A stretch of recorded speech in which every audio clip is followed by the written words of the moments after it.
Chapter 1. The Fallen Skyrim? Summer, the season of vacation. Han Shan lay on his bed, lost in contemplation as he perused the book before him. As a quintessential protagonist of a college student orphaned by fate, he had lost both paternal and maternal affection during his high school years, yet inherited a fortune that allowed him to live without worry, at least for the time being. This not only spared the author the challenge of depicting the protagonist's interactions with his parents, but also alleviated the immediate need to elaborate on his financial circumstances. It was indeed a fortunate arrangement, albeit one wonders whether Han Shan himself shares this sentiment. His phone buzzed with notifications celebrating the 50th anniversary of the establishment of the Earth Federation. This fictional backdrop significantly mitigated the likelihood of censorship. Before Han Shan lay a book more accurately, a small manual, its two grayish pages inscribed with the words Terra Planet and Primitive Continent, both marked as abandoned. Closing the manual revealed its cover, emblazoned with the words Guide to Cultivating the Protagonist. Ugh, the first two worlds failed miserably without any understanding. As protagonists, they seem rather fragile, don't you think? Frankly, it would be easier for me to handle this myself, Han Shan murmured, unable to contain his thoughts. He had discovered this manual while sorting through his parents' belongings, which could transport him to various worlds. In each realm, he was tasked with nurturing a protagonist and completing missions to earn special rewards. The first world was of a sci-fi genre, filled with swarming insects and warships zipping through the sky.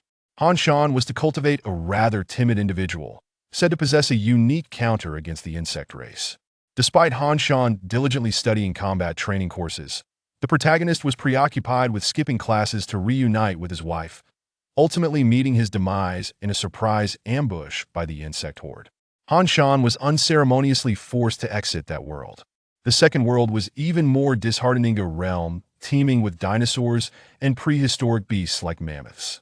But it was not merely an ancient landscape. These creatures could breathe fire and unleash ice storms. The inhabitants relied on primitive stones to forge contracts with these beings for battle. Han Shan's mission was to transform a young boy into a Pokemon master, though the phrasing was somewhat different, yet the essence remained. That boy, however, insisted on befriending the colossal creatures, hoping to forge bonds strong enough to vanquish all foes. Unfortunately, he was inadvertently crushed by a Tyrannosaurus while getting too close. Han Shan was left bewildered and failed once more. Yet he did manage to bring back a few items from those two worlds. A medical wristband capable of scanning for ailments in humans or animals and suggesting treatments, and a primitive stone that contained a lightning-producing pterosaur. Regarding his earlier failures, Han Shan felt utterly bemused, as if some unseen force were conspiring against these so-called protagonists, rendering them somewhat abnormal. Though stepping into these worlds posed considerable danger, Han Shan was audacious, adventurous, and somewhat narcissistic. Thus, once he grasped the manual's function, he felt no trepidation or hesitation. The trials of the previous worlds had hastened his growth and maturity. Consequently, Han Shan eagerly anticipated his next adventure. Thus far, the emergence of worlds appeared rather random. Moreover, time seemed to stand still upon returning to reality, ensuring that no one would notice anything amiss. Currently, Han Shan resembled a pet owner who had lost a pet but remained undeterred, eager to try once more. He confidently proclaimed that he would succeed this time, vowing not to let the protagonist meet an untimely end. For the past few days, he had been intently studying the manual, awaiting the unveiling of the third world. Suddenly, the third page of the manual illuminated, its background contrasting starkly with the gray of the previous pages. It showcased a radiant image, clouds swirling gracefully, imbued with an ethereal aura, reminiscent of ink wash art. Words began to materialize, and Han Shan hastily perused the text. World, Tian Xian Realm. Style, Eastern Fantasy. Child of Destiny, Li Yan. Login location, the ring left behind by Li Yan's mother. Ultimate goal of this world, assist Li Yan in transcending the world's limits and attain the Emperor's realm. This time it is a fantasy realm. To nurture a girl as the elderly figure within the ring? It sounds promising, at least, surely more robust than the previous two worlds, Han Shan pondered. He pressed upon the manual, and with a thought, he entered the Tian Xian realm. Surrounded by darkness, A voice echoed in his ears. Washing Marrow stage, 3rd level. So this is the destined daughter? A genius? I'd call her a waste, honestly. After expending so many resources, she's regressed from the 8th level to the 3rd. What a reverse cultivation. If it weren't for her father being the clan leader, such a useless child would have been married off to anyone for the sake of alliance long ago. I've heard the young master of the Sima family is coming soon to annul their engagement. At that moment, Han Shan's heart jolted. This sounded exceedingly familiar. A protagonist in a gender-swapped version of the annulment of a wasteful character? Then, with a shift in his mind, Han Shan viewed the external scene through the ring. The girl adorned with the ring wore a resigned expression as she walked away amidst the gazes of sympathy and ridicule from the crowd. Meanwhile, a line of boys and girls queued before a mirror, testing their cultivation levels. The manual glowed once more. Current main quest: help Li Yin restore her talent and resume her cultivation. Advance reward: first volume of Heavenly Silkworm Technique. Completion reward: second volume of Heavenly Silkworm Technique. Recipe for Heavenly Silkworm Elixir. Han Shan contemplated this, then examined the advance reward, the first volume of the Heavenly Silkworm Technique. The Heavenly Silkworm Technique seemed to be a formidable method capable of mending various ailments, including injuries and items. The introduction provided some relevant information. In this world, cultivation is divided into 6 levels: washing marrow, transforming reality, Tao Palace, refining spirit, gathering peak, and returning one. The first volume of the Heavenly Silkworm Technique pertains to the washing marrow stage, consisting of 9 layers. The washing marrow stage primarily enhances the body through true qi, increasing strength and vitality. Han Shan found it reasonably comprehensible, though not due to his inherent talent for cultivation. Rather, the manual had adeptly translated the content into an understandable format, essentially providing detailed annotations. He was quite excited at the prospect of practicing the Heavenly Silkworm Technique back in reality, yet his ears were graced with the sound of the girl's adorable sigh. Alas! Li Yin squatted by the water's edge, begrudgingly attempting to meditate and cultivate, yet the elemental essence of heaven and earth stubbornly refused to remain within her, dissipating entirely. Frustrated, she longed to punch the nearby willow tree in frustration. However, fearing the pain in her hand, she refrained. Reflecting on the past, when her cultivation had not yet faltered, that group of individuals had flocked around her daily. The boys sought her affection, while the girls aspired to be her close confidants. Yet now, the admiration and respect once held by those same individuals had vanished, replaced entirely by mockery. A few offered sympathy, but none dared to approach her anymore. Perhaps this was the only way for them to forget their past flattery towards Li Yin, despite her never having sought their adulation. Such is reality, Li Yin murmured softly, gazing at her reflection in the water. At least her appearance remained appealing. Perhaps it would benefit her family to marry someone from outside. The young master of the Sima family was indeed rumored to be coming to annul their engagement. How trivial. Girl, do you yearn for power? A voice materialized from nowhere, startling Li Yin as she scanned her surroundings. Who's there? I am the spirit of the ring, Han Shan. Initially wishing to employ a humorous quip, he reconsidered, realizing the girl would not comprehend the jest, and thus refrained. I can guide you in your cultivation and help you escape your current plight. Han Shan, a master of bluster, could spin tales with ease, effortlessly deceiving the girl before him without a flicker of hesitation. No, how could this be termed deception? I merely articulated the truth in a manner she could accept. Really? Li Yin did not immediately believe him. She raised her hand to the ring, her phoenix-like eyes fixated on Han Shan's figure within the white gem. Do you have any conditions? Han Shan pondered. What conditions? It seemed there were none after all. Healing you would grant me my reward. However, stating that there were no conditions would likely elicit disbelief. Thus, he decided to formulate a minor requirement. Han Shan clasped his hands together, signifying that she had compelled him to propose a request. I need you to gather some items and intelligence that I require. After all, I cannot leave the ring, and movement is quite inconvenient, Han Shan proclaimed earnestly. A mutually beneficial arrangement?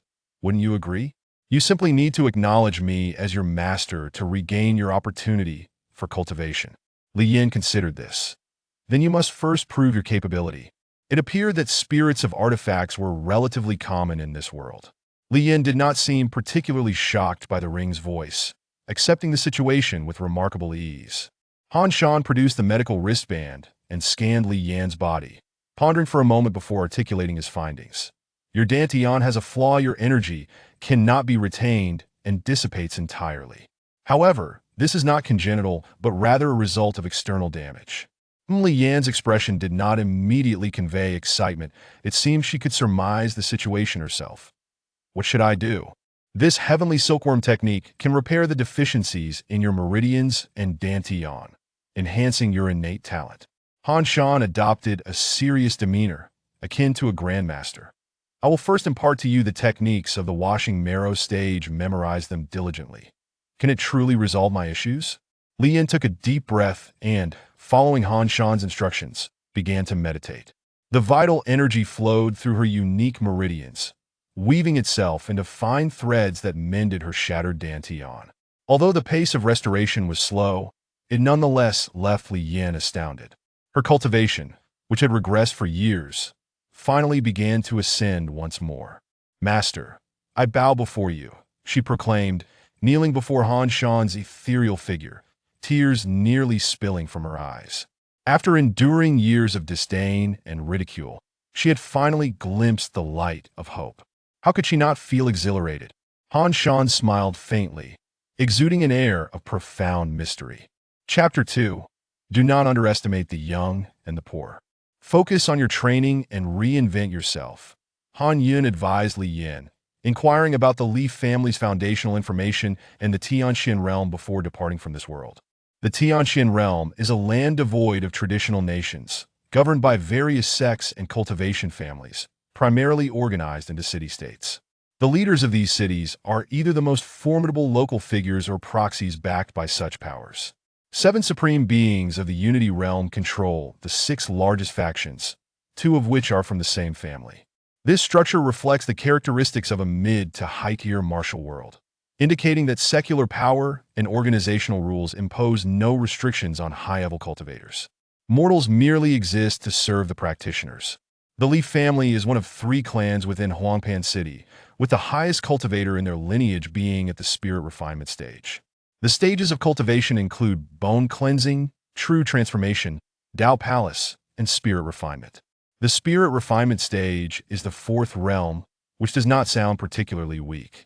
However, for the Li family, it signifies a downward trajectory. Li Yan's great-grandfather once reached the pinnacle stage, the second to last realm, but since then, the family has been left without successors, leading to their decline. The Sima family, which had begun to disdain Li Yin and sought to annul their engagement, boasts a master at the pinnacle stage, making them a prominent force in the surrounding region and a notable presence in the world. It is no wonder they looked down on Li Yin. In response, Han Shan could only remark on the classic trope of a talented underdog's rise, with all the essential elements in place. Upon leaving the Tianxian realm and returning to reality, Han Yun endeavored to practice the heavenly silkworm technique. He informed Li Yin that he would be in a slumber for a time and reserved his next entry into the Tianxian realm for a day later. Returning to reality, he began to study in secret. He could not risk being unable to answer Li Yan's inquiries when the time came, for that would be exceedingly awkward. Han Shan attended a local university. Thus he applied for a day student status, residing at home. Given that it was summer vacation, he had no further concerns. However, he was the sole occupant of his household, fitting the classic protagonist trope. Due to the difficulties of communication with Protagonist's parents, they were both deceased. The only visitor was his neighbor, who occasionally played the roles of godfather, goddaughter, and brother old Wang. In truth, she was his childhood friend, Wang Shuang.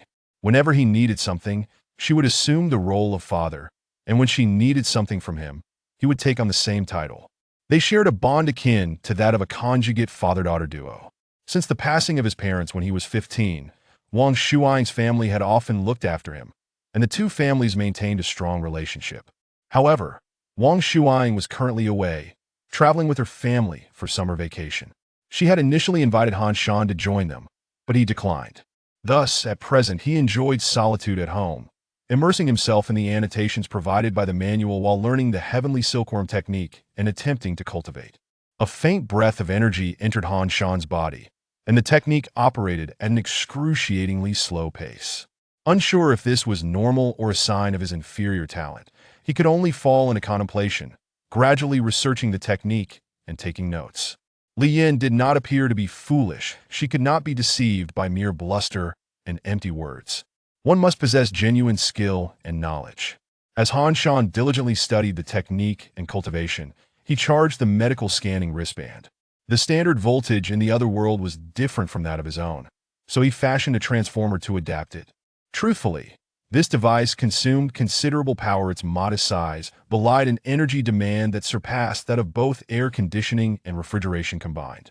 Charging it took several days, after which it could perform around 10 scans. This might be attributed to the rapid energy transmission speed in that other world, where advanced technologies such as nuclear fusion were likely in play, eliminating any energy shortages.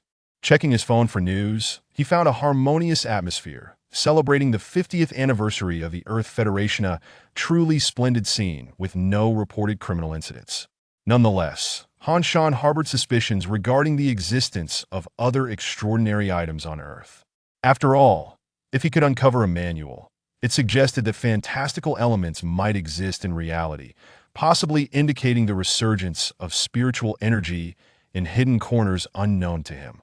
As for the notion that extraordinary practitioners had been active in the shadows since ancient times, Han Shan found it implausible. If they had existed since time immemorial, why would they hide? Were they afraid of ordinary people's envy? The powerful and influential were equally envied, yet they did not conceal themselves. Rather, they flaunted their status with arrogance. If a resurgence of spiritual energy were indeed occurring, traces should be evident in the news, perhaps an uptick in reports of gas explosions or ground collapses. Yet, Han Shan had not encountered any such reports. Perhaps, for the time being, reality truly lacked any extraordinary powers. Han Shan clicked his tongue and continued his cultivation. After meditating for half a day, he felt a wave of comfort wash over him, expelling the stagnant energy. According to the heavenly silkworm technique, this should signify the first layer of bone cleansing. It seemed relatively straightforward. I'm indeed a genius. Curious about the results, Han Shan found a piece of scrap wood, concentrated energy in his dantian, and struck it with force, breaking the board with a resounding crack. Ouch! That stung. Han Shan cradled his hand as he sat down, deep in thought. It appeared he would need to gather more information in the Tianxin realm to ascertain his true level of strength. The thought excited him. Han Shan ventured outside to run, testing his stamina, explosive power, and jumping ability for any changes. The results indicated improvements, though perhaps not substantial ones. Well, it had only been a day of cultivation. Any progress was commendable. He would return to his training. From this day forth, he would become the king of the cultivation realm. Thus, Han Shan continued to meditate for 2 consecutive days, dedicating himself to cultivation aside from eating and sleeping, only beginning to slack off on the 3rd day. His parents' inheritance ensured he wanted for nothing. Typically, the neighbors, old Wang and his family, would check in on him. However, with their current travels, he was subsisting on takeout 3 meals a day: yellow braised chicken for lunch, McDonald's for dinner, and on good nights, a late-night snack of a hand-grabbed pancake with 2 eggs, indulging in a bit of luxury.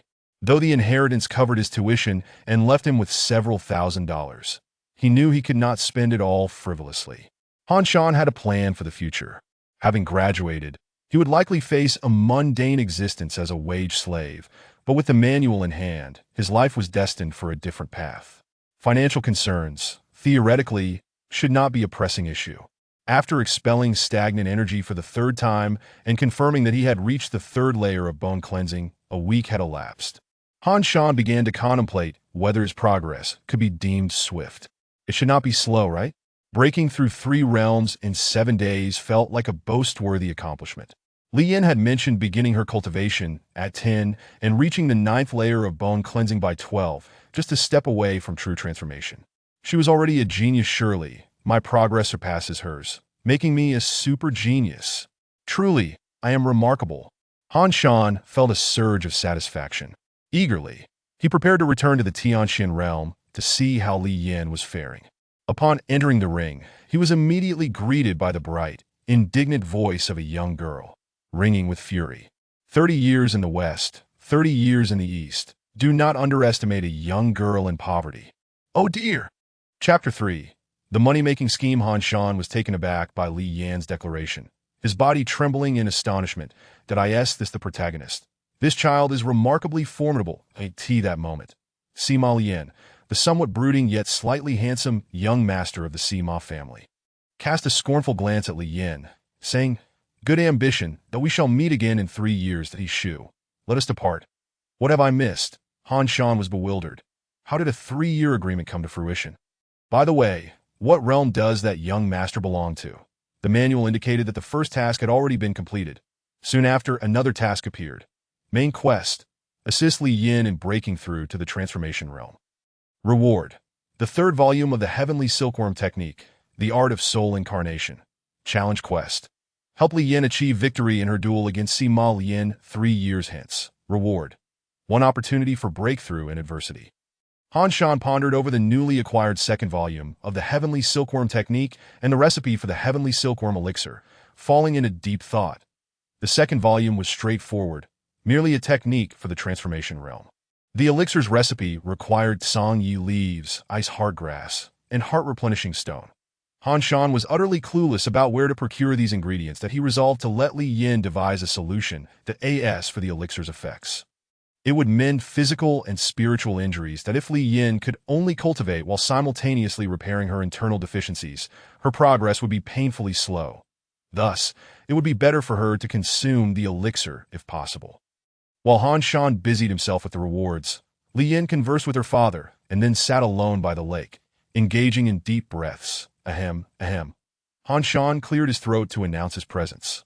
Emerging from the ring, "Master," Li Yin greeted him politely. "How much did you hear?"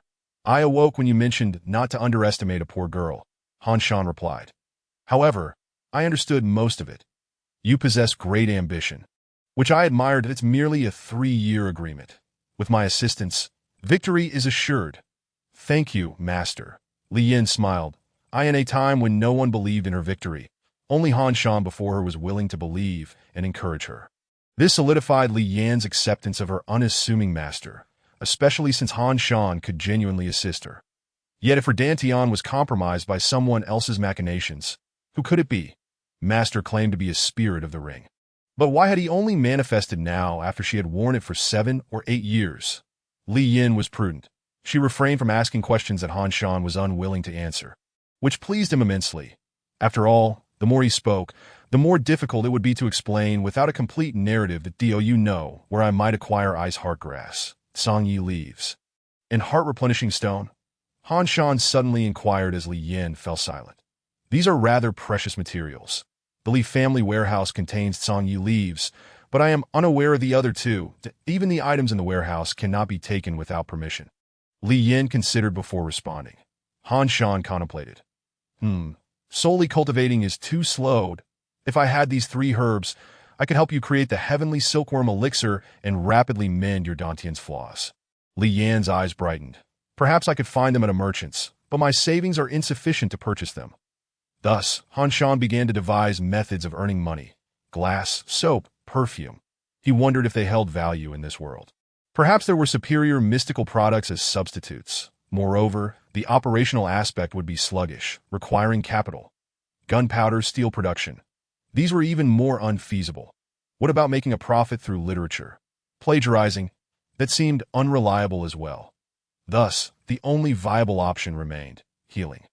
With a medical scanning bracelet, most ailments could be diagnosed, even fantastical issues like Dantian problems. Perhaps in a world filled with cultivation, illnesses were rare, but whenever they did occur, it would be a lucrative opportunity. Even if he couldn't provide a treatment plan, merely informing others of their ailments could justify a diagnostic fee. Were there any wealthy individuals in the city suffering from illness? After mulling over these thoughts, Han Shan asked Li Yin. She pondered. There is indeed one. The only son of the Zhou family patriarch, Zhou Beidu, who is only 9 years old. He seems to have contracted a strange illness and has been in a coma, with many unable to determine the cause. However, it may be difficult for us to visit him unless we expose your existence, Master. The Zhou family is one of the three prominent families in Huangban City, comparable in scale to the Li family. Given that Li Yin was a well-known waste, claiming she could diagnose illnesses would likely be met with skepticism. This posed a dilemma. Han Shan considered perhaps we should first treat some ordinary people to build a reputation and earn a bit of money, and then seek out the wealthy for promotion. All right, I will find a way. Li Yin clenched her fist, determined to strive. Han Shan felt a sense of satisfaction and then provided guidance on Li Yan's cultivation. Before she could pose questions he could not answer, he excused himself, claiming he needed to enter a slumber. Back in reality, Han Shan began to study the heavenly silkworm technique. Wow, this girl is quite inquisitive. Li Yin was learning rapidly, and many of her questions required him to ponder for quite a while. That as Li Yin observed her master slip back into slumber, she too fell into contemplation. Her master seemed somewhat inexperienced in the art of cultivation, yet he could answer all her questions, providing insights entirely different from her usual learning approach. That he did not resemble a seasoned expert, but rather appear with a sharp mind merely beginning to cultivate. Surely, he could not be an artificial spirit. He must be a soul sealed within the ring. How old was he when sealed? It was somewhat pitiful. However, regardless, this master bore no ill intentions towards her. So Li Yin refrained from delving too deeply into Han Shan's origins, merely contemplating how to repay him in the future. That Li Yin was indeed very principled, truly embodying the traditional protagonist archetype. As for the healing matter, she harbored no doubts. Anyone capable of immediately identifying issues with her dantian must possess exceptional medical skills. Moreover, the recently cultivated heavenly silkworm technique was precisely the type that could aid in healing. Perhaps he had been a doctor before his sealing? After this line of thought, Li Yin resolutely rose and ventured out to seek opportunities for healing and earning. Back in reality, Han Shan began preparing dinner. After a prolonged period of takeout, he decided to cook for himself, preparing hot pot ingredients like meatballs, beef, and vermicelli. Truth be told, it was not much different from takeout. That as Han Shan hummed a tune, someone entered, unlocking the door with a key and approaching without reservation. "What are you cooking? It smells delightful." Old Wang Shuang had just returned from a trip. She was entirely unreserved, skillfully taking bowls and chopsticks. "One serving for me. Thank you, adoptive father." Though she appeared exceedingly polite with a constant smile, reminiscent of a gentle maiden, Han Shan, who had been on the receiving end of her powerful blows, was not easily deceived. Just before her trip, Wang Shuang had given him a severe beating, and her strikes had been particularly fierce. Seeing Wang Shuang already eating, Han Shan could only grimace and add more vermicelli and vegetables to his bowl. Wang Shuang ate while subtly glancing at Han Shan. She tucked her hair behind her ear, revealing her fair neck and profile, her striking eyes fixated on the hot pot before her. She was recalling the incident when she had beaten Han Shan. At that time, she had seen him sneakily add something to the water before handing it to her. Wang Shuang had initially suspected it was some sort of drug and hesitated for quite a while before finally drinking it. Having changed her clothes beforehand, waiting for Han Shan to owe her dismay, it turned out to be merely chili powder. Furious, she had promptly retaliated against Han Shan. While being beaten, Han Shan had laughed joyfully, which only fueled her anger, causing her to hit him even harder. Even now, after a month and a half had passed, Wang Shuang still thought of pinning Han Shan to the ground and pummeling him. However, to be fair, she suspected that she would not be able to defeat him now. After a week of cultivation, Han Shan had become remarkably strong. Han Shan was secretly pleased about this matter when he suddenly noticed Wang Shuang coughing violently. Her modest bosom heaved dramatically, and before long, she fainted outright. What? Han Shan was left utterly bewildered. Chapter 4. In Pursuit of Healing Lung Cancer. Advanced Stage. The doctor cautioned, "Prepare yourselves psychologically. She has no more than 6 months left." The doctor's diagnosis aligned perfectly with the results scanned by Han Shan's medical bracelet. Beside them, Wang's father and mother were in a state of panic. "She is still so young. How could this be?" "Doctor, are you certain?" Han Shan, however, did not feel particularly sorrowful, for he knew what to do. The second volume of the Heavenly Silkworm Technique possessed the ability to aid in the repair of damaged organs, and he would ultimately acquire even more resources from various worlds. There would surely be an opportunity to heal Wang Shuang. Yet he pondered, how could Wang Shuang, at only 20 years of age and without any detrimental habits such as smoking, suddenly develop lung cancer? There had been no prior indications. Had she come into contact with nuclear waste during her travels? But that seemed implausibly swift. That IT was all quite perplexing. Han Shan entered Wang Shuang's hospital room, frowning as he stood before her. Did you poison the hot pot? Lying in the hospital bed, Wang Shuang, unaware of her lung cancer diagnosis, was still in the mood to jest with Han Shan. Han Shan approached her, gazing at her chest, seemingly able to visualize the tumors within her lungs. Wang Shuang, puzzled, inquired, "What is with that expression? Is my condition serious?" After a moment of hesitation, Han Shan sorrowfully replied, "Yes, your breast development is inadequate. You won't be able to nourish a child." "What kind of dying words are those?" Wang Shuang revealed a benevolent smile, her eyes narrowing with delight as she scanned her surroundings for a suitable weapon. Suddenly, Han Shan extended his hand and placed it upon her back, activating the celestial silkworm technique. Threads of energy penetrated Wang Shuang's lungs, engaging in a battle against the cancerous cells, stifling their expansion and repairing the damage. However, the results were mediocre. It seemed that my current level of cultivation was insufficient. Moreover, I felt utterly fatigued after merely expending a fraction of my true energy, and the recovery was painfully slow. Could this indicate that the spiritual energy on Earth is exceedingly scarce? He took a couple of deep breaths and stood up, saying, "It's fine, you should prioritize rest." "What did you just do?" Wang Shuang inquired. Perplexed at that was the squeezing dragon claw technique. Han Shan replied earnestly. "Thus, you have been invaded by my true energy and are now under my control." Wang Shuang tilted her head. "You touch my back." "All right, besides, the dragon claw technique doesn't have such effects, does it?" Han Shan retorted. "It was a momentary lapse in distinction. Nevertheless, it should be relatively similar for you. After all, it's hard to differentiate between front and back." "Get lost," Wang Shuang exclaimed as she stood up to strike him, only to be easily dodged by Han Shan. Nurses hurried over to intervene, cautioning Han Shan against agitating the patient too much. After Han Shan left, Wang Shuang fell into contemplation. If she truly had nothing wrong with her, that scoundrel Han Shan would undoubtedly wear a mournful expression as if preparing to bid her farewell, declaring her condition terminal. Yet, he had been jesting, attempting to divert her attention. It appeared that this illness was indeed quite troublesome. Her parents hadn't come, likely unable to compose themselves for fear of revealing their distress. It probably wasn't an infectious disease, as she hadn't been placed in a specialized isolation room. Before she fainted, she had been coughing, suggesting a respiratory ailment, serious yet non-contagious. Was it perhaps lung cancer or throat cancer? She gazed at the hospital ceiling, lost in silence, having guessed the truth with astonishing swiftness. Wang Shuang was indeed intelligent. Her frequent deception by Han Shan merely illustrated her willingness to be so. Han Shan, on the other hand, felt a growing sense of urgency. The doctor had stated that old Wang's condition could only be sustained for another 6 months. Furthermore, the celestial silkworm technique could only truly mend organ damage at the true transformation stage. Achieving the second realm within 6 months felt far from simple. Even Li Yin, a prodigy, had failed to accomplish such a feat, having only reached the first realm, the 9th layer of marrow washing, in a year. It seemed imperative to exploit the time available in different worlds, or to gather some extraordinary elixirs, that he wondered if the celestial silkworm's secret medicine would be effective for old Wang. Regardless, he intended to produce it and offer a dose to her. With this manual in hand, everything appeared possible for Han Shan, that he once again entered the celestial profound realm, where Li Yin was luxuriating in a pool, her long legs gently swaying in the water, clearly in good spirits. Her arms glided down from her neck, scrubbing away dirt and sweat, a satisfied smile gracing her lips.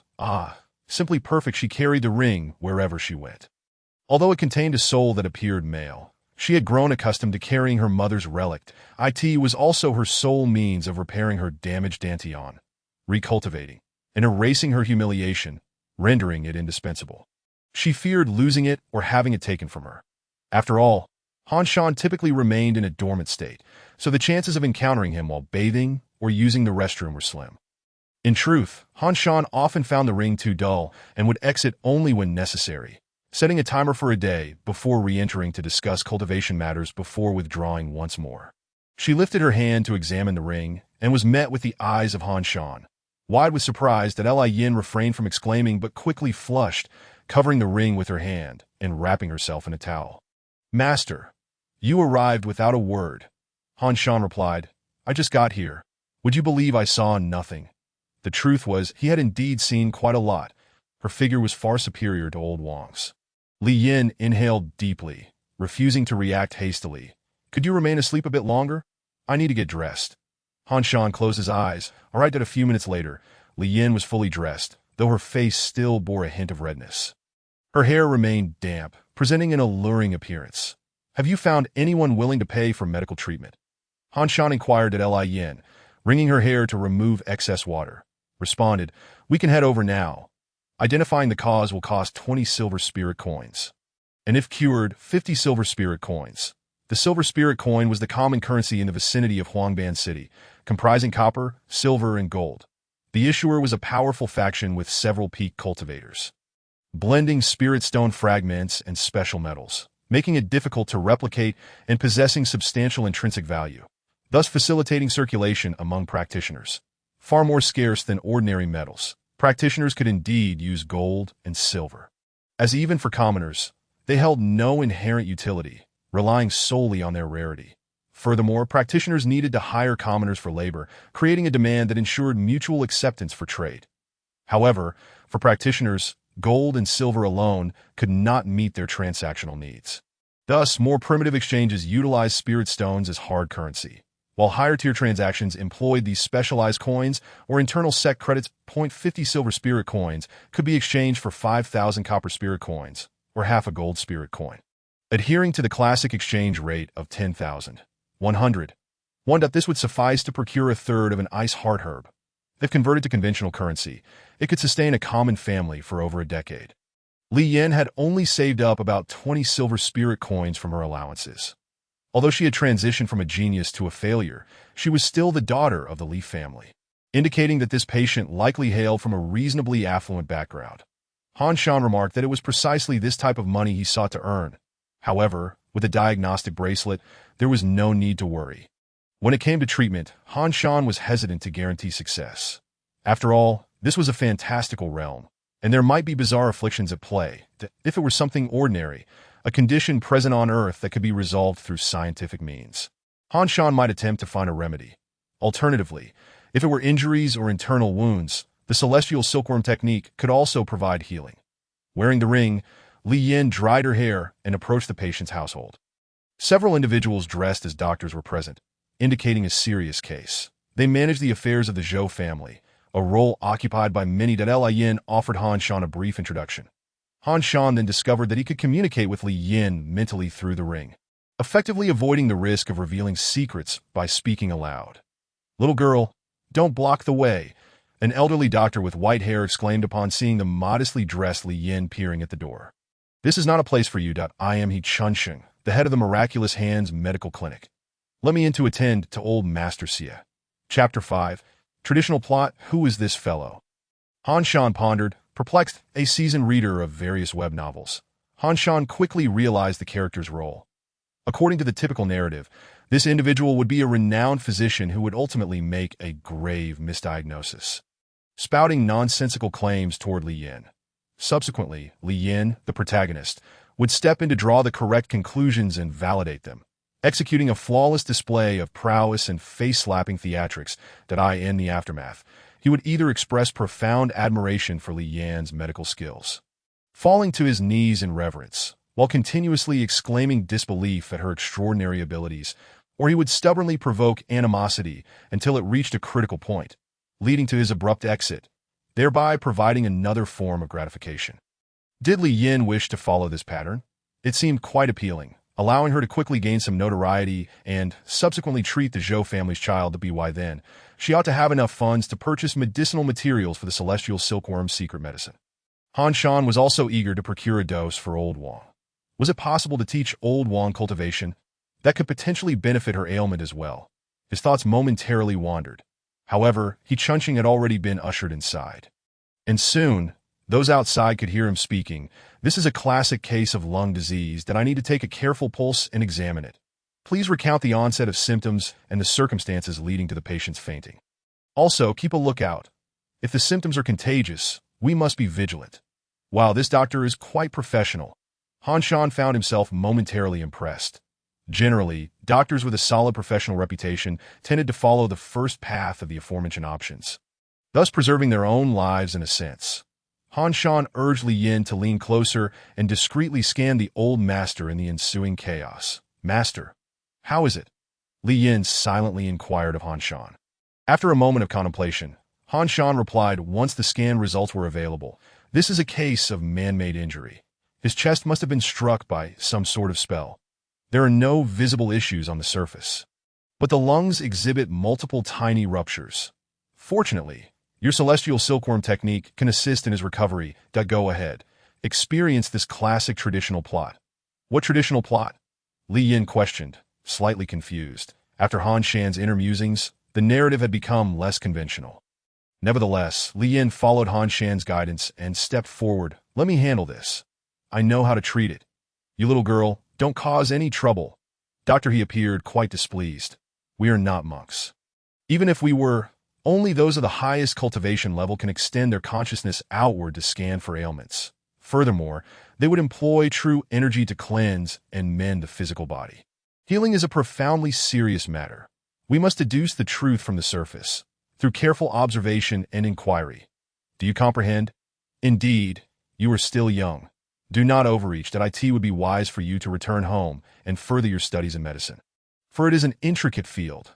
The other doctors nodded in agreement, clearly showing that Yi Chunsheng held considerable prestige among them. Li Yin interjected, "But I am a cultivator." "What did you say?" Yi Chunsheng was incredulous. The surrounding doctors also expressed their astonishment, leaving Han Shan perplexed as to the source of their surprise. "That I am a cultivator," Li Yin reiterated earnestly. "So, allow me to take charge." Did these individuals have hearing difficulties? Or were they simply obstinate? Why must they insist on hearing it twice before expressing disbelief, only to be proven wrong in the end? Han Shan continued to voice his silent grievances, feeling as though he was the only one in the know. However, it was true that true energy from a cultivator in the bone refinement stage could only be utilized for oneself and could not be projected outward. It was indeed challenging for ordinary individuals to discern this. Upon reaching the true transformation stage, one could release true energy outward, enabling many wondrous feats. Of course, the celestial silkworm technique was rather unique. It allowed one to transform true energy into threads that could penetrate the bodies of others even at the bone refinement stage. Truly remarkable. "You are a cultivator?" Yi Chunsheng was momentarily speechless as a servant approached to explain the situation to him. And after listening, Yi Chunsheng's tone softened considerably. "You are a cultivator, but at your age, you are likely only at the bone refinement stage. What use is that? Can you truly heal? This is a grave matter. Lives are at stake." Han Shan clapped, classic stubbornness. Yet Li Yin remained composed. "Please step aside." That Yi Chunsheng did not resist her. He obediently moved aside.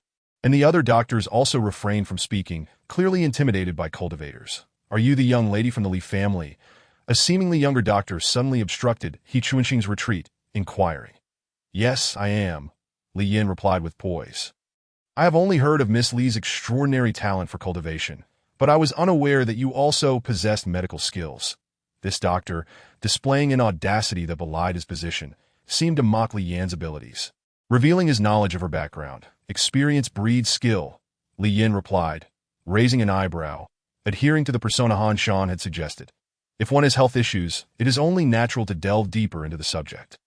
Who was this person, audaciously stealing the spotlight? Han Shan watched the young doctor with a hint of annoyance that if Yi Chunsheng were merely a stubborn and unremarkable physician, this individual was evidently different. He had come with intent. Given Li Yan's role as the destined protagonist, selecting any patient could likely unveil a subplot or lead to a main storyline. This patient's condition was indeed peculiar, likely inflicted by a cultivator. Intentionally disguised as an illness, he was still working for the Zhou family, suggesting a tenuous connection. Yet the implications were significant. It felt as though a conspiracy loomed in the background. However, if Li Yin truly was the protagonist, would my foresight in averting trouble not aid her growth? Furthermore, trouble often presents opportunities. Han Shan was intrigued by what would unfold next. Thus, he subtly advised Li Yin from within his ring, but refrained from elaborating further. "Experience breeds skill?" The young doctor scoffed. "I suspect you are merely causing chaos that if you mishandle this and harm Lord Xie." "What then?" Li Yin frowned. After her master's reminder, she recognized that this doctor was indeed problematic. What concern is it of yours? The family of Lord Xie has yet to voice their opinions. So on what grounds do you interject? You need not be so quick to jump in if you are feeling guilty. I advise you once more, miss, this matter does not concern you. The young doctor narrowed his eyes. Otherwise, even if you fear not the danger, you might still dread the trouble, for Lord Xie serves the Zhou family. He was hinting for her to refrain from intervening, suggesting a conspiracy was at play. Han Shan whispered to Li Yin, I wonder if this is the work of outsiders against the Zhou family, or if it is an internal conflict. Should we change patience? Li Yin hesitated. What is there to fear? We have nothing to be ashamed of if there is a conspiracy. All the better. After all, as the young lady of the Li family. No one would dare harm you in the city, Han Shan replied. Should we succeed, we might even establish a connection with Lord Xie and the Zhou family, and gather the necessary funds for your cultivation to resume. It is the right course of action. Li Yin nodded in understanding. However, before she could act, a nearby servant approached, sensing the situation was amiss. Miss Li, perhaps you should, it seemed he had noticed Li Yin being questioned by two doctors, leading him to doubt the capabilities of this self-proclaimed medical expert. Yet, having made her decision, Li Yin would not waver easily. She first stepped back, giving the impression of retreating. Then, before anyone could react, she maneuvered through the crowd to Lord Xie's side. Pressing one hand against his chest while raising the other to halt any approaching bystanders, the Dio not move, remains silent. Anyone who speaks or acts shall be disregarding the life of this esteemed gentleman. He Chunxing and the other doctors hesitated, questioning whether this was a healing process or a hostage situation. The young doctor who had previously mocked Li Yin wore a more somber expression. Chapter 6. The conspiracy behind the scenes. Li Yin compelled everyone to keep their distance. Yet Han Shan noticed that the previously troublesome young doctor's expression had darkened further. Very well. Li Yin, I declare you the most reliable protagonist I have ever encountered, Han Shan thought, feeling quite satisfied. She was utterly unfazed, adept at seizing the moment, having endured years of being underestimated without succumbing to despair. She listened, learned, and maintained an admirable physique. Her virtues nearly rivaled his own. Master, I find myself struggling. My true energy is insufficient, Li Yin admitted, not one to shy away from seeking assistance. Han Shan clicked his tongue. Indeed, Li Yin's dantian housed little true energy, necessitating his intervention. Thus, true energy flowed from his ring into Lord Xie's lungs, examining each wound and mending them thoroughly. Lord Xie, who had previously been unconscious and pallid, began to show signs of improvement under their combined efforts. His brows twitched as if awakening, but he Chunxing, astonished, rushed forward to check Lord Xie's pulse. Then, exclamations of disbelief echoed. This is impossible. The power of a cultivator is truly terrifying. Lord Xie opened his eyes, appearing somewhat dazed. Dadel, Yin imitated Han Shan's usual demeanor. Waving her hand, please, ask the others to leave, that I wish to speak with Lord Xie privately about his condition. Dada, the power of a cultivator is beyond the comprehension of us mere mortals. I thought I had some understanding, yet it seems I am but a frog in a well. He Chunxing sighed as he stepped back, feeling a surge of helplessness. After all, if one could not rival the miraculous abilities of those great cultivators, what was the point? Having dedicated a lifetime to the study of medicine, it was disheartening to realize that a seemingly unremarkable girl could effortlessly outshine his efforts, but he found himself questioning the inherent value of medical practice. The other doctor shared a similar sentiment, though the doctor who had continually interrupted Li Yin remained sullen, lost in thought. That in truth, he was a seventh-tier bone refinement cultivator and an associate of the Zhou family's second master. The Zhou family had two cultivators at the divine refinement stage. The family head and his younger brother, the second master, Lord Xie, served as a dedicated merchant for the family head, managing various enterprises. Although his earnings were modest, his position was crucial. The second master sought to capitalize on the family head's distraction with his son's peculiar ailment to quietly replace key positions with his own people. This doctor was tasked with ensuring that no mishaps occurred. The treatment methods of mortals would likely fail to uncover his modus operandi. Capable cultivators, in theory, would not expend such effort to save someone of Lord Xie's stature. However, the unexpected arrival of Li Yin and Han Shan had disrupted the plan. Should Lord Xie discover that he was harmed by a cultivator's spell, he would undoubtedly alert the family head. potentially jeopardizing the second master's scheme. The young doctor was beset by a flurry of thoughts as he quietly withdrew among the other doctors that Li Yin, guided by Han Shan's telepathy, succinctly informed Lord Xie of the circumstances. "Thank you, Miss Li, for saving my life. Although my family is but a humble one, we possess some resources that I shall instruct my servants to present you with 2 gold spirit coins as a token of gratitude. Should you require anything in the future, do not hesitate to seek us." Lord Xie, astute from years of service to the Zhou family, quickly grasped the situation. "However, I kindly ask you to keep this matter confidential." Li Yin felt a surge of delight at the prospect of 2 gold spirit coins. Yet she remained composed. After all, she was still a young lady of the Li family. While she may not possess considerable wealth, she had witnessed her family's transactions and resource acquisitions. The funds from the medicinal materials alone would suffice, with even a surplus remaining. Furthermore, for someone like Lord Xie, parting with 2 gold spirit coins was a significant expenditure, considering that 50 silver spirit coins were already deemed substantial. Lord Xie's generosity stemmed not only from gratitude for his life, but also from a desire to cultivate a favorable relationship with Li Yin, as well as to provide a fee for maintaining confidentiality.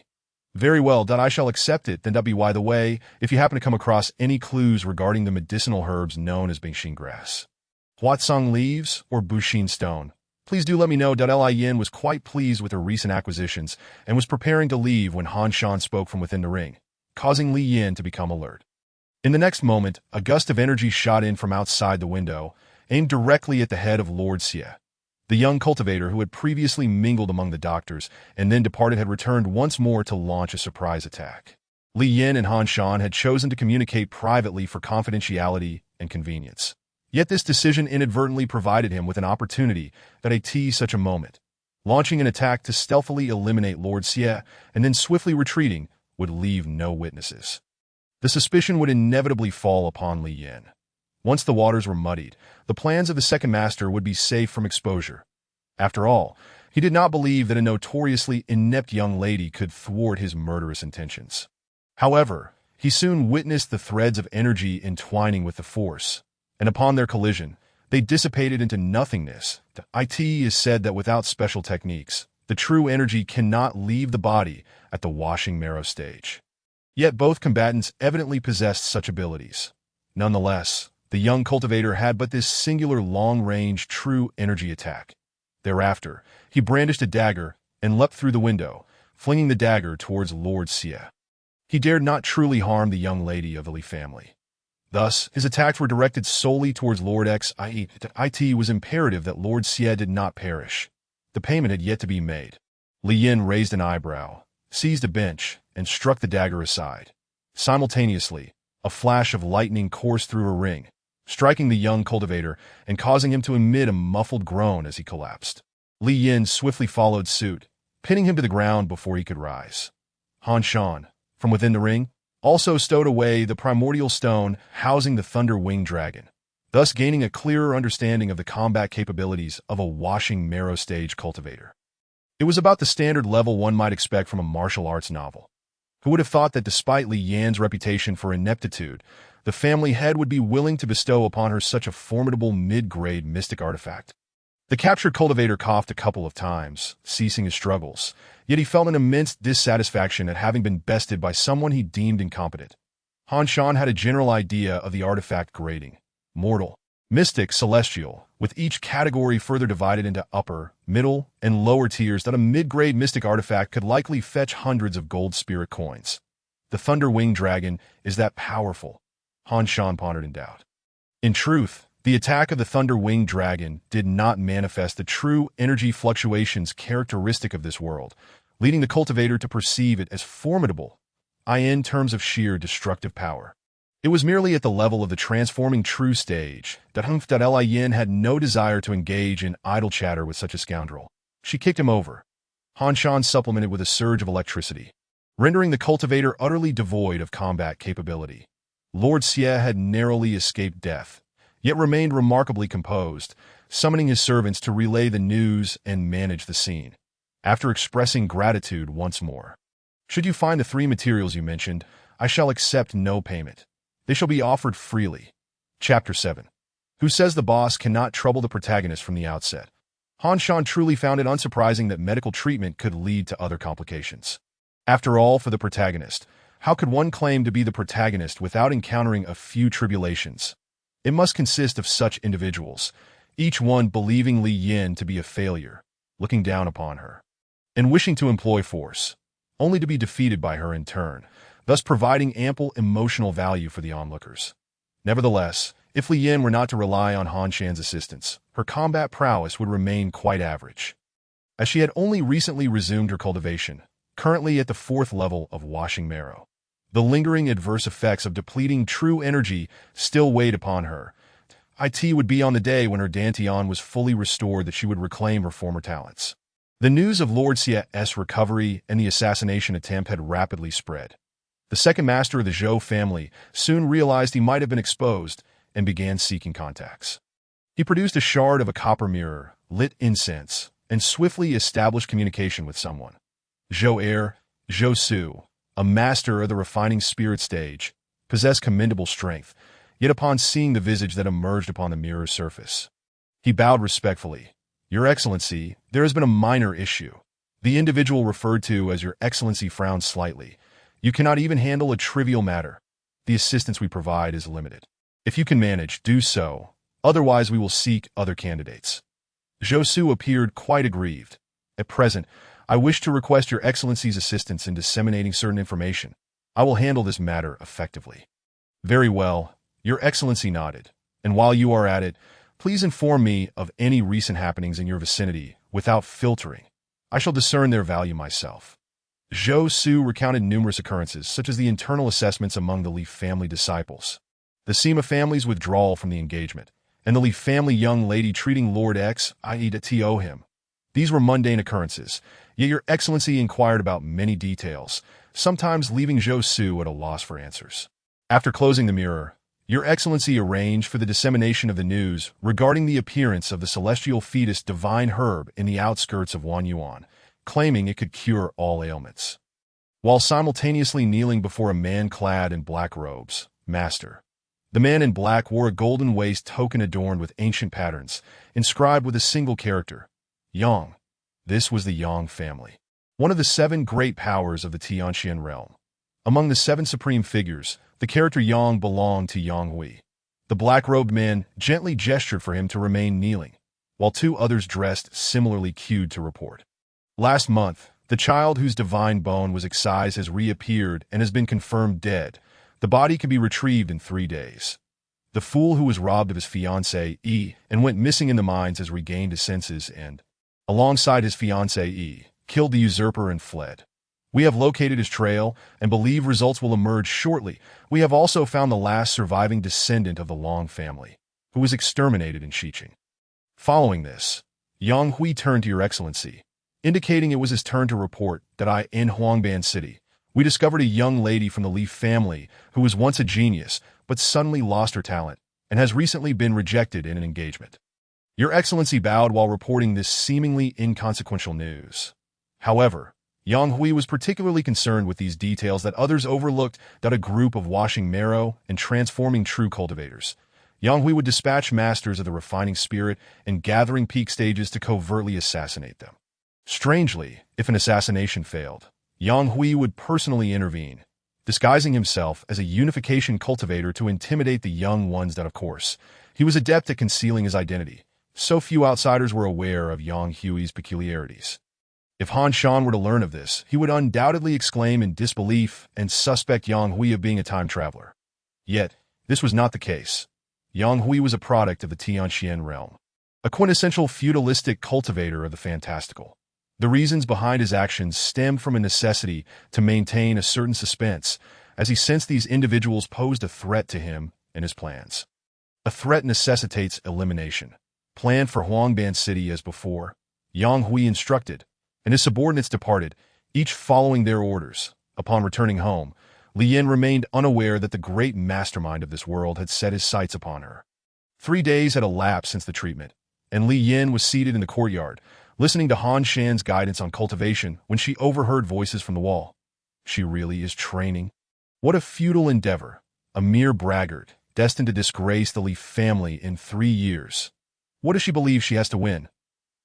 She must be accustomed to being revered as a genius in the past. Her haughty pride blinding her. She is far too concerned with appearances, unlike us mere mortals. Ha ha. Li Yin chose to ignore them, refraining from engaging in a futile argument. For contending with foolish individuals only serves to diminish one's own intellect. Han Shan, on the other hand, felt inclined to scoff at the emergence of such a petty character. Yet typically, the appearance of such individuals serves as a prelude to something that might warrant a dramatic reversal. Thus far, Li Yan's experiences as the protagonist have been exceedingly standard, so standard that Han Shan could effortlessly critique them at length. Hey, the head of the Zhou family has come personally to pay a visit. I wonder what significant event has transpired. Let us go take a look. All right, the plot thickens. Han Shan halted. Just wait. It should unfold in this manner. The head of the Zhou family will visit to express gratitude. Your father, having been oblivious to recent events and the Zhou family's adept secrecy, will be completely in the dark. Yet the Zhou family head will attribute this to your father's arrangements, mentioning that a member of the Li family has provided substantial assistance and must be thanked. At this juncture, you will pass by, and those earlier mockers will deride you once more. Consequently, the Zhou family head will inquire, which one is Miss Li Yin? Ultimately, he will present you with a token of appreciation and request your aid in treating his son. Li Yin listened, utterly bewildered. She tilted her head in confusion, seemingly unable to grasp Han Shan's words. Han Shan waved his hand dismissively, indicating that this scenario was highly probable, with only minor details subject to variation. In any case, you should head over now. The timing is likely right, he concluded, having discerned the patterns of this world. Not master, but you possess the ability to predict and divine the workings of fate. Li Yin inquired, her curiosity piqued. May I learn? Han Shan pondered. How to put it? It's not quite prophecy. However, whether you can learn is not entirely beyond the realm of possibility, that if you diligently read through hundreds of web novels, you could probably manage it. However, such classic narratives, even if you can guess what will transpire next, are still irresistibly engaging. Yin followed Han Shan's guidance toward the reception hall. Outside, a considerable number of onlookers had gathered. Peering in with curiosity, amidst the gathering, the voice of Zhou Chun, the head of the Zhou family, resonated. Old Li, I am truly grateful to you this time. What matter are you referring to? Li Yan's father, perplexed, could not comprehend. Zhou Chun chuckled lightly, while Li Yin gazed at the ring with adoration. Master, this technique is remarkable. I wish to learn it. Chapter 8. Acquiring the 2 ingredients you, the cherished daughter of the Li family, have been a tremendous help to me this time that I would like to seek her assistance once more. Please hold on a moment. Li Qing, the head of the Li family, rubbed his temples, unwilling to remain uninformed. He summoned a servant. Which young lady from our Li family has recently aided the Zhou family? The servant stood bewildered. Outside, spectators began to murmur, speculating that Zhou Chen's loud call was intended for all to hear. He aimed to ensure everyone understood that Li Yin had been of assistance to him. Han Shan surmised that he likely sought to secure the Li family's support, or at the very least, to cultivate the perception that he had garnered it. After all, merely rescuing old Master Xie's son did not warrant Zhou Chen's personal visit, regardless of whether the prior cultivator was an ally of the Zhou family or an outsider. It appeared that Zhou Chen's circumstances were not particularly favorable. However, Li Yan's situation was also precarious. Fostering a good relationship with the Zhou family would benefit her as well. Thus, even though Han Shan was aware of Zhou Chen's intentions, he chose not to expose them. Who helped the Zhou family? The younger generation gathered outside speculated. Was it you? Surely not. It must have been Li Wei. Indeed, it should be Li Wei, for aside from her, who else among us could assist the head of the Zhou family? Li Wei was one of those who had previously mocked Li Yin at the entrance, her cousin, a 17-year-old at the 8th stage of body refinement. Competent in her own right. Although she knew it was not herself, she merely shook her head. Perhaps it was Li Yin. Instantly, laughter erupted among the crowd. A waste who practices backwards every day, aiding someone at the divine realm? What a farce. Come now, we are all of the same clan, and she is the daughter of the head of the Li family. Why speak so harshly? Is there enmity? Han Shan found their remarks perplexing. Yet, it was possible that Li Yin was situated far enough away that they had not noticed her presence, thus speaking without restraint. Excuse me, did Li Yin approached calmly. She recalled the words she had shouted a few days prior to the Sima family. Do not underestimate a poor girl. She thought of the 3-year agreement and Han Shan's various teachings and prophecies, finding the current assembly somewhat amusing. For a moment, the chatter quieted. Being overheard speaking ill of others is somewhat awkward. Among these peers, Zhou Chun broke the silence. I say, Brother Li, please do invite your daughter, Miss Li Yin, to come forth that I wish to express my gratitude in person, and I have other matters to discuss with her. Who? Li Qing was taken aback. He had not anticipated it would be his own daughter. Over the years, he had scarcely paid her any attention. This was not due to disdain for her, but rather because Li Yin was fiercely independent and rarely required his concern. Each time he visited her, she bore a resolute expression that pained him to witness, leading him to simply avoid looking. How could she possibly assist Zhou Qin? Not only he, but the others outside were equally astonished. Various exclamations of disbelief echoed. How could it be Li Yin? That waste, impossible, there must be some confusion. Perhaps it's just a case of sharing the same name.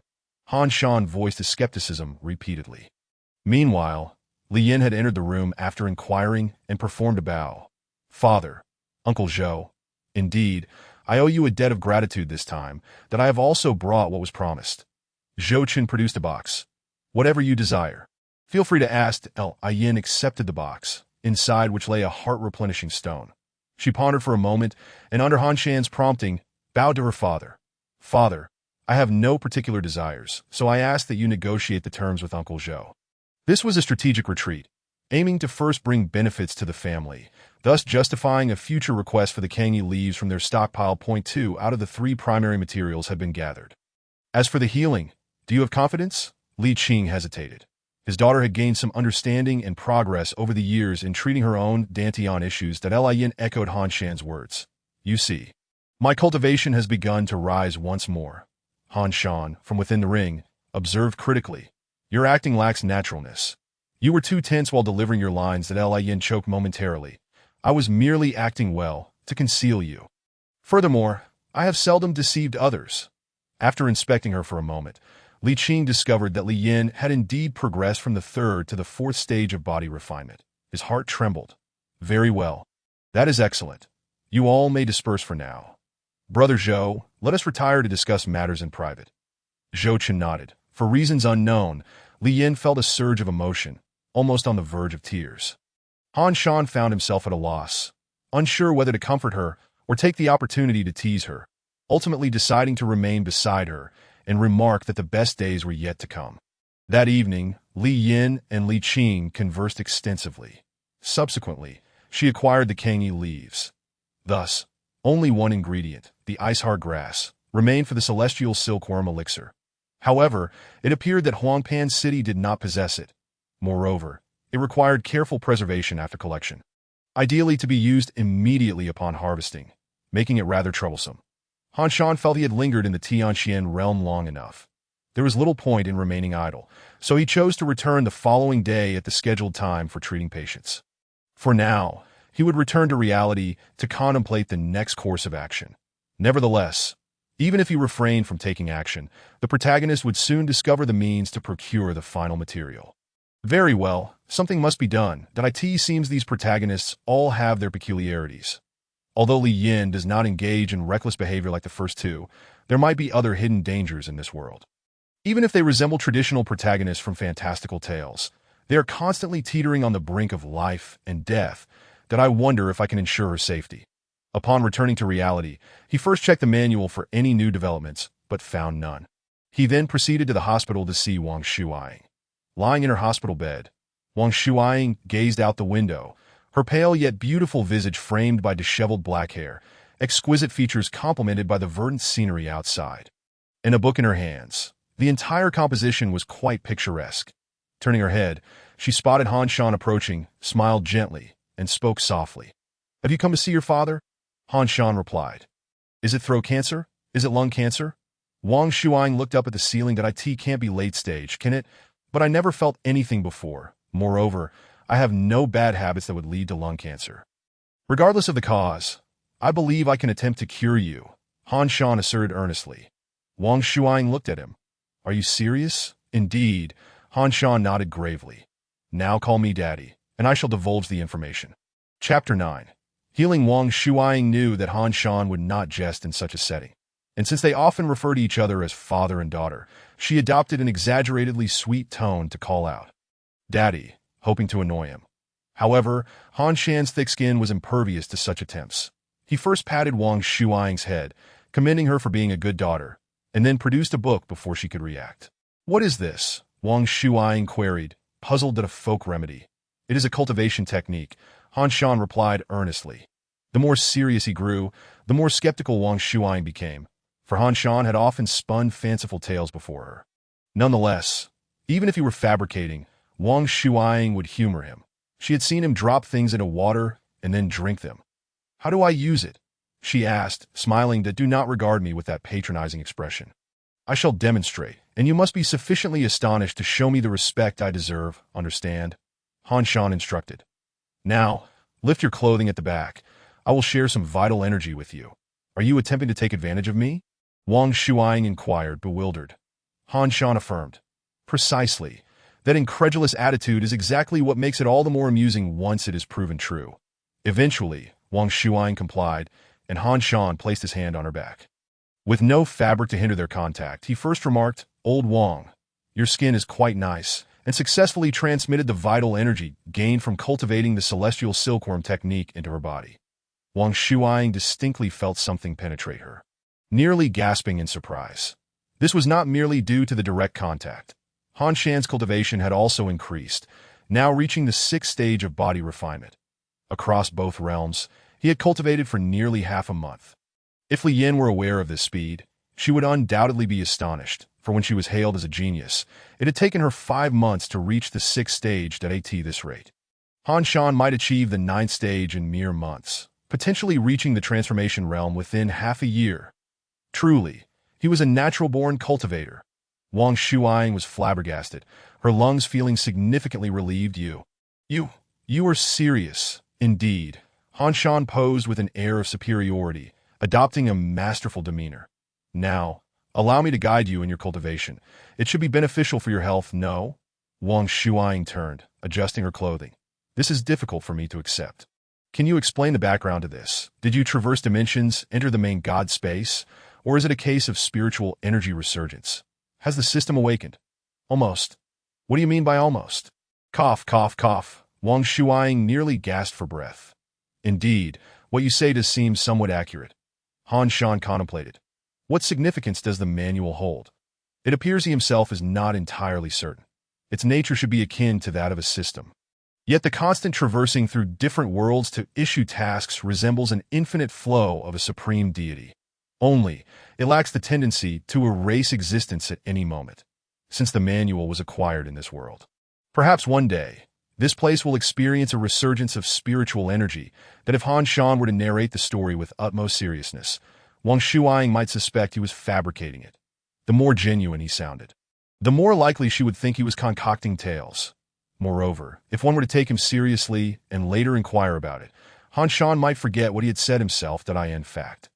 Not providing detailed explanations like this might be the truth, for Han Shan is indeed that kind of person. Wang Shuaying began to earnestly learn the celestial silkworm technique from Han Shan. Initially, Han Shan had quickly mastered it and started his cultivation, and Li Yin had not studied it for long either. Thus, he had always assumed it was easy to learn. However, as Wang Shuaying listened to his explanations, it was as if she were deciphering an ancient text, completely bewildered. She seemed to lack any aptitude for cultivation. The celestial silkworm technique is, in fact, a rather profound skill with a high threshold for entry. It was merely that both Han Shan and Li Yin were prodigies, especially Han Shan, who could progress so rapidly even in a place where spiritual energy is sparse like earth. TSK. Han Shan demonstrated a strand of true energy using a water cup. "Forget it. I'll teach you tomorrow. You can take a look for now." Wang Shuaying sensed Han Shan's mockery, yet instead of being angered, she embraced him. "Thank you. After all, I am your father, aren't I?" Han Shan returned the embrace. A bit pokey, don't pinch. Must you always ruin the atmosphere?" Wang Shuaying rested her chin on Han Shan's shoulder, her hand moving away from Han Yun's waist. Her tone tinged with melancholy. "I am but a patient cough, cough, cough. This lad has indeed cultivated. His skin is so tough. Pinching it still hurts, Han Shan replied. What can I do? I'm just too handsome. If I don't ruin the atmosphere, how could I prevent you from being infatuated? I'm already infatuated. Wang Shuang pushed him away, lying down, hearing Han Shan exclaiming something about considering him a brother while he fancied sleeping with her, which made her roll her eyes. Her black hair spread across the white hospital bed, eyes closed. You may indeed be formidable now, but I hope that even if you ultimately fail to save me, you do not blame yourself, all right? I believe you will certainly do your utmost. Han Shan picked his nose, wiped it on old Wang, and then ran off. Wang Shuang shook her head at his retreating figure, alas. So immature. After 2 days of teaching Wang Shuang in reality, Han Shan finally managed to bring her to the brink of understanding. However, his own cultivation did not advance rapidly enough to break through the 7th layer. The challenges would only increase from here, which did not surprise him. Once he felt sufficiently prepared and had made enough progress to guide Li Yin, Han Shan once again entered the heavenly, profound realm. Master, you have come. Li Yin seemed in good spirits. It's almost time for the agreed treatment. Shall we go? Han Shan nodded. Let us go. However, to be honest, a disease that even a master at the refining spirit realm cannot comprehend may be beyond our capabilities. Considering the current situation of the Zhou family, it likely is not an ordinary ailment. What then? Li Yin scratched her head. Simply diagnosing should pose no problem. Moreover, you must remember, Zhou Chen does not expect you to cure his son. As long as you represent the Li family in treating the illness, it serves as a form of alliance with him. Han Shan stated. Of course, you and your father also need to establish a partnership with him. Thus, it is mutually beneficial to Li Yin sighed. Master, you truly understand so much. Han Shan did not respond, yet he indeed possessed a certain talent in this regard. Perhaps it was a skill honed from constantly deceiving others, excelling at discerning and manipulating their psychology. Coupled with the various social experiences after his parents passed and his regular reading, Han Shan had become quite adept at such matters. Take old Wang's feelings towards Han Shan. For instance, Han Shan was undoubtedly aware of them. However, he himself had not yet decided whether to alter their current relationship. While Han Shan was lost in thought, Li Yin had already made her visit. She brought nothing, appearing rather unprofessional, yet was warmly welcomed by Zhou Chen. Li Yin politely engaged with Zhou Chen when a middle-aged man approached, his sharp gaze fixed upon her. Zhou family's second master. Zhou Su. Chapter 10. Possession. As a master at the refining spirit realm, Zhou Su was undoubtedly formidable, that a typical practitioner at the washing marrow realm would likely tremble before him in mere moments, let alone be scrutinized by his gaze. However, Li Yin felt no fear, calmly meeting his gaze.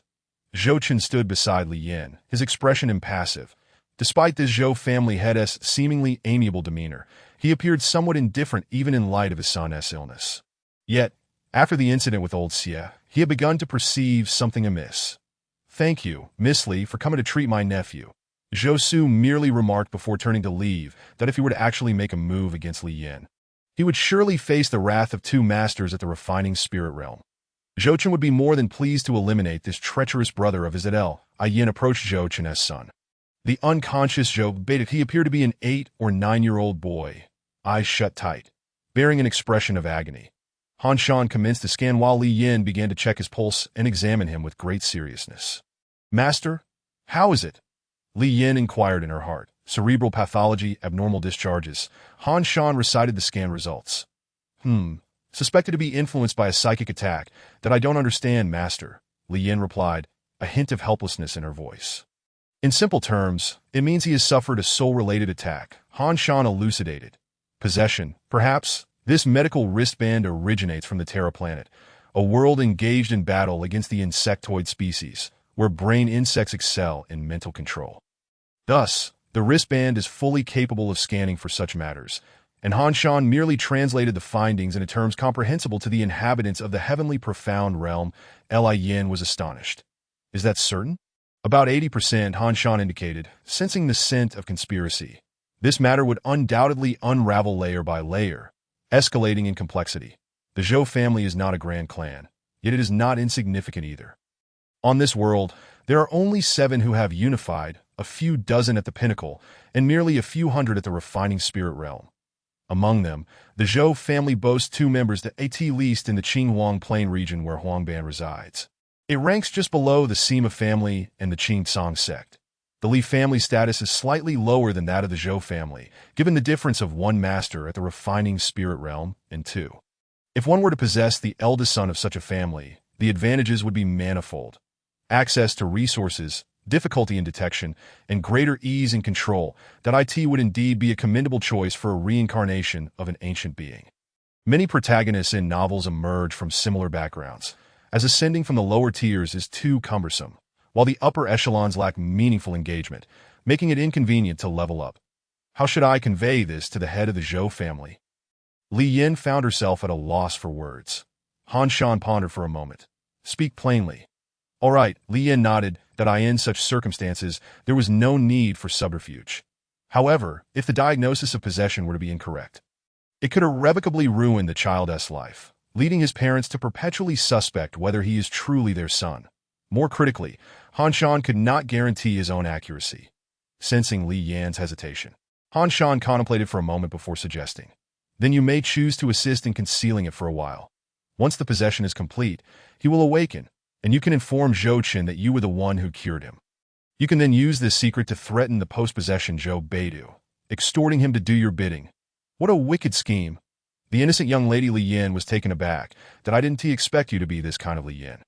"Then let us proceed as such." "Wait, I never said that." Li Yin felt as though Han Shan was placing a foul crown upon her head. "I think I should just speak the truth." "Excellent. Under my guidance, you have indeed chosen to return to the righteous path," Han Shan proclaimed confidently, while Li Yin was left utterly speechless. "Can we ascertain if it is possession?" Zhou Qin narrowed his eyes, his expression fluctuating. Li Yin licked her lips. "I can check a few more times, but currently I have about 80% confidence. Even if it is not possession, he has certainly suffered injuries from other soul-related spells." "I see." Zhou Qin exhaled deeply. "Then I will entrust this matter to you, my dear niece, that I will send a reward later, and the clues you require regarding the ice heart grass will undoubtedly be gathered and delivered to you." "Thank you." Li Yin clasped her hands in gratitude and took her leave. The Zhou family indeed appears to be in a precarious position, embroiled in internal strife while grappling with the possession of their eldest son. It remains uncertain whether the two issues are interconnected. Han Shan pondered within the confines of his ring that in any case, this matter would inevitably draw Li Yin into its web, so there was no need to rush. Huangban City evidently anticipated some significant events, and it was unclear what level of cultivation Li Yin and he would achieve before they unfolded as for how Li Yin would explain her recent peculiarities to her father. Han Shan felt no concern. After guiding Li Yin and simultaneously engaging in his own cultivation, Han Shan exited the heavenly profound realm, for the manual had unveiled a new world to him. Han Shan intended to first venture forth and take a look. World. Blue Star Style. Urban Supernatural Fortune's Child. By Yuan. Login location. The Clock Hand Bookstore. Ultimate objective in this world. Assist by Yuan in saving Blue Star during the Fantasy's End. Before him stood a bookstore, surrounded by shelves brimming with books, and on the bar counter before him rested a coffee machine. Above the glass door hung an antiquated clock, its hands moving with precision, emitting a faint ticking sound. Through the glass door, one could glimpse the modern skyscrapers outside, alongside a colossal pink whale gliding through the buildings without causing any destruction, as if it were a mere apparition. Occasionally, passers-by would glance up at the whale in the sky, seemingly accustomed to its presence, yet a trace of concern lingered in their expressions. Current main quest. Urged by Yuan, who has fallen into a state of love-struck distraction, to train earnestly and strive for strength. Completion reward. Book of Time and Space. One love-struck protagonist. How does one educate such a state? It seems rather challenging. Perhaps I could exert my formidable personal charm to help her realize that other men are but illusions. That way, she can wholeheartedly focus on becoming stronger, right? The Savior Lady. Han Shan began to indulge in self-admiration. Beneath the ethereal shadow of the whale, a striking young woman donned in a white trench coat. Her figure undeniably alluring, wore a maniacal smile as she tormented the man before her. "Oh, Mr. Son of the Ocean, you were part of the assault on me and my husband in my past life. Although you have done nothing as of yet, I must take precautions, so please perish." The man attempted to speak further, But as the woman continued her monologue, she snapped his neck with a swift motion. Her hands stained with blood, yet she smiled faintly. An ethereal clock appeared beside her, its hands reversing. In an instant, she was spotless once more. The woman expressed a sense of relief. It seems I encountered my husband on this very day before my rebirth. I wonder if the bookstore is open today. Han Shan, my Han Shan. Bai Yuan treaded lightly toward the newly opened Clockhand bookstore. This moment, Han Shan remained unaware that the love-struck individual mentioned in his quest was, in fact, drawing ever closer to him. Chapter 11. The advancing Bai Yuan Blue Star was originally a realm of pure technology, until one day, an event known as the First Fantasy Impact transpired, giving rise to a group of individuals referred to as fantasists. The power of fantasists is derived from the collective consciousness of humanity. Fears of darkness and decay, aspirations toward historical and literary figures, and reverence for deities. For instance, some individuals awakened the abilities of Qin Shi Huang, others that of Sun Wukong, and yet others of Gabriel, among various others. Furthermore, collective fantasies can not only be harnessed by awakened fantasists as power, but can also attract unknown realms, such as the underworld, heaven, or the sea world. These realms are termed fantasy realms, and the creatures within them are known as fantasy species. Slaying them yields marvelous items and enhances the fantasist levels through the powers they drop. Bai Yuan awakened the ability of the Candle Dragon. In this world, the myth of the Candle Dragon differs slightly from that of Earth. Here, the Candle Dragon represents the very axis of time. Each blink of its eyes signifies a cycle of day and night, and each breath signifies the transition of the seasons. Its form embodies the very order of time itself, with its eternal flame ensuring the dragon's immortality. Thus, Bai Yuan wields formidable temporal powers, which also account for her ability to be reborn. Before her rebirth, Bai Yuan witnessed Han Shan perish in her arms. In her fury, she charged at her enemies. Yet it was all in vain. Upon her rebirth, Bai Yuan vowed to reverse her fate, eradicate those who had harmed her, and cherish Han Shan deeply. However, Han Shan remained oblivious to her existence. He pondered the world's intricacies while perusing books in the Clockhand bookstore. In the 34th year, during the Second Fantasy Impact, the underworld overlapped with the African continent, ultimately resolved by two level 6 fantasists, Qin Wuing, who awakened the abilities of the First Emperor, and Carl Phineas, who awakened the abilities of Justinian. The death toll exceeded 100 million, and both fell into prolonged slumber as a result. Now, in the 51st year, the fantasy species world, designated as the Deep Sea World, began to gradually overlap with reality, though a formal collision had yet to commence, merely revealing phantoms.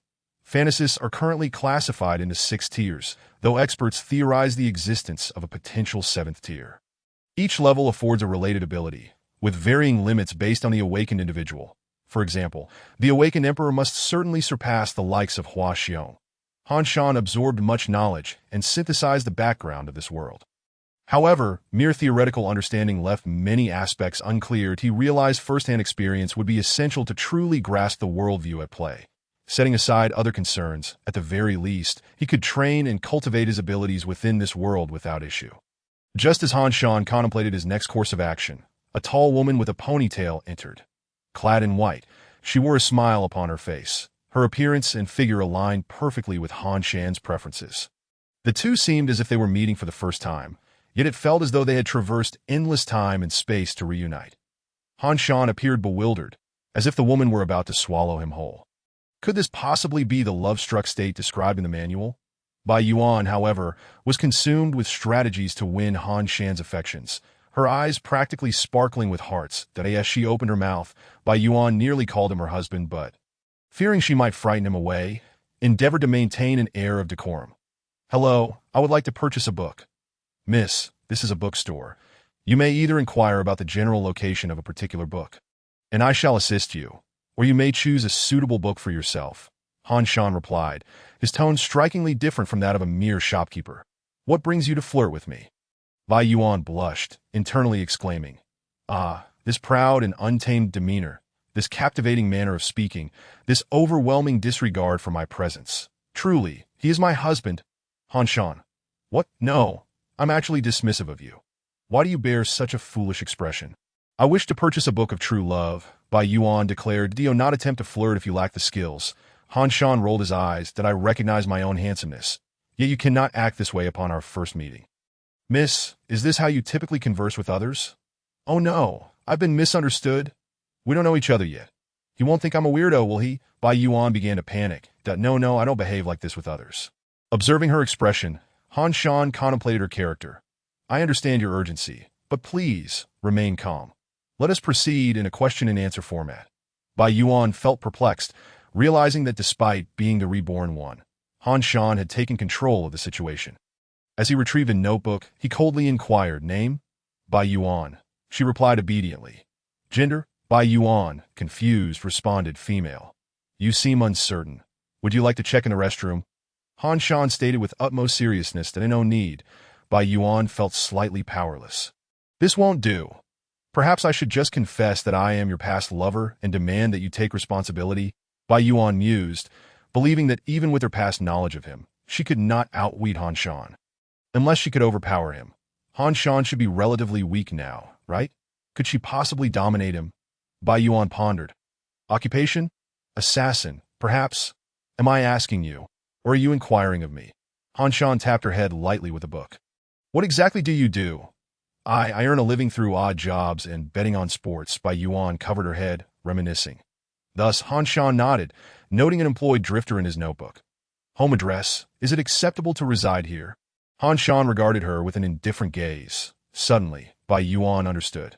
Han Shan was trying to assert dominance due to his lack of knowledge about her abilities. In contrast, she always felt subdued in his presence.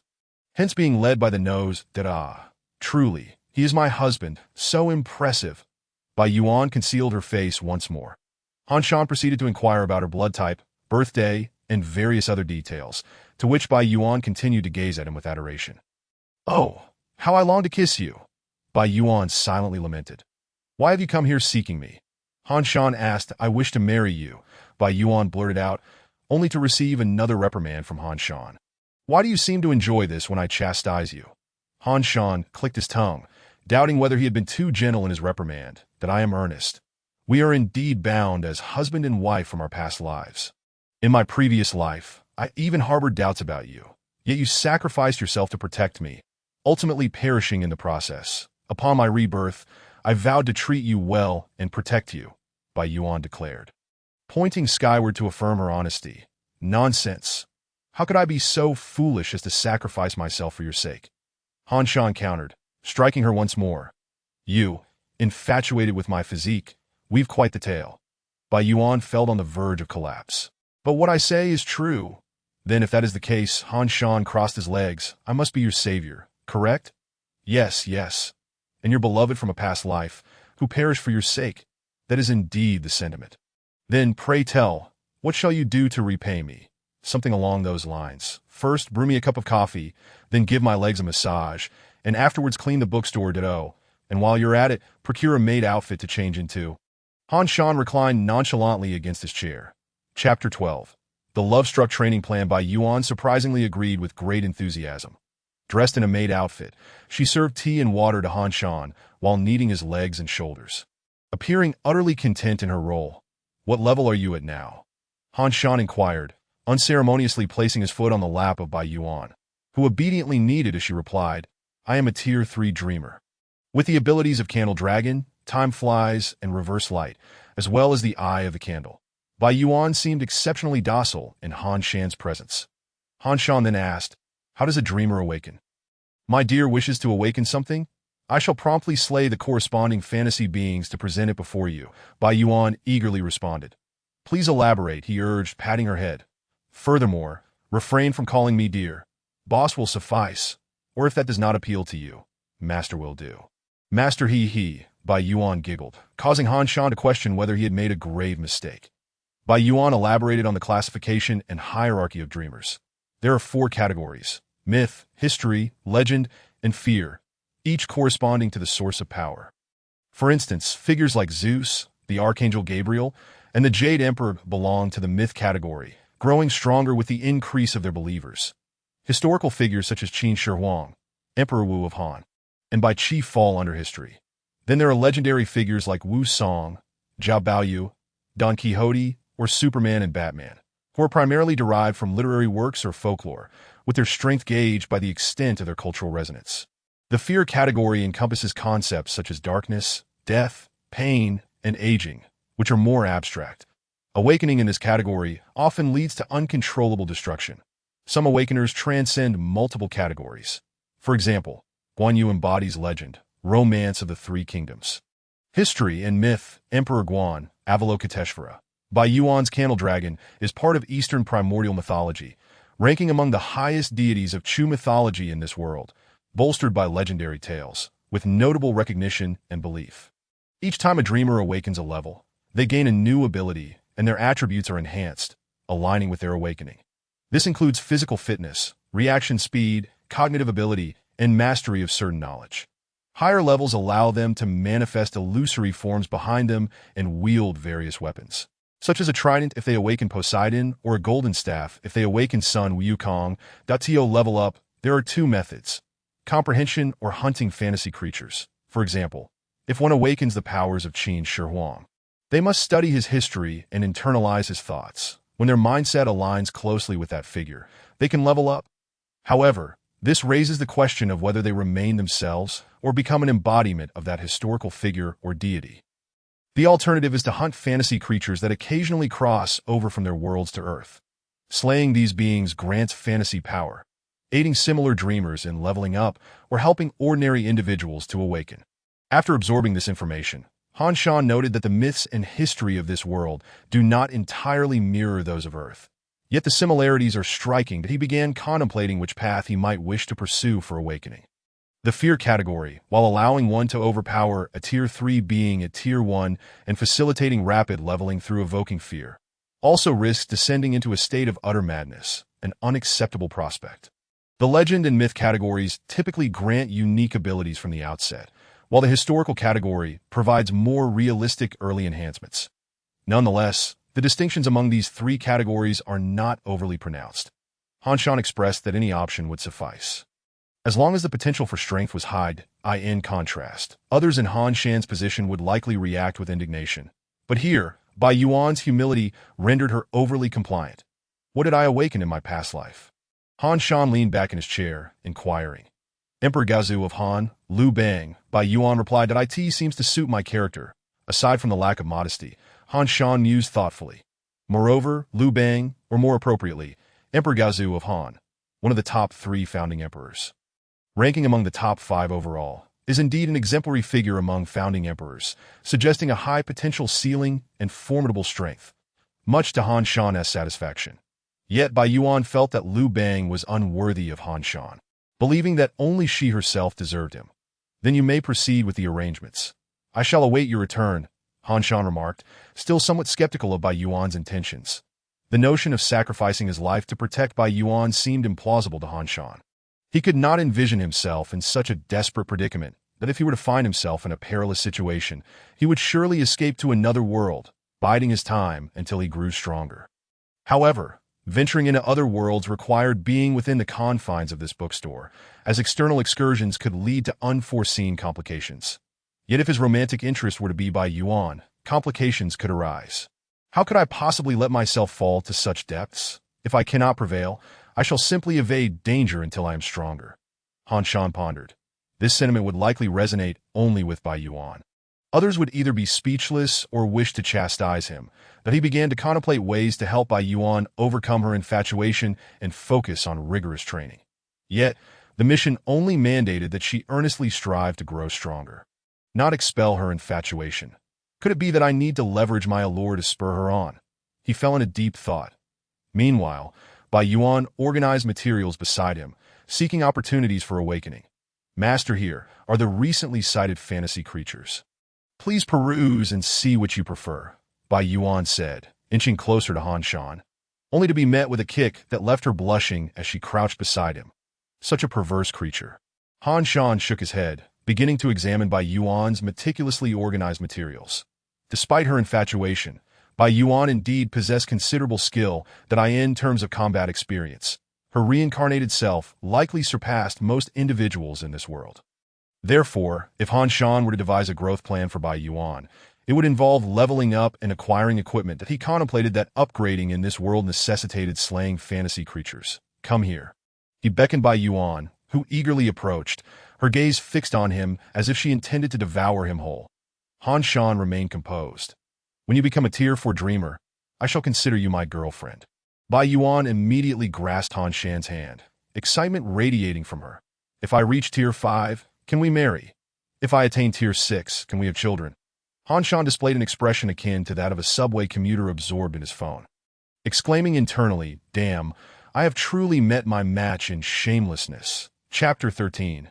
Clues of the Ice Hard Grass, having cultivated to the 7th layer of the cleansing marrow stage in this world, and successfully coaxed Bai Yuan into diligently striving for strength through the allure of his charm, Han Shan was greatly pleased to receive his reward, the Book of Time and Space. This consumable item allows the holder to traverse time and space once, albeit with a rather limited capacity. Only a second in time, but capable of spanning thousands of kilometers in space. Yet, upon reflection, perhaps a second is quite lengthy in the grand scheme of the universe.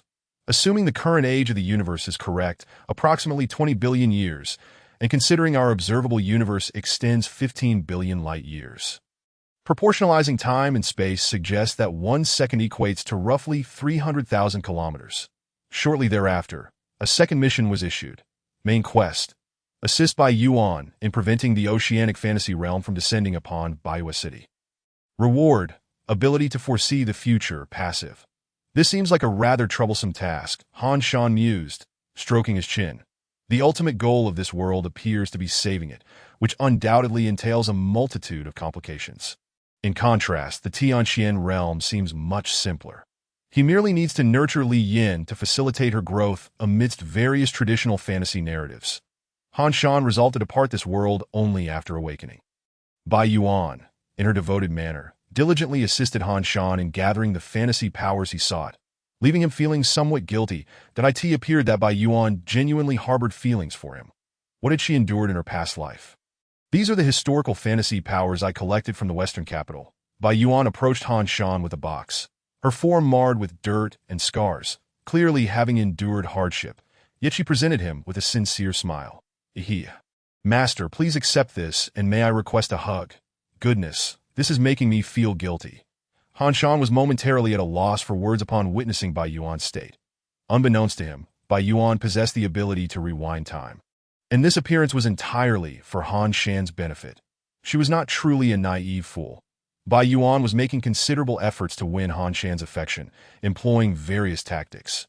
You must be waking in the middle of the night, chastising yourself for being so unworthy, aren't you? Bai Yuan thought to herself, secretly reveling in her success as she embraced Han Shan. Utilizing the fantasy powers that Bai Yuan had procured, Han Shan successfully awakened his own fantasy archetype, Emperor Gaozu of Han. Liu Bang, seizing the world with a 3-foot sword while clad in humble attire. His success perpetuated the grand achievements of Qin Shi Huang, establishing the foundation of the Han dynasty and the Han nationality. It shattered the long-standing power dynamics among the nobility that had persisted since the spring and autumn and warring states periods, truly embodying the sentiment expressed by Chen Sheng and Wu Guang. Do lords and ministers not have their own lineage? Han Shan observed a man, exuding both a rogue charm and an aura of dominance, standing amidst a city weathered by war and hardship, explaining something to the bewildered elders of his hometown and making some sort of pact with them. This seemed reminiscent of Liu Bang's agreement with the people of Guangzhou, marking the awakening of a first-tier dreamer. The tangible effect of this was an enhancement of charisma, allowing others to perceive him as reliable and trustworthy. Through mere words, various agreements could be reached, and once established, both parties would subconsciously adhere to them, albeit with a limit of a maximum of 3 simultaneous agreements. Thus, Han Shan aptly named this skill the 3 Articles of Agreement. The founder of the Han dynasty broke through the Qin defenses and made a pact with the elders, winning the hearts of the people of Guangzhou, a skill lacking in offensive capabilities, yet remarkably useful. Han Shan felt immense satisfaction with this. After the embrace, Bai Yuan set up a bed in the Shenzhen bookstore. Initially, she intended to run to Han Shan's bed, only to be shooed away. Hence, she had to lay a bed for herself on the floor, which left her feeling somewhat melancholic. Following his awakening, Han Shan exited this world and returned to the hospital to teach Wang Shuang, successfully guiding the old man into mastering the celestial silkworm technique. Upon re-entering the heavenly Xian realm, he thought to himself, alas, how busy life can be. Speaking of which, school was about to start in a couple of days, and as a third-year student, there were indeed some courses to attend. However, to be honest, it seemed that skipping them might not be an issue. After all, if he were to find himself in need of money in the future, he could simply venture into the heavenly Xian realm to procure some gold, perhaps 2 pounds, then return to Earth to sell it. Selling too much at once could lead to complications.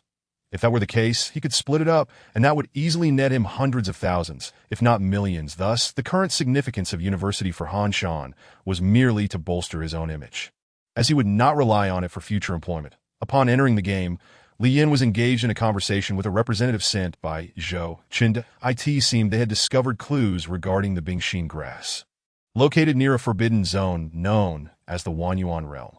The reason it was deemed forbidden was not due to any religious restrictions or prohibitions, but rather because no one who entered had ever returned alive. Even those at the return to unity level had perished within.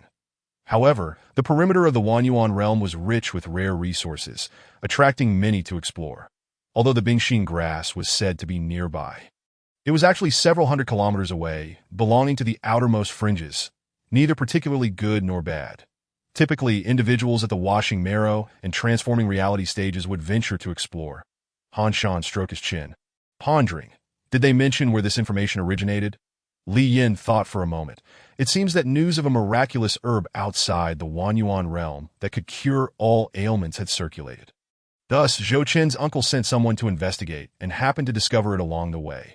However, once they learned it was related to possession, Zhou's uncle no longer hoped it could cure Zhou Beidu. This sounded suspiciously like an attempt to lure Zhou Qin out, perhaps fabricated by someone. Han Shan contemplated this, realizing that the Wanyuan realm, notorious for its lethal reputation, was likely a dungeon he would need to strategize against for Li Yin. It would be wise for her to gather pertinent information in advance to avoid being unprepared later. In response to Han Shan's caution, Li Yin scratched her head. But master, you have already foreseen that I would enter the Wanyuan realm. So couldn't you just tell me how to avoid it? Firstly, such matters are not as simple as one might wish to evade. Secondly, entering could actually be beneficial for you, Han Shan continued, speaking in a manner that completely eluded Li Yan's comprehension. As for the Bingxin grass, it was imperative that no one else assist in its harvesting, as it needed to be collected and utilized immediately. However, Han Shan could not guarantee he could protect Li Yan in its entirety. It would be best to find someone trustworthy to safeguard her, but such individuals seemed rather scarce. What about my father? Li Yin inquired. Han Shan replied, if he leaves Huangban City, I suspect Zhou Su would promptly take action against Zhou Chun. That fellow undoubtedly has other accomplices and would likely involve some significant malevolent force. Another prophecy? Li Yin could not quite grasp the implications that in truth, this was merely Han Shan's conclusion drawn from reading numerous fantasy novels. Small bosses like Zhou Su often had larger bosses behind them, allowing the narrative to escalate while concurrently facilitating the protagonist's growth. That if all else fails, you could venture alone. Han Shan suggested that for the transforming reality stage. I should be able to handle it. Anything beyond that may be challenging, but I can at least ensure your escape. Chapter 14. Departure. Han Shan was not boasting. He spoke with sincerity. The combination of the 3 articles of agreement, the Thunder-Winged Dragon, and being at the 7th level of the Washing Marrow stage instilled him with confidence to confront most opponents at the Transforming Reality stage. While he might not be able to defeat those at the Dao Palace stage, he could still engage them to some extent, that if faced with an even stronger adversary, he would have to rely on the Book of Time and Space to whisk Li Yin away, or exit this world entirely to grow stronger in another realm before returning. However, according to the typical narrative logic, encountering a high-level protagonist or 2 was acceptable. Yet if a god-refining or peak-gathering level opponent were to confront a mere washing marrow practitioner, that would indeed be absurd. Akin to Zhu Yuanzhong begging with a bowl while surrounded by Mongolian troops, or me running a small shop only to have Jack Ma show up. He was still contemplating this in accordance with the prevailing logic of the world. Moreover, even if he sought assistance from others for protection, the most they could offer would be at the Dao Palace stage. Those at the god-refining stage would be unlikely to accompany Li Yin, as they were not significantly stronger than Han Shan. This sense of being a golden finger for the protagonist was rather gratifying. observing Li Yin prepare supplies and file for a permit to venture out. Han Shan reminded her that his ring was a spatial ring, capable of storing food and other items. That Li Yin was not overly astonished, perhaps having grown accustomed to her master's peculiarities, when Li Qing learned of his daughter's destination. A flicker of concern crossed his face. Although the level of danger there was relatively low, primarily comprising washing marrow and transforming reality practitioners, Li Yin herself was only at the 4th level of washing marrow. Should she encounter an enemy in a desolate wilderness, it could be perilous, and she might never find out where to seek vengeance. Moreover, would the Bingxin grass truly prove useful? While Li Qing had witnessed his daughter's cultivation resume its ascent, he remained skeptical of her assertions. Ultimately, with Han Shan's assistance, Li Yin managed to persuade her father to part with a purported treasure capable of withstanding a strike from a god-refining practitioner and a token capable of unleashing a full-force strike from a god-refining practitioner as her trump cards. She then set off alone. The primary reason for her solo journey was that both Li Yin and Han Shan wished to keep it confidential. Furthermore, Han Shan believed that revealing one's whereabouts only increased the danger. If no one knew where she was, then no one could ambush her. Meanwhile, within the city, upon hearing of Li Yan's departure, Zhou Chun gazed up at the sky, hands clasped behind his back, and then discreetly sought out Li Qing. The specifics of their conversation remain unknown. However, the following day, Zhou Chun announced his intention to venture into the Wanyuan realm in search of a miraculous herb to cure his son. Yet, Zhou Chun was already aware that Zhou Beidu was not ill, but rather had fallen victim to possession, which would undoubtedly raise questions for Li Yin if she were to learn of it. Han Shan was capable of discerning much from the situation. Nevertheless, at this moment, Li Yin had already embarked on her journey. Although she had not ventured far from Huangban City, she at least knew the way to as a practitioner. She did not need to overly fret about encountering danger. Meanwhile, Han Shan observed the myriad aspects of this world. Noting the vastly different customs and cultures compared to Earth, it was evident that the practice of cultivation had an immense impact. There were no nations or dynasties, yet among the villages and city-states, there existed their own systems of governance. Practitioners would, to varying degrees, intervene in and control these systems. The specific governance model and the extent of control over the population were determined by their formidable practitioners. Furthermore, there were rules governing interactions between practitioners. However, these rules were straightforward and often brutal, predominantly centered around the principle of might. Additionally, they were largely unwritten norms that in places devoid of hope, lower-level practitioners and ordinary individuals held little sway over their more powerful counterparts. Consequently, any extensive system would ultimately be dismantled by a discontented and formidable practitioner. For instance, the territories controlled by 7 distinct return-to-unity practitioners manifested different social structures shaped by their whims. Yet, in Han Shan's view, there was little difference. Being immersed in such environments, their perspectives would not fundamentally differ, leading to no substantial divergence in their societal forms. Perhaps, these observations merely underscored that attempting to implement systemic reforms or enhance productivity in the current world held little significance. Thus, the focus must be directed towards personal strength development. Master, what are you pondering? Li Yin, being a native practitioner, did not share Han Shan's profound reflections on the various circumstances along the way. I was merely contemplating how to expedite your cultivation. Han Shan replied that it has only been a few days. Must you be so impatient? Li Yin expressed her exasperation that it had barely been 10 days, and she was not particularly anxious. Why was Han Shan so eager? Han Shan was indeed anxious. After all, in stories, protagonists often experienced rapid advancements in their levels within mere days. However, now he had to experience each day with Li Yin, and time felt dreadfully sluggish. Furthermore, as they ventured out, he worried that if he were to leave her side, she might be ambushed and eliminated as a golden finger. He had to remain close to Li Yin at all times. Meanwhile, Li Yin had grown accustomed to his presence, although she did request that he not watch her during private moments such as bathing or using the restroom. However, whether Han Shan truly observed it remains a mystery known only to him. Regardless, when Li Yin engaged in these actions, Han Shan was able to respond whenever she spoke to him, indicating that even if he could not see, he could hear. After becoming accustomed to the numbness of such circumstances, Li Yin ceased to concern herself with them. Although this world bears a semblance to the ancient aesthetics of Huaxia, it lacks any particularly stern moral doctrines. There are no expectations of suicide to preserve one's purity after merely being glanced at. In fact, even during the ancient times of Huaxia, particularly in the Southern Song and the Ming and Qing dynasties, there existed a notably conservative ethos, which only represented about 1/10 of the historical timeline.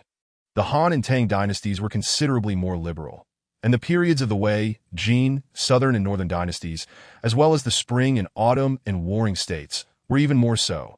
However, most period dramas and novels draw heavily from the Ming and Qing dynasties, thus leaving such an impression on the public. Although Han Shan could rationalize it, to assert that his actions were not somewhat lewd would be misleading. Nonetheless, Li Yin tacitly accepted that he could engage in such lewdness with her. After 2 days of travel, feeling exceedingly bored within the confines of his ring, Han Shan opted to exit the Tianxian realm, setting a timer to return in a few seconds. Rising from his bed, he made his way to the hospital, where he found Wang Shuaying meditating. After several days, she had only just begun to wash her marrow. Han Shan noted the vast disparity between individuals. However, Wang Shuaying appeared somewhat more frail. It seemed that mere cultivation could not resolve her current afflictions. Did the sickly beauty's heart flutter? Wang Shuaying cast a flirtatious glance at Han Shan and leaned back against the bed, remarking that subsequent chemotherapy and radiotherapy would leave her bald. Han Shan shrugged, explaining that doctors do not recommend undergoing such treatments at this stage, as they would be futile and only exacerbate her suffering. Is that so? Wang Shuaying gazed at the ceiling. No worries, for I am still here. Once I achieve a breakthrough in transformation, even if you lose an entire lung, I shall save you, Han Shan declared with utmost sincerity. Now lie back. Allow me to treat you. Chapter 15. Han Shan's initial battle. What are you doing? Relishing the sensation, Han Shan and Wang Shuaying could not maintain seriousness for long. Following the treatment, while Han Shan pondered, Wang Shuaying immediately began to tease him that he swiftly countered. What sensation do you even have to speak of? Sighing, she responded, I lack the strength to strike you now. Her expression was one of sorrow, feigning weakness while relishing Han Shan's reactions. That wretched woman. Although Han Shan suspected Wang Shuaying was being deliberately provocative, he could not help but feel a surge of compassion for her. After years of sparring verbally with Han Shan, Wang Shuaying had certainly honed her skills. After making her presence felt with old Wang, Han Shan returned to the time-honored bookstore in Blue Star to cultivate. Currently, both the Tianxian realm and reality were short on time. This place, however, was temporarily sufficient, for Bai Yuan was powerful enough and possessed memories from her past life, allowing her to prepare without excessive time constraints. Moreover, it was modernized and quite comfortable, leading Han Shan to devote most of his time to cultivation here. Bai Yuan, as a reincarnated individual, informed Han Shan that the true arrival of the Oceanic Illusion realm was still a month away and reassured him that she knew how to resolve it. As a devoted admirer, Bai Yuan was exceedingly attentive, leaving Han Shan with no discomfort. However, Han Shan was not there to merely live off her kindness. He did not wish to find himself lacking in combat experience when the time came. Although he had undergone training in the first 2 worlds, that was not the same as actual combat. That it was an opportune moment to accumulate some experience under Bai Yuan's guidance, as such chances might not present themselves again.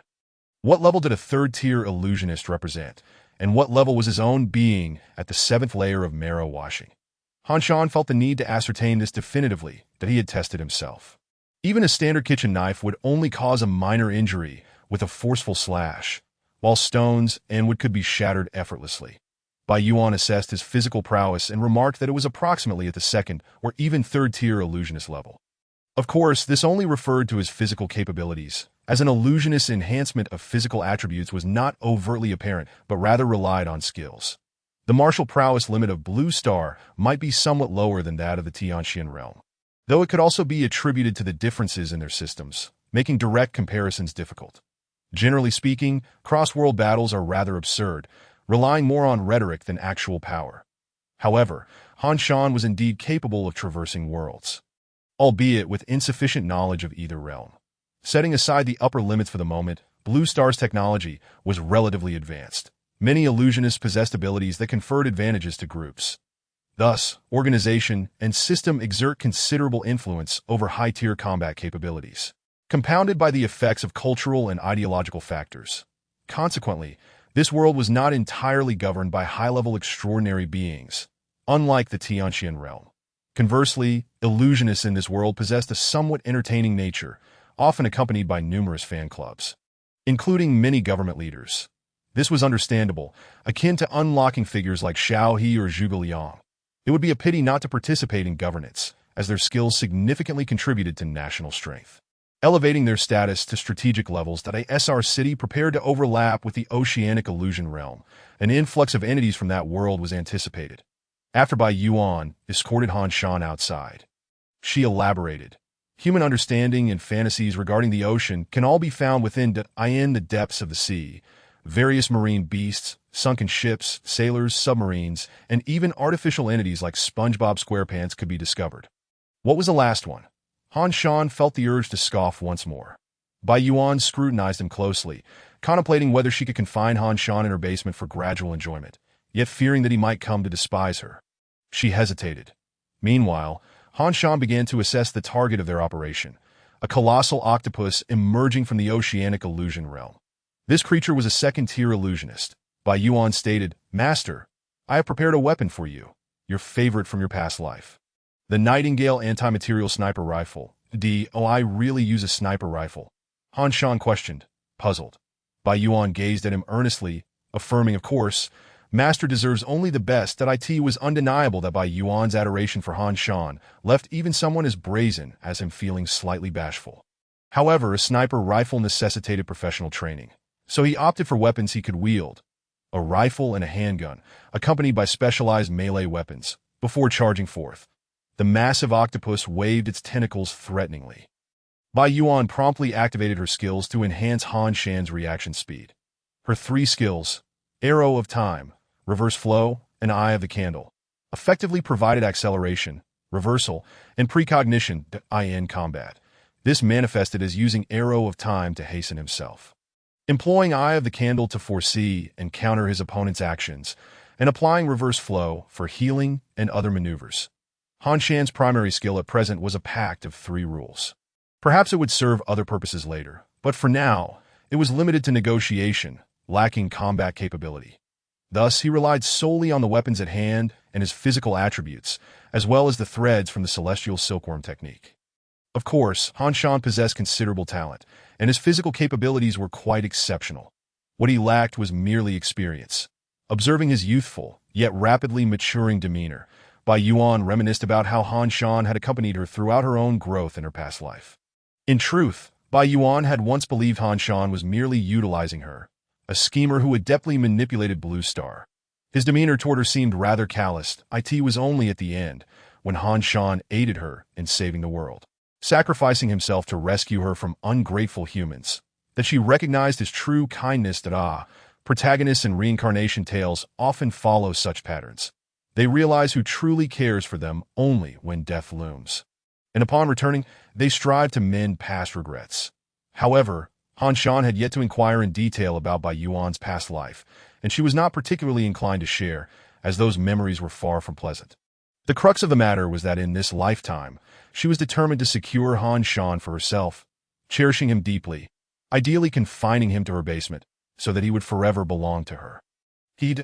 Bai Yuan succumbed to her obsessive and infatuated thoughts. Han Shan effortlessly severed the octopus's tentacles and shot through its head, watching as it transformed into a mass of illusory power that fell to the ground. "Master, you are magnificent." Bai Yuan clapped and approached him.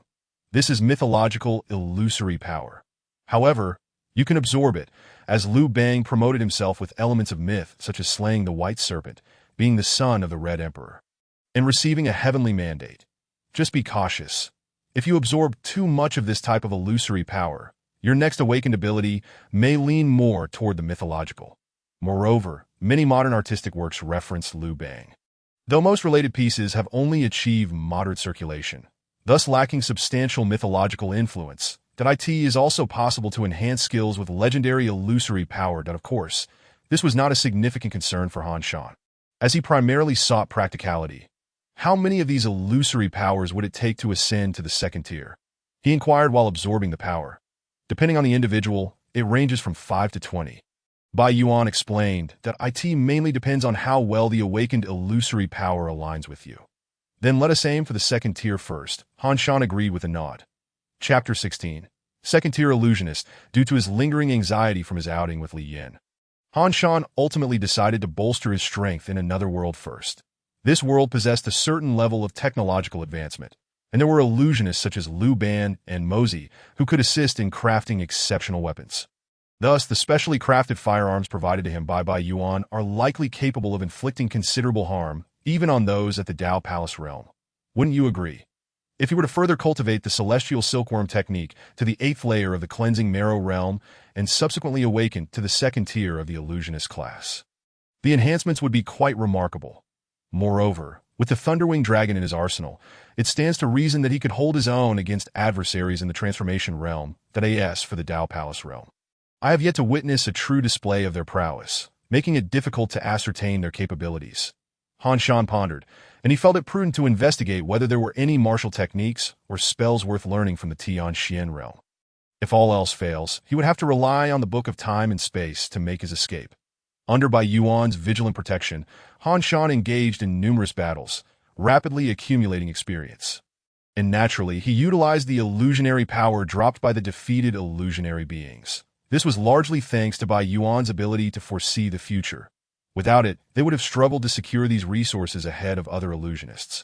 Finally, after vanquishing the 7th monster and absorbing the 7th fragment of illusionary energy, Han Shan successfully ascended to the 2nd tier of illusionists. His physical form, cognitive processing speed, emotional comprehension, and charm all saw notable enhancements.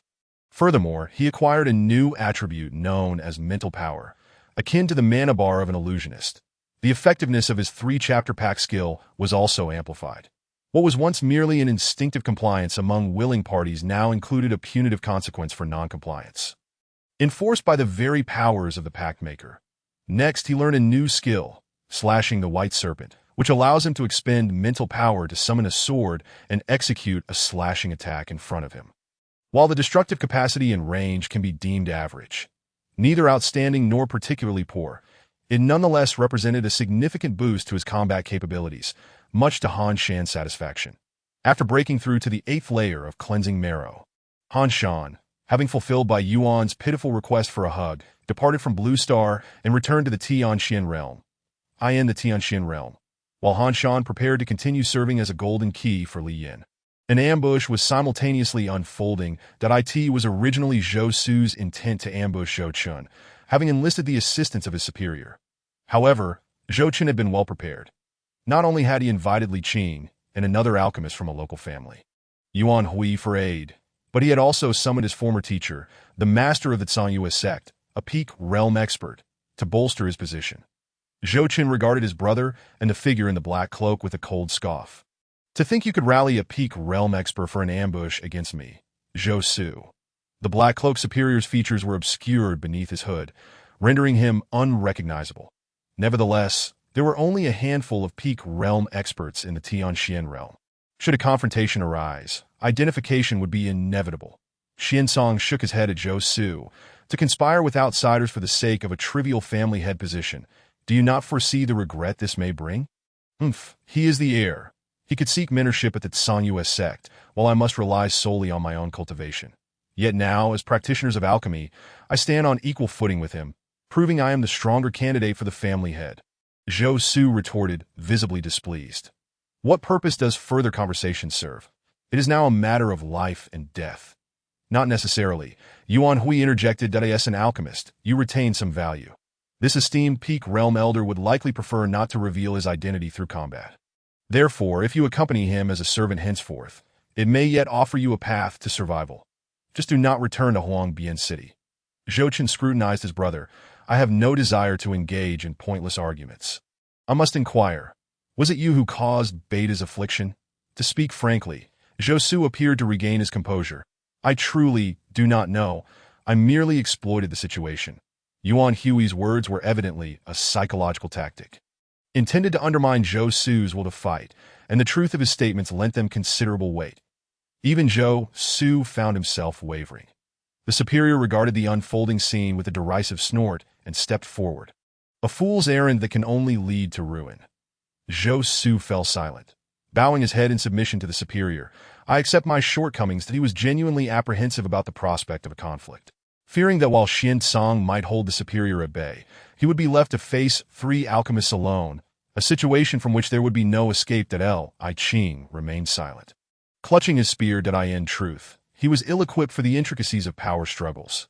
He barely managed his own family's affairs and relied primarily on personal combat prowess to maintain his position, in this tense atmosphere. He found himself bewildered by the myriad subtleties of conversation and underlying meanings, akin to an outsider stumbling through a business negotiation over drinks at that moment. The superior, undeterred, was calling for reinforcements. "Master, we have encountered unforeseen circumstances. Could you lend assistance to your loyal servant?" The superior sought aid from Yang Hui, the head of the Yang family, who was nearby. This was his source of confidence, with the third most powerful Yang family leader present. What threat did these individuals pose? Although he doubted his ability to defeat Xian Song in direct combat, the superior felt bolstered by the prospect of support, patiently awaiting his master's response, all the while regarding the others with an air of defiance. His master responded promptly, "I am occupied. Do not disturb me." The superior, Yang Hui, is seeking someone. Li Yin, that a unifying practitioner, possesses boundless power. A full-force strike could rival that of a thermonuclear weapon. Yet, even such a figure is not omniscient, that Li Yin and Han Shan were acting independently, and in this world devoid of surveillance and registration systems, neither he nor Li Qing had any notion of her whereabouts. In fact, Li Yin herself could not confidently ascertain her location, even with a map. "Master, it seems we are lost," she murmured, her voice barely audible. Han Shan reassured her, "It is of no concern. We lack navigational devices. So becoming lost is only natural, that we have provisions in the ring, and we can inquire about the nearest town or village to find our way. Besides, it is often when one is lost that they stumble upon side quests." "Ah," Li Yin nodded. Her master had assured her that within the Dao Palace realm, her safety was guaranteed, in truth, Dao Palace practitioners were becoming increasingly rare. Places like Huangbian City, boasting several alchemists, were hardly considered small towns. By Earth standards, they would be classified as second-tier cities, in ordinary towns. There might be just one alchemist in charge, while the remainder comprised Dao Palace and transformation practitioners, in more remote areas. It was likely that even alchemists were scarce, with perhaps only 1 or 2 Dao Palace practitioners. This phenomenon reflects a form of talent siphoning. Those capable of becoming alchemists typically possessed aspirations that led them to larger locales in search of resources for cultivation, thereby leaving more isolated towns abandoned by significant cultivators. Only malevolent practitioners, in need of souls for refining or seeking resources from lesser regions, would venture into such places. Li Yin entered a small town and was met with a gruesome sight, heads displayed prominently throughout the streets. Chapter 17. Dao Palace Realm. Ugh. The stench of blood overwhelmed Li Yin. She felt little fear of the dead, asking, "Master, what should we do?" Han Shan's response was succinct. "Observe." "Very well," Li Yin thought, recognizing that her master's foresight had failed this time. However, Han Shan clarified that he had no foresight to offer, at least not for now. They would address that once the task in Blue Star was complete. In truth, Han Shan had never encountered such a bloody scene before.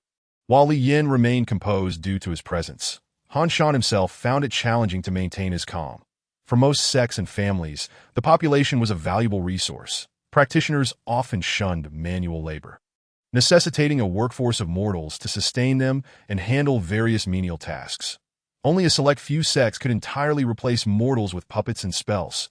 Furthermore, practitioners, especially those from sects, relied on fresh blood from mortals to rejuvenate their ranks. Thus, safeguarding the lives of mortals became a responsibility and obligation for organized practitioners, driven not by morality, but by self-interest. Of course, from another perspective, morality itself serves to protect collective interests. Conversely, those malevolent practitioners who engaged in mass slaughter of mortals and lower-tier cultivators were rightfully condemned. Causing trouble in someone else's territory often resulted in retribution from the local powers. However, one must also be mindful of their own capabilities. If one's strength is excessively formidable, few would dare to uphold justice. The Tianxin realm was, after all, a world governed by the law of the jungle, in contrast to Earth, where might often dictated right. The balance of power on Earth ultimately depended on numbers and organization. Therefore, one must at least maintain a facade of righteousness. Behaving too brazenly could lead to being perceived as a fool rather than a formidable figure. Here, however, even thousands of ordinary people could not hope to contend with a single alchemist. Han Shan took a deep breath, grasped the Book of Time and Space, and prepared himself. Should the situation turn dire, he was ready to flee with Li Yin. After all, those who committed such heinous acts would undoubtedly possess formidable abilities.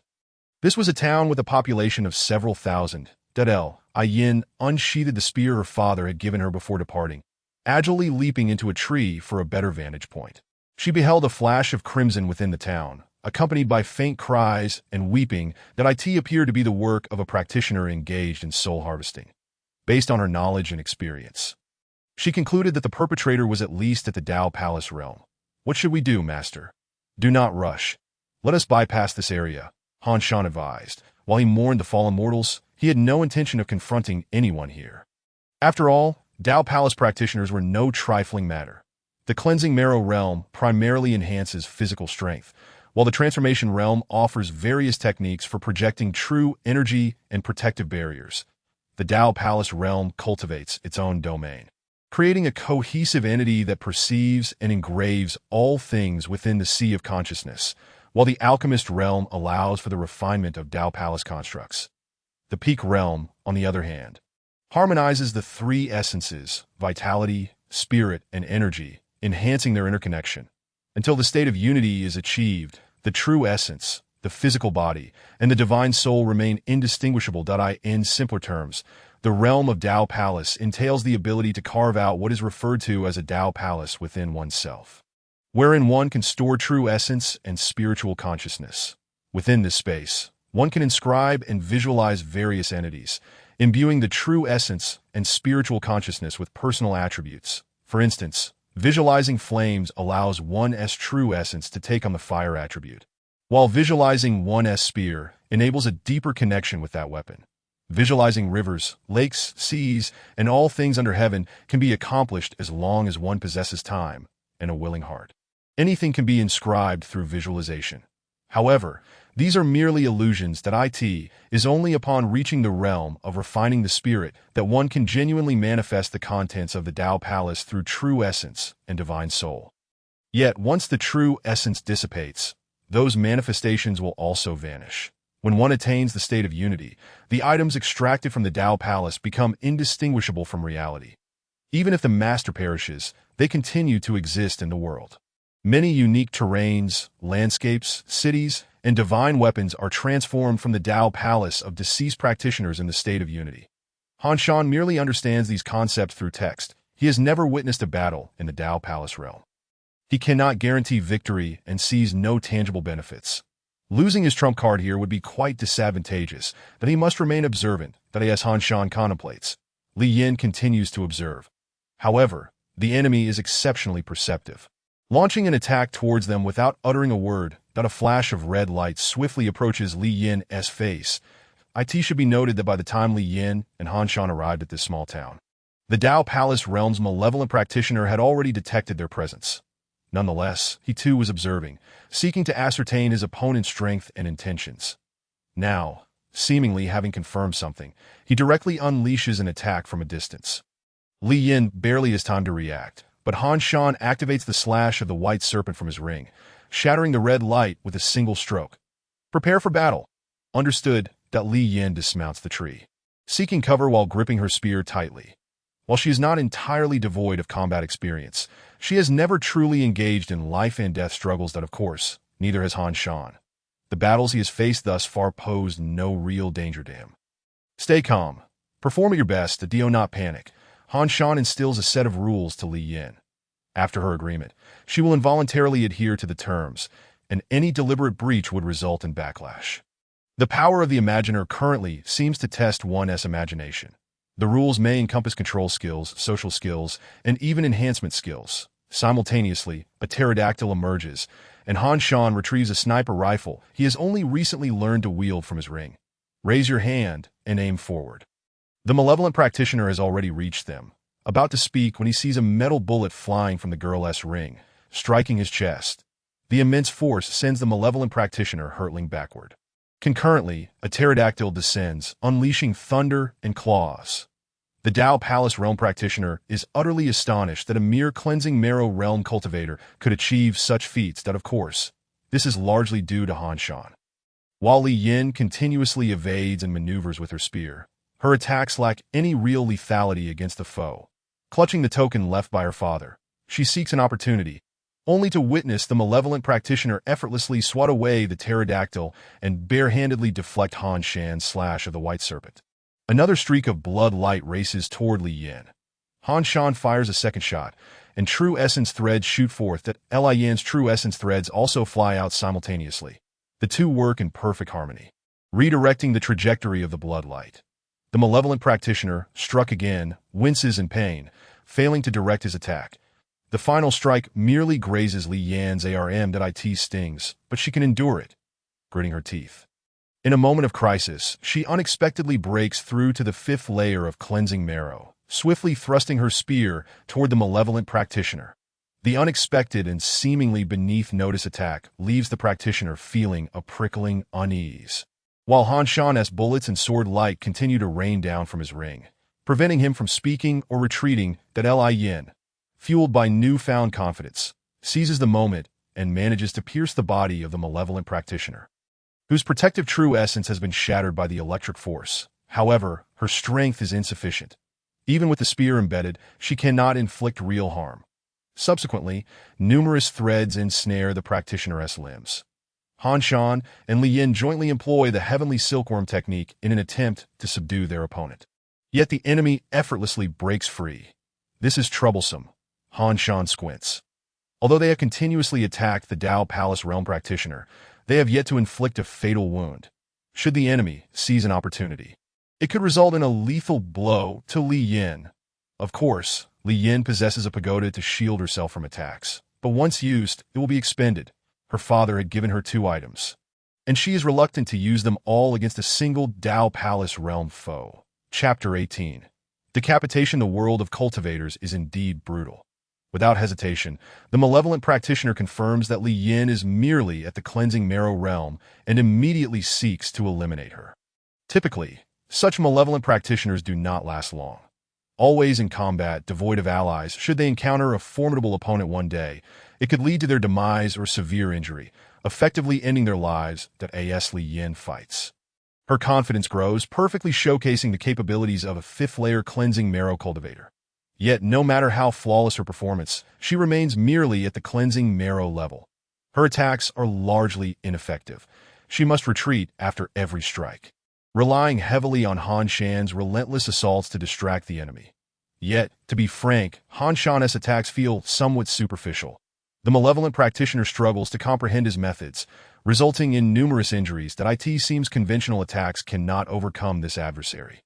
There are now 2 options. First, retreat from this world and allow Han Shan to devise a means of growth. Second, expend 1 or 2 trump cards, throwing another slash of the white serpent. Han Shan senses his mental energy waning, that he currently possesses the blue bar for the heavenly silkworm technique and the Imaginer's mental energy bar, but the 2 are not compatible, which is quite vexing. I will restrain him. You should use the token your father left you.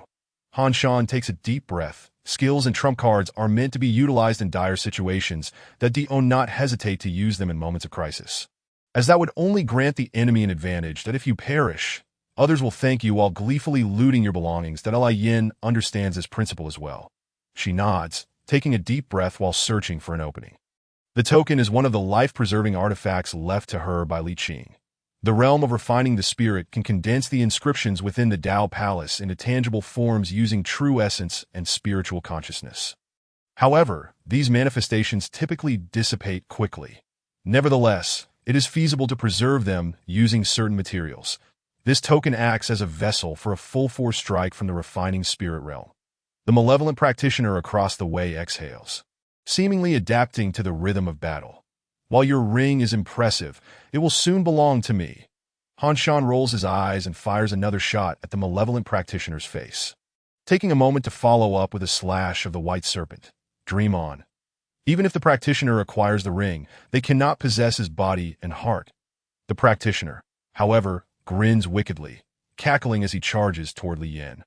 Were it not for the gravity of the battle, Han Shan would have found it amusing that Yin thrusts her spear, retreating 2 steps, and as the practitioner's hand slams against her, she simultaneously slaps the token against his abdomen. The protective true essence in that area has just been shattered by Han Shan's slash of the white serpent. With both parties so close, there is no avenue for evasion. With a resounding boom, the spear's brilliance ignites. The malevolent practitioner screams as he is flung backward, collapsing to the ground. As Han Shan fires 2 more bullets that explode his head, the practitioner finally falls silent. Yet, Li Yin coughs violently, spewing blood and slipping into unconsciousness. When she awakens, Han Shan has already used the heavenly silkworm technique to restore much of her body. The wound on her chest appears to be wrapped with bandages. "Master, did you take off my clothes?" Li Yin gasps, rising that I used heavenly silkworm threads to do so, and I also utilized them to control the bandages for your dressing. That I no need to thank me. Han Shan asserts, somewhat self-righteously to Yin chooses not to delve deeper into the matter. Has she grown accustomed to such occurrences? What was that malevolent practitioner's background? Li Yin inquires as she approaches the now corpse of the practitioner. Indeed, Dao Palace realm practitioners are formidable. Had it not been for Han Shan accompanying her, any other cleansing marrow realm cultivator, even with this token, would have struggled to defeat him. Han Shan replies, "How would I know?" "Search his body. There might be valuable items." Yin nods, advancing to inspect the practitioner. She discovers a vile spell for refining souls, a shard of a mirror, and 3 transparent orbs, which appear to be finished products of the soul-refining spell. According to the spell's description, consuming 1 orb can significantly enhance one's cultivation. However, there are side effects. If one's heart is not steadfast, they may become tainted, leading to madness and fury. Undoubtedly, Li Yin finds herself tempted. Over a month has passed since the 3-year agreement. Although her cultivation has progressed, she still lags far behind Sima Lian, who has already reached the 9th layer of true transformation. She wonders about the effectiveness of the heavenly silkworm secret medicine after consumption. Meanwhile, the 3 orbs before her promise a swift boost to her cultivation, albeit with potential side effects. Han Shan encourages her. "Eat them. What's there to fear? Leave 1 for me." That he directly establishes a pact with Li Yin, ensuring they maintain their resolve, allowing her to mitigate the side effects. However, it is best not to consume too many.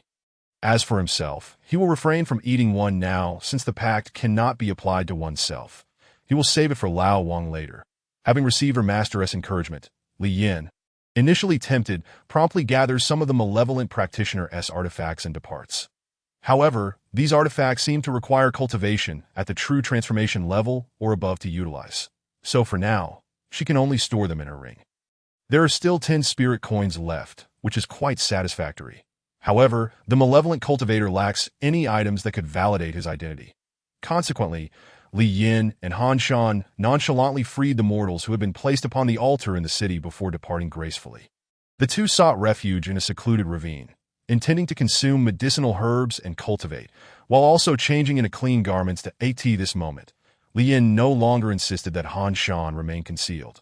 Meanwhile, the Supreme Master, accompanied by Zhou Su, retreated in disarray, likely realizing that a return to Huangban City was no longer feasible. The Supreme Master's personal involvement had culminated in such an unsatisfactory outcome, leaving him rather displeased. Nevertheless, he and Yang Hui had more pressing matters to attend to, rendering further wasted discourse with Zhou Su impractical. Zhou Su was left feeling exceedingly frustrated. The Supreme Master, holding a bronze mirror, appeared to be in deep contemplation. The mirror unveiled a map of a corner of the Tianxian realm, dotted with numerous red points.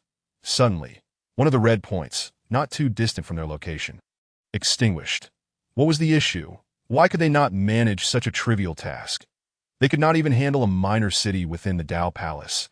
It was indeed evident that these malevolent cultivators were utterly unreliable.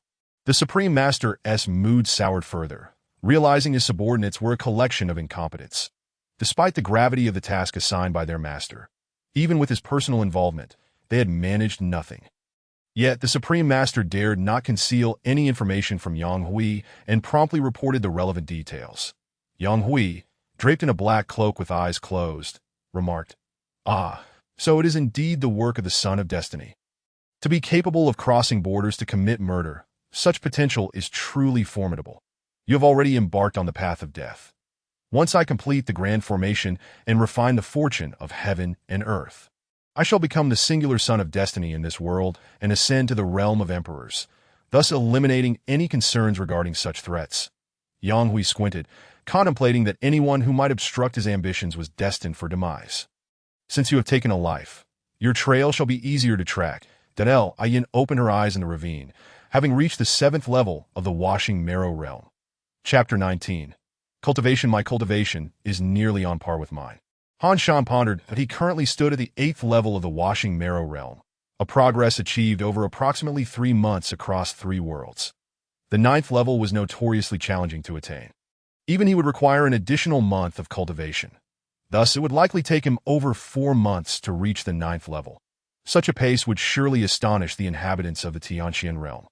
To reach the 9th level within 3 years would mark one as an exceptionally talented individual with boundless potential. Achieving the 9th level within half a year would nearly guarantee a future of unparalleled greatness.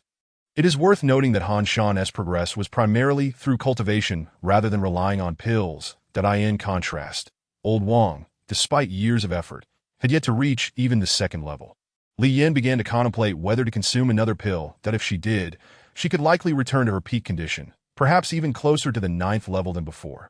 Han Shan, however, suggested that they should wait.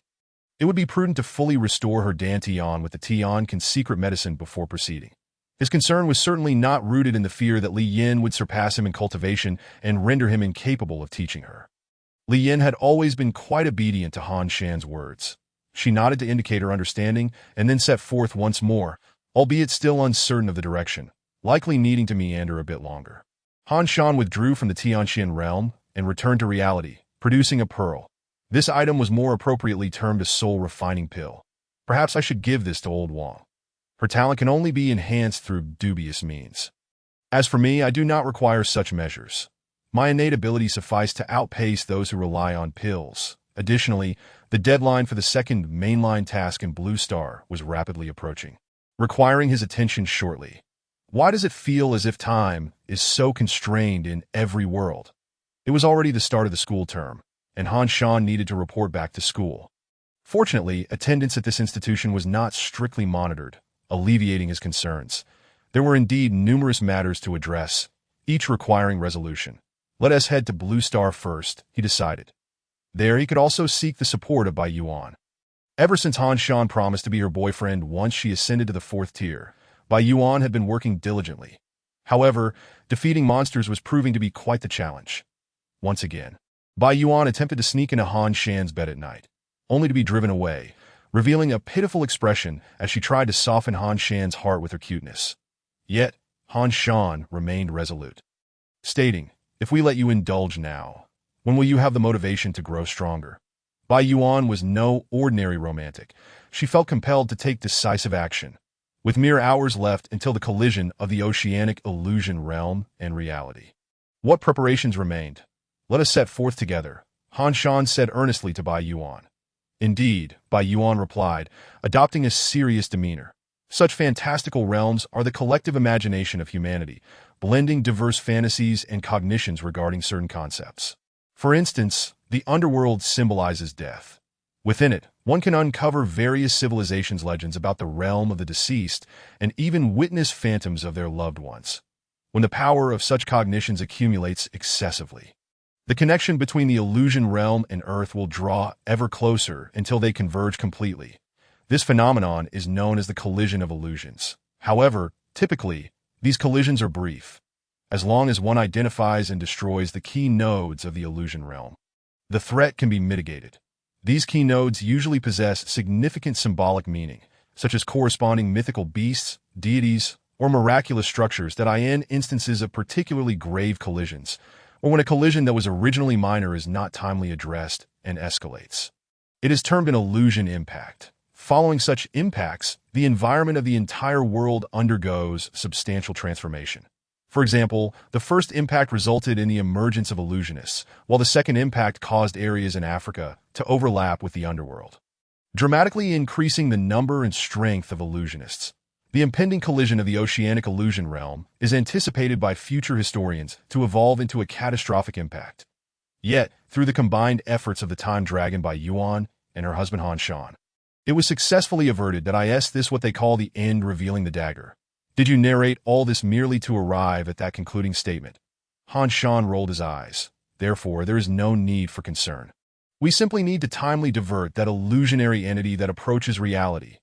Bai Yuan exclaimed. Moreover, I have prepared water avoidance pearls in advance. The death of an illusionary entity not only yields illusionary power, akin to experience points, but may also drop various equipment, often items from mythological tales, and occasionally even historically authentic artifacts that have been uniquely enhanced. These items are collectively referred to as illusionary artifacts. If used in combat, they bear a more extravagant and dramatic name: illusionary divine weapons. Equipped with the water avoidance pearls, one can navigate through water as if traversing solid ground. Bai Yuan outlined her plan.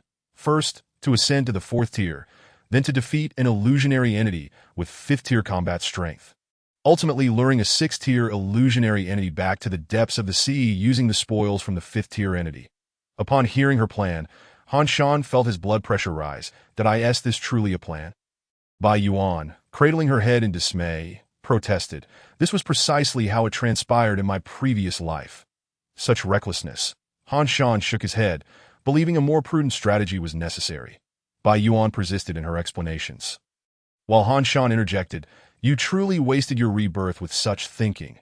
Had I experienced a rebirth, I would undoubtedly leverage my foresight to arrange everything with utmost clarity. The to which Bai Yuan expressed her faith in him, asserting that Han Shan was undoubtedly the best.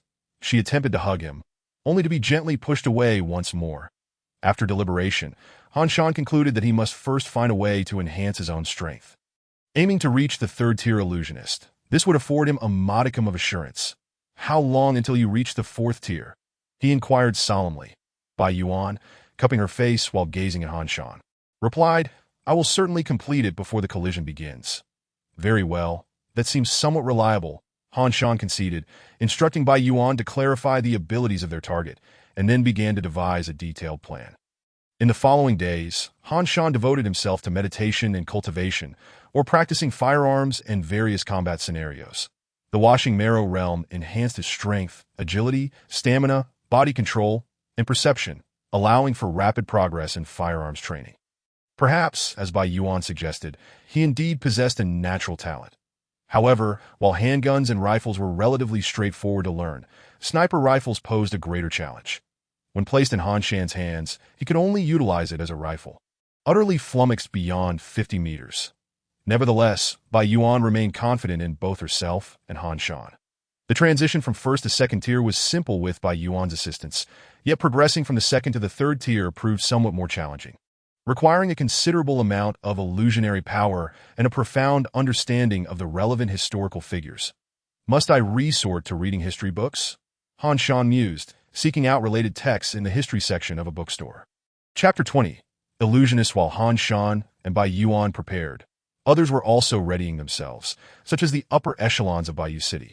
The awakened power of Poseidon had led to the demise of Shisi in Bayou City, and thus far, the perpetrator had not been apprehended. What was the Joint Search Team doing? They were preoccupied with the impending collision of the Oceanic Illusion Realm, understandably lacking the bandwidth to address this issue.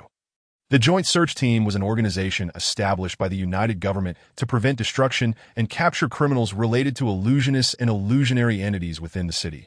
Currently, the leader of the Global Joint Search Team was a 6th-tier illusionist named Claudius, whose illusionary ability was that of Little Red Riding Hood. It is worth noting that the tale of Little Red Riding Hood in Blue Star differs somewhat from that on Earth. In this narrative, Little Red Riding Hood possesses a lineage of half-werewolf descent, having been tragically slain by a monster hunter who had previously dispatched her deranged werewolf grandmother. Subsequently, she apprenticed under the hunter, maturing into a formidable monster hunter herself, vanquishing numerous werewolves, vampires, and witches alike. The associated films and novels span a vast array of themes, and it is rumored that she is inspired by a historical figure, a child accused of witchcraft during the European medieval witch hunts, who grew up to hunt witches herself. Thus, she embodies both historical and legendary attributes.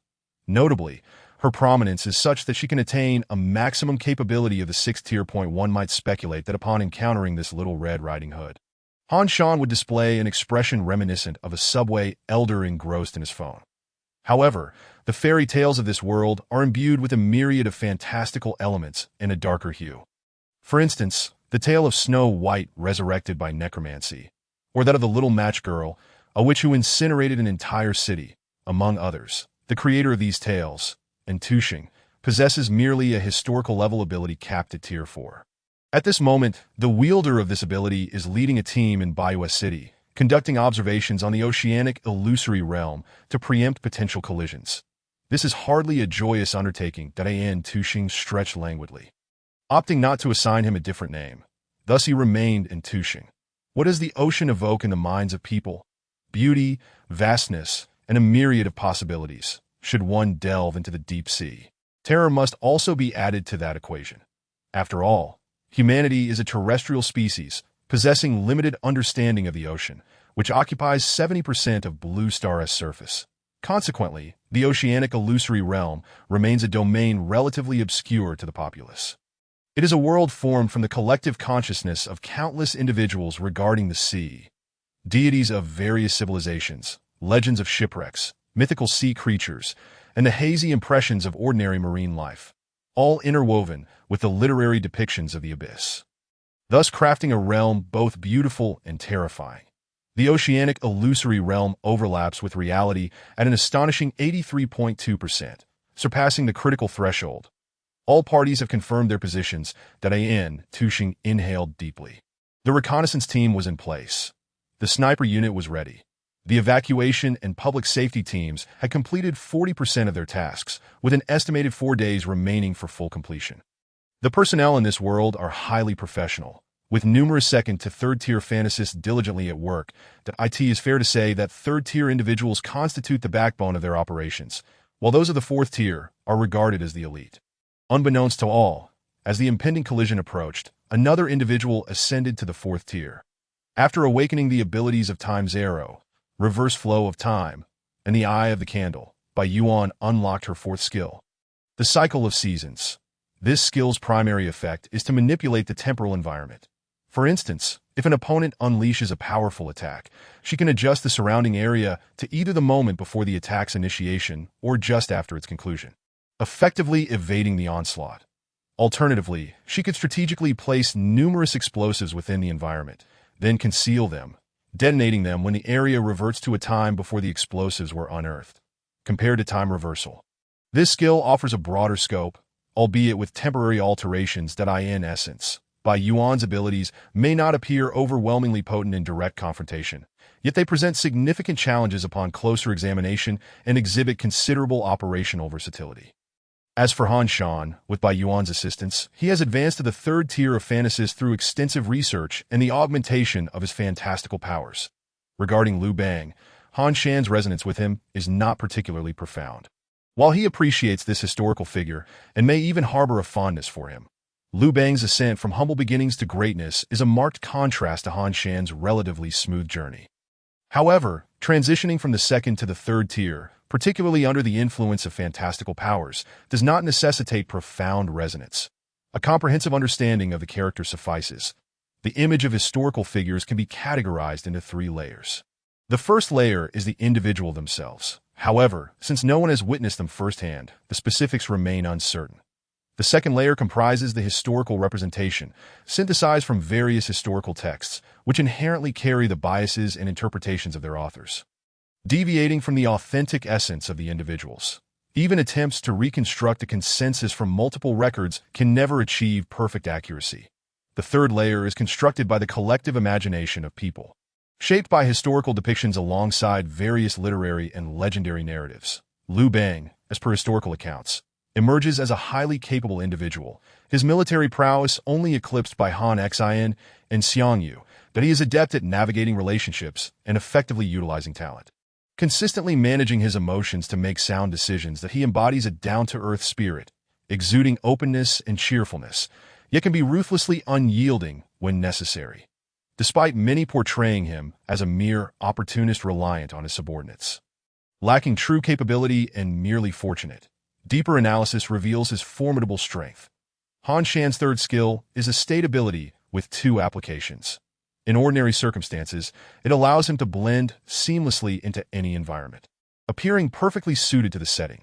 When activated, it suppresses others, compelling them to subconsciously heed his commands. That he has aptly named this skill Commoner Emperor, that in its activated state, not only are his attributes enhanced, but the effects of his slaying the White Serpent and 3 chapters of law are significantly amplified. Had he employed this state against the Dao Palace realm cultivators from the outset, Han Shan asserts that he would not have needed to resort to his trump cards. Presently, the 3 chapters of law can even compel actions from adversaries or himself, while the potency of slaying the White Serpent has escalated dramatically. No longer merely a superficial gesture. Nonetheless, when compared to the cultivators of the Tianxian realm, the fantasists of this world still fall short. Despite both possessing 6 tiers, under conditions where both sides are aware of each other's capabilities, an ordinary 3rd-tier fantasist might require 3 or 4 counterparts to contend with a single Dao Palace realm cultivator. Han Shan, however, is a unique case, coupled with the element of surprise against an unacquainted opponent. He feels confident in his ability to confront a Dao Palace cultivator. As for his cultivation, he has finally reached the 9th layer of the cleansing marrow realm. The activation of Commoner Emperor seems to bestow additional benefits to his training, which is encouraging. At last, preparations are complete before the onset of the collision within the oceanic illusory realm. Chapter 21. The collision of illusory realms. The collision of illusory realms has commenced. This marks the first occasion Han Shan witnesses such an event, and it is nothing short of spectacular. A phenomenon that defies description, that a whale swimming through the ocean suddenly collides with a skyscraper, crashing to the ground with a mournful cry, as countless gallons of seawater surge forth, engulfing all in its path. The joint search teams and special operations units spring into action. Fortunately, nearby residents have already been evacuated. However, should the influx of water continue unabated, the city faces imminent submersion, with repercussions extending far beyond its borders. That Tushin conjures forth a princess of ice and snow, freezing the oncoming tide and molding it into a colossal basin to restrain its flow. The mobile units swiftly penetrate the overlapping area of the oceanic illusory realm. They are well-prepared teams, equipped either with water-repelling orbs or inherently capable of underwater maneuverability. For instance, the classmate awakened with Poseidon's powers, whom Bai Yuan vanquished, was initially part of the squad. That in his previous life, he was destined to shine during this operation, only to incur Han Shan and Bai Yuan's animosity. That in this life, he was swiftly eliminated by Bai Yuan. Bai Yuan exhibits a ruthless disposition, showing no mercy in her methods. Should anyone pose a threat to her, she is certain to eradicate them without hesitation. Many find themselves bewildered, having been informed that they would offend her in the future, leading to their untimely demise. Where, then, could they seek recourse? Were Han Shan in her position, he would not act so decisively. Previous adversaries, particularly those with potential utility, could be leveraged in this life. The joint production teams and mobile units proceed through the major overlapping points into the oceanic illusory realm, deploying advanced submarines and underwater torpedo launchers in droves. Han Shan and Bai Yuan find themselves inundated at the entrance of a bookstore. This particular overlap is of a smaller scale, just sufficient for their 2 figures to enter. Let us not question the fortuitousness of this event. With protagonists present, such coincidences are to be expected. Han Shan has grown accustomed to this phenomenon, with one at the 3rd tier and the other at the 4th. Their prowess is no longer insignificant. Yet before the vastness of the ocean, they are rendered diminutive. Upon entering the illusory realm, gravity inverts, and after a brief period of acclimatization, they gaze upward to witness the ethereal silhouette of Blue Star City. Currently, they find themselves in the shallow sea, the realm closest to reality. Generally, this area poses minimal threat to the real world. That is typically deeper regions that, when intersecting with the shallow sea, result in a collision with reality. Bai Yuan elucidates this to Han Shan, while excitedly grasping his hand, that in accordance with their agreement, upon her reaching the 4th tier, Han Shan is to be her boyfriend. Now that she has achieved this milestone, Han Shan is fulfilling his promise. However, only the basic functionalities of hand-holding and affectionate embraces have been unlocked. For more intimate interactions, Han Shan requires her to strive for greater strength and diligence.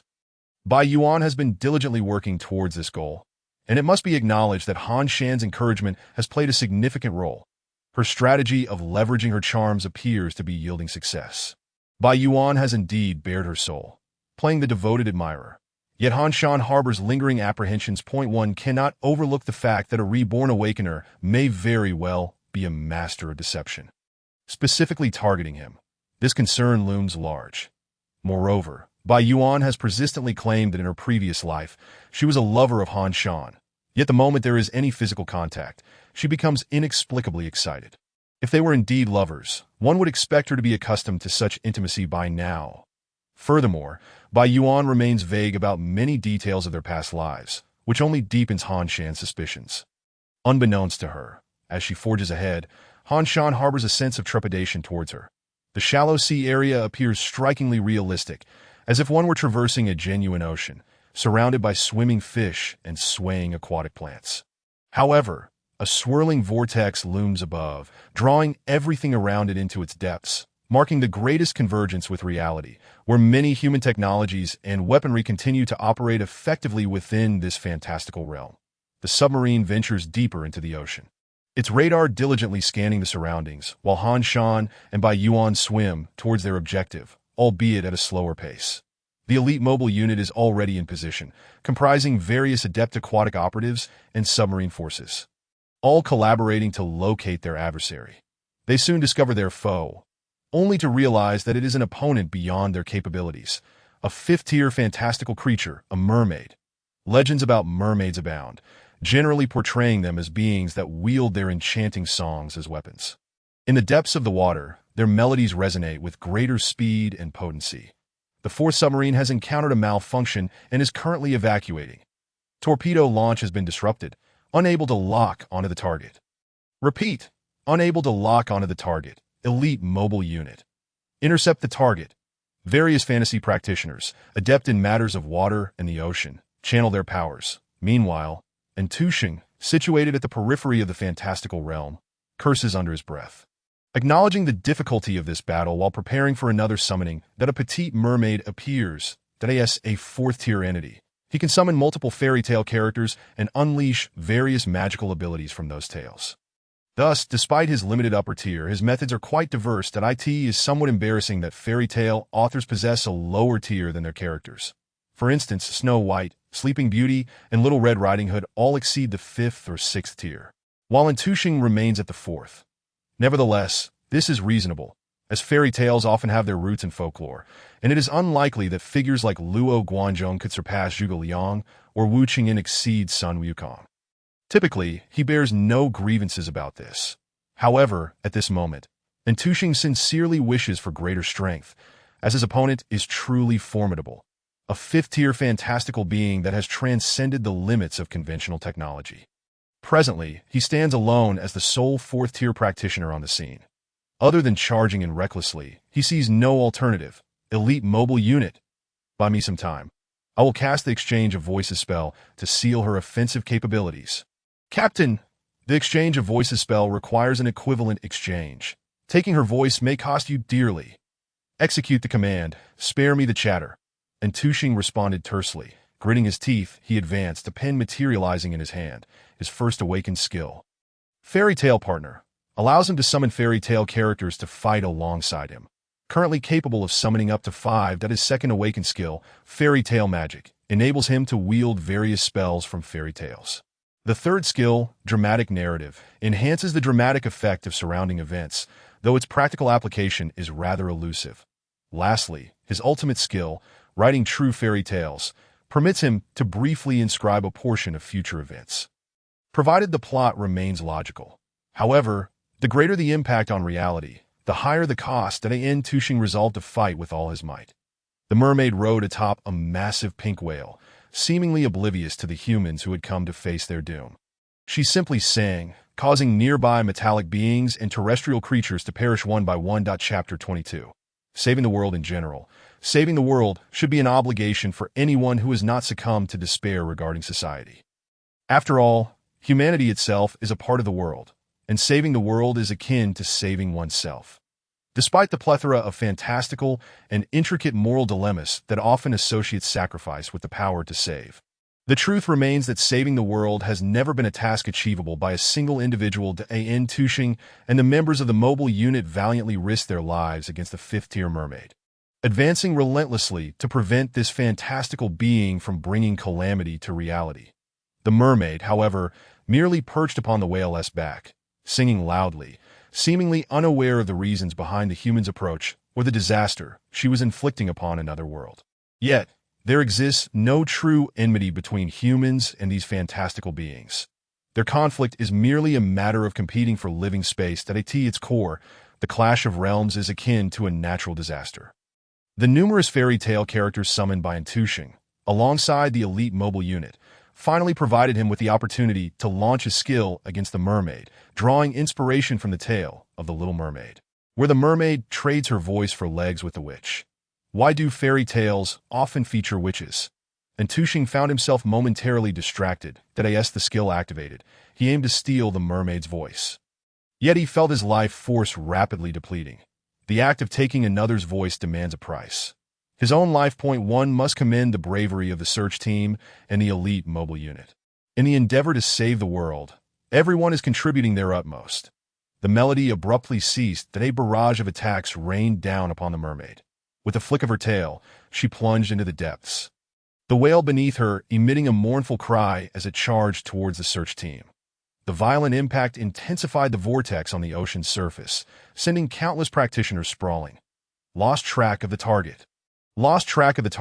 Captain Tushing is missing. Life signs are gone. The overlapping zone is expanding. The degree of convergence is continuously rising. We must request support from headquarters. The severity of this oceanic fantastical realm was beyond anyone's initial expectations. Had they anticipated such a magnitude, higher-tier practitioners would have been dispatched to avert the disaster, rather than assigning a solitary fourth-tier practitioner to lead. Yet even a fourth-tier individual is formidable. Left unchecked, they could effortlessly obliterate a city.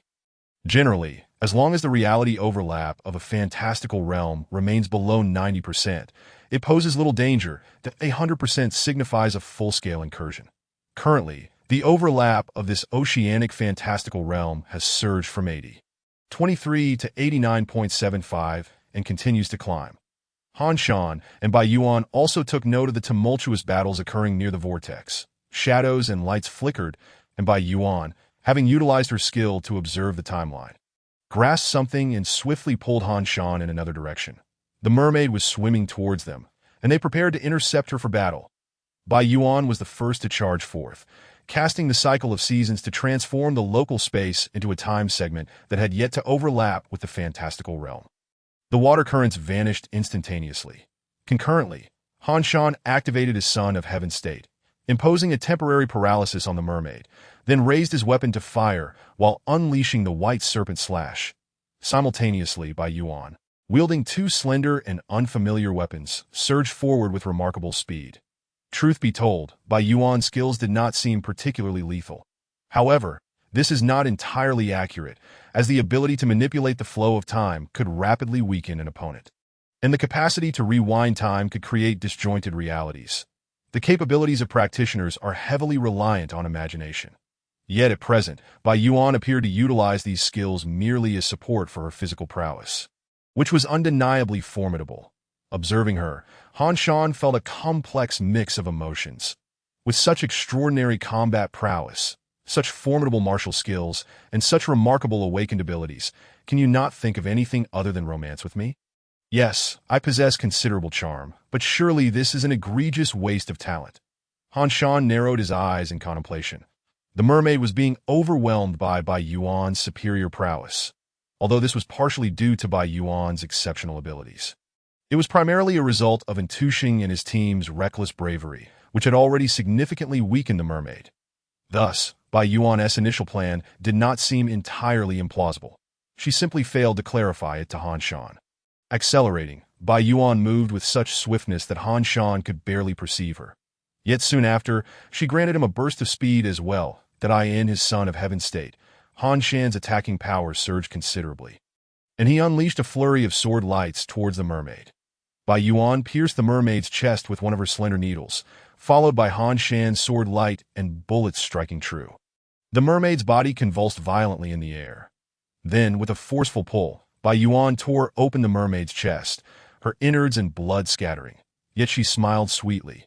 This woman is truly deranged, Han Shan marveled, while he continued to fire into the mermaid's gaping chest, unleashing sword energy, that he also invoked the temporary pact to ensure the mermaid remained passive and did not resist, given the powerful adversary's formidable strength. The effect of their agreement was somewhat diminished. However, in this crucial moment, it was sufficient to alter the outcome. With a smile, Bai Yuan extracted the mermaid's entrails, bringing the battle to a close. Then, with a beaming smile, she approached Han Shan, using a time rewind to cleanse herself of the blood, and leaned in for an embrace. Han Shan, to be honest, felt a trickle of sweat run down his back. Yet on the surface, nothing seemed amiss. With an air of calmness and dominance, he embraced Bai Yuan with a tranquil demeanor. Yes, Bai Yuan exerted a bit of force. It nearly resulted in Han Shan being squeezed to the brink. In truth, Bai Yuan was contemplating activating her ability of time flies, which would accelerate her to a certain degree, akin to pausing time. This would allow her to deal with Han Shan in a rather mischievous manner. However, considering that the current moment was not particularly opportune, she refrained from doing so and instead began to gather her spoils. Among the treasures, aside from the power of fantasy, the most significant item was the harp dropped by the mermaid. Radiating an extraordinary aura, Bai Yuan held it and casually strummed a few notes. She sensed something awakening beside her. Darling, the real spectacle is about to unfold. Bai Yuan declared, we must make our escape. Han Shan replied, I concur. Before them loomed a sixth-tier fantasy creature, the very root cause of this encounter. A Cthulhu awakened by the siren song from the depths of the ocean. Chapter 23, Deity of the Sea Cthulhu. A quintessential embodiment of the infamous Cthulhu mythos, stands as one of its most representative malevolent deities. Although this mythos originated as a mere fictional construct, it has attained a mythic quality due to the reverence of certain individuals. It is intriguing to note that many entities now regarded as mythological were once mere fabrications of literature, such as Investiture of the Gods or Journey to the West. Nowadays, many individuals treat these narratives as mythic lore. The Cthulhu cosmology, along with similar worldviews, has inspired numerous related creations. That a defining characteristic of this mythology is that the more one knows, the more susceptible one becomes to the gaze of the malevolent deity. The lower one's sanity, the closer one approaches the truth of the world. Witnessing the divine can lead to madness due to an overwhelming influx of knowledge. This reflects a deepening and concretization of agnosticism, the philosophical theory positing that the truths of the universe are unknowable, and the notion prevalent in various religions that divine entities are not to be gazed upon or named. Simultaneously, Cthulhu symbolizes humanity's dread of the abyssal depths. Thus, this sixth-tier fantasy creature embodies a fusion of myth, legend, and fear. To gaze upon, approach, or comprehend Cthulhu, the Lord of Relia from the deep sea, invites severe mental corruption. It is this very Cthulhu, drawn by the enchanting music of the harp, that has emerged from the oceanic phantasmagoria, instigating this collision of realms. The primary cause may well be the siren's song that lured him forth. Now, it was Han Shan and Bai Yuan's turn to attract Cthulhu's attention. Together, they dove deeper into the ocean. At this juncture, Cthulhu had yet to fully materialize. They were merely aware of his presence. And thus, they had become targets of his gaze. Their objective was to lure Cthulhu away into the depths of the oceanic phantasm, ensuring that this tumult would cease, thereby achieving their goal of saving the world. However, this endeavor appeared to be anything but simple. Bai Yuan clasped Han Shan tightly and descended rapidly. Her reasoning was that embracing him minimized the area of time acceleration, thus conserving energy. Han Shan mused. I believe you that he remained far more composed than Bai Yuan had anticipated. Though in terms of appearance, Bai Yuan was the epitome of the beauty he adored, the memory of her sadistic smile as she extracted the spine, heart, and lungs from the mermaid rendered his emotions toward her rather complex. Bai Yuan held Han Shan. She could sense the indescribable tendrils drawing nearer. Sixth-tier fantasy creatures or beings are often referred to as natural disasters, for their capabilities are akin to cataclysms. Left unchecked, they could devastate continents and slay countless lives. Yet here they were, two insignificant beings, luring such a calamity towards them. The deeper they sank, the greater the chasm between them and reality became. The light gradually dimmed, and the surroundings filled with a chaotic array of entities. Fishmen, various species of fish from different eras, sunken ships, water ghosts, colossal squids, and pirates. Occasionally, Bai Yuan would pluck a note on her harp, feeling an indescribable gaze drawing nearer. The good news is, we've effectively drawn it back into the depths. Bai Yuan remarked that it feels just like my past experiences, but I am stronger now than I was before. And the bad news? Han Shan inquired. The bad news is, it seems it has found us. Bai Yuan licked her lips.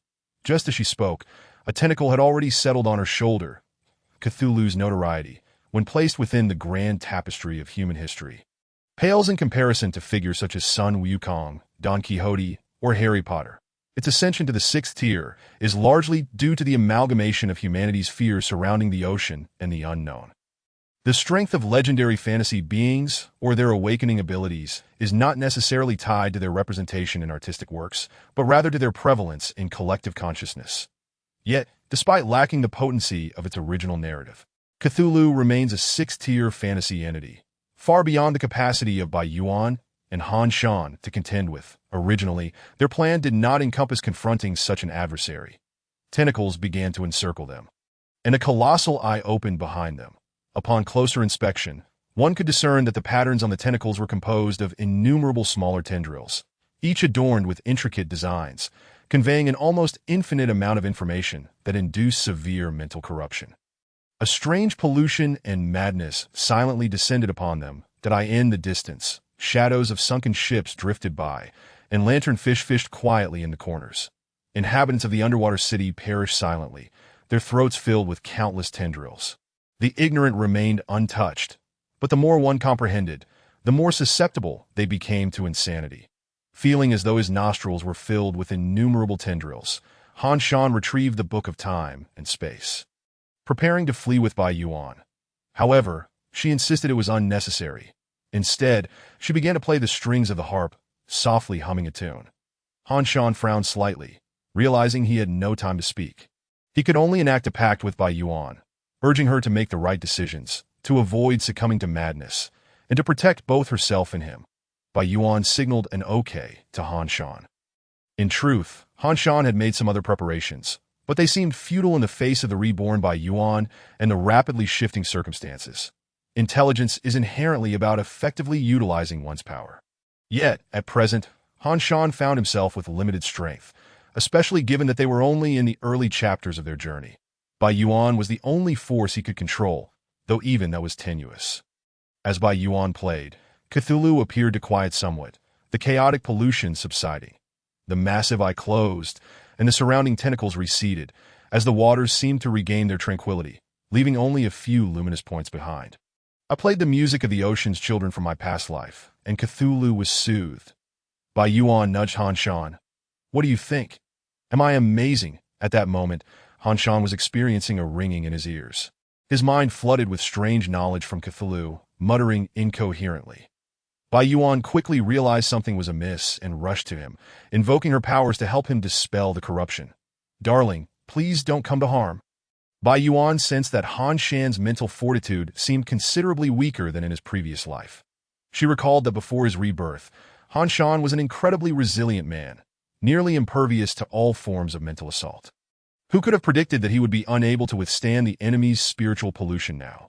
She couldn't help but reflect on Han Shan's past experiences across multiple worlds, having faced countless trials and equipped with numerous tools. Now, he was merely at the beginning of his journey, merely a few chapters in. Taking a deep breath, Han Shan implored, let's discuss the specific circumstances in detail that I need to understand the complete chain of events. Bai Yuan knelt before him, clutching his leg as she replied, of course, darling. Firstly, one of the mermaid's abilities is to summon deities of the deep sea, potentially calling forth any sixth-tier entity imbued with mythic properties. After the collision in the shallow sea, it was besieged by numerous human fantasists, prompting the activation of this skill to summon Cthulhu. Chapter 24. The Essence of the Deity and the Chronicle of Annihilation thus. Upon its summoning, it was Cthulhu that answered the call.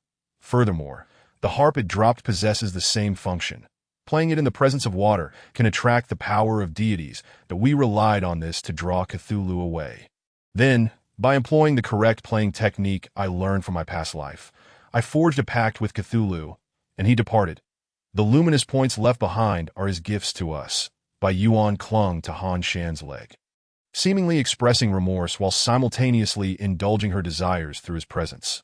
Han Shan, feeling exasperated, flipped Bai Yuan over and replied, "What use are these luminous points? They can emanate the essence of deities, summoning their presence. However, they only function within the deep-sea phantasm. Perhaps they could be of use to some mythological fantasists, but for us, they serve merely to intimidate." Bai Yuan contemplated before responding. Intimidation can be useful, but it requires finesse. Then, with their task complete, they gain the ability to foresee the future. However, Han Shan felt no significant change. It seemed to trigger passively and randomly, which was somewhat disappointing. Such randomness typically manifests when the protagonist needs to advance the plot, rendering it almost non-existent in everyday circumstances. Thus, Han Shan harbored a deep-seated aversion to the term random. Upon reviewing his new tasks, he encountered the main quest, to assist Bai Yuan in hunting down 3 of his past adversaries, Zeus, Gabriel, and the Yamada no Orochi. The reward for this task was a Book of Rebirth. Additionally, there was a challenge task, to collect the tales of Snow White, the Little Match Girl, Little Red Riding Hood, Sleeping Beauty, and Cinderella, thereby completing the anthology of Intuition's fairy tales, with the reward being a complete collection of fairy tales. Setting aside the main quest for the moment, Han Shan found himself utterly bewildered by the challenge task. What did it mean to collect fairy tales? He had no inkling of its significance. Was he to seek out the dreamers and fantasy beings corresponding to these tales? Currently, they resided deep within the oceanic fantasy realm, a perilous domain rife with potential dangers such as the ghostly pirates of the Caribbean, the lost city of Atlantis, Cthulhu, serpentine dragons, and Kunpangs. Moreover, the overlap between the fantasy realm and reality was gradually dissipating. Theoretically, it was possible that they would remain trapped in this place indefinitely. The mere thought of this made Bai Yuan salivate. However, for her, the concept of forever held little weight. As long as she could adjust the environment to a moment when the overlapping entrance existed, she could escape. Under the swift passage of time experienced by a fourth-tier dreamer, there was little that could keep pace with them. The scenery of the deep sea was rather splendid, an abyssal and tranquil world, intermittently illuminated by flashes of light, hinting at unknown dangers, strange and beautiful creatures. Alongside dreamlike 7-colored bubbles abounded on the ground, yet to Han Shan and Bai Yuan, all these wonders appeared painfully slow. Time was relative. When one moved swiftly, the world around them seemed to languish as they ascended to the shallower waters. Han Shan spotted several corpses drifting by, those of the search team and mobile task force members. Their strongest was merely a 4th tier, yet they had managed to repel mermaids at the cost of their lives. Allowing Bai Yuan the opportunity to capture this fantasy being and divert Cthulhu's attention to Tio put it in perspective, if one were to distribute the credit for resolving this crisis, Han Shan and Bai Yuan would account for nearly half, while these fallen heroes would claim the remainder. They were truly commendable figures. Were it not for Bai Yuan's reverse flow of light, which could only rewind time by 5 minutes and whose seasonal cycle only affected the environment, she would have undoubtedly attempted to save these individuals. However, in the present circumstances, there was little that could be done. The corpse of Intuition floated before Han Shan, that he reached out, gently closing the hero's eyes, only to witness an immediate transformation of the hero's body, as a burst of radiance erupted and soared into the distance that a voice echoed in Han Shan's mind. The Clock Needle Bookstore has recorded the biography of Intuition. Please proceed to the biography section on the 3rd shelf. What was this? Han Shan wondered, but he resolved to investigate further later. The seasonal cycle activated, and the shallow sea area returned to a moment overlapping with reality. Han Shan quietly returned to the real world with the heroes' bodies in TOWWY now. Night had fallen, and the city remained under strict martial law. Bai Yuan embraced Han Shan and activated the swift passage of time once more, deftly evading all potential observers until they reached the Clock Needle Bookstore. Upon returning, Han Shan tidied up his belongings before checking the message he had received earlier. Clearly, this voice was from the manual. It seemed the Clock Needle Bookstore possessed its own enchantments, akin to Li Yan's ring. Each login location in different worlds perhaps held a unique significance, or maybe one's login point manifested as a physical embodiment of the protagonist's golden finger. Han Shan found the biography of Intushing as indicated by the voice. Upon opening it, he discovered a brief account of Intushing's life and works, accompanied by a prompt. Would you like to switch to the current book? Annals of Emperor Gaozu of Han. Han Shan suddenly realized something and chose to proceed with the switch. Half of the Annals of Emperor Gaozu of Han materialized in his hands, while the biography of Intushing vanished. His fantasy skills underwent a transformation, becoming fairy tale companion, fairy tale magic, dramatic narrative, and writing true fairy tales. 4 skills in total. The attributes shifted from affinity and personal charisma to imagination and creative ability. Incredible, he could directly switch and even evolve into a 4th-tier dreamer. Han Shan was astonished. Yet, what were the conditions for collecting this book? Did it involve encountering the corpses of the corresponding dreamers? Surely, the challenge task could not entail eliminating all these dreamers, which felt somewhat chilling. Han Shan switched back to the Annals of Emperor Gaozu of Han, reverting to a 3rd-tier dreamer. Once he calmed down, he realized he could only seek opportunities to validate this further. However, such opportunities should arise soon that he glanced at the main quest. Zeus, Gabriel, and Yamada no Orochi, Dada, they all seemed to belong to the realm of mythology. But you too are a figure of mythology, right? Would this divine aura be beneficial to you? A sudden thought struck Han Shan. Bai Yuan shook her head, indicating that the divine aura merely allowed one to sense a more powerful mythological force for easier upgrades. As she had been a 6th-tier dreamer in her previous life, she had already experienced this sensation and thus had no need for it. Very well then. Han Shan felt reassured as he collected all the gathered items.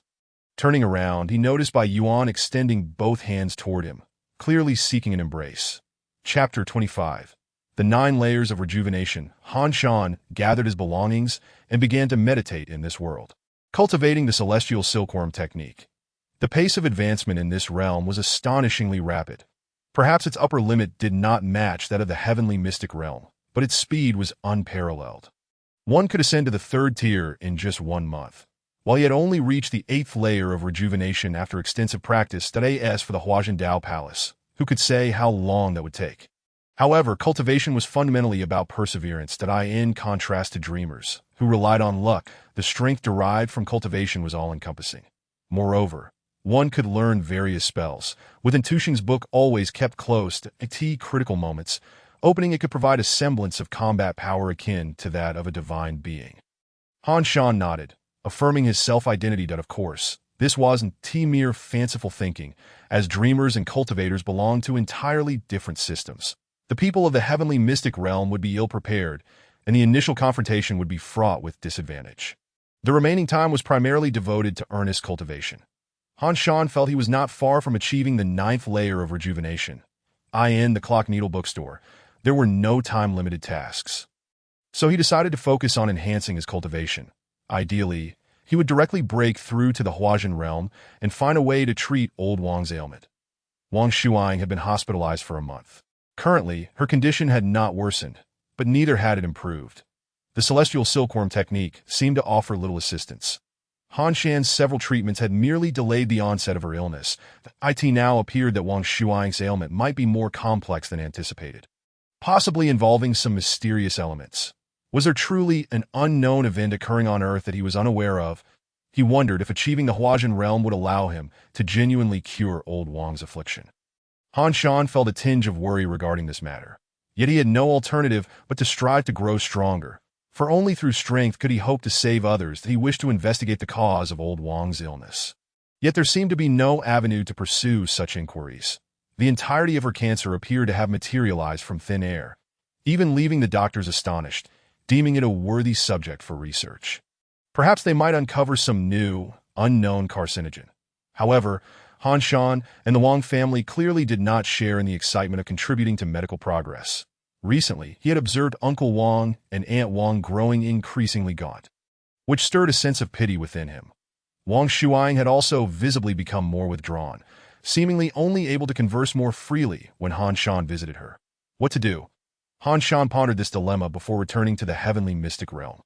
Setting other matters aside, he resolved to concoct the celestial silkworm's secret medicine for old Wang to see if it might be of any use in the heavenly mystic realm. Li Yin had finally found the correct path. As long as a living person knew to ask for directions, and with Han Shan providing provisions, there was no reason she should struggle to find her way. Now at the 7th layer of rejuvenation. While Han Shan was at the 9th layer and also a 3rd-tier dreamer, they were well equipped to face any wilderness dangers. Ordinary bandits posed no threat, and having found the right direction, they finally arrived at the front of Wanyuan Mountain. The Wanyuan Mountain range extended from the forbidden Wanyuan realm. With the Heavenly Sword Gap serving as a boundary, the portion of the mountain range that lay away from the Wanyuan realm was referred to as the front of Wanyuan. The danger here was comparatively minimal, and explorers in this area typically did not exceed the Dao Palace realm. Han Shan felt he could easily contend with those at the Dao Palace realm now. Li Yin was in good spirits as she took out a map marked by the Zhou family, beginning her search for the Ice Heart Grass. The Ice Heart Grass was a rather troublesome material. Although its medicinal properties were not particularly remarkable, it dissipated rapidly. Unless high-ranking families possessed special jade boxes designed to preserve such herbs, one had to use it immediately after collection, in Huangban City. A relatively small locale, though not too small, but rather of moderate size, lacked the necessary technology for such preservation. Even if it did exist, it would be unthinkable to use it for Ice Heart Grass. Here, a jade box capable of storing medicinal materials was far more valuable than the Ice Heart Grass itself. Li Yin lacked the clout to have the Zhou family prepare everything for her. In fact, she held no authority even within her own family to command her relatives. Having been deemed a waste for far too long, in a world where strength reigned supreme, one needed power.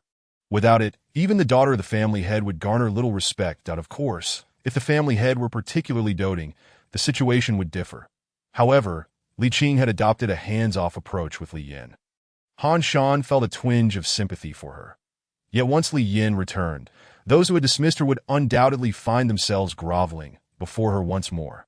After all, this was a moment of resurgence for a young prodigy on the brink of enlightenment. Suddenly, Han Shan beheld something. A peculiar vision materialized before his eyes. Was this the manifestation of a passive ability to foresee the future? He saw Li Yin ensnared in a world shrouded in ancient ambience, pursued by a figure clad in black robes. However, that dark-clad individual did not follow closely. What would transpire if I chose not to heed this portent? Han Shan furrowed his brow, contemplating the possibility of not entering.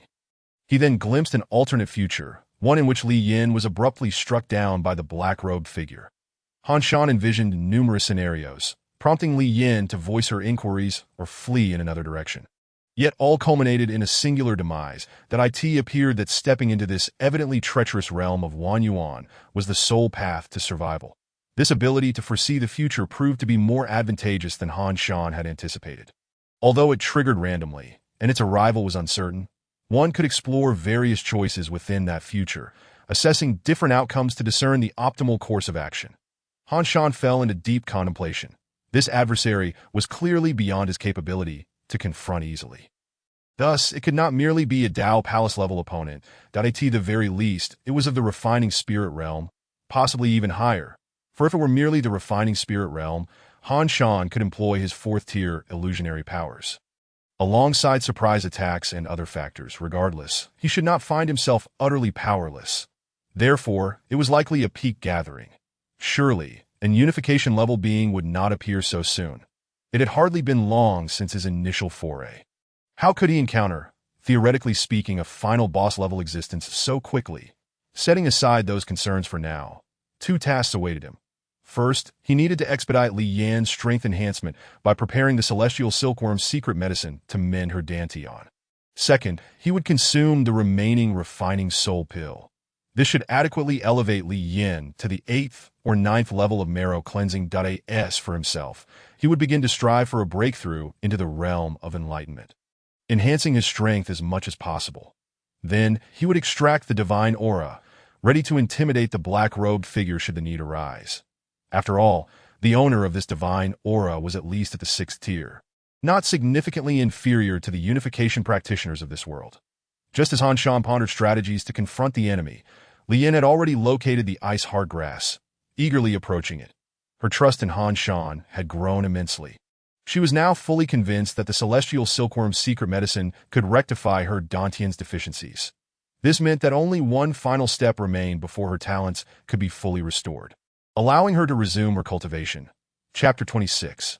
Alchemy and strengthening with the materials gathered. Han Shan began to concoct the potion according to the instructions found in the book, to be honest. This was his first attempt at creating the celestial silkworm's secret medicine, so he lacked complete confidence. However, Han Shan was undeterred. After having Li Yin place the materials into the ring, he commenced the process, following the instructions meticulously. The potion-making process was not akin to alchemy, as it did not require a furnace for flamboyant burning. That merely required the sequential and precise amalgamation of ingredients in the correct proportions. To this end, Han Shan had purchased a complete set of glassware and other laboratory apparatus for chemical synthesis that he had bought so much at once that he almost drew suspicion of illegal drug production, prompting him to clarify that he was merely conducting small chemical experiments for video purposes. Of course, even if he had been reported, it mattered little, as he had committed no crime. It would simply be a nuisance. Thus, he began rigorously following the prescribed measurements for the celestial silkworm secret medicine, extracting, grinding, filtering, mixing, and heating the components. After considerable effort, Han Shan gazed at the 2 test tubes containing approximately 200 milliliters of the celestial silkworm secret medicine, corking them and discarding the waste before presenting a vial to Li Yin. It's ready. Go ahead and drink. Li Yin accepted the vial of celestial silkworm secret medicine, feeling the glass's texture, then found a corner of a cave, effortlessly dispatching a slumbering bear before settling down to consume the potion. The medicinal liquid was minimal, yet upon swallowing, it silently dispersed within her. Numerous strands of true energy began to weave together, mending the various fissures in Li Yin's body, the edges of the substantial void in her dantian. Countless threads sprouted, intertwining and merging. Li Yin tightly closed her eyes, sensing the transformation within her. Han Shan awaited quietly within the ring, sensing a lack of dramatic effects. Typically, at moments like this, the protagonist would be enveloped in a dark mist, with spiritual energy surging from all directions in a spectacular display. Yet here, nothing seemed to change. Li Yin, however, soon opened her eyes in astonishment. Master, I have reached the 8th level of marrow cleansing. My dantian is fully restored, absorbing the energy of heaven and earth, storing it within her dantian, and then disseminating it throughout her limbs and bones. This was the conventional process of cultivation. Previously, Li Yin had not only failed to store energy within her dantian, but had also allowed the energy to escape from her dantian, causing her cultivation to regress. Now, 2 months of practicing the celestial silkworm technique, combined with the power of the celestial silkworm secret medicine, had finally eradicated the deficiencies in her dantian. Yet, the identity of the individual who had artificially created those deficiencies remained a mystery, hinting at a significant secret behind the main storyline. Is your realm stable? Would consuming another refining soul pill pose any issues? Han Shan inquired directly. Li Yin scratched her head. Master, why the urgency? I sense danger approaching. So we must swiftly augment our strength. Han Shan replied solemnly. It is imperative that you break through to the realm of enlightenment as soon as possible. Breaking through to the realm of enlightenment is no simple feat. Li Yin sighed. In addition to achieving complete marrow cleansing, which allows the energy in the dantian to stabilize and not dissipate throughout the limbs, one must also compress the true energy, transforming it from the void into reality. Li Yin lamented, even with your guidance, Master, breakthroughs do not occur rapidly. Then at least strive to reach the 9th level of marrow cleansing first. Han Shan sighed, and Li Yin nodded in understanding. As for Han Shan assisting Li Yin in her breakthrough, he was hardly in a position to do so. He had yet to achieve his own breakthrough. He would need to retreat to Earth or Blue Star to attempt his own breakthrough. However, it seemed that such an endeavor would not be resolved in the short term, that he decided to slip away for now and return later. Han Shan exited the ring, deep in thought, because he was unaware of the origin of the black-robed figure. Even hiding posed a challenge. Thus, this situation was quite troublesome. Now, with the celestial silkworm's secret medicine available, he could remedy injuries sustained by others. He considered offering a dose to Wang Shuang to see if it might alleviate her ailment. Han Shan felt a pressing urgency. After much contemplation, he concluded that the best method to grow stronger lay in Blue Star. After all, Han Shan had long been prepared to enter the Wanyuan realm alongside Li Yin. In a place where it was said that no one had ever returned alive, it was undoubtedly intended for the protagonist to be the first to emerge. The same principle applied to prisons from which no one had ever escaped or places that no one dared to offend. In such forbidden realms, beyond the potential opportunities within, one could also glean various treasures from the corpses of those who had previously entered. Thus, the theoretical path to rapid enhancement lay there. Moreover, even if issues arose upon entering the Wanyuan realm, one could retreat back to the Tianxian realm, cultivate further in reality or Blue Star, and then return to resolve the matter. Thus, Han Shan resolved to first break through to enlightenment and subsequently follow the storyline. After considerable reflection, Han Shan devised a plan that he now understood the extent of his own genius.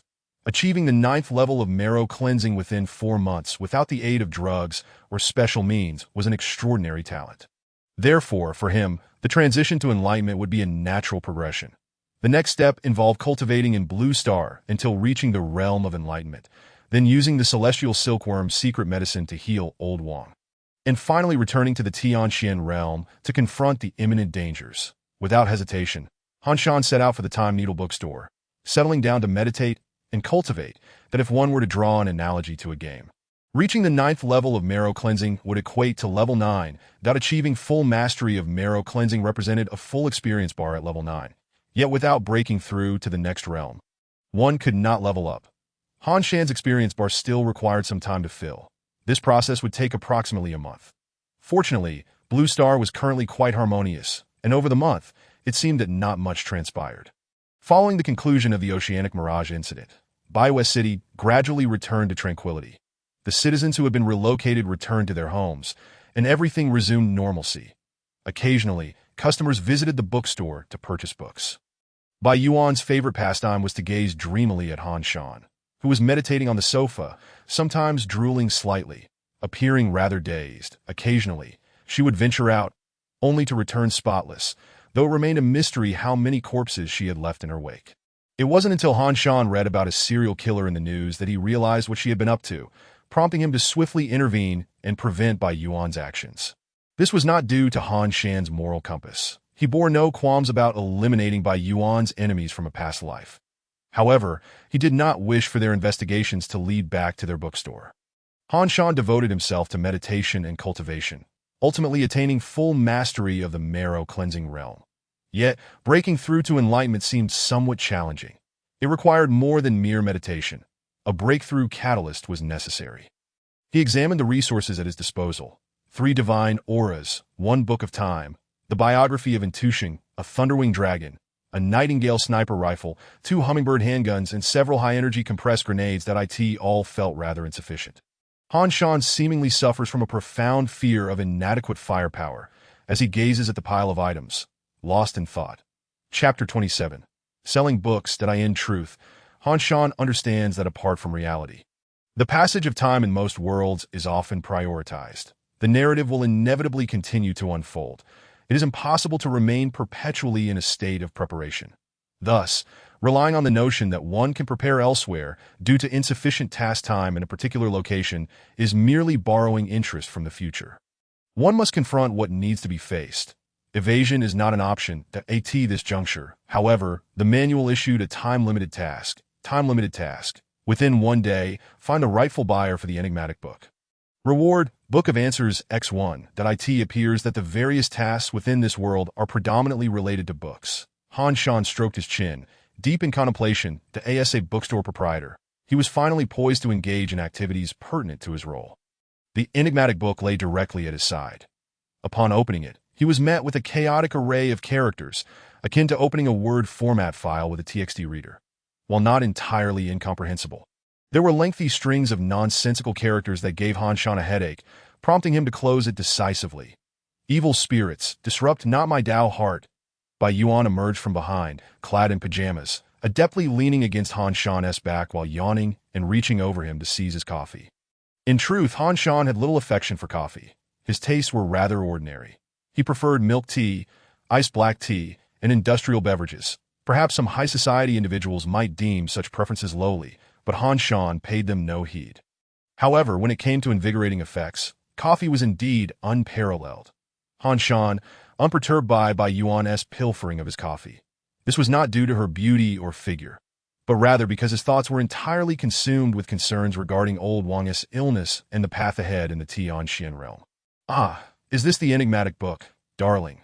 Are you summoning some dark deity, Cthulhu, or Yog-Sothoth, Azathoth, Nyarlathotep? Note, all are renowned dark deities from Cthulhu mythos, that or perhaps you intend to create a new dark god, or set up a bizarre ritual? As Bai Yuan sipped Han Shan's coffee, she thought to herself how this was yet another indirect kiss with her husband, giggling while noticing the enigmatic book on Han Shan's desk. Han Shan's expression turned peculiar. Could this wretched book truly be so valuable? What purpose would the Book of Answers serve after selling it? Bai Yuan tilted her head, tousling her hair. Darling? Nothing. You look quite lovely, Han Shan replied earnestly. However, how has your progress been in strengthening your abilities lately? Also, what are the enemies from your past life? What are they currently engaged in? Please prepare a list for me. Additionally, compile information on potential strong individuals and those already renowned in this world. Though there is no rush. I'll need it by next month.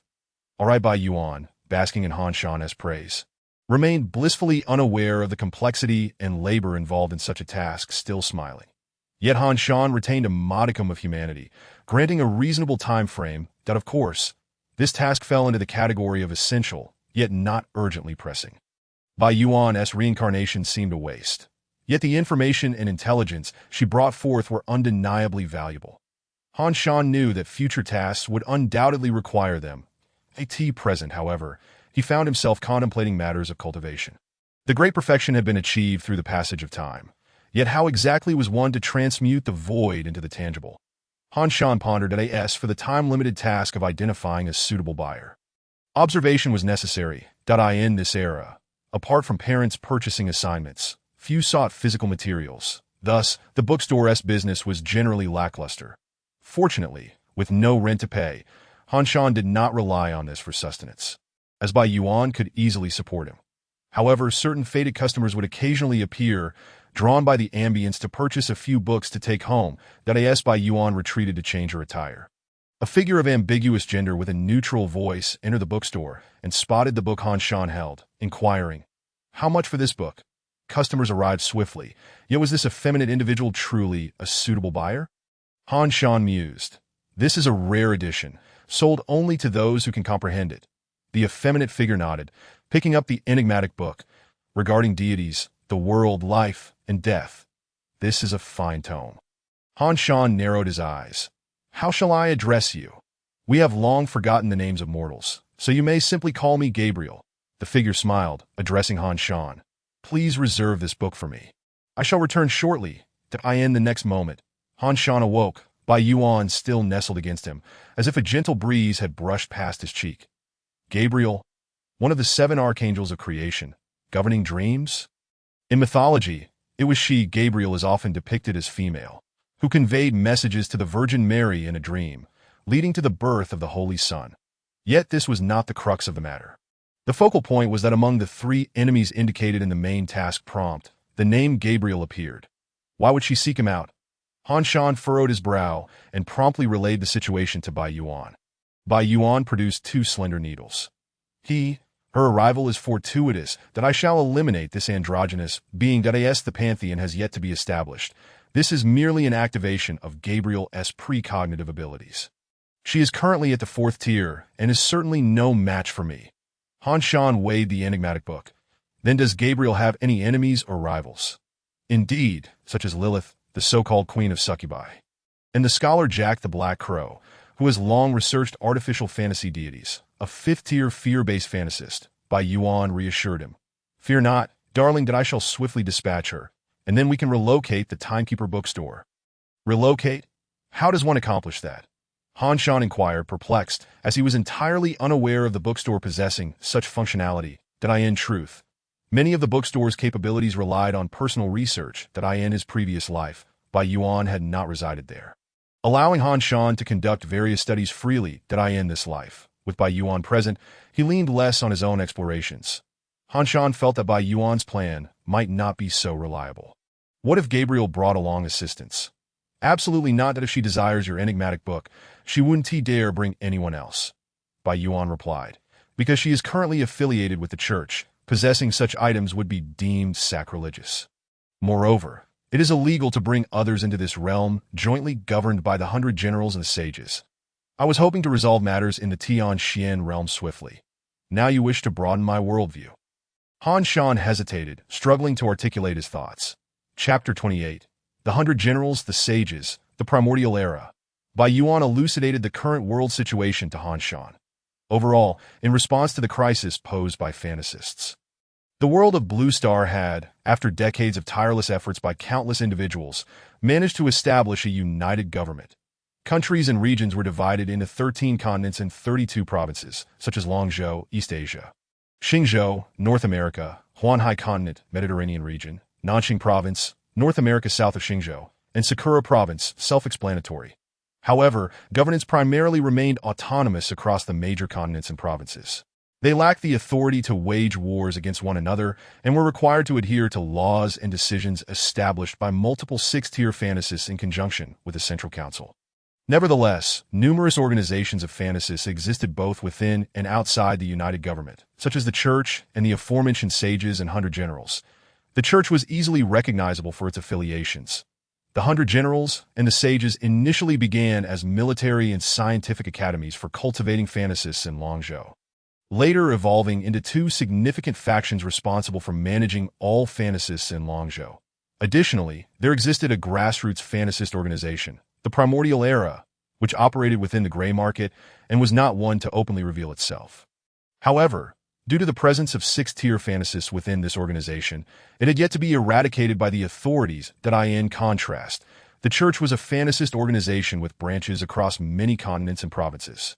The Holy Sect boasted numerous subdivisions, each housing different saints, angels, and miracles, as well as a plethora of literary works, novels, games, films, and historical figures from theology, including renowned scholars, popes, bishops, and believers. Thus, there were indeed a plethora of fantasists who fell under the clerical category. The Church was vast and powerful, imbued with a strong religious essence.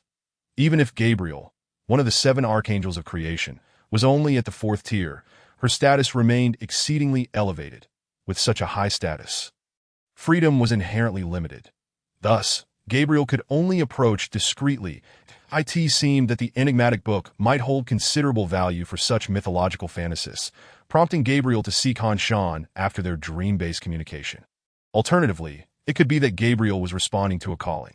Bai Yuan proceeded to elucidate Gabriel's abilities to Han Shan. The dream angel possessed the capacity to enter others' dreams and fabricate illusions. The childbearer, though perhaps not an exact title, enhanced the likelihood of conception for others. She was practically a miraculous gynecologist, although this might merely be a facet of her abilities, as that individual could be deliberately obscuring her true capabilities. The calling allowed her to receive special sensations, somewhat esoteric in nature, which is why Gabriel sometimes undertook the task of eliminating certain individuals or engaged in inexplicable actions. The messenger ability enabled her to transmit various messages over great distances, leaving no trace behind, functioning as a supportive skill in team battles that if the scale is particularly vast, it becomes rather absurd. Overall, he is a remarkably astute sage. This may be related to Gabriel being referred to as the embodiment of divine wisdom. Han Shan remarked, "These 4 skills possess no offensive power whatsoever, do they? How could a sage truly deliver himself to us?" Thus, the ambush conceived by Bai Yuan seems utterly implausible. However, one cannot fathom what schemes Gabriel may have. Perhaps he intends to directly shift the location of the Clock Hand bookstore. Without hesitation, Han Shan inquired of Bai Yuan how to make their escape, then turned the clock in the bookstore, causing the entire establishment to quietly vanish from the city. The Clock Hand bookstore was even more extraordinary than Han Shan had imagined. Meanwhile, at the former site of the now-missing bookstore in Baiyu City, the 5th-tier dreamer Zhang Kai, with his awakened ability by Qi, frowned as he attempted to establish communication. No issues detected. Please confirm if there is an error in the intelligence source that we will verify with the Church. According to Gabriel's original plan, Zhang Kai, a graduate of the 100 Generals Academy, was meant to clash with Han Shan and Bai Yuan, leading to a confrontation between both parties.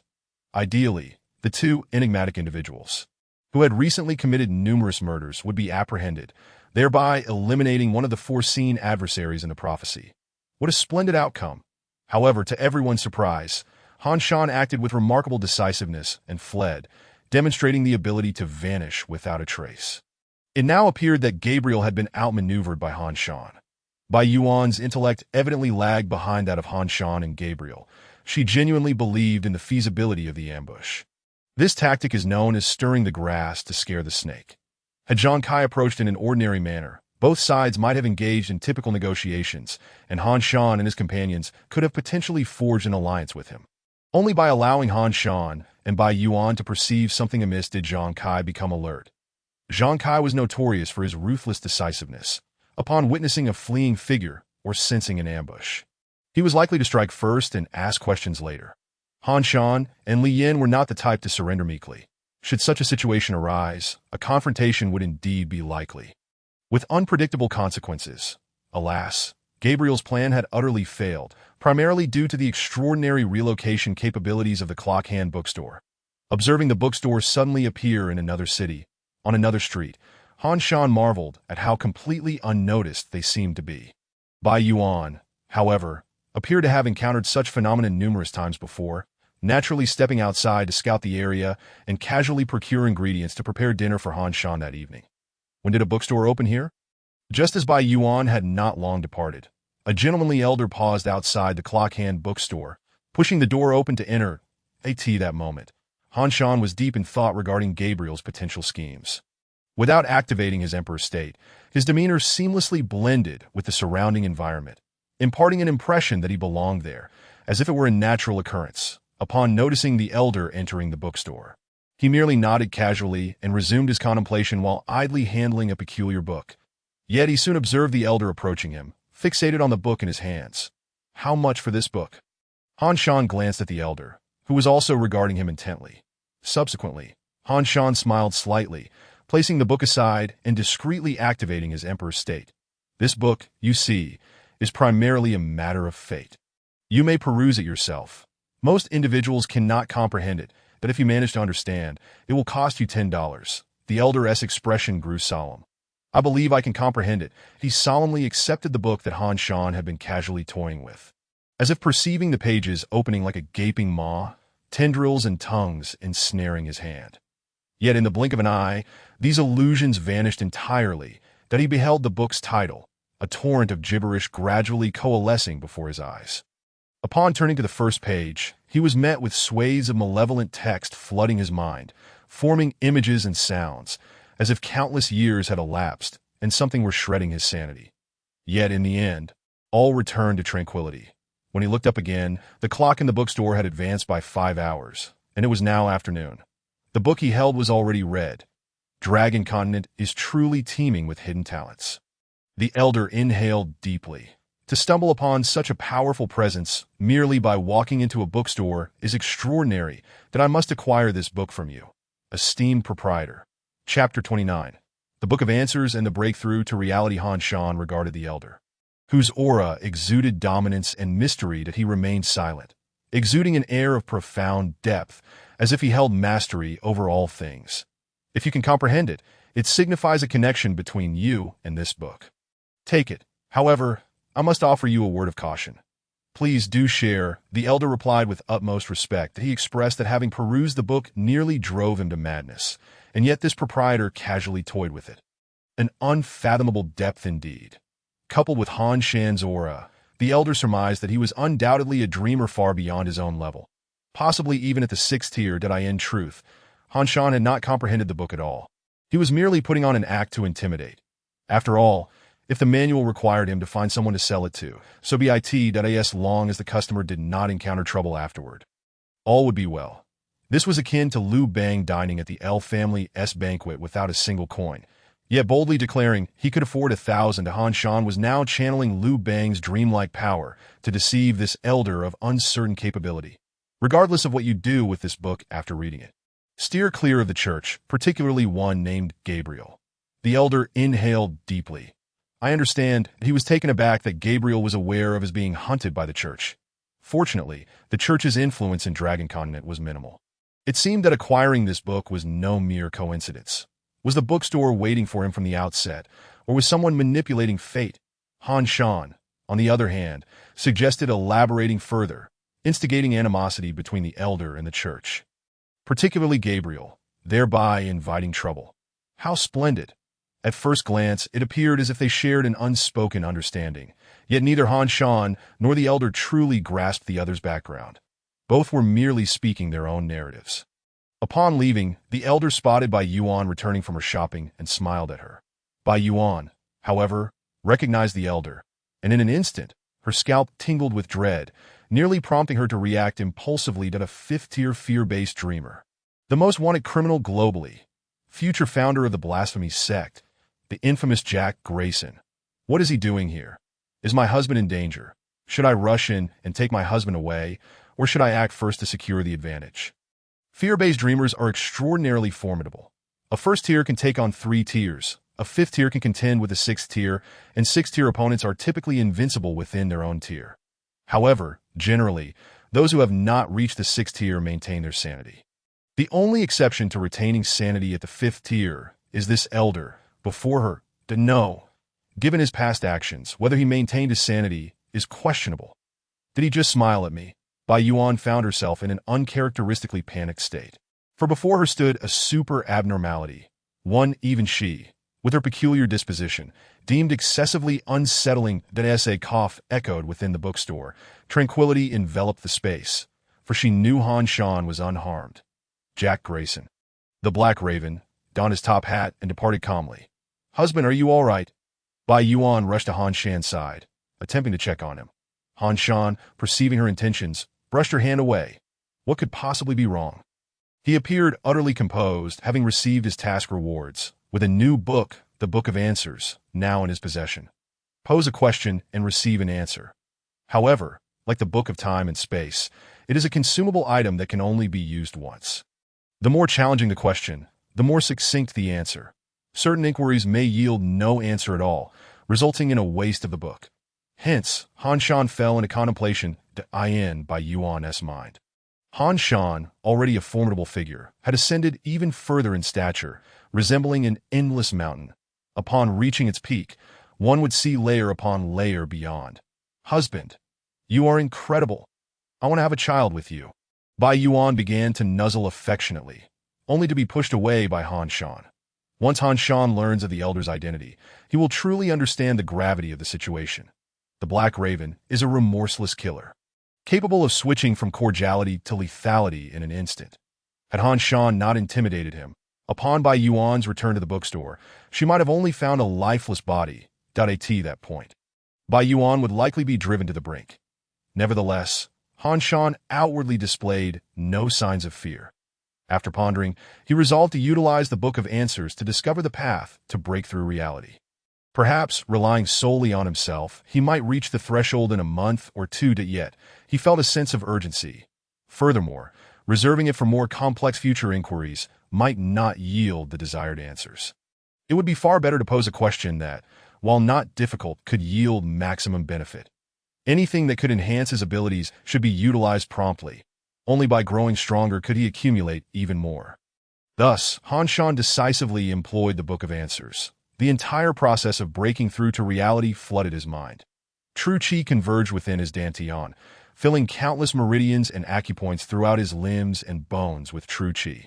The breath within his dantian had nowhere to escape, forcing it to gather and refine, then surge forth.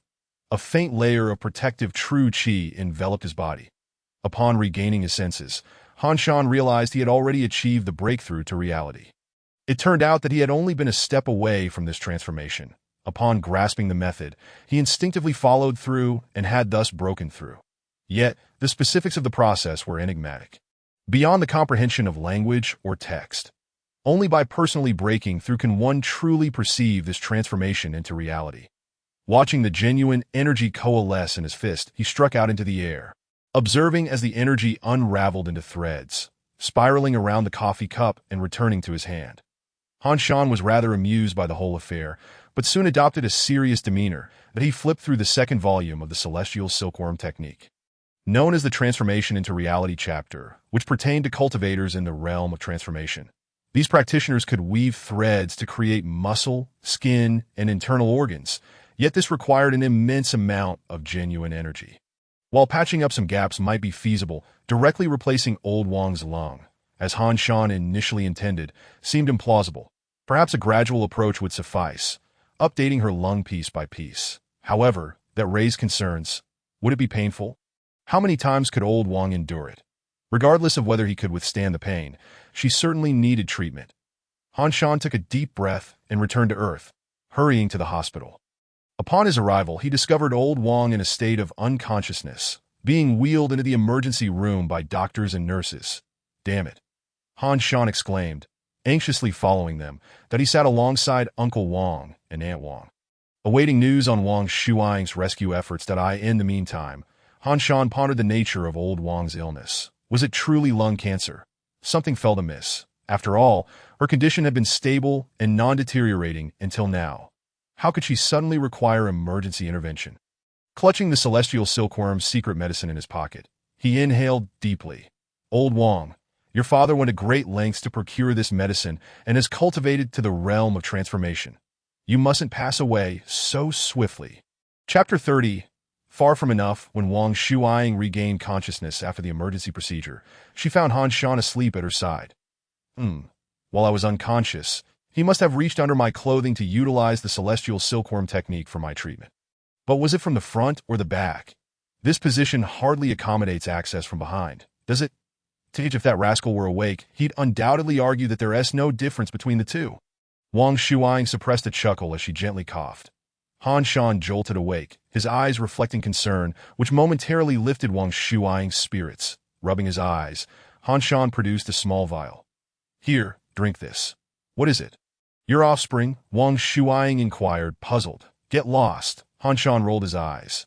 This is the celestial silkworm's secret medicine, which I painstakingly sought materials for in another world, that it can mend bodily injuries and deficiencies, coupled with my current level of transformation. It should surely heal you. Don't be overly optimistic. Old Wang replied with a hint of resignation. I appreciate your intent to bolster my confidence, but if this fails, the pressure on you will be considerable. Understand? How touching that you worry about your father. Now drink the medicine. Han Shan responded with a stoic expression. You feed it to me. Wang Shuang insisted that it's inconvenient for me to move. Her voice sounded a bit hoarse. Speaking was indeed a struggle, let alone moving. Fine, I'll feed you. Han Shan sighed, rolling his eyes as he watched Wang Shuang part her lips. Eyes closed, a faint flush creeping on her pallid face, which felt rather peculiar. The medicinal liquid dripped into Wang Shuang's mouth, and she swallowed it while activating the celestial silkworm technique. Simultaneously, Han Shan placed his hand upon her. You're rather courteous. Not making any unnecessary moves, Wang Shuang remarked, smacking her lips. Then she heard Han Shan's voice. It might hurt a bit. Initially, old Wang paid it no mind, but soon she nearly lost consciousness from the pain. What do you mean by a bit?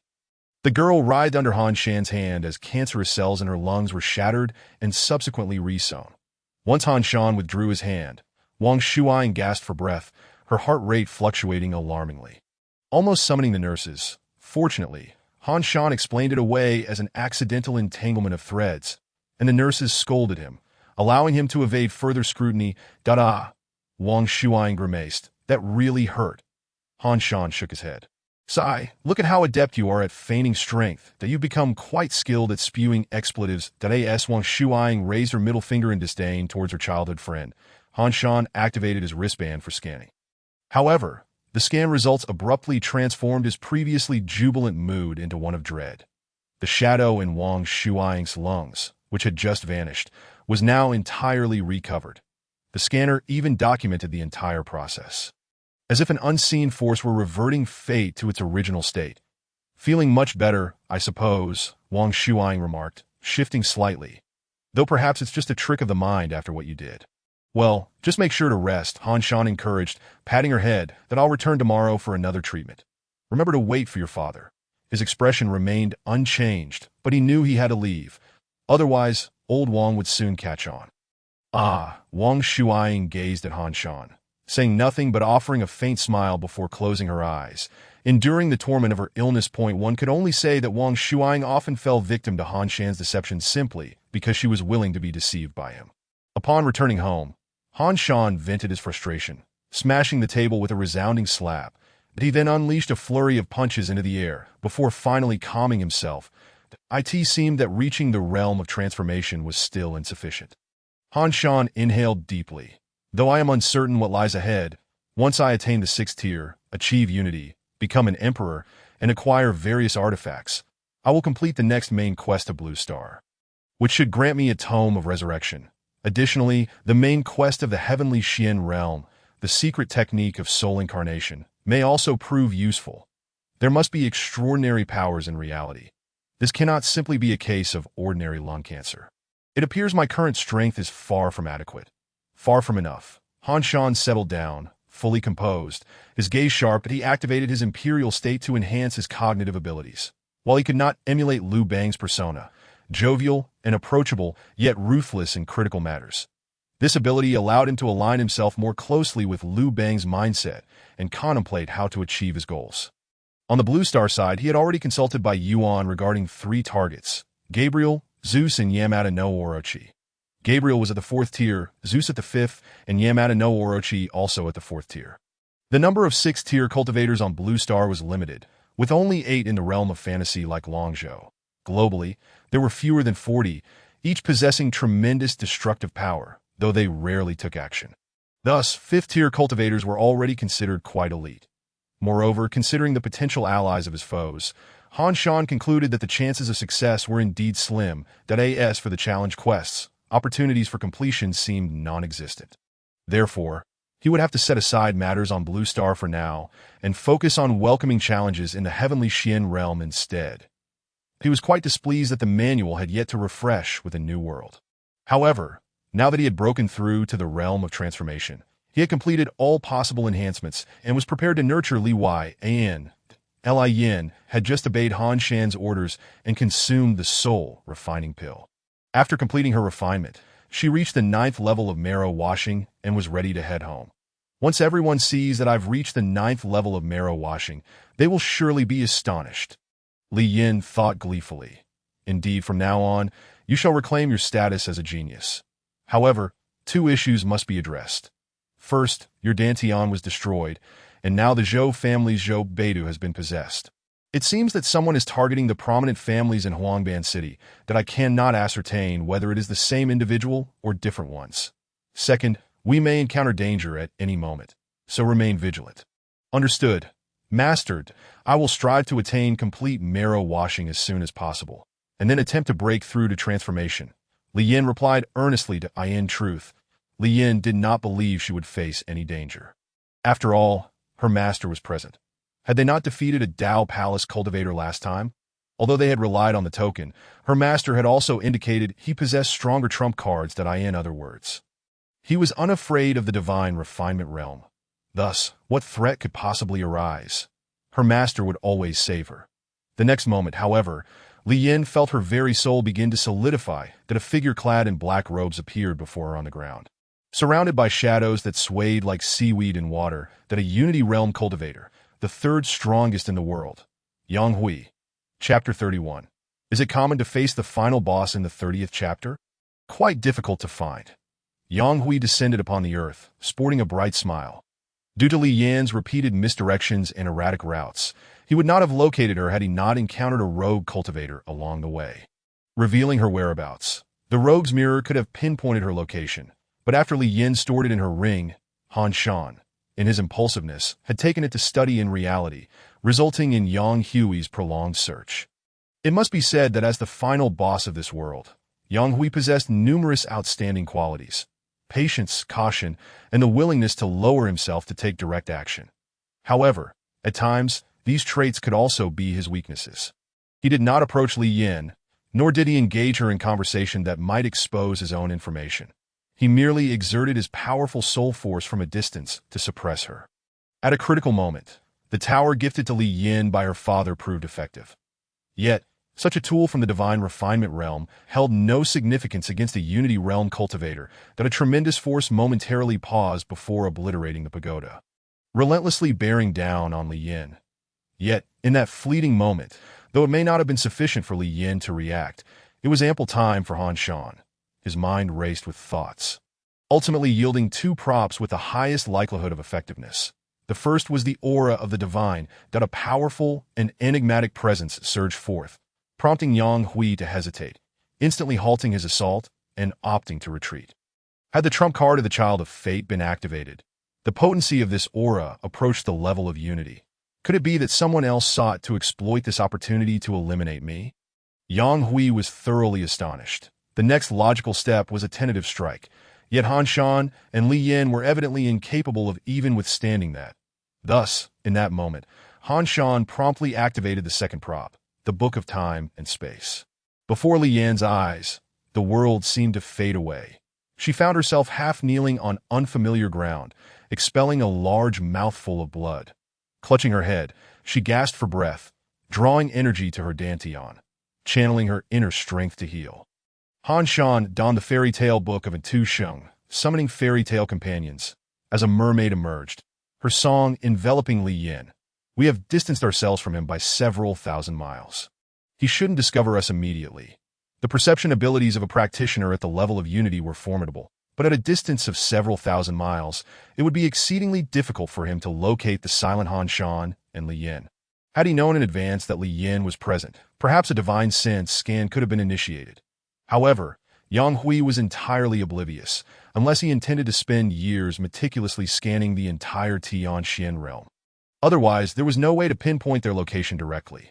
This meant that Han Shan and Li Yin had a brief respite before being discovered. Han Shan summoned the little mermaid to heal Li Yin with her song, then conjured a pumpkin carriage with fairy tale magic to facilitate their escape. His own vital energy threads delved into Li Yin's body, assisting in her recovery. However, the damage to her spirit was rather challenging to mend. Consequently, Han Shan ultimately opted for another fairy tale magic, Sleeping Rose, putting Li Yin into a deep slumber to allow her to rest while he contemplated the next strategy alone. What level of adversary was he facing? Han Shan found it difficult to ascertain. Yet the manual was able to discern and subsequently issued a task. Challenge task. Survive the pursuit of the final boss, Unity Realm, in this world. Task reward. Heart of the Strong. Han Shan was exasperated. How could the protagonist, just starting out, be pursued by the world boss? This was utterly ridiculous. Han Shan felt an overwhelming urge to slam the table. The Tianxian realm appeared to be the most stable, reliable, and highest potential world, thus FARDIT was also Han Shan's greatest hope for growth. Yet, to his dismay, was Li Yin already being pursued by a practitioner at the level of unity? This was absurd. It was akin to Zhu Yuanzong begging for alms while being surrounded by the Yuan army, or opening a small shop only to be suppressed by Jack Ma, or Xiao stepping out only to be hunted down by Soul, O Emperor. Though his mind was filled with grievances, Han Shan forced himself to calm down. Reflecting on the visions he had foreseen earlier, was it truly the case that the only path forward was to delve into the abyss of 10,000 depths? Fine, Han Shan had anticipated this possibility long ago. The Book of Time and Space had specifically directed their escape towards the abyss of 10,000 depths. This area seemed to be replete with celestial treasures. Along with several practitioners at the Gathering Pinnacle and Refining Spirit realms, as well as magical beasts in motion, Han Shan retrieved the second aura of the divine, preparing to use it only if he was driven to the brink of despair. If it came down to it, he could always seek opportunities to grow stronger in Blue Star, even if ascending to the 6th level would still leave him unable to contend with the unity practitioners of the Tianxian realm. The situation appeared utterly hopeless. Thus, the only recourse was to take refuge in the abyss of 10,000 depths. After approximately half a day, when Li Yin awoke, she clutched her head, feeling somewhat better. Though her headache persisted, she was at least able to move normally. Whenever she had fainted, her master was always there to guard her, which warmed her heart. Li Yin was somewhat puzzled by the preceding events. Han Shan, a practitioner at the level of unity, Li Yin's reaction mirrored Han Shan's. How could a unity practitioner be hunting me? Han Shan pondered. It couldn't be that a local powerhouse was pursuing an extraterrestrial demon. Could it? Yet, it didn't seem likely that Li Yin had just reached the 9th level of transformation. Even if she had violated some heavenly law, it shouldn't warrant being hunted by a Unity Realm practitioner. Of course, aside from being pursued by a Unity practitioner, Li Yin was also astonished by another matter. Her master had managed to escape from the clutches of one. It turned out that when he had said he could always take her away, No matter how powerful the enemy was, he wasn't joking. So what were they to do now? Li Yin felt somewhat lost. If the opponent was indeed at the level of unity, it seemed futile to escape anywhere. Her biological father and her well-connected uncle Zhou Chun, who could possibly protect her in the face of a unity practitioner. It appeared that her only reliance was on Han Shan, and herself. However, Li Yin felt she could not depend on her own abilities. If that unity practitioner was still pursuing them, they had no other options but to hide within the abyss of 10,000 depths. Han Shan was serious, but no one had ever emerged alive from the abyss of 10,000 depths. Li Yin was quite anxious that it was simply unavoidable. They had to choose between certain death or seeking a glimmer of hope in a place of absolute peril. Han Shan shook his head. Li Yin was truly conflicted. She had never encountered such a terrifying situation before. Although as a waste, she had faced ridicule and disdain, at least she wouldn't die. Yet, as a protagonist, she soon inhaled deeply, slapped her face, and declared, "Then let us go in. If no one has ever come out alive, then I shall be the first." That was the spirit. Han Shan greatly admired Li Yin's determination. Her prompt decision-making, lack of hesitation, and boldness were commendable. As your loyal elder and golden finger, I will surely lead you out alive from the abyss of 10,000 depths. Chapter 32. Entering the abyss of 10,000 depths. Li Yin and Han Shan devised an escape route. The abyss of 10,000 depths was indeed perilous, as it was a place where even unity practitioners had failed to return. That it was rumored that the formation of the abyss of 10,000 depths was the result of an emperor-level powerhouse transcending unity, transforming after death, which contributed to its terrifying reputation. However, it was precisely because it was exceedingly frightening that it could deter the enemy's pursuit that in truth, Li Yin bore far greater pressure than Han Shan. Han Shan was aware of the existence of the protagonist trope, leading him to believe there must be a way out. Furthermore, even if it came to the brink of death, he could always escape through the ring, treating it as a deadlock in this world, and return on a day when he had more certainty. As for Li Yin, she was oblivious to the notion that escaping the abyss of 10,000 depths was guaranteed. Moreover, if she died, it would be a true death. Thus, Li Yin had to possess far greater courage than Han Shan. The fact that she could establish such a decision after some internal conflict, remaining steadfast, truly indicated she had the makings of a great leader.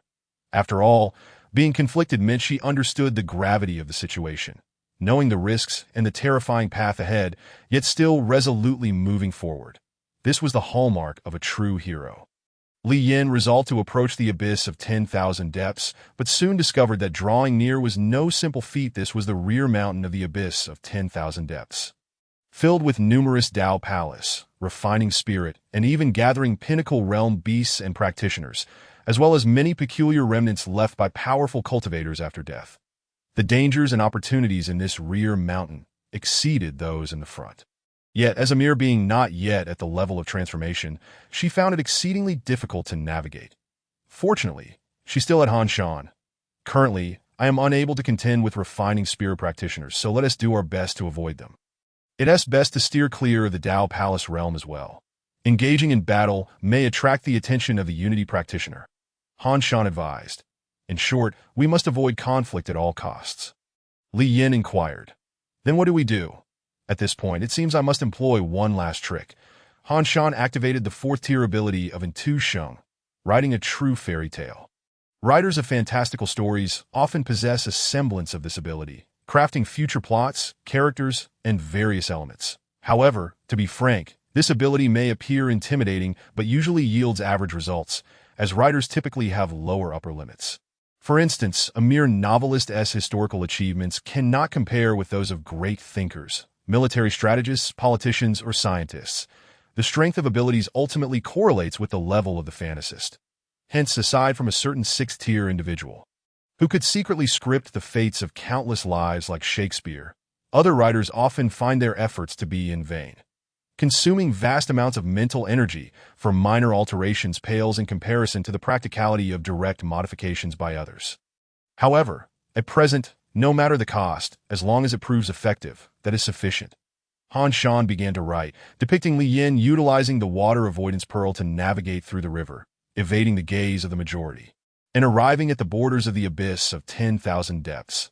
The mere few sentences completely drained his mental energy. Fortunately, the benefit of the ring was that Han Shan could traverse to other worlds to replenish his energy. Unlike the bookstore in Blue Star, where it was inconvenient to escape after venturing outside. After a brief rest, Li Yin initiated the plan, clutching the water avoidance pearl that Han Shan had given her, and began swimming through the water. If Bai Yuan were to discover that Han Shan had bestowed upon another girl the item she had given him, she would likely go into a frenzy.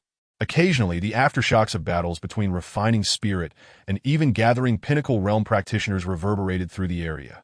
Nonetheless, Han Shan could still shield Li Yin from such disturbances.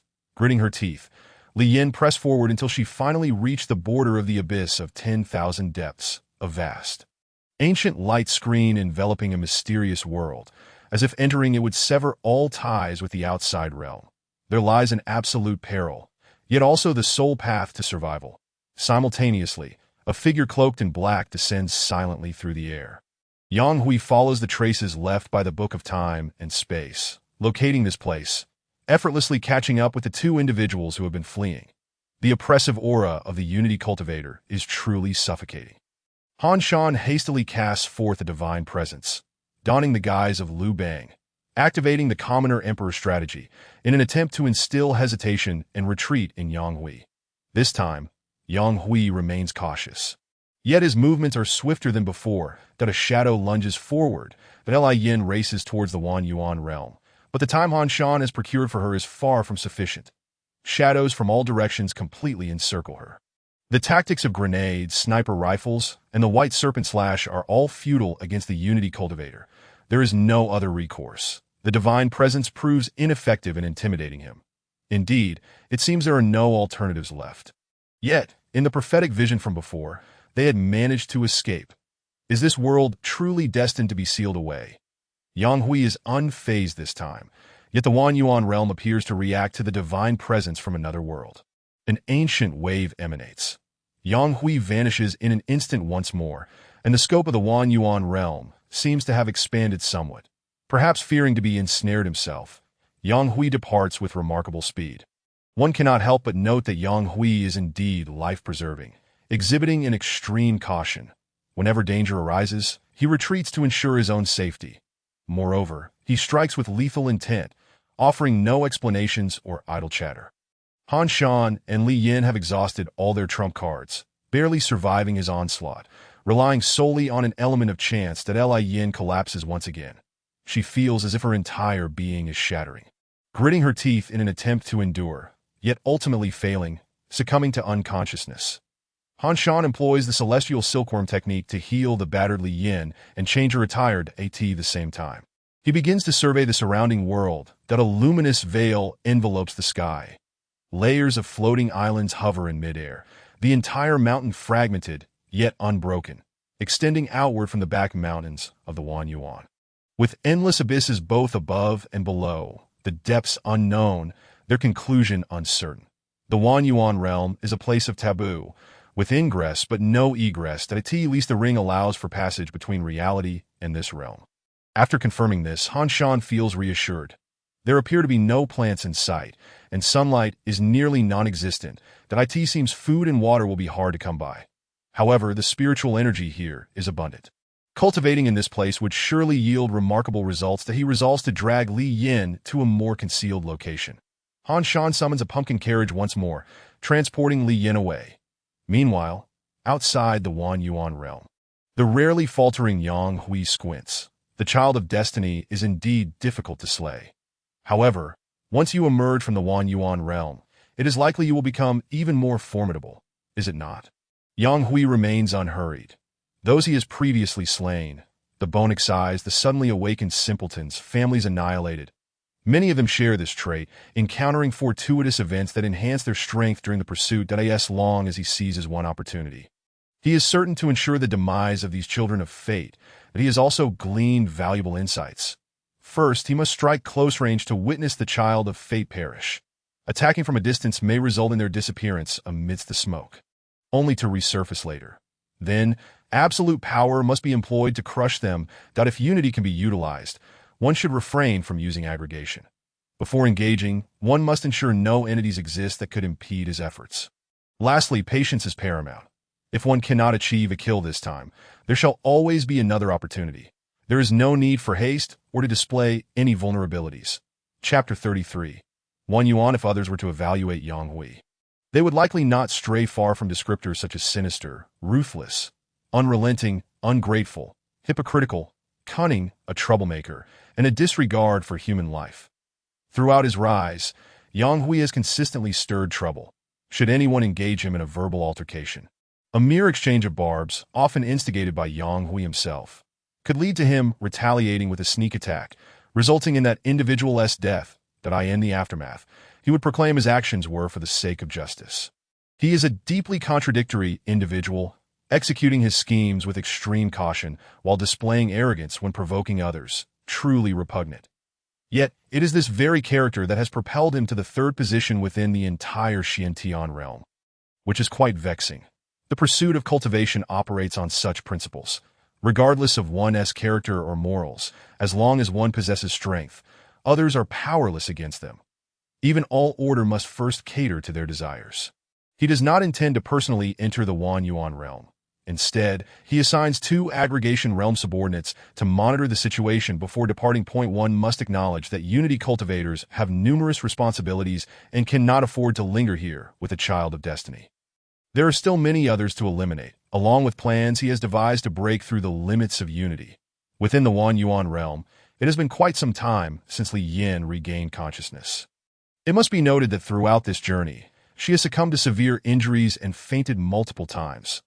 Were it not for both her and Han Shan practicing the celestial silkworm technique, which boasts remarkable healing properties, Li Yin would have long since perished. Han Shan retrieves food and water from his ring, stating, "Here, eat first." Li Yin gazes outside the cave, the bizarre sights of the Wan Yuan realm captivating her. Is this truly the interior of a forbidden land? Indeed, Han Shan replies, also observing the outside, that he witnesses a dragon bound by countless chains roaring as it ascends from the abyss below, only to be abruptly thwarted midway by various attacks emerging from the floating islands, crashing back down, causing tremors that resonate throughout the Wan Yuan realm. The lifespan of cultivators certainly far exceeds that of ordinary individuals. Perhaps many cultivators who once entered this world are still alive today. Han Shan had previously instructed Li Yin to gather information on this aspect. However, the records of the Tianxian realm are woefully inadequate. Huangbin is merely a third-tier city, and the quality of the information Li Yin managed to collect is decidedly subpar. Li Yin, examining her new attire, fresh and unblemished compared to her tattered, blood-stained old garments, consumes the food. Entering the Wan Yuan realm is an undeniably burdensome experience for her, to the extent that she overlooks Han Shan's assistance in changing her clothes. Her priority is to satiate her hunger first, as her appetite in the washing marrow realm is substantial. Of course, once she reaches the Dao Palace realm, she could sustain herself solely on true energy, without the need for food. Master, Li Yin takes a deep breath, rising. What shall we do next? We shall investigate our surroundings, locate a safe and secluded spot, and prepare for an extended stay. I will arrange bedding for you. First, rest and heal the hidden injuries within you. Then, utilizing the abundant celestial energy here, you can break through to the transformation stage. Once you have succeeded, I shall assign you further tasks. Understood, Master. Li Yin observes the ring, her expression serious and solemn. Once Li Yin breaks through to the transformation stage, Han Shan will acquire the celestial silkworm techniques suitable for the Dao Palace realm, as well as the secret art of transformation. It remains uncertain what this secret art entails, but it should allow him to manifest a doppelganger to act independently outside the ring. After surviving the encounter with Unity and emerging intact, Li Yin appears to have gained profound insights that if one could even consider that a battle, had it not been for Han Shan, she would have been instantaneously dispatched by Yang Hui upon a mere encounter. Unlike Han Shan, who requires nothing more than the ordinary path of cultivation to rapidly advance, Li Yin, while perhaps not possessing particularly extraordinary talent, displays a propensity for breakthroughs in life and death situations. Han Shan watches over Li Yin for 2 days, witnessing her reach the pinnacle of washing marrow, offering praise for her progress. Before beginning to instruct her on breaking through to transformation, Li Yin takes a deep breath. Had my Dantian not encountered an issue years ago, I would have likely achieved transformation by now. However, it is fortuitous. All past tribulations have merely served to fortify her resolve. Seated upon the ground, she begins to attempt her breakthrough. Han Shan's explanations, while insightful, cannot fully convey the intricacies of the process. Thus, she requires time to explore and comprehend. Cultivation is indeed an enigmatic endeavor. Is someone attempting a breakthrough with such feeble energy? A cultivator stepping upon clouds notices Li Yin, hidden in the corner, engrossed in her meditation, and approaches out of curiosity. Faced with such a weak presence, he contemplates the potential for profit. There are many like him. A group comprising 3 to 5 Tao Palace realm cultivators, and one refining God realm individual takes an interest in the occurrence of someone still striving for transformation within the Wan Yuan realm. However, once Li Yin attracts the attention of so many, her situation becomes exceedingly perilous. One must understand that the level of competition and danger within the Wan Yuan realm is far more intense than the already brutal survival of the fittest present in the Tianxian realm. Han Shan also senses the approach of numerous individuals. Glancing at Li Yin, who is meditating and utterly oblivious to the external world, he can only sigh and produce his final divine presence. Instantly, all onlookers withdraw, and no one dares to risk challenging an entity whose aura approaches that of unity. His trump cards have all been exhausted. Yet, as the old gives way, the new emerges. Han Shan feels no regret. Once Li Yin breaks through and increases her strength, he will gain new advantages. Moreover, having fled to this realm, he has also received a fresh task reward. Heart of the strong, your will shall be unwavering.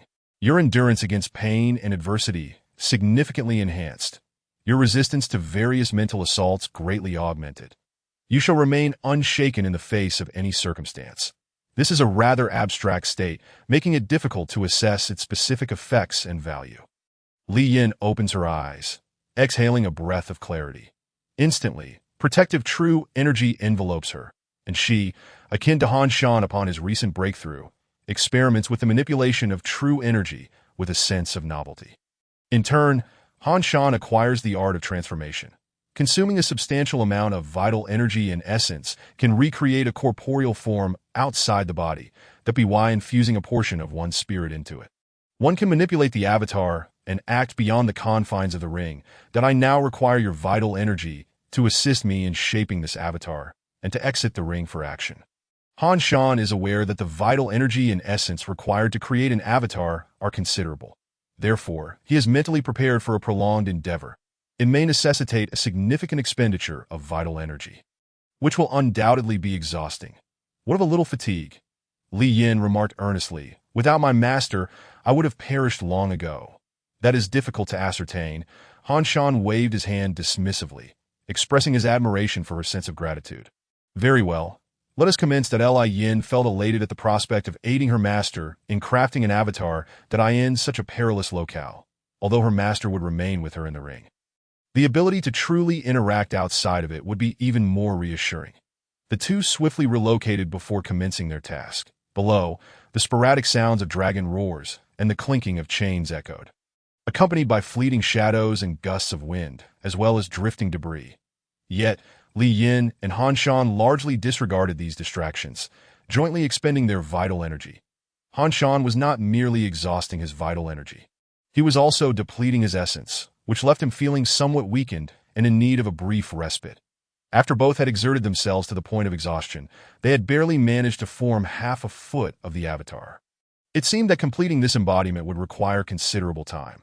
Chapter 34, Abyss of Heaven, Abyss of Earth, Prison of Dragons. Li Yan's cheeks flushed slightly as Han Shan led the way, adorned in attire befitting the style of the Tianxian realm. After a week of diligent effort, they finally completed the avatar. Each detail of the avatar was meticulously crafted, replicating Han Shan's form with a 1-to-1 ratio of essence and vital energy. Thus, Li Yan's embarrassment was understandable. Her master was far more handsome than she had imagined. Within the confines of the ring, she could only perceive Han Shan's projection, akin to a video call, often resulting in unflattering angles that diminished his appearance. However, upon witnessing his true form, Li Yin observed Han Shan donning his attire, entirely unperturbed by her gaze. This world possesses an undeniably robust spirit, Han Shan remarked with a smirk. Cultivators are inherently detached from worldly notions. Your lack of modesty suggests indifference to such trivialities. Yet, Li Yin, could you refrain from blushing and losing focus? Han Shan gently tapped her forehead. This avatar shares the strength of its corporeal counterpart. Currently at the level of manifestation, when Han Shan's consciousness resides within it, his original form cannot undertake many actions. However, once he attains a higher level of spiritual refinement, he expects improvements in this regard. In terms of physical capabilities, it is nearly identical to his original body, possessing all the requisite functions that in essence. It is an extension of his being, capable of merging with the original when necessary to conserve space. A useful yet somewhat flawed skill, its effectiveness is primarily suited for Han Shan's activities within the Tianxian realm that in other realms. It would be less advantageous unless combined with other abilities. Master, how old are you this year? Li Yin suddenly inquired. She had always felt her master could not be much older than herself, hardly resembling a venerable elder, yet he remained enigmatic, possessing a wealth of knowledge. Han Shan gazed into the distance, his expression stoic and composed. Older than you. Certainly Li Yin estimated that Han Shan was indeed not much older than herself. Likely not exceeding 25, he must have been a young genius from a significant power in the past. She conjured narratives in her mind, such as a young prodigy betrayed, leaving his remnant soul to slumber within the ring, only to awaken and encounter her. That was a rather reasonable conjecture, albeit far removed from reality. However, unlike Bai Yuan, who was consumed by romantic notions, Li Yin began to contemplate their current predicament. While it was certainly uplifting for her master to exit the ring through the avatar, granting her psychological comfort, it did not alter their present circumstances.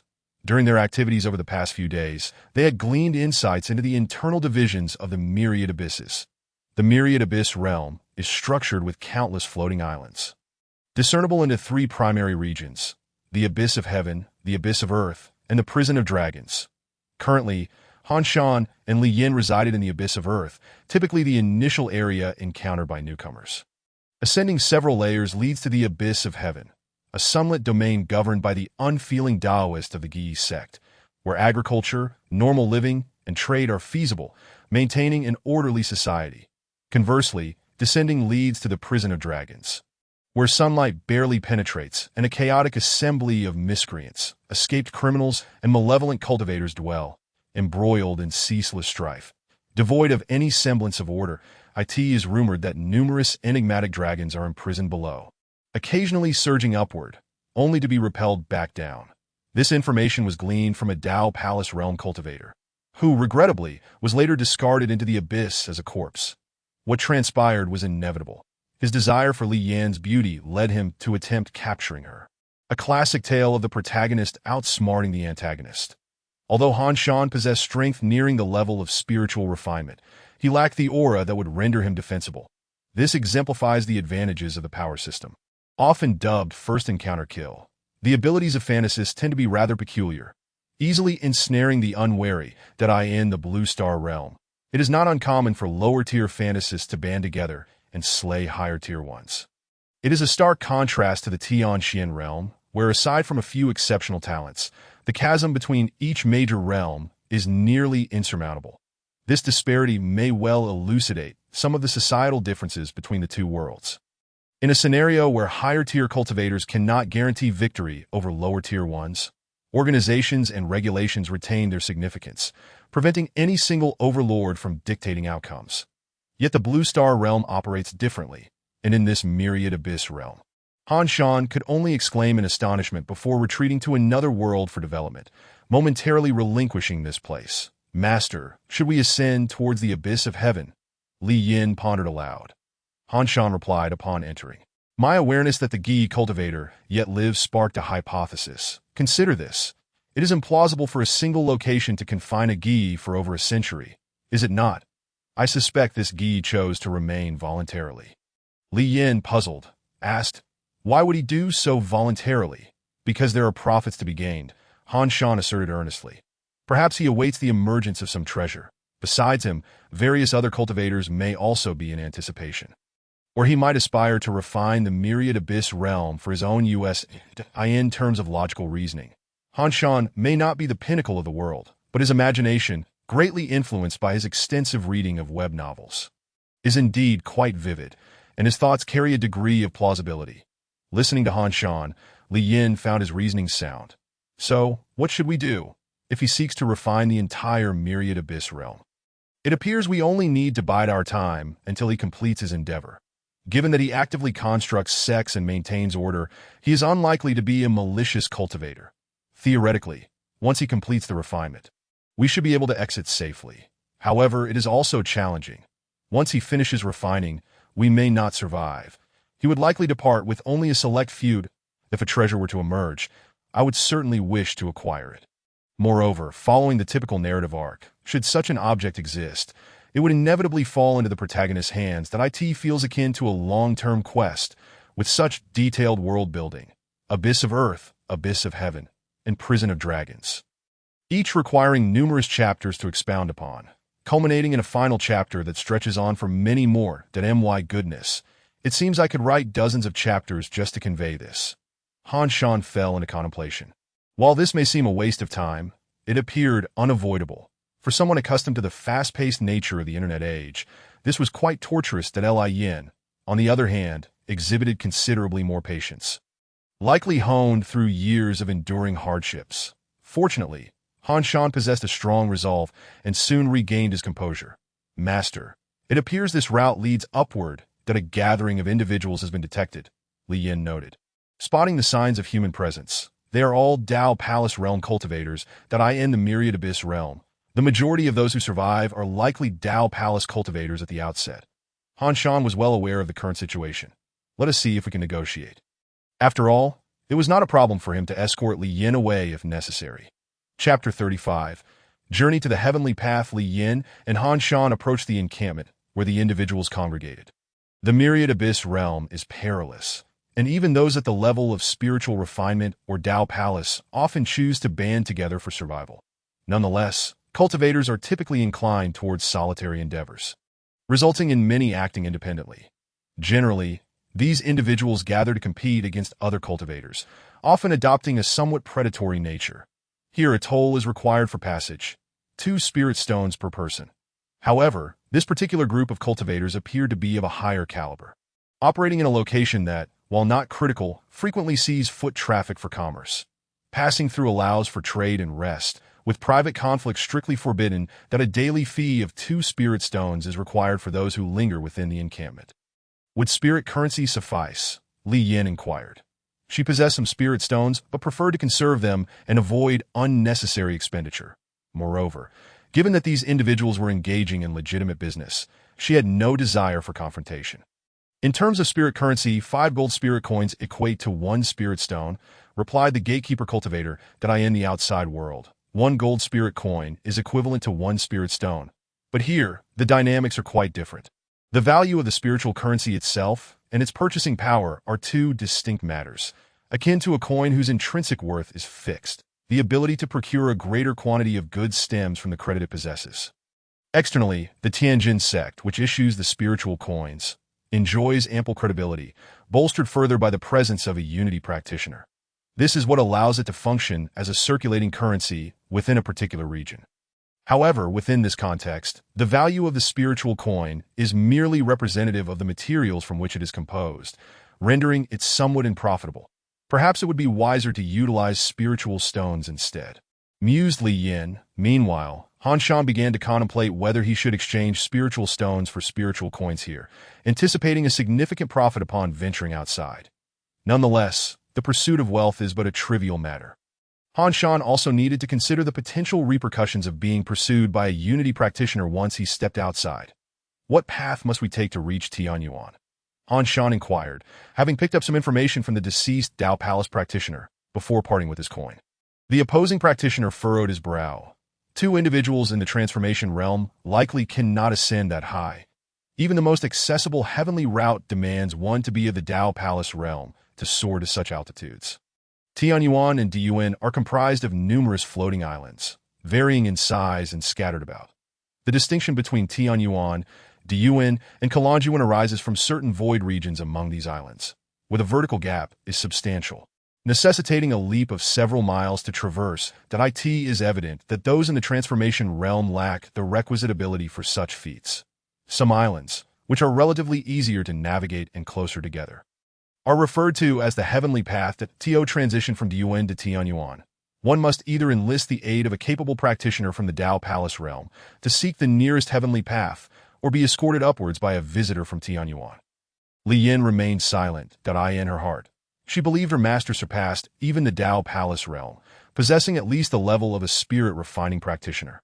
How could he possibly be unable to ascend? Han Shan, too, kept his thoughts to himself, pondering what skills he possessed that could facilitate their ascent. There exists a spell in fairy tale magic involving a magical pea that can sprout a vine reaching the heavens. That could be quite advantageous. Thus, all he needed was to ascertain the direction. Han Shan was not inclined to linger in this place for long. After obtaining guidance, he and Li Yin swiftly set off. He was acutely aware that in such locales, the most fearful aspect is the presence of others. The combination of two practitioners in the transformation realm and Li Yin's appearance would undoubtedly attract a multitude of unsavory characters. Although he barely possessed combat strength at the spirit-refining level, an influx of individuals would still pose considerable trouble. Li Yin followed Han Shan as they commenced their journey. Yet, the protagonists, akin to a fresh dung cart, attract a swarm of flies even when merely passing by. Before they had walked far, an elderly figure, embodying the classic archetype of a lecherous old man, emerged with a leering grin. I just overheard you two mentioning your intent to venture to Tianyuan.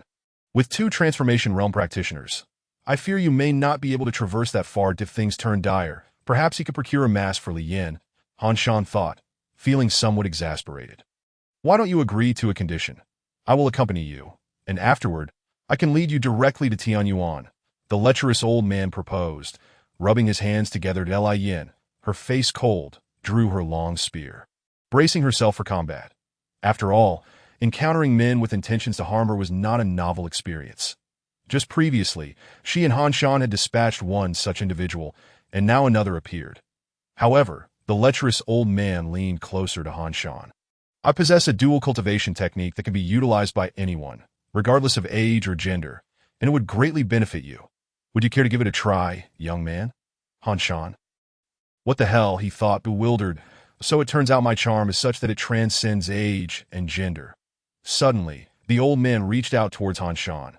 Don't be shy. You'll discover what true pleasure is. How dare you? Han Shan swiftly retreated, evading the grasp while simultaneously casting a sleep spell. A hand grenade was hurled at the old man's face.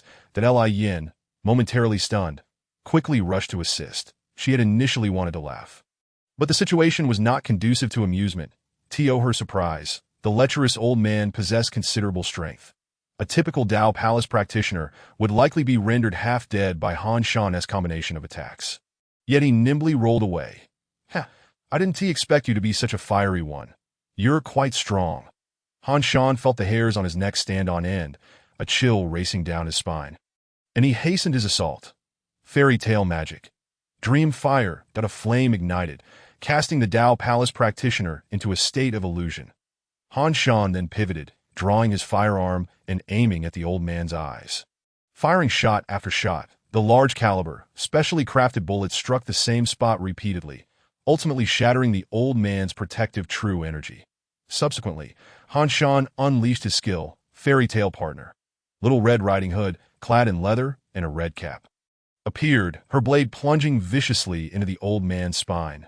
Simultaneously, Li Yin thrust her spear forward, executing a special attack from the Li family's spear technique. 3 simultaneous strikes caused the old man to emit a wail of agony. In a flash, he released a pink aura that left onlookers dizzy.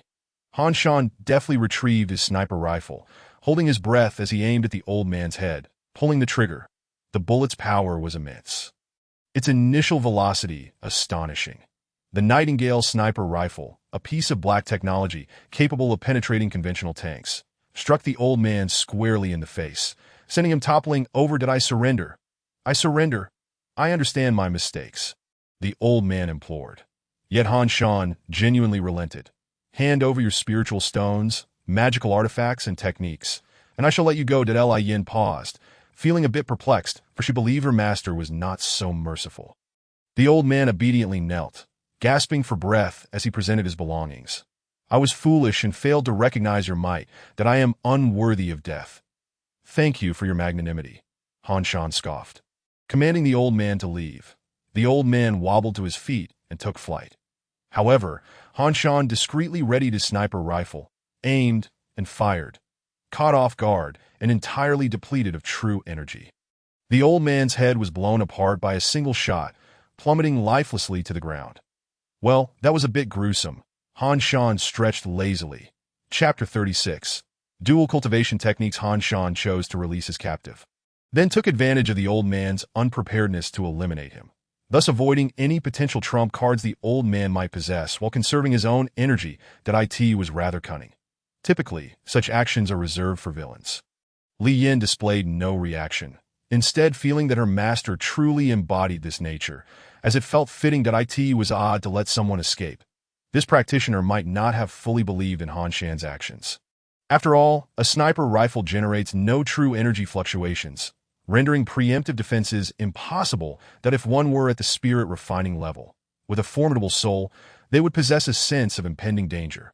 However, even the advanced technology of the Nightingale sniper rifle would struggle to breach the defenses of a spirit refining practitioner, serving only to restrain them. In summary, for those at the Dao Palace realm and below, being struck by a long-range sniper shot will invariably result in injury. Thus, this sniper rifle remains useful for now. The old man, already severely weakened, was promptly dispatched. Han Shan rifled through his spoils. 30 spiritual stones, 20 spiritual coins. The old man was surprisingly affluent, leading to a windfall of coins. 2 magical artifacts, a gourd with approximately 3 cubic meters of space, and something rather dubious, emitting an unpleasant odor, the purpose of which was unclear. Although he might have guessed its use, Han Shan opted for ignorance and discarded it. Then there was a tome, a dual cultivation technique. If shown to Li Yin, it would undoubtedly be deemed an X-rated compendium that could accommodate all combinations: male-male, female-female, male-female, and female-male, as long as the practitioners followed the prescribed methods during dual cultivation. The content was rather risky. Typically, dual cultivation involves a harmonious blending of yin and yang, fostering mutual growth. However, this text veered entirely into the realm of the sinister. Premature aging might be one of its adverse effects. The practitioner might not be as old as he appeared. Han Shan skimmed through it, gaining a general impression before passing the text to Li Yin for her study. As she read, her face grew increasingly flushed. Upon noticing Han Shan's expression, she realized she had once again been teased, leaving her somewhat exasperated. However, if one were to engage in dual cultivation in such an environment rich in spiritual energy, one's cultivation would likely advance rapidly. Li Yin pondered. With her master, given Han Shan's personality, it was difficult for Li Yin to view him as a senior. Moreover, she now realized that he was not significantly older than herself. The two of them had essentially scrutinized one another. For Han Shan, possessing a handsome visage and providing ample assistance, along with encouragement during her time of need, it was hard for Li Yin not to harbor fond feelings. Thus, she began to fantasize about the future, only to be jolted back to reality by Han Shan's admonition. "Let us go, Ditto." Li Yin rubbed her slightly flushed face, having spent a considerable amount of time in the Tianxian realm. Han Shan exited this world during the night to return to reality. Initially, he intended to visit Old Wang, but upon reflection, only a short time had passed in the real world. Therefore, he decided to meditate for the night before heading to the hospital to find her. As for school, his roommate had already signed him in for several days. Truly a good brother. He would treat them to a meal later. Han Shan recalled a humorous anecdote he had seen online about what would happen if one shared a dormitory with various protagonists. He now aimed to embody the most favorable reputation, as long as they were his brothers who had assisted him, even if they were regarded as the most useless of the useless. In the future, any mighty cultivator they encountered would need to pay their respects. That if his roommates were to discover this, they would likely call him Daddy outright. However, this was of little consequence, as Han Shan had already referred to them as Daddy many times while requesting their assistance with sign-ins. The next day, upon meeting Wang Shuiying again, old Wang lay in bed, appearing somewhat rejuvenated, though he still coughed intermittently. Her complexion remained pale, and before her lay a book embodying a unique poetic essence reminiscent of a frail, delicate beauty. Observing her state, Han Shan felt a flutter in his heart, at least until Wang Shuang spoke, that he sat beside her in silence, simply sharing the stillness. Cough, cough, pour a glass of water for your father. Wang Shuang suddenly remarked, noticing Han Shan's complex gaze. What are you doing? I am a patient. Han Shan rolled his eyes and began to pour water. Duh, ungrateful child. If all else fails, shall I act cute for you? Wang Shuang tilted her head and playfully mewed at Han Shan. But as laughter bubbled up, it was interrupted by another fit of coughing. Han Shan gently patted her, once more attempting to heal her with the celestial silkworm technique. At this moment, he was on the verge of breaking through the second layer of the transformation realm, his strength having increased, yet he still could not cure Wang Shuang's ailment, which weighed heavily on his heart. After realizing that the treatment had been ineffective, Han Shan chose not to return home, instead pulling out a booklet and entering Blue Star. It had been quite a while since his last visit, and it seemed unlikely that he could swiftly break through to the Dao Palace realm. Thus, Han Shan resolved to try his luck here, hoping the Book of Resurrection might prove beneficial for Wang Shuang. What on earth is happening? Why have I fed all my main quest rewards to you? Damn, that won't do. I'll end up as a sycophant subject to ridicule. Han Shan fell into deep contemplation, deciding to turn back and study dual cultivation techniques with Wang Shuang. Perhaps enhancing her cultivation would aid in her recovery. This was certainly not due to any desire for her physical form. Currently, Han Shan primarily obtained resources from Blue Star, living off the generosity of Bai Yuan, and then brought gifts to Li Yin or Wang Shuang. It felt somewhat peculiar, yet he considered it an investment. With Li Yin, once she matured into a powerful emperor-level being, Han Shan estimated he might at least attain a level of unity. The power of unity was overwhelmingly dominant in Blue Star. At that point, he could step into an invincible narrative, conquering all. Yet he pondered, although unity is invincible in one-on-one encounters, being besieged could prove comparable to a fear-type illusionist.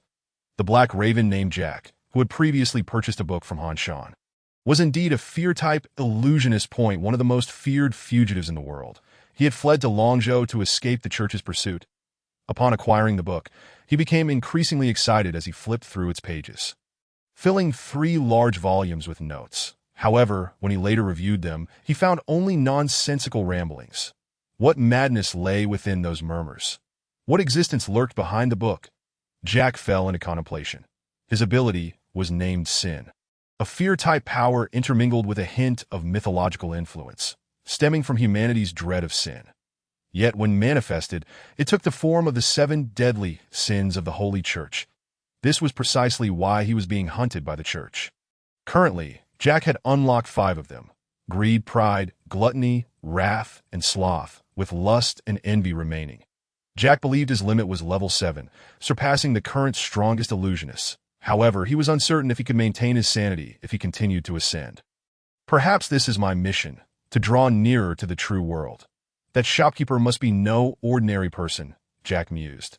Through this book, it seemed he had indeed learned something, that he arranged various offerings in his room: angel wings, vampire fangs, werewolf fur, and a reaper's skull. Jack commenced his sacrifices to the divine. However, the eerie book's function, as Bai Yuan had previously indicated, included the creation of an evil god. Thus, Jack was unaware that he was actively crafting his own deity rather than communicating with an existing divine entity. Chapter 37. The Eye of Sin's Abyss. Jack had taken Han Shan's book and appeared somewhat deranged. As a fear-type illusionist, he was inherently mentally unstable, and Han Shan had shown him such material. When satellites detected unusual fluctuations of illusionary power on the land of Longzhou, suspected to be caused by a level 6 fear-type illusionist spiraling out of control, the 100 generals and sons of the 100 schools joint search team began to panic. It is worth noting that a level 6 fear-type illusionist could rival the natural disasters caused by collisions in the illusionary realm. Moreover, fear-type illusionists often deviated from the norm. Today they might be level 1, tomorrow level 4, and the day after they could plummet back to level 2. They were truly a calamity. Meanwhile, the cause of all this, Han Shan, was in a bookstore, sipping on a chill cola that he exhaled deeply. Summarizing the information provided by Bai Yuan, Gabriel, Zeus, Yamada no Orochi. Each was a level 6 illusionist. However, all 3 were currently only at levels 4 or 5. Gabriel was the hardest to kill, with dreams, summons, and all manner of chaos. At the very least, he could escape without issue. Yamada no Orochi held a position in the Sakura house, while Zeus's whereabouts were uncertain. He was an unofficial illusionist, posing a bit of a hassle. Bai Yuan. Do you have any clues from your temporal observation ability? Bai Yuan replied. For the time being, I can only observe the near future or past. However, once I reach level 5, I will be able to see further. What about experiences from your past life? Han Shan inquired. Although the butterfly effect might have altered the timeline, perhaps there was still something to glean that I don't know. Zeus enjoys gallivanting everywhere, running amok globally. Bai Yuan scratched her head. But Yamada no Orochi should have a mission during this time that I don't recall the specifics, as it's from my past life that that moment, Yamada no Orochi had just landed in Longzhou. Prior to his arrival, he was subjected to an extensive inspection and interrogation by a group of ordinary individuals who were not illusionists, which left him quite displeased that as a 17-year-old youth raised in the Sakura house. An environment where powerful illusionists towered over low-tier illusionists and ordinary people, Yamada no Orochi naturally held disdain for Longzhou's strict order. Yet he found himself powerless, although the provincial government did not hold administrative authority. Within the joint government, the various powers and positions held by the provinces were significantly greater. Each province boasted a population in the hundreds of millions, even billions, along with a complete economic and cultural system, plus a multitude of high-tier illusionists. Furthermore, provinces had independent administrative rights. If they were dissatisfied with the joint government's orders, they could choose not to comply, though they must adhere to the overarching Human United Constitution. The provincial governments, while possessing some legislative power, could not contravene the mandates of the joint government that illustrate. The strongest level 6 illusionist from the Sakura house, Amaterasu, couldn't even make it into the top 5 in Longzhou. Thus, despite his bravado, Yamada no Orochi had no choice but to comply with the rules that time. The city he had landed in was under martial law, resulting in even stricter scrutiny, which Yamada no Orochi perceived as an affront. Unbeknownst to him, the Black Raven Jack was oblivious to the chaos he had instigated. Han Shan and Bai Yuan were engrossed in discussions about various global situations in the bookstore, while Jack engaged in a lengthy dialogue with the deity he had just conjured. It was an eye that perpetually gazed upon you, the very source of all sin. Born from the eerie book, it was forged by Jack, a level 5 illusionist. Subsequently, Jack awakened his level 6 illusionary ability, Envy. He was elated and stepped outside. Just as Yamada no Orochi exited after his inspection, he encountered an elderly gentleman in a suit passing by. Jack smiled at him. Instantly, the previously irate Yamada no Orochi felt his sanity waning. Longzhou, how terrifying! My god is hungry, and you have arrived at just the right moment. Although level 4 is inadequate, it is at least a sufficiently renowned mythological ability, as the first grand offering to his deity. It would suffice. Yamada no Orochi let out a scream and quickly retreated as a colossal 8-headed serpent surged forth, encircling Jack from all directions. Yet behind Jack loomed a gaping maw. Gluttony. Activate. The pinnacle attack of a level 4 illusionist was easily swallowed by Jack. The boy from the Sakura house trembled on the ground, his pants damp with fear. I am. Shoo. Do not make a sound. Jack approached him, that we all bear sin. Thus, when you return to the abyss of sin, you will become a part of it, and through the eye of sin, you shall perceive this world. It is a form of transcendence. You should feel honored that I don't understand. Yamada no Orochi stammered, struggling with the unfamiliar language. Can you, in the next moment, he was completely engulfed by Jack's gaping mouth. Such a battle was sufficient for satellites to achieve a pinpoint location on the Longzhou front. The sons of the 100 schools and the 100 generals rejected the church's so-called reinforcements. Contacting the primordial wilderness, with 3 level 6 and 7 level 5 illusionists hurrying over to a level 6 fear-type illusionist was truly a disaster among disasters that a mere level 4 who happened to be in Longzhou was effortlessly devoured without any chance to fight back. If this individual were to wreak havoc in a bustling district, countless lives would be at stake. Meanwhile, Han Shan, sipping cola in the bookstore, suddenly discovered that the manual had provided a prompt, the task of killing Gabriel. Zeus, and Yamada no Orochi was now 1/3 complete. Yamada no Orochi's name had been erased. Han Shan. One is at home, while the assist comes from above. However, there were no phase rewards, and Han Shan was completely unaware of the events unfolding. Did I somehow eliminate this Yamada no Orochi? Han Shan pondered deeply that he was completely unaware of the significance of his actions. He had merely sold a book. Meanwhile, in the air, Jack the Black Raven, having ascended to the 6th tier through the power of the bizarre tome, stood clad in a black suit, seemingly awaiting something. Suddenly, a lance surged forth. The headmaster of the 100 Generals Academy galloped in. Encased in the weighty black armor of a conqueror, Xiang Yang, a 6th-tier illusionist, wielding the power of fantasy and history, took center stage. The sound of mechanisms clicking echoed as numerous symbols and invisible forces swirled around. Following this, a modestly dressed middle-aged man appeared. Chen Mo, the vice president of the School of Philosophers, also a 6th-tier illusionist with the ability of historical fantasy. Lastly, a gaunt youth with straw-colored hair approached. Wielding a staff and walking on clouds, sporting a carefree expression that belied his status as the newly upgraded second strongest of the Hong Huang organization. Sun Wei Yuan, a 6th-tier illusionist, possessed the legendary mythos of Sun Wukong. Faced with 3 6th-tier illusionists, alongside more 5th and 4th-tier ones lurking in the periphery, it was evident that Longzhou was on high alert, mobilizing all forces. Chapter 38. The sinful you shall all become offerings to the gods. However, fret not. Sin is a shared burden among us all. Embrace it rather than flee. To become a part of the abyss of sin is an honor, Jack proclaimed, his expression solemn and dignified, maintaining his composure amidst the encirclement of 3 6th-tier and 7 5th-tier illusionists. Wow, you really are something else, Xiang Yang chuckled, glancing at Chun Mo. Old Chun. Have you completed the lockdown preparations? Chen Mo adjusted his glasses. 30 more seconds. Let's converse a little longer before we resort to violence. Engaging now would cause too much destruction to the city. Thus, Chen Mo utilized the powers of the Mosey illusionist to shield and secure the surrounding area. The Mo family was known for their defensive capabilities. Employing his first awakened skill, the Mo family mechanism art, he consumed his mental energy to create various contraptions. Massive wooden blocks and metal formed long, chain-like structures that connected to a colossal stone wall. Under Chen Mo's direction, a spherical city wall gradually took shape, enclosing the entire battlefield. Simultaneously, he activated his 6th skill, Universal Love and Non-Aggression. His 2nd, 3rd, and 4th skills were all status effects. The 2nd skill, Resourcefulness, allowed for the recovery of mechanism materials and a reduction in mental energy consumption. The 3rd skill, Justice, granted a comprehensive boost in power when executing righteousness.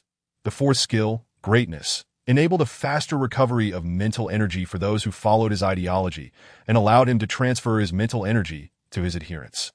The 6th skill, Universal Love and Non-Aggression, was a powerful technique that universally diminished the attack and destructive capabilities of all present, that if Chen Mo unleashed it fully, it could envelop half of Longzhou. Yet he concentrated his power in this small area, aiming to completely restrain the destructive potential of both enemy and ally, reducing what could have been a continent-shattering attack to mere insignificance. As for the 5th skill, it was called Non-Joy. This skill could temporarily seal an individual's illusionary abilities, rendering them incapable of using active skills and forcing them into hand-to-hand combat, relying solely on their basic attributes. Once the lockdown was accomplished, he immediately activated Non-Joy to seal Jack's abilities. Xiang Yang thrust his spear forward, unleashing his first fantasy skill, Lift the Cauldron, which erupted with tremendous force, sending violent waves through the air. In stark contrast to the myriad complex concepts and mechanisms of other illusionists, Xiang Yang's attack was refreshingly straightforward. Even under the diminished destructive power of universal love and non-aggression, those nearby 5th-tier individuals felt that if struck, they would be shattered into dust. In a state of non-joy, Jack, unable to activate his skills, found himself in dire straits. A single hit could very well lead to his demise. Yet, before him, an eye opened. Within its pupil slithered a serpent, the 8-headed serpent, Yamada no Orochi. The colossal beast materialized from thin air, intercepting Xiang Yang's initial strike before dissipating in an ethereal smoke. Although this cost the eye a substantial amount of energy, it ultimately thwarted the carefully orchestrated ambush devised by Chun Mo and Xiang Yang. Subsequently, Sun Wei Yuan, riding the Nimbus, swung his golden staff with incredible speed, activating his status skill, the Great Sage equal to heaven. He donned a radiant purple-gold armor and aimed a powerful strike at Jack's face. In response, Jack ignited with fury, his body transforming into flames as he faced off against both Sun Weiyuan and Xiangyang. Simultaneously, he directed a wave of jealousy towards Chun Mo anger. When my wrath is ignited, everything shall be consumed. Those illuminated by flames shall also be ignited by their own fury. Jealousy, the envy of your abilities, since I lack them. You shall not possess them either. Similar to non-joy, this skill allowed for the long-term sealing of a specific attribute or skill, rather than a brief duration that he chose to seal Chun Mo's non-joy. As this maneuver posed a significant threat that needed to be neutralized first. Then, Gluttony activated. Gaping Maw lunged at Xiangyang, only to be met with Xiangyang's fifth skill, Pingcheng, in the Battle of Pingcheng. Xiang Yu's 30,000 troops repelled Liu Bang's hundreds of thousands, with Liu Bang escaping only due to a sandstorm. This represented yet another tactical pinnacle for Xiang Yu. The effect of this skill, named Pingcheng, allowed for the bypassing of defenses and the identification of weaknesses. Unlike the various intricate mechanisms, specialties, and miraculous skills possessed by others, Xiang Yu's abilities were predominantly offensive in nature, aside from a status skill. 10,000 enemies and a summoning technique that suppressed opponents. His style was distinctly evident. With a single blow, he shattered the massive maw that had previously devoured the eight-headed serpent, sending Jack hurtling away. Yet Sun Weiyuan, on his Nimbus, approached with an astonishing speed that Jack could not comprehend, and swung his golden staff. He was thrust into the encirclement prepared by several fifth-tier players. Meanwhile, at the Time Needle bookstore, Han Shan's coffee cup, filled with cola, trembled violently, spilling its contents. Even with Chun Mo's limitations, the intense exchange of high-tier combatants had still leaked a considerable amount of energy. The Time Needle bookstore was not overly distant. Yet it felt the tremors of the ground, akin to a level for earthquake. Han Shan and Bai Yuan had found a vantage point and were observing. Embarrassingly, Han Shan was unable to jump up, and Bai Yuan had to carry him to the rooftop. Neither was aware that the catalyst for this chaos was the strange book. However, it was evident that the malevolent deity conjured by the tome was not particularly impressive. It was primarily Jack's own madness from reading that attracted an overwhelming amount of firepower after he ascended to the 6th tier as an invincible fear-based illusionist. Bai Yuan remarked, "It seems they are besieging Jack the Black Raven. Was this all part of your plan, dear husband?" Huh. Han Shan was bewildered, dismissing the notion of any plans. Yet in Bai Yuan's gaze, there was nothing but admiration. Within the mechanism walls, although Jack was being pressured by the formidable offensive capabilities of Sun Wukong and Xiang Yu, the situation was not as dire as it appeared. Fatigue began to set in, and the desire to abandon the fight grew. Emotions became increasingly unstable. The longer the battle persisted, the deeper the influence of the 7 deadly sins on all participants. If prolonged, it was likely that by the end of the conflict, even if victorious, these 3 6th-tier and 7 5th-tier illusionists would succumb to the corrupting nature of the sins. Humans harbor a natural fear of sin, as it poses a threat to our very existence. Sin originates from desires that transcend order. Even during his 5th-tier days, Jack was a catastrophic calamity, causing crime rates to soar wherever he went. Prolonged engagement with him would undoubtedly transform everyone into embodiments of sin. Therefore, a swift resolution was imperative. Xiangyang narrowed his eyes, preparing to unleash his most potent offensive skill, albeit one that would leave him weakened afterward, Giant Deer. In the Battle of Giant Deer, Xiang Yu burned his ships, charging 30,000 against 300,000 and emerging victorious. This attack was also an all-or-nothing maneuver, channeling vast reserves of physical strength, vitality, and mental energy into a single charge, obliterating everything in its path. The crux of this skill lay in the mindset. No retreat, no distractions, only an unwavering resolve for victory. Chapter 39. The Divine Messenger with the Charge of the Giant Deer. Lift the Cauldron attack and the full activation of the Overlord state. They sought to suppress their opponent. Sun Weiyuan transformed into a stone statue using his 72 transformations, providing support from behind as they seemingly forged Jack into submission. With a resounding crash, the entire city trembled once more. Bai Yuan, amidst the shaking ground, feigned to fall into Han Shan's arms that he, being courteous, caught her, but upon noticing her puckered lips and closed eyes awaiting a kiss, He frowned and cast her aside. Bai Yuan weakly rose, gazing at Han Shan, contemplating how to bind him. However, with him calculating every detail, was he perhaps trying to entice her into action? She began to fantasize. In her imagination, Han Shan had transcended humanity. Unbeknownst to him, who was utterly oblivious to his own prowess, he struggled to discern the battle's dynamics, though he could faintly grasp the outline. Among different fantasy powers at the same level. Aside from particularly superlative fear-based ones, the rest seemed to be on a similar plane. Regardless of whether it was Xiang Yu or Sun Wukong, or even Mozi, their prowess in stories and history did not dictate their current strength. It was their existing level that determined it. Thus, a first-tier Guan Yu could not overcome a third-tier Hua Xiong. Yet it was also possible that legendary figures like Guan Yu held inherent countering effects against others. Bai Yuan added, but overall, it seems to be roughly equivalent. Awakening a certain fantastical power merely determines the upper limit, not your current combat prowess. Moreover, the upper limits of mythological and legendary figures, or those of the fantastical breed, are solely contingent upon the degree of faith and the extent of their propagation. Otherwise, any boastful tale could elevate a mere character to the status of a supreme deity. Numerous creatures in Journey to the West that engage in fierce battles with Sun Wukong may possess upper limits that pale in comparison to those of Zhu Beiji and Sha Muk, who are explicitly depicted as having vanquished them in the narrative. For instance, in novels like Investiture of the Gods, the power of Hong Jun, who stands above the three pure ones, might only be ranked at the fourth or fifth tier. A stark contrast to the upper limits of the three pure ones, which are at 6 or 7 tiers. It is not the case that simply penning a tale of an entity surpassing the multiverse and awakening its powers would enable one to annihilate all other fantasists. Even historical fantastical powers, which are inherently tied to one's achievements and merits, often intertwine with legendary powers or gain mythological strength through deification and veneration, thus boasting higher upper limits than lesser-known, yet equally capable historical figures.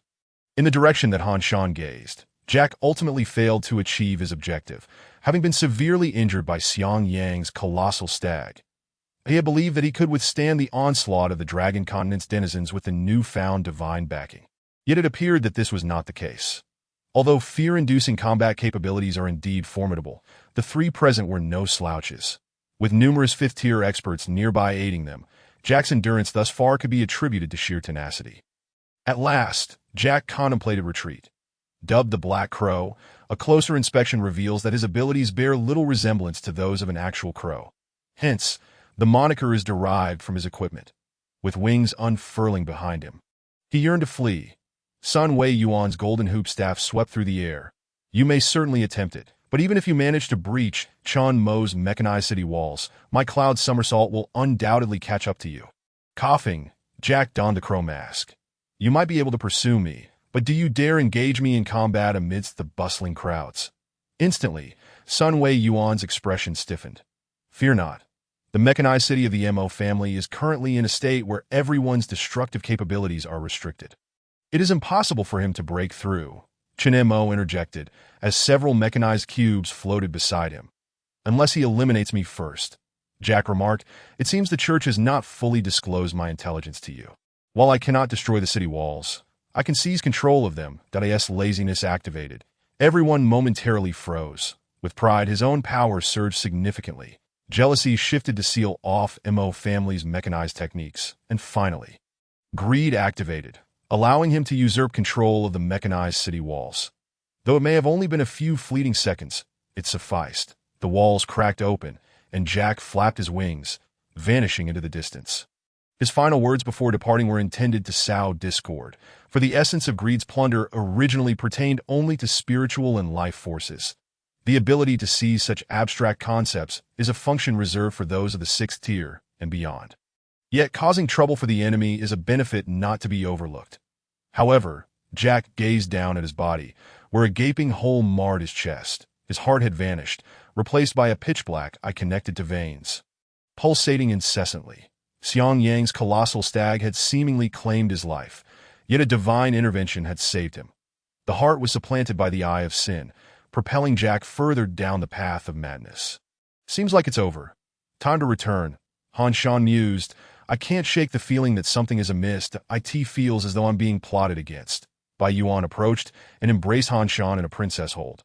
As Han Shan attempted to squirm away, she nimbly leaped down the stairs, reluctantly setting him down. Han Shan and Bai Yuan made their way towards the bookstore, where the street was devoid of pedestrians, yet brimming with police and military presence. Fortunately, Bai Yuan could easily bypass them. Soon, they spotted Jack seated at the entrance of the bookstore. Instinctively, Bai Yuan drew her weapon, though she hesitated to strike. Han Shan activated his cloth-clad emperor ability, significantly enhancing his aura. Divine Envoy. Upon meeting, Jack unexpectedly knelt on one knee before Han Shan. Please guide me on my next steps. Han Shan was taken aback, yet in the presence of such a formidable being. He knew he must maintain composure to avoid arousing suspicion, lest he be swiftly eliminated. Call me Divine Envoy. One of the functions of the Book of the Eerie is to conjure dark deities. This title quickly led Han Shan to conjecture, adopting a composed demeanor. I am no Divine Envoy, merely a humble bookseller. What you perceive through this book is entirely your own affair. Although he desired to leverage Jack's sixth-tier power for some purpose, the man was far too perilous, with a potential for madness. Relying on pure deception could backfire catastrophically. Thus, hastening his departure seemed prudent. Therefore, honesty was imperative, albeit selectively so, intermingled with just a hint of falsehood. That was the essence of true deception. Bookseller? Jack inquired, perplexed. Indeed, the price of the books you purchase has long been inscribed in the annals of fate, Han Shan replied, opening the bookstore door, not sparing Jack a glance, and entered alongside Bai Yuan, leaving Jack behind as if he had discerned some profound revelation that he knelt reverently at the bookstore's threshold, kissing the ground before departing. Inside the bookstore, Han Shan settled down, leisurely sipping cola. Only after Jack had receded into the distance did he finally exhale, collapsing beside Bai Yuan. My goodness, the empty city stratagem is no easy feat. Chapter 40. The Buddhist scripture. Han Shan had effectively persuaded Jack to depart. Taking a deep breath, he began contemplating how to further manipulate Jack. Surely, opportunities for exploitation remained. The bookstore was closed for business, though it did not attract undue attention, especially with the city under martial law. Anyone capable of reaching the city in a timely manner possessed extraordinary mobility. For instance, Mosey could construct mechanisms akin to rockets, Xiangyu could ride a swift steed, and Sun Wukong's cloud somersault ranks among the top 3 fastest modes of transport globally. They scoured the city, yet initial efforts yielded no results. The Black Crow, Jack, had fled to another city post his encounter with Han Shan, intending to escape the Dragon Continent and venture towards the more laxly governed Southeast Asia.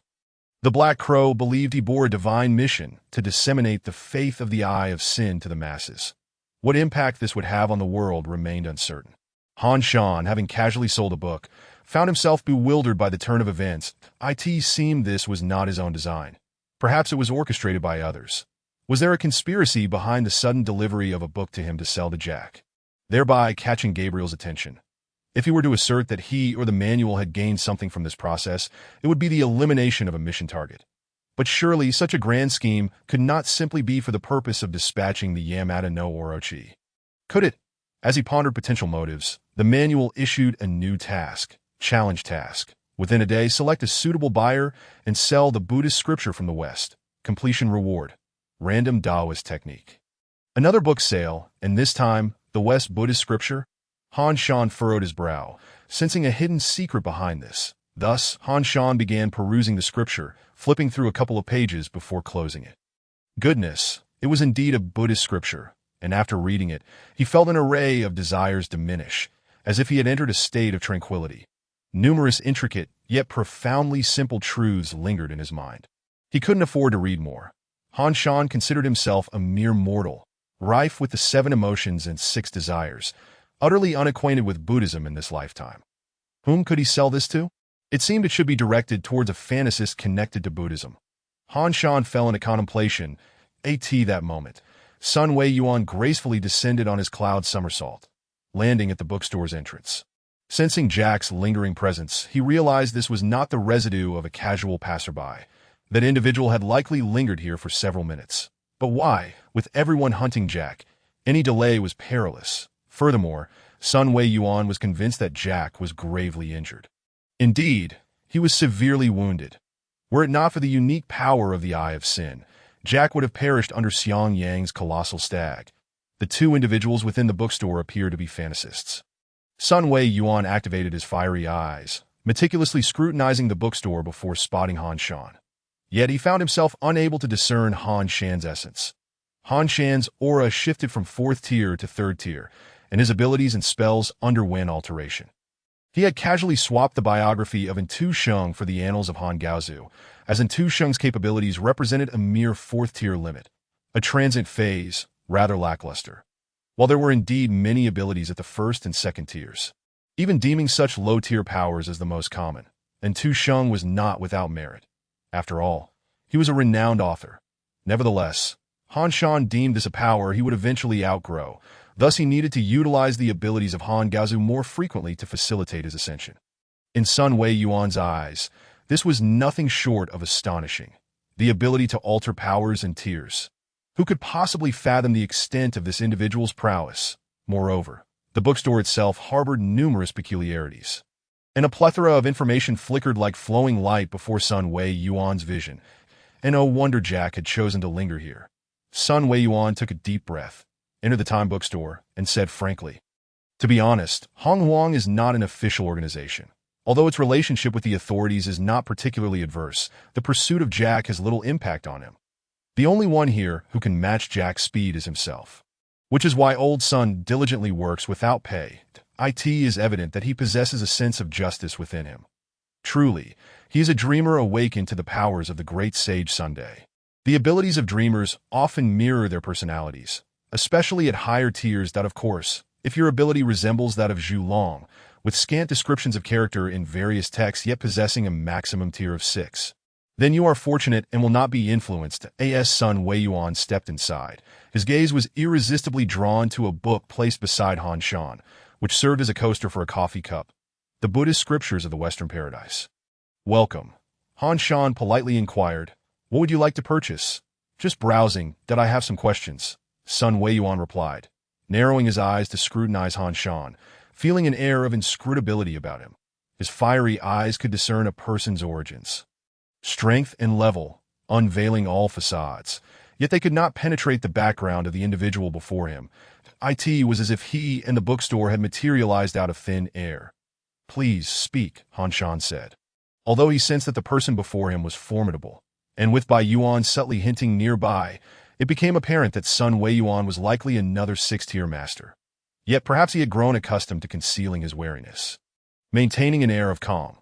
"Have you encountered someone like this?"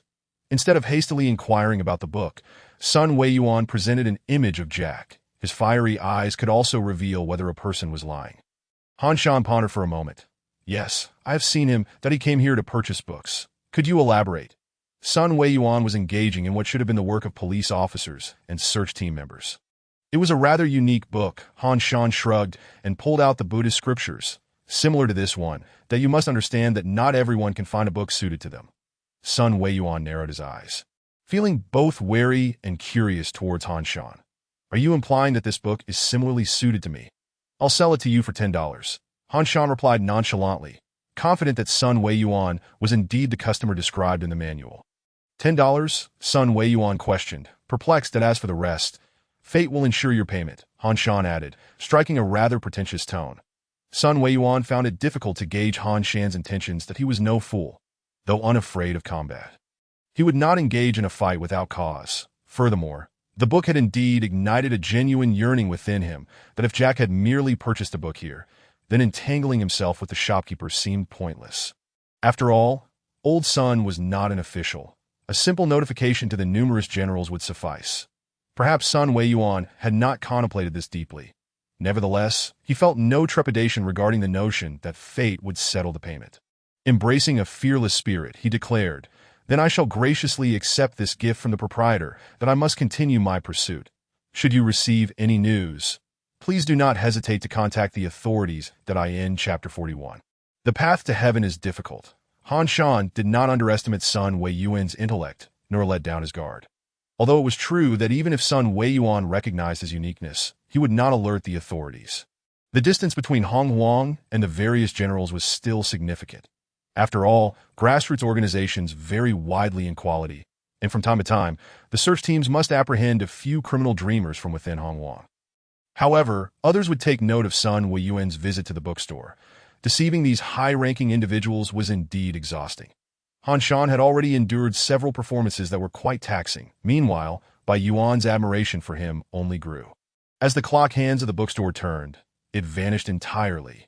The following day, when Sun Weiyuan returned with the scriptures, expressing confusion over certain passages and wishing to consult the shopkeeper, he found Han Shan had already departed for Western Europe. Thus, Sun Weiyuan was left to grapple with this book, which evidently held potential for enhancing his abilities, despite the fact that he could not comprehend it. Meanwhile, Han Shan, after confirming that all was well in Western Europe, swiftly returned to reality, taking a moment amidst his busy schedule to pat old Wang's head before re-entering the Tianxian realm. Wang Shuang remarked, Han Shan received a reward, obtaining the Taoist technique Fire of Ignition. It was perplexing why the Blue Star mission would grant such a reward at the Time bookstore. He also practiced and cultivated to the second tier of transformation, significantly enhancing his strength, and so he naturally wished to return. At that moment, he lay side by side with Li Yin in a cave.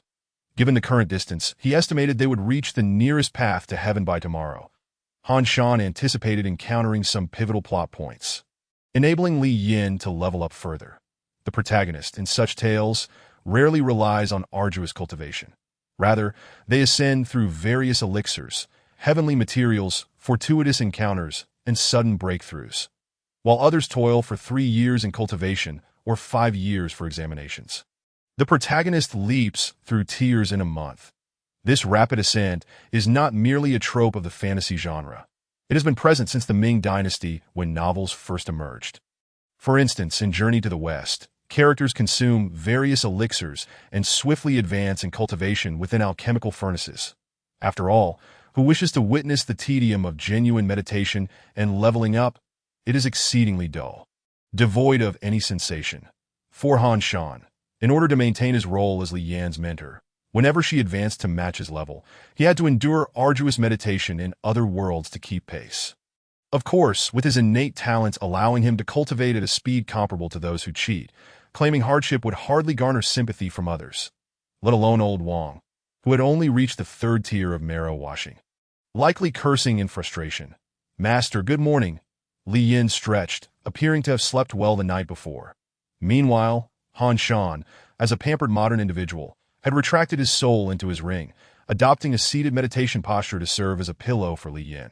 However, while dreaming, she would often grasp at things. Currently clutching his transformed hand, Li Yin naturally released Han Shan's hand, seemingly growing accustomed to their close interactions after several days spent in the Wanyuan realm. Yet Han Shan, regarding matters of intimacy, preferred to set them aside, focusing primarily on completing his tasks. Naturally, leveraging the ability to traverse multiple worlds, securing all would be advantageous, provided they did not cross paths. Admittedly, this could be somewhat unprincipled, and he might struggle with his conscience in due time. Near the path to heaven, there existed a small town where numerous mortals resided. 1 could even observe an ethereal old Taoist, a master of divine refinement, sitting before the crowd, exuding an air of great authority. This moment, the old Taoist was engaged in fortune-telling. Junior Brother Jia has unexpectedly been killed. He furrowed his brow. While Junior Brother Jia's passions were somewhat indescribable, he was nonetheless a disciple of their Tianyuan sect, qualified to guide those from the earthly realm to Tianyuan. Thus, typically, no one dared to offend him. Naturally, he would not provoke those above the level of divine refinement, at most bullying those at the tiers of transformation and marrow washing. The old Taoist's expression soured. Initially, he merely wished to divine the whereabouts of his junior brother, who had lost track of time while reveling, but to his shock, he divined that his junior brother had perished. This was not merely a matter of his junior brother's life, but also concerned the reputation of the Tianyuan sect. In simpler terms, it was a classic story of a minor character facing the wrath of an elder. Han Shan, at this moment, was still unaware of the background of the lecherous old man who had once sought to harm him. He was currently strolling through the small town alongside Li Yin.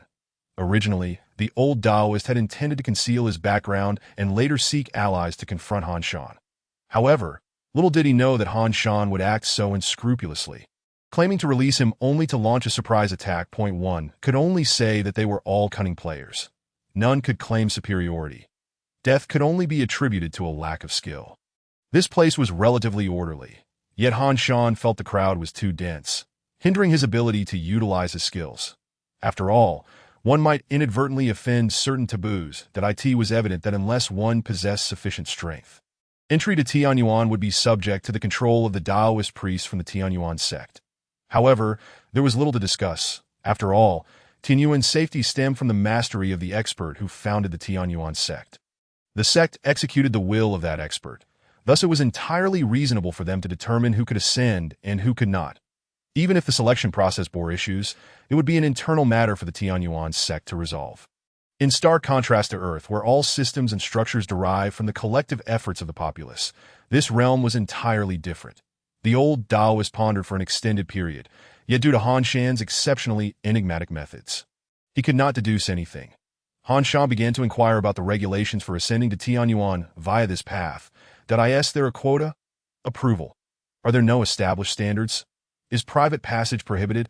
Upon learning the procedure for ascending to Tianyuan, Han Shan's face soured. Essentially, it implied that one would need to bribe the local officials, leaving the decision entirely to them. This poses a problem, Han Shan reflected.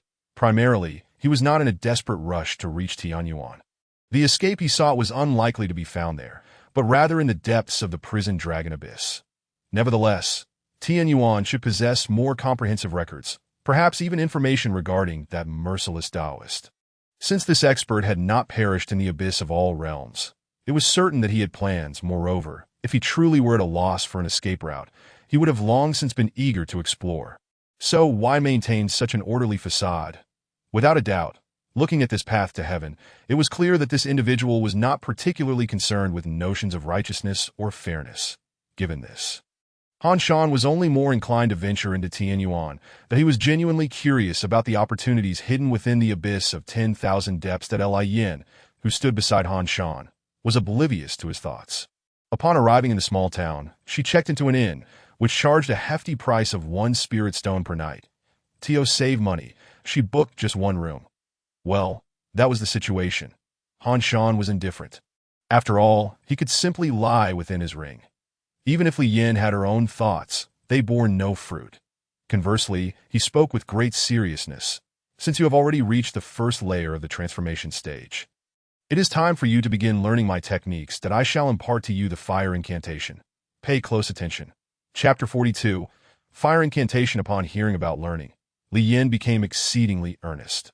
She observed as Han Shan extended his hands forward, flames surging and swirling, coalescing into a fiery essence that enveloped his fists and feet or weaponry. This was merely the most fundamental application. The crux of this technique lay in incessantly striking the opponent with flames, followed by a simultaneous detonation. Han Shan demonstrated the technique to Li Yin. However, there exists a nefarious application, getting up close and condensing the flames upon oneself before igniting them. Typically, one would not employ this unless in a life-or-death situation. But with our heavenly silkworm technique to mend wounds, we could attempt it if necessary. After all, we would recover more swiftly from mutual destruction. Li Yin hesitated, her mind racing. She was already someone prone to frequent injuries and fainting. Was she truly to learn such a technique?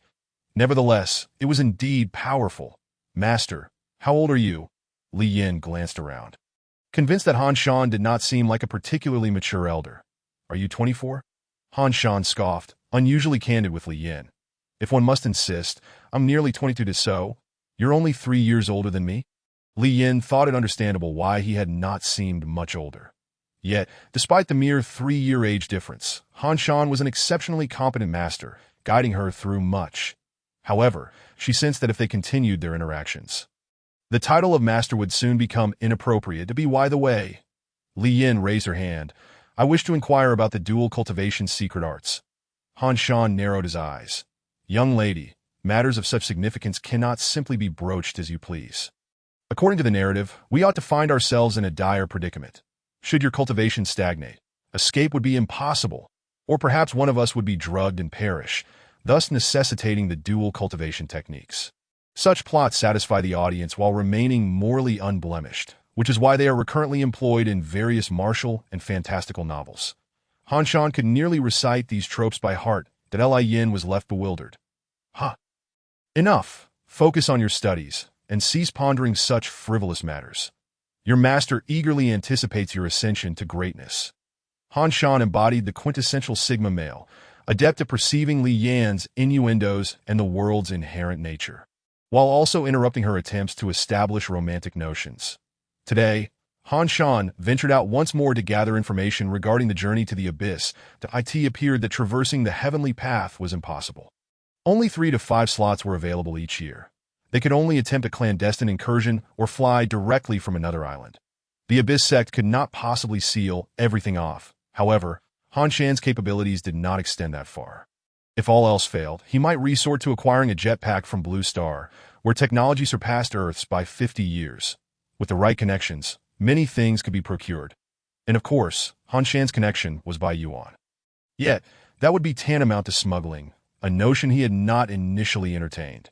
Now he was running low on funds and decided to sell the old Lecher's gourd for some cash. After all, the spatial artifact was already in his ring, rendering the gourd unnecessary, that he would then see if he could utilize the funds for something. After concluding his instruction, Han Shan took Li Yin to the town market for trading. However, they appeared rather easy to bully, youthful and lacking in strength. In such a predatory environment, failing to take advantage of the situation would be an affront to the way of the cultivators. Just as Han Shan was engaged in a verbal tussle with someone attempting to leverage force to acquire the gourd at a low price, a Daoist guarding the heavenly path suddenly opened his eyes. He looked in Han Shan's direction. 2 in the transformation stage. How could they possibly possess what my junior brother owned? Doubting his own vision or the opponent's concealment, the Daoist scrutinized Han Shan and Li Yin several times, confirming that they had only recently entered the transformation stage, both around the age of 20. Thus, they could not have killed his junior brother. Perhaps the true culprits sent them to sell the stolen goods. Let's capture them and interrogate them. After all, they are merely transformation cultivators. What harm is there in wrongfully accusing them? The ethereal willow branches descended from above. But Han Shan swiftly reacted, firing off a fire incantation into the sky. The flames collided with the willow branches, yet they continued their relentless descent. Damn it! Han Shan rolled his eyes, while signaling Li Yin to retreat. He willingly allowed himself to be ensnared by the willow branches, knowing his soul incarnation was of little value. Simultaneously, he employed a fairy tale spell, summoning a pumpkin carriage and planting peas to aid Li Yan's escape. The Daoist, intrigued by the existence of such techniques at the transformation stage, seized Han Shan and pulled him closer, inquiring, "What is your connection to my junior brother's gourd?" Yet, Han Shan quickly glanced at the old man's face, committing it to memory before igniting his entire incarnation with a fire incantation, causing an explosion. In the aftermath of the thunderous roar, the Daoist's face darkened, his beard singed, his expression soured considerably, for he had been caught off guard and injured by a self-destructing transformation stage weakling. Had he been at the Dao Palace stage, he might have been gravely wounded. Fortunately, as a refining spirit practitioner, he was not that fragile. However, at the moment of the explosion, a pea vine shot upward into the sky. Meanwhile, Li Yan's voice rang out. "Follow the vine upward to reach the abyss. Do not miss this chance." Instantly, those who regained their senses recognized the possibility. Countless individuals, having gathered at the heavenly path yearning for a chance to reach the abyss, surged forward, scrambling to ascend the vine toward their long-desired destination. "You wretches," the Daoist seethed, the willow branches swirling around him. "Get down from there. The abyss is not a place for you to venture."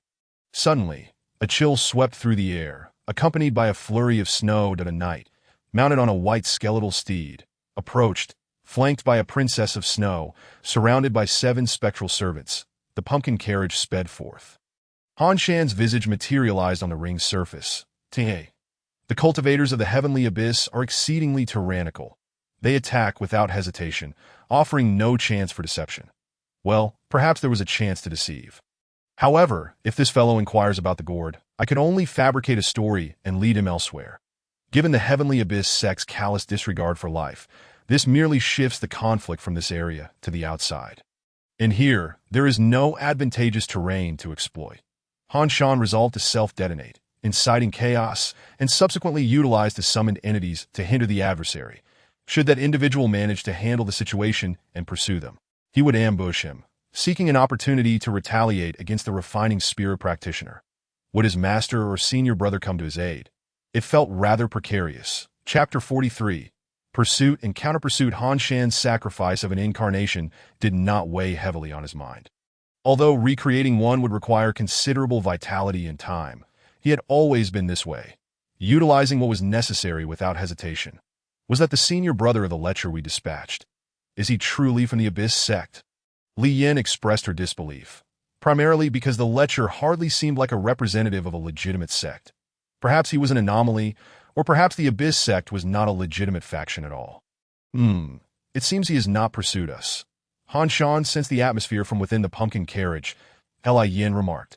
Perhaps he never intended to attack us, merely seeking inquiries? I have no intention of betting on others' goodwill. Even if it were merely inquiries, they would ultimately discover we killed him. TSK, selling a gourd has become such a significant issue, Han Shan mused, finding it somewhat absurd. Suddenly, a streak of light flashed across the sky. Hundreds of people, cascading down the P-vine Han Shan had conjured, plummeted to an uncertain fate. How ruthless! Han Shan clicked his tongue, realizing that the Abyss sect, which had maintained a relatively positive reputation in stories, was, in fact, a rather sinister organization. Yet this was a common occurrence. Various novels often featured similar themes, that in a world where one sought to dominate all, maintaining a facade of righteousness was essential. The protagonist must confront such formidable forces to instill a sense of oppression in the readers while simultaneously satisfying their youthful fantasies. Find a place to help me recreate my incarnation, Han Shan instructed Li Yin. This will cost several more days. That Li Yin sensed that this was more than a mere waste of time. The enigmatic figure from earlier would likely pursue them.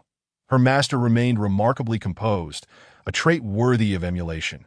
Little did she know, Han Shan could escape at any moment. Hence, his calm demeanor was easily understood. However, Han Shan did not plan to flee. Instead, he intended to traverse other realms to grow stronger before returning to rescue Li Yin. However, Han Shan was contemplating a pressing issue. Li Yin's current level was far too low. In a high-level realm like the Wanyuan domain, she was largely reliant on herself, which made her situation rather precarious that he needed to devise a way to find her a formidable opponent at the transformation realm, allowing her to engage in fierce battles. Only then could the protagonist experience rapid growth. Yet at present, the weakest adversaries Li Yin encountered were at the Dao Palace level, leaving her with little opportunity for advancement or combat. Meanwhile, a middle-aged man descended from the sky that he stood upon the remnants of vines, observing the disheveled yet relatively unharmed Taoist, and shook his head. Xiao Lu, how did you end up like this? The Lu Taoist took a deep breath. I've seen my martial uncle. I request that you oversee the heavenly path for me while I pursue those two little thieves that go ahead and return swiftly, the middle-aged man replied, clutching his sword as he nodded.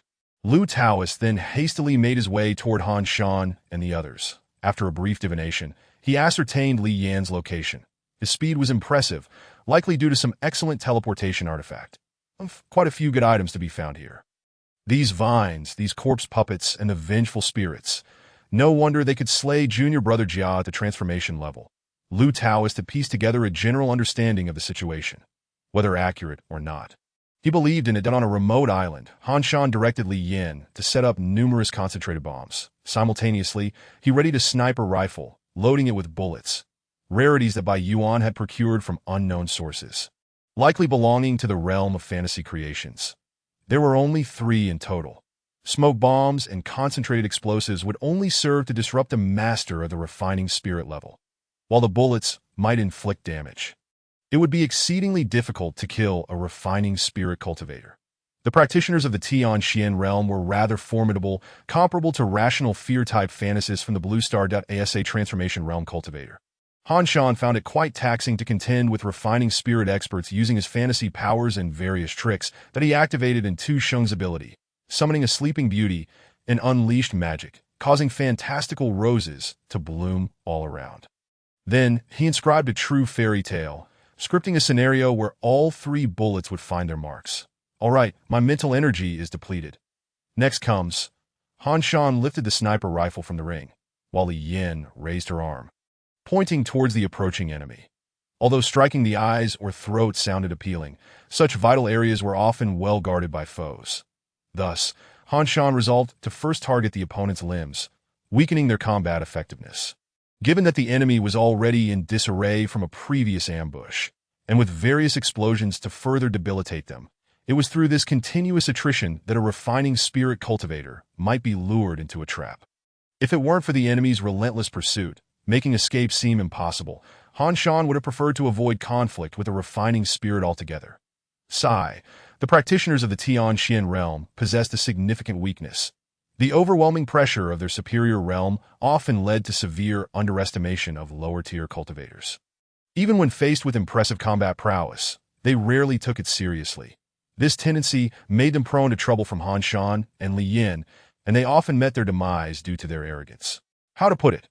While Han Shan was indeed concerned that killing a refining spirit might attract more of their kind, or even top masters, he acted without hesitation when faced with threats.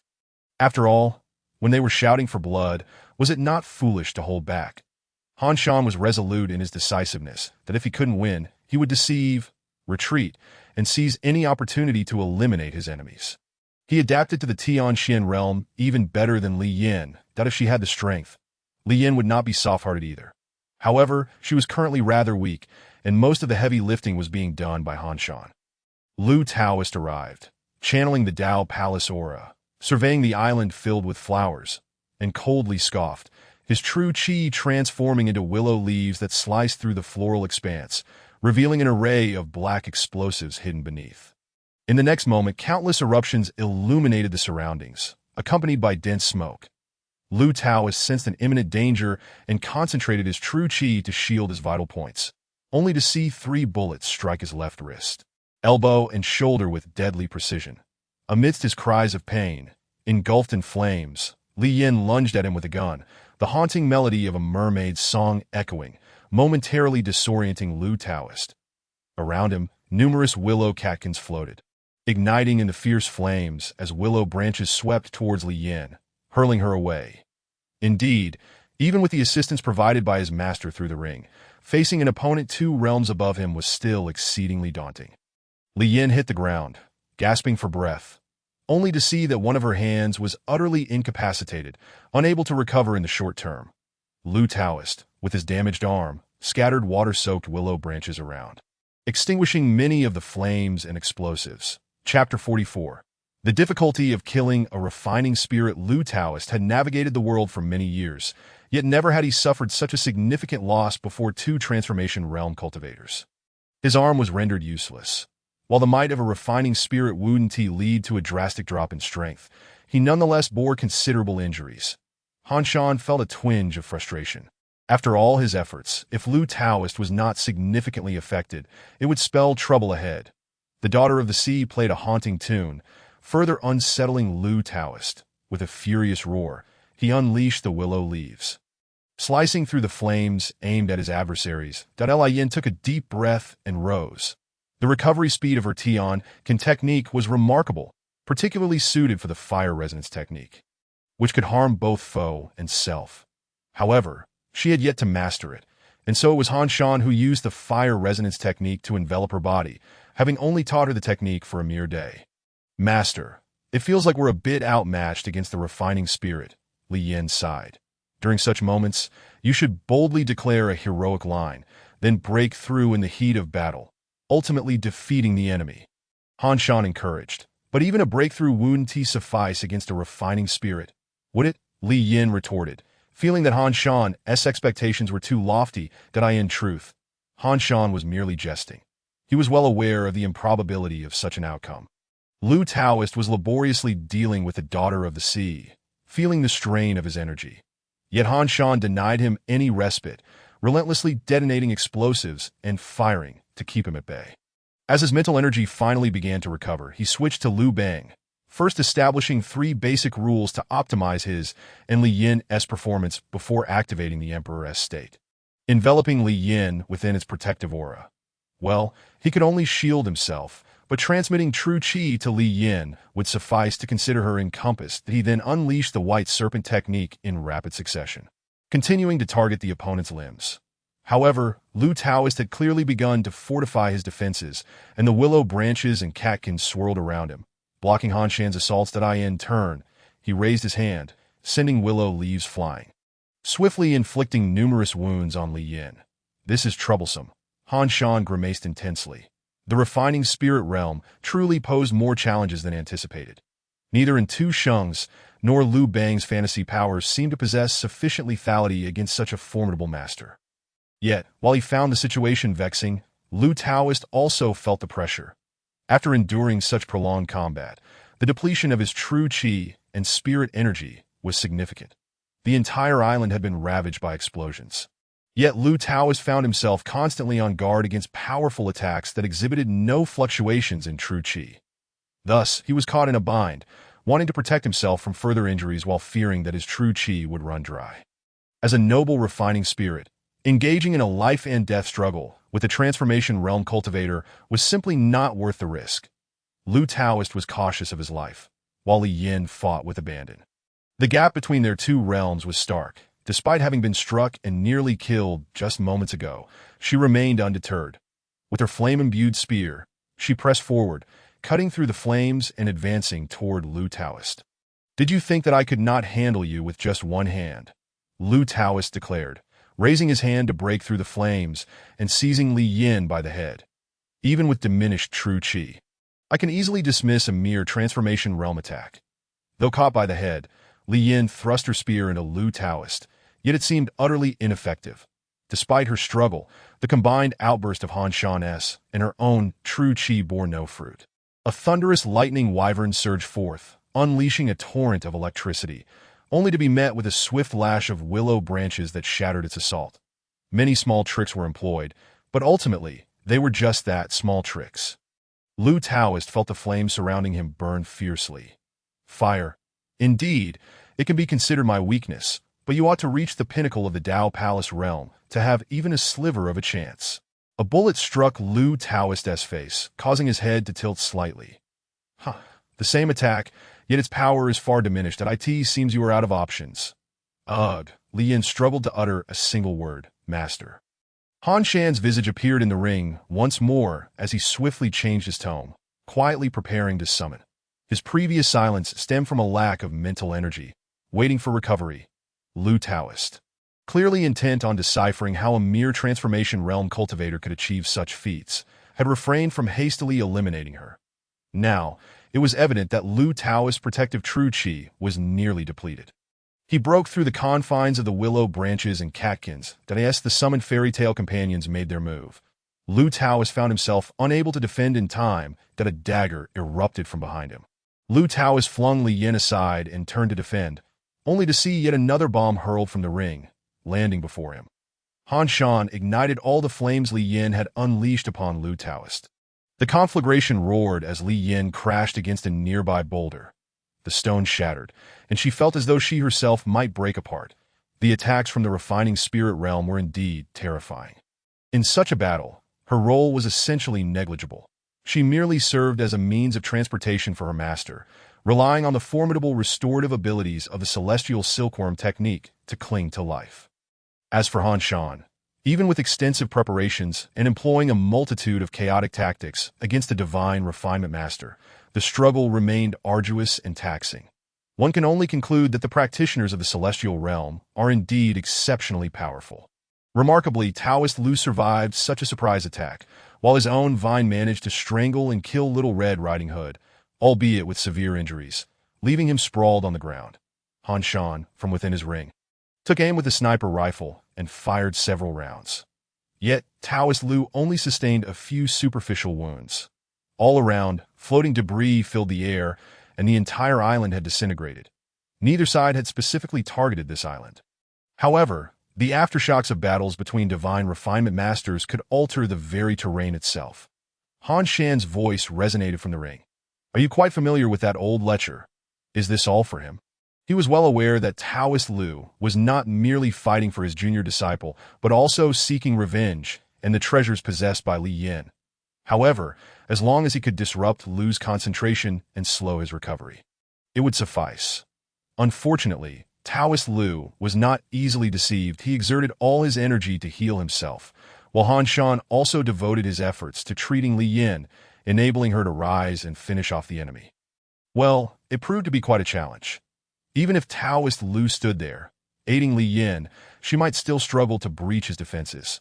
The sniper rifle's ordinary bullets could barely affect a Tao Palace master, let alone penetrate the defenses of a divine refinement practitioner. That it was indeed disheartening. Damn it, practitioners are truly formidable, exhibiting no weaknesses whatsoever. It is worth noting that some fragile fifth-tier illusionists could easily be taken down by sniper rifles and explosives. Yet practitioners could endure so much punishment. Of course, illusionists level up rapidly and are more numerous in the celestial realm. Those who have attained unity are merely in single digits in the Blue Star region. On the Light Dragon continent, there are as many as 8 sixth-tier illusionists, not to mention the various forms of advanced technology. Thus, if a real battle were to ensue, it seems the strength of the Blue Star world would surpass that of the celestial realm. Lost in thought, Han Shan continued firing. Although the results were mediocre, it was certainly better than doing nothing. Yin opened her eyes.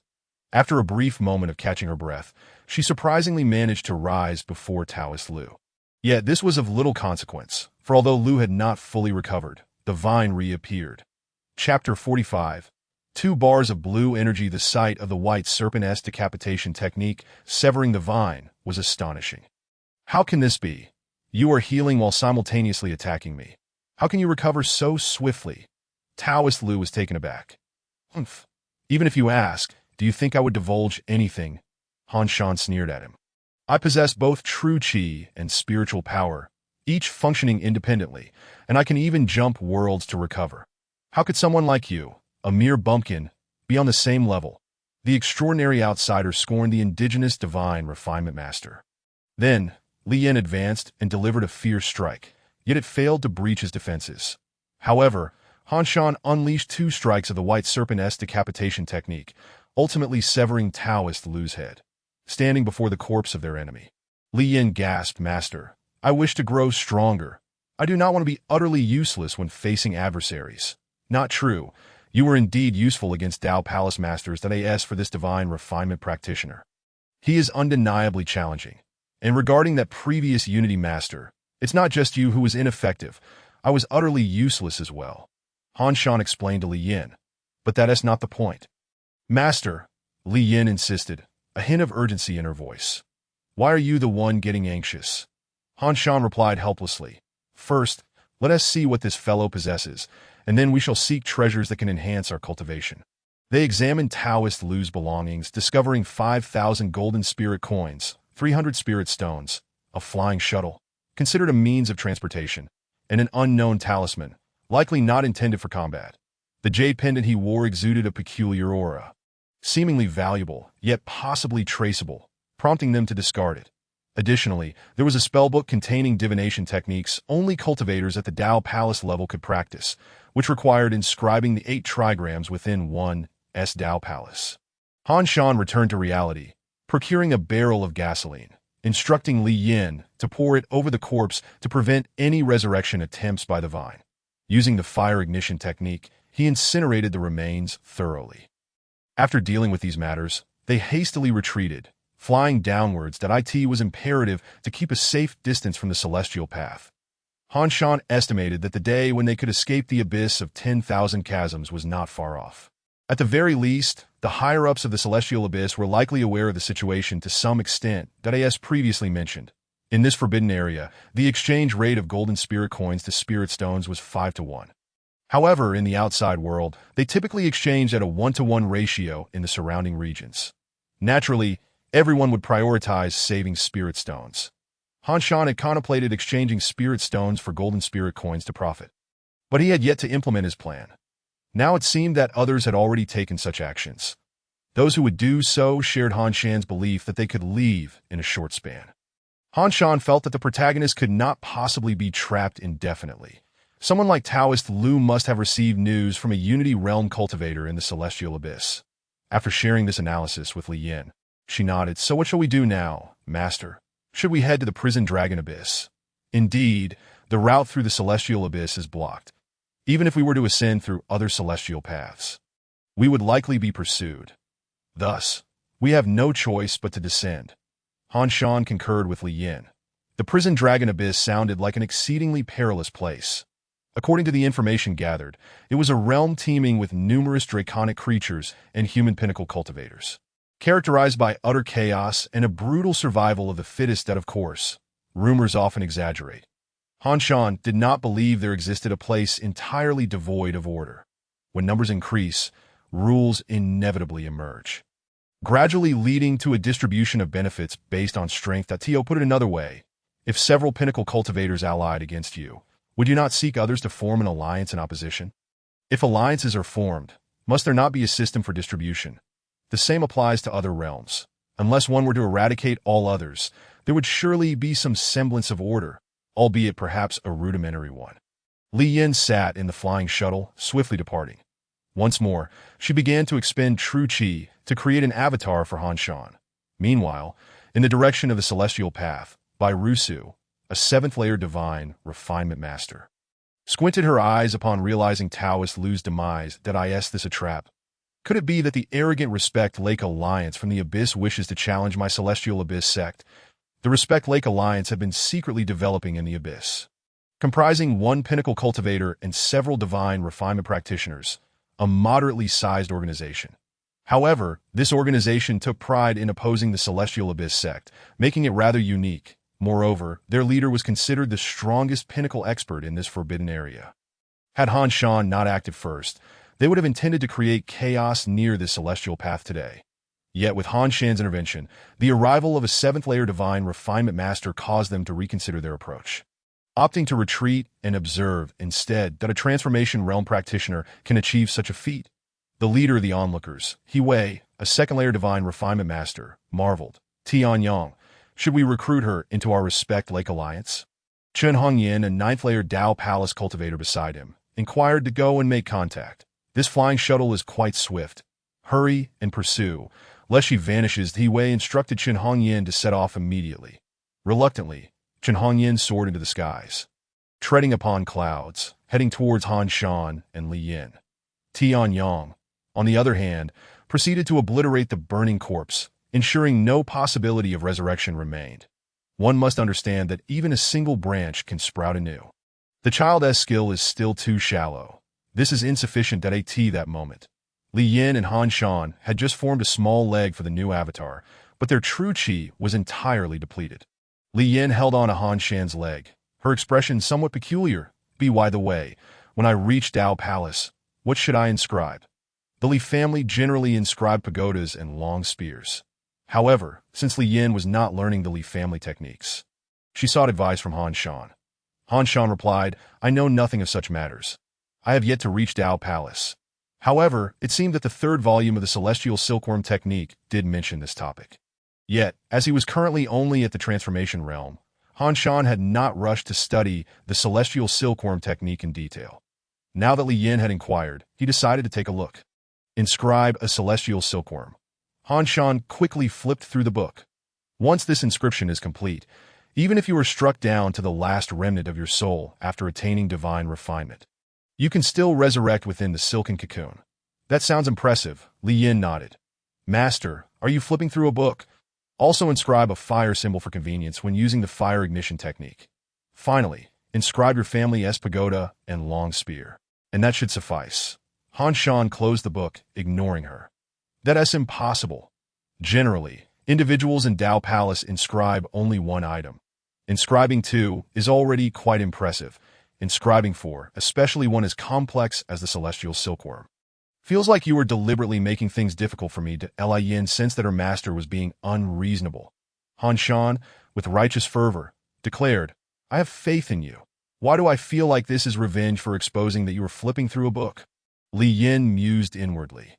However, if she were to expose it now, it would likely provoke an even harsher retaliation from her master. She felt she had grasped some of Han Shan's personality traits, including his shamelessness, pettiness, and audacity. Are you speaking ill of me? Han Shan suddenly inquired to know. Not at all. That Li Yin hastily shook her head in denial. Chapter 46. The Alliance of Zuanhu. Gripping her spear, Li Yin gasped for breath as she struggled to fight against an opponent who was merely a half-step into the Dao Palace realm. Han Shan remained silent within the ring. This adversary had sought to seize Li Yan's flying shuttle, only to be severely injured by Han Shan's initial strike. The remainder of the battle was entrusted to Li Yin. allowing her to showcase her protagonist's prowess and achieve a victory beyond her current level, thereby accelerating her growth. Thus, Han Shan refrained from intervening further, confronted with an opponent who had already been significantly weakened. Li Yin could only think, how terrifying are the cultivators of the Dao Palace realm. Although she had previously faced similar foes, even encountering those at the refinement of spirit and unification stages. They had always been under Han Shan's command, and she had not truly grasped their strength. However, the situation was different now. Han Shan had made it explicitly clear that he would not intervene after diminishing the enemy, leaving all the pressure on Li Yan's shoulders. Well, truth be told, Li Yan still had faith in Han Shan, believing he would come to her aid if she were in dire straits. Yet, she would not rely on her master. While she could depend on him, she must not become overly reliant that in the future, she needed to rely on her own strength to defeat Sima Lian. She aspired to reach the peak of her capabilities, to achieve unification, and even, as her master had said, to attain the imperial realm that had remained unachieved for 5 centuries. At this moment, the only obstacle before her was a wounded half-step Dao Palace cultivator. With flames enveloping her spear, Li Yin ensnared her opponent with threads, yanking them back, delivering a heavy strike, and executing an upward thrust. The flames erupted, igniting the enemy's body with a resounding explosion, having adeptly combined her threads. Spear techniques and the fire roar technique. Li Yan's strength in the transformation realm was already commendable. Although she was only at the initial stage of transformation, her combat prowess could likely surpass that of a typical 5th-layer transformation cultivator. With a smile, Li Yan sat on the ground and asked, "Master, how did I perform?" Han Shan's visage appeared from the ring. "Quite well. You have mastered what you needed to. Your progress is remarkable. The next key is to ensure your cultivation advances." Li Yin nodded and began to meditate. After several battles, she felt her true energy surging, nearing the 2nd layer of transformation. As for Han Shan, he started to read from the records he had scavenged from the enemy's corpse, which contained knowledge on alchemy and weapon refinement. It seemed that in this world, advanced records on weapon refinement were rather scarce, as most individuals directly utilized the items inscribed within the Dao Palace as their weapons and equipment, diminishing the demand for weapon crafting. Similarly, alchemy appeared to be underdeveloped, particularly when compared to what was depicted in various fantasy novels. The Tianxian realm was truly a world that relied entirely upon one's own capabilities. In the lower tiers, one might depend on external items for combat, but as one ascended in strength, the need for such items diminished. Perhaps this was why individuals like Han Shan, who pushed external items to their limits, often caught others off guard. Some might argue that true strength lies within oneself, and that external items are insignificant, bound to betray their wielder. But if one were to think thus, does the spiritual energy of heaven and earth not count as an external item? A gentleman is not inherently different. He simply makes good use of resources. The distinction between humans and animals lies in the ability to utilize equipment. Despite the indifference of the experts in this realm towards weapon crafting or alchemy, if someone were to come across a weapon or treasure left behind by a deceased unification cultivator, they would undoubtedly vie for it with great enthusiasm. Thus, this realm of myriad abysses was likely the Dao Palace left behind by a practitioner of the imperial realm. The countless islands and the characters enveloping this place, along with the chains binding the dragon, were likely remnants inscribed by that imperial cultivator. This may also explain why many peak cultivators had lingered here alongside that unification practitioner. As Han Shan pondered this, a panting, rotund figure clad in red descended upon the island. "Oh my, young lady, you truly can fly." In truth, he had lost his way midway. Otherwise, he would not have pursued for several days. Li Yin immediately became alert. "Who are you?" "I am Chen Hongyan, a 9th-layer Dao Palace cultivator from the Zuanhu Alliance." He introduced. "I witnessed your battle with Daoist Liu earlier, and now you have been wanted by the Tianyuan sect. This is quite perilous." "Here it comes," Li Yin thought, as he opened with warnings of danger, followed by descriptions of how evil and terrifying the Tianyuan sect was, and how only by joining their Zuanhu Alliance could one ensure survival. And so forth. Han Shan began to predict his words. "That it is indeed the Zuanhu Alliance." Li Yin corrected him before clearing her throat. The Tianyuan sect appears righteous, yet in truth, it is tyrannical. Over half of the Myriad Abyss realm is under its control, and the most favorable environments, along with the richest treasures of heaven and earth, are monopolized by them. They decide who may ascend and who may not. And their disciples are arrogant and oppressive. Anyone who dares to oppose them must face death. Young lady, you are in great danger, Chen Hongyan earnestly warned Li Yin. Has my master guessed correctly again? Li Yin pondered, stroking her chin. As for our Zunhu alliance, we have the peak cultivator, the divine lord of Tianhu, along with several refinement of spirit experts who have long contended with the Tianyuan sect. If you are willing to join us, your life will undoubtedly be safe. Chen Hongyan smiled as he spoke. Typically, our Zunhu alliance only permits Dao Palace cultivators and above to join, but you, despite being only at the transformation stage, have achieved victories over refinement of spirit experts. Thus, we specially consulted the Alliance Lord and received approval for your admission. Han Shan interjected. He is attempting to manipulate you. Reject him. What is PUA? Li Yin questioned, though she could see that Chen Hongyan was indeed trying to recruit her, portraying the opportunity as exceedingly rare. Thus, following her master's advice, she shook her head. I'm sorry, but I am not interested in joining you at this time. Ah, it seems you are not as easily deceived as I first thought, Chen Hongyan remarked, clicking his tongue before feigning regret. What a pity! I had hoped for new recruits to join us and help us overthrow the Tianyuan sect. Making our escape from the myriad abyss even more feasible, he was attempting to entice her with information, hoping she would inquire further, granting him the upper hand. Han Shan stroked his chin. By stating it this way, Li Yin endeavored to maintain a neutral expression. Pardon my frankness, but the Zunhu alliance has only one peak cultivator. Attempting to break into the prison dragon abyss to seize treasures and escape seems highly improbable. By the heavens, Chen Hongyan was taken aback. Feeling as though Li Yin knew more than he did, he began to sweat profusely. This girl had previously slain refinement of spirit experts and now seemed to possess a wealth of knowledge. Was she perhaps an ancient being who had undergone rebirth? Boasting in front of her seemed fruitless. Seizing the moment, he directly inquired about the Zunhu Alliance's detailed information, obligations for joining, benefits, regulations, hierarchy, and strategic plans. Han Shan encouraged Li Yin to press on. Oh, it's the Zunhu Alliance. Li Yin mused, no longer correcting her master, but earnestly querying Chen Hongyan about these matters.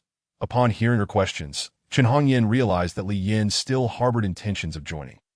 Thus, he began to think and respond while subtly testing the young woman's capabilities. Chapter 47. The Predictable Provocation.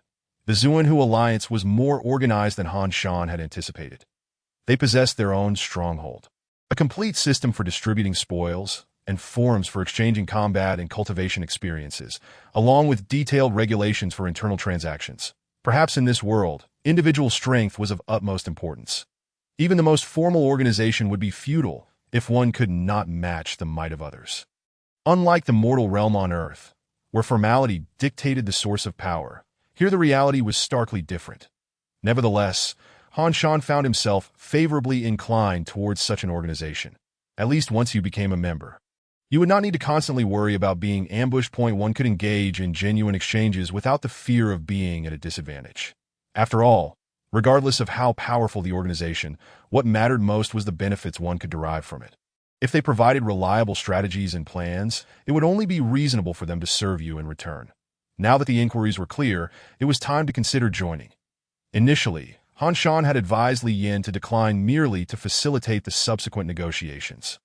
As for whether this was some sort of conspiracy, Han Shan doubted it. The effort required to orchestrate such a scheme seemed pointless, and the details provided had been quite credible. If it were the Tianyuan sect or similar entities wishing to eliminate Li Yin, they would not need to go to such lengths. Other factions had even less reason to do so. Upon arriving at the Zunhu Alliance's territory, it was customary for someone to challenge your abilities, questioning not only your own strength, but also that of your guide. They would provoke you, ultimately leading to a confrontation. Such individuals often ended up betraying the entire Zunhu Alliance. Your task would be to continuously defeat them until they rendered themselves entirely vulnerable, allowing you to deal the final blow. Listening to Han Shan's predictions once more, Li Yin exhibited little reaction, as she had likely grown accustomed to it. Although sometimes Han Shan's actions made her question his reliability, such as when he had peered at her while she bathed, she never doubted his abilities. Thinking back, if I were aware that my master was watching, and he knew that I knew, could it still be considered spying? Li Yin fell into contemplation. When could even someone at the second layer of transformation gain entry into our Zunhu alliance? As Li Yin registered, she confirmed Han Shan's expectations that someone would indeed come forward to provoke her. Han Shan himself found it challenging to maintain composure, as often his offhand remarks seemed to dictate the unfolding narrative of this world. A man in his 20s with long hands stood before them, an unmistakable air of arrogance etched upon his face. "Chen Hong Yin, did you receive payment from her? How dare you bring such a weakling to our base? Or do you have some familial ties to her? Are you infatuated with her?" This individual continued to babble incessantly. Chen Hong Yin, however, was not angry. Instead, he chuckled cheerfully, saying, "This is the elder's instruction that if you are dissatisfied, you may seek him out. Moreover, Miss Li Yin is certainly no weakling that I have witnessed her defeat a Dao Palace realm practitioner and even triumph over a refining god master. No, old Chen, your exaggerations are excessive. To claim that a person in the transformation realm could conquer a refining god. Haha." The man laughed dramatically that if you merely suggested she fortuitously bested a Dao Palace practitioner, I might believe it. But a refining god? Who are you trying to fool? Han Shan replied, "Very well, then I shall assist you in vanquishing him, drawing the admiration of the onlookers, thus establishing your reputation within this organization. Following that, we should act alongside its members." Ugh, this process feels interminable. The timeline in the heavenly mystic realm had already spanned approximately 3 months, and over a month had elapsed in this Wanyuan realm. Yet, judging by the current pace, it seemed several more months were required. Nevertheless, the lengthy process of the Wanyuan realm was of little concern to Han Shan, while Li Yin might grow impatient with prolonged delays. Han Shan felt he could always explore other worlds to alleviate his boredom. After all, as long as Li Yin continued to grow stronger, it mattered not to Han Shan where he was. As Han Shan pondered these matters, Li Yin had already taken her place on the martial arts stage alongside the arrogant Dao Palace realm practitioner, known as the Fire Cloud True Man. A crowd nearby was jeering that Li Yin, armed with a spear, maintained her composure, while numerous points of light flickered around the Fire Cloud True Man that in the Dao Palace realm. The imprints within one's body could only exist internally, bestowing special attributes upon one's true energy. For instance, imprinting a flame would imbue attacks with a fire attribute, while imprinting clouds would render the body light and ethereal. As for Li Yin, lacking the Dao Palace realm, her combat style, bolstered by the heavenly silkworm technique and the fire resonance art, bore a resemblance to that of a Dao Palace practitioner. Han Shan declared that he would supply the true energy necessary for the strands of fire.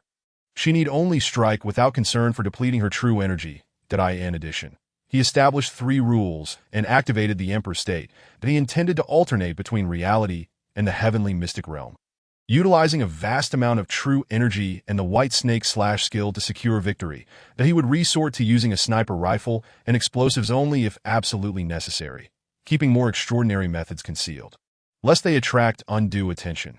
Defeating a Dao Palace practitioner with the transformation realm was already astonishing. To sweep aside a Dao Palace would surely invite suspicion of possessing some treasure, leading to inquiries and potential capture for study. Upon hearing her master's words, Li Yin understood that at least half of this battle relied upon her own strength. The speed, power, reflexes, and vitality of a Dao Palace realm practitioner would overwhelmingly surpass her own. Even if she need not worry about her true energy, winning would not be an easy feat. She fixated on her adversary as the strands of energy slowly spread outward, flames coalescing at the tip of her spear. The Fire Cloud True Man charged without hesitation, launching a fist directly towards Li Yin's head, only to be ensnared by layers of strands. In response, Li Yin advanced a step, thrusting her spear forward. A surge of true energy flowed into the spear, igniting flames. "Not bad," the Fire Cloud True Man remarked with a grin, "but that is merely adequate for the transformation realm." Yet in the next moment, a flash of sword light surged towards him. The Fire Cloud True Man was taken aback, retreating, but more strands ensnared him. Although these strands were fragile to him, their overwhelming quantity proved insurmountable, unable to evade in time. He was struck directly by the sword light, stumbling back, only to see Li Yin lunging forth with her spear. "Your attacks are merely wasting true energy," the Fire Cloud True Man bellowed in fury. "Comparing true energy with a Dao Palace realm practitioner, your courage is commendable." This man had quite a lot to say, Han Shan noted, finding it somewhat difficult to refrain from commenting that I am the heavenly mystic realm. Things were usually quite normal, yet there occasionally emerged characters and plots that fit the cliches of fantasy novels perfectly, allowing Han Shan to engage in some lighthearted banter to fill pages. Despite the fire cloud true man's prowess, having surpassed Li Yin by an entire realm, he found himself in a precarious position, battered by the white snake slash and sniper bullets, overwhelmed by the sheer volume of strands and the fire resonance art. Yet, he was not so easily defeated that Li Yan's expression grew increasingly serious. This adversary pushed her limits, and such foes were the very ones from whom she could most readily surpass her own boundaries. Chapter 48. The arrival of the heavenly lake divine sovereign, the fire cloud true man, let out a wail as Li Yin pierced his chest with her spear, amid Han Shan's relentless assault and Li Yan's explosive enhancements. To the astonishment of all present, the fire cloud true man was indeed vanquished by Li Yan's spear. Han Shan idly picked his nose within the confines of his ring, listening to the crowd outside exclaiming in disbelief, followed by the fire cloud true man's companions claiming it must have been cheating, arguing that even at such a level, it was impossible to contend with a refining god, and so forth.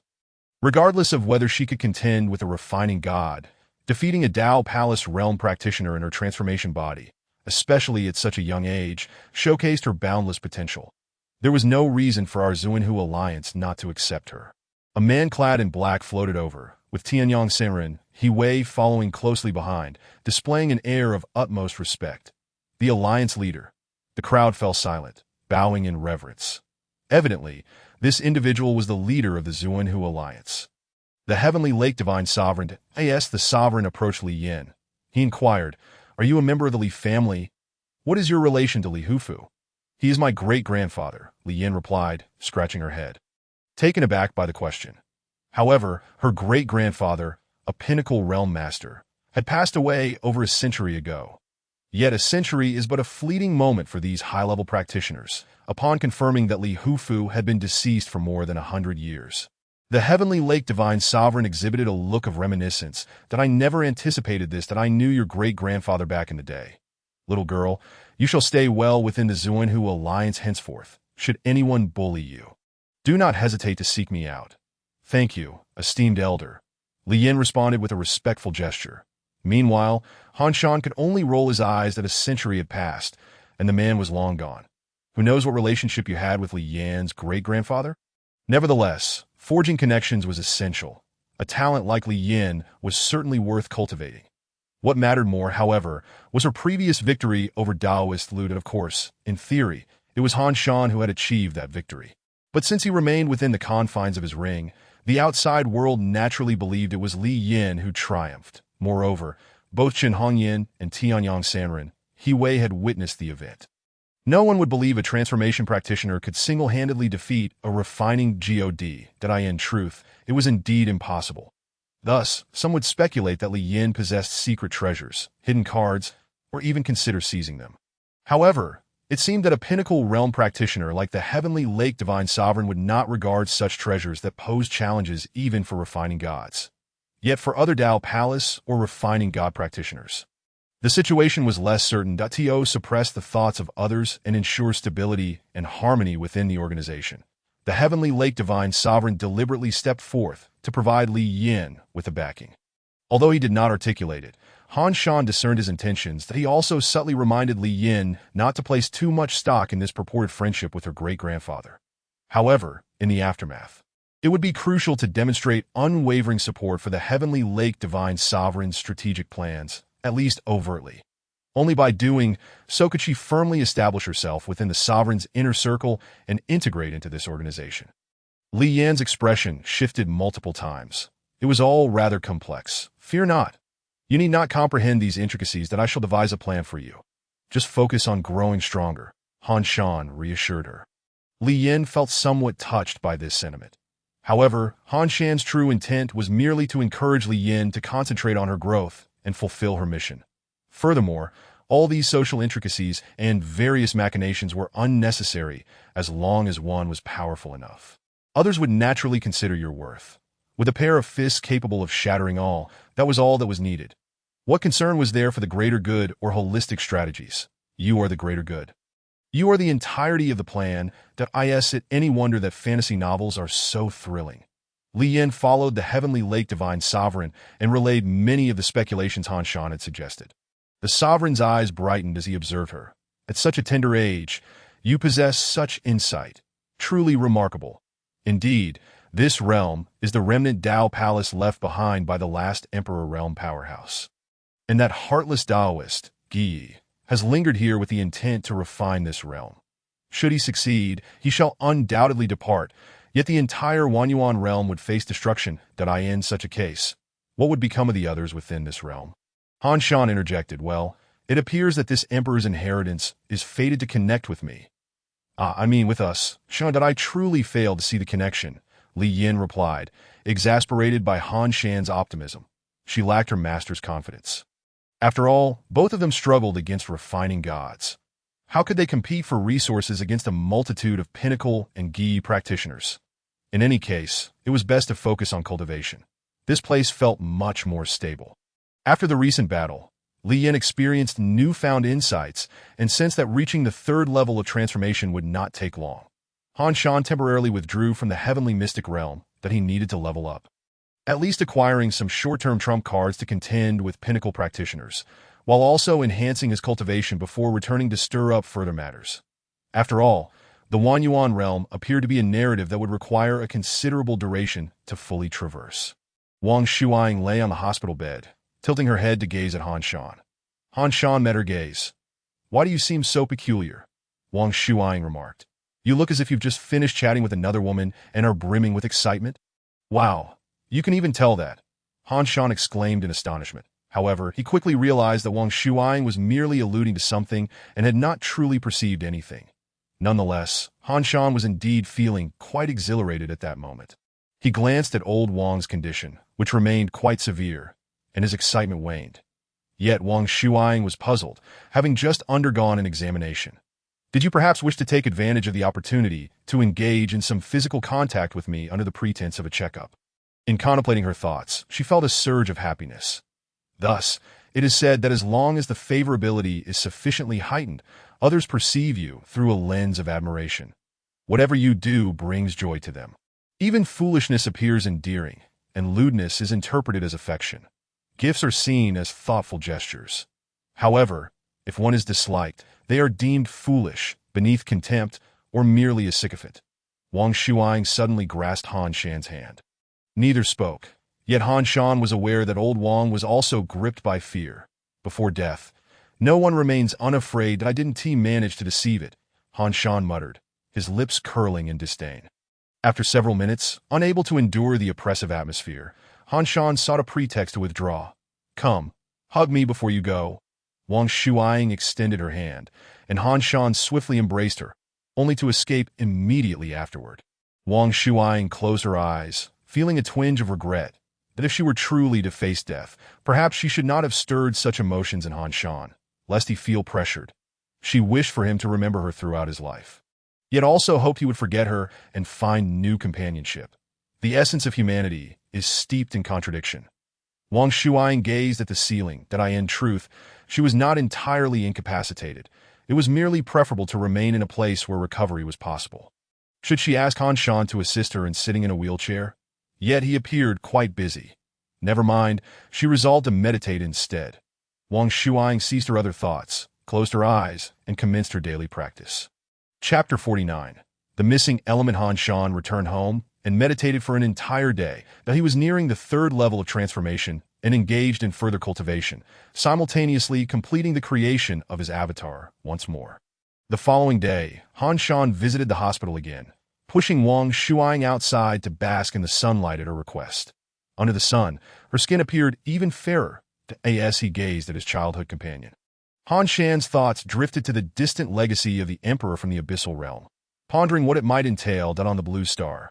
If he completed the latest main quest and obtained the Book of Resurrection, he should be able to revive old Wang, right? Oh, but old Wang is not dead yet. There was no rush to discuss resurrection. Thus, Han Shan's mind remained preoccupied with these thoughts, while Wang Shuang seemed to sense his distraction. She transformed her vital energy into silken threads, plucking a few fallen leaves. I I feel quite fatigued even with this. And you? To what extent can you achieve? Han Shan surveyed their surroundings, seeing no one. He snapped his fingers, summoning a bird from the tree to showcase it to her. Here, call me daddy, and I shall let you play. Wang Shuang rolled her eyes. I am not a child. I have no interest in such things. Yet, she was still somewhat astonished by Han Shan's display. After releasing the little bird, Han Shan smiled and, contemplating her long hair, remarked, I recall you only began to grow your hair long after the 3rd grade. Indeed, I preferred short hair as a child. Long hair was quite inconvenient. Wang Shuang replied, Dada, it's getting rather warm. Let us find a place with air conditioning. Then why did you choose to grow it long afterward? Han Shan inquired with newfound curiosity, pushing Wang Shuang back indoors. I want to tell you, she pouted that in fact, it was during the 3rd grade when, after school, Han Shan had come to invite her to play, immediately exclaiming, Come on, old Wang, this time I've invited 2 girls to join us for gaming. You must perform well. Wang Shuang retorted, Am I not a girl? Having grown up together, did you truly not realize I am a girl? Han Shan had been utterly astonished at the time. However, now Wang Shuang was uncertain whether he was feigning surprise to provoke her or genuinely oblivious to the fact. Moreover, even if one were to ask Han Shan now, he would likely claim to have forgotten. Speaking of which, did Han Shan truly possess such insights into flirtation in the 3rd grade? How precocious. Wait a moment, considering that I had liked him in the 3rd grade. Perhaps I was also quite mature for my age. Nevertheless, from that time onward, Wang Shuang began to grow her hair long and wear skirts, gradually adopting a more ladylike demeanor. Recalling this incident still irked her. Wang Shuang clenched her teeth in annoyance, and then, with a smile, beckoned Han Shan to extend his arm, biting down on his forearm with a playful ferocity that in truth, it did not hurt. How could Wang Shuang, with her refined essence, bite through Han Shan's transformation? Ultimately, old Wang merely sharpened her teeth. Han Shan beside her chuckled disdainfully. Suddenly, Han Shan's foresight ability activated once more. How to articulate it? Sometimes Han Shan wished it would not manifest. For its activation proved futile, only deepening his melancholia that he glimpsed myriad futures that in some. He healed old Wang, only for her to succumb to a new ailment or be struck by a vehicle. Even when he intervened to save her, she would inexplicably collapse. Within this foresight, Han Shan faced countless choices that in each scenario. Wang Shuang bid farewell to him from a hospital bed, and all manner of miraculous elixirs and powers from different realms proved ineffectual. What is the meaning of this? Unable to save her, could he not uncover the root of the issue? Old Wang seemed destined for demise. Surely this could not be a natural occurrence.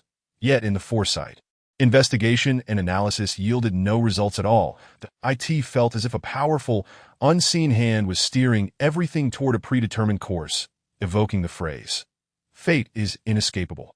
What's wrong? Wang Shuang's voice suddenly pulled Han Shan back into reality. He realized tears had streamed down his cheeks, hastily wiping his face. It's nothing. Let us take a few more laps, or perhaps we should simply arrange for your discharge. After all, the hospital offers you little assistance. That requires my parents' consent, Wang Shuang yawned. I will find a way to persuade them, Han Shan assured her, pushing her back to the ward, his tone laced with complexity that the future malleable. Certainly, it must be. Han Shan's earlier prophetic ability demonstrated that different choices yield different futures. Therefore, the question should be, is destiny alterable? Han Shan was uncertain, but refused to believe that fate was predetermined. Fatalism and determinism are, in essence, merely conclusions drawn from outcomes. Perhaps strength is the singular means to change one's fate. After leaving the ward, he inhaled deeply. Even if he ultimately failed, the pursuit of strength itself would not be in vain. Indeed, Han Shan felt quite perplexed. He could only convince himself to believe in his capabilities. Yet whether he could truly succeed remained uncertain. His suggestion for Wang Shuang to be discharged and explore the world was indicative of his subconscious desire to spend more time with her before her passing. In essence, Han Shan had unconsciously accepted the inevitability of old Wang's death. There was no escaping that reality. While Han Shan possessed a resolute will and acted with a decisiveness that set him apart from the average university student. His rapid growth enabled him to accept reality more readily, in embracing reality, he refrained from engaging in irrational behaviors. Even shattering a table in frustration would not alleviate his anger. Such a mindset, when viewed from an ordinary person's perspective, might be deemed commendable. Yet from the standpoint of a cultivator, one should strive against the heavens and fight to the bitter end. Like Li Yin, who, despite rational considerations urging her to abandon her cultivation, persevered until Han Shan's arrival. Thus, Han Shan still had much to learn to embody the qualities of a 22-year-old youth, akin to Li Yin, who could declare, 30 years east of the river, 30 years west. Perhaps only then would he genuinely attain progress in his cultivation that would satisfy him. Without hesitation, Han Shan entered the Blue Star, continuing his meditation. Bai Yuan had ventured out, her intentions unclear, yet he generally did not need to worry about her. During this period, Han Shan had reduced his outings to hunt fantasy creatures for upgrades, as he wished to avoid drawing attention, given the tense situation in Longzhou that he planned to engage with official organizations after reaching level 5. Or perhaps once his cultivation attained the Dao Palace realm combined with the 4th-tier Liu Bang's fantasy power. The crux of the matter was the necessity of possessing sufficient strength to evade various forms of control. Furthermore, Han Shan was still acclimating to this world that he found the unofficial, grassroots fantasists far more intriguing. Theoretically, these individuals could be utilized or perhaps even cultivated as official members. Han Shan contemplated this, in his pursuit of growth and strength. He was prepared to explore every avenue. Chapter 50. The Book of Destruction. Han Shan pondered his next steps, realizing he must first eliminate Zeus and Gabriel to fulfill his task, that if he could sell a few books for enhancements, that would be advantageous, simultaneously fostering some connections. Ideally, he wished to avoid figures like Jack and Sun Wei Yuan, powerful individuals of the 5th and 6th tiers, as mere flattery would deter him from conversing with them for long. A client from the 3rd or 4th tiers would be ideal. Perhaps he could easily entice them into becoming his subordinates. That it must be said that the tasks assigned to Han Shan in this world aligned perfectly with his aspirations, often granting him the sensation that whatever he desired was readily available. In contrast, the celestial mystic realm rarely issued any tasks. Thus, it was no surprise when Han Shan received yet another limited-time task as soon as this thought crossed his mind. Limited-time task. Sell the Book of Enlightenment to a suitable customer within 1 day. Task reward. Book of Destruction X1. That the Book of Destruction sounded immensely powerful. It was likely a weapon of mass destruction. Speaking of which, why is it that while others receive books that require repeated reading, my reward is merely a consumable? Han Shan pondered this issue, yet it mattered little to him. He had a penchant for consumables. At critical moments, they could very well save his life. Outside the bookstore, they found themselves in the outer maritime region of Europe. Europe is divided into 3 continents, east, west, and north, along with this outer maritime region that has historically maintained a certain distance from the European mainland. Additionally, there exists the Mediterranean continent, which spans Eurasia and Africa. The Vatican stands as the primary organization for the Dreamers of Europe, capable of even directly hunting down characters who merely awaken their abilities and oppose the Vatican in the narrative. However, the United Search Team, along with certain Greek and Norse mythological awakeners from various regions, can still counter the Vatican on their own turf, thus preventing the Vatican from acting recklessly. After all, despite the Vatican's arrogance, they are still under the jurisdiction of the unified government. This unified government is not akin to the United Nations Assembly. It boasts 6 6th-tier dreamers directly under its command, and in critical moments, it can rally a dozen allies to join in the fight against the Vatican. Therefore, the Vatican is reluctant to escalate matters, having to endure their dissatisfaction with numerous heretics and nonconformists. Internally, the Vatican is also in turmoil, divided into several factions. Otherwise, a unified external front would indeed be quite formidable. A disheveled white man in his 30s extinguished a cigarette and entered the bookstore, draped in a coat. "Boss, when was this bookstore established?" He inquired directly upon entering. "That I recall passing by just 2 days ago. And it wasn't here then." Han Shan replied, "Just these past couple of days. You moved in quite swiftly. Are you a dreamer?" The man's gaze swept across the bookstore. "This can't be an ordinary bookstore, can it?" "Not ordinary, yet still a bookstore," Han Shan shrugged. "Feel free to browse for whatever you wish to purchase." "You are awaiting a specific customer, observing whether I am that customer, are you not? You intend to sell a particular book?" The man's expression brimmed with curiosity, and his speech was rapid. "Allow me to introduce myself. My name is Charlie, and my awakened ability is Sherlock Holmes, currently at the 3rd tier. Then I believe you are indeed that customer, Han Shan quickly responded, producing the Book of Enlightenment. First take a look. Then I shall share my price. Charlie and Han Shan shared certain similarities. Both were exceptionally intelligent and possessed an insatiable curiosity. However, in contrast to Han Shan, who could suppress his curiosity for the sake of survival, Charlie's actions bordered on recklessness that he had boldly ventured into this mysterious bookstore, unraveling its secrets and perusing inexplicable tomes, seemingly disregarding his own safety. Had Han Shan harbored malicious intent, Charlie would have met an untimely demise long ago.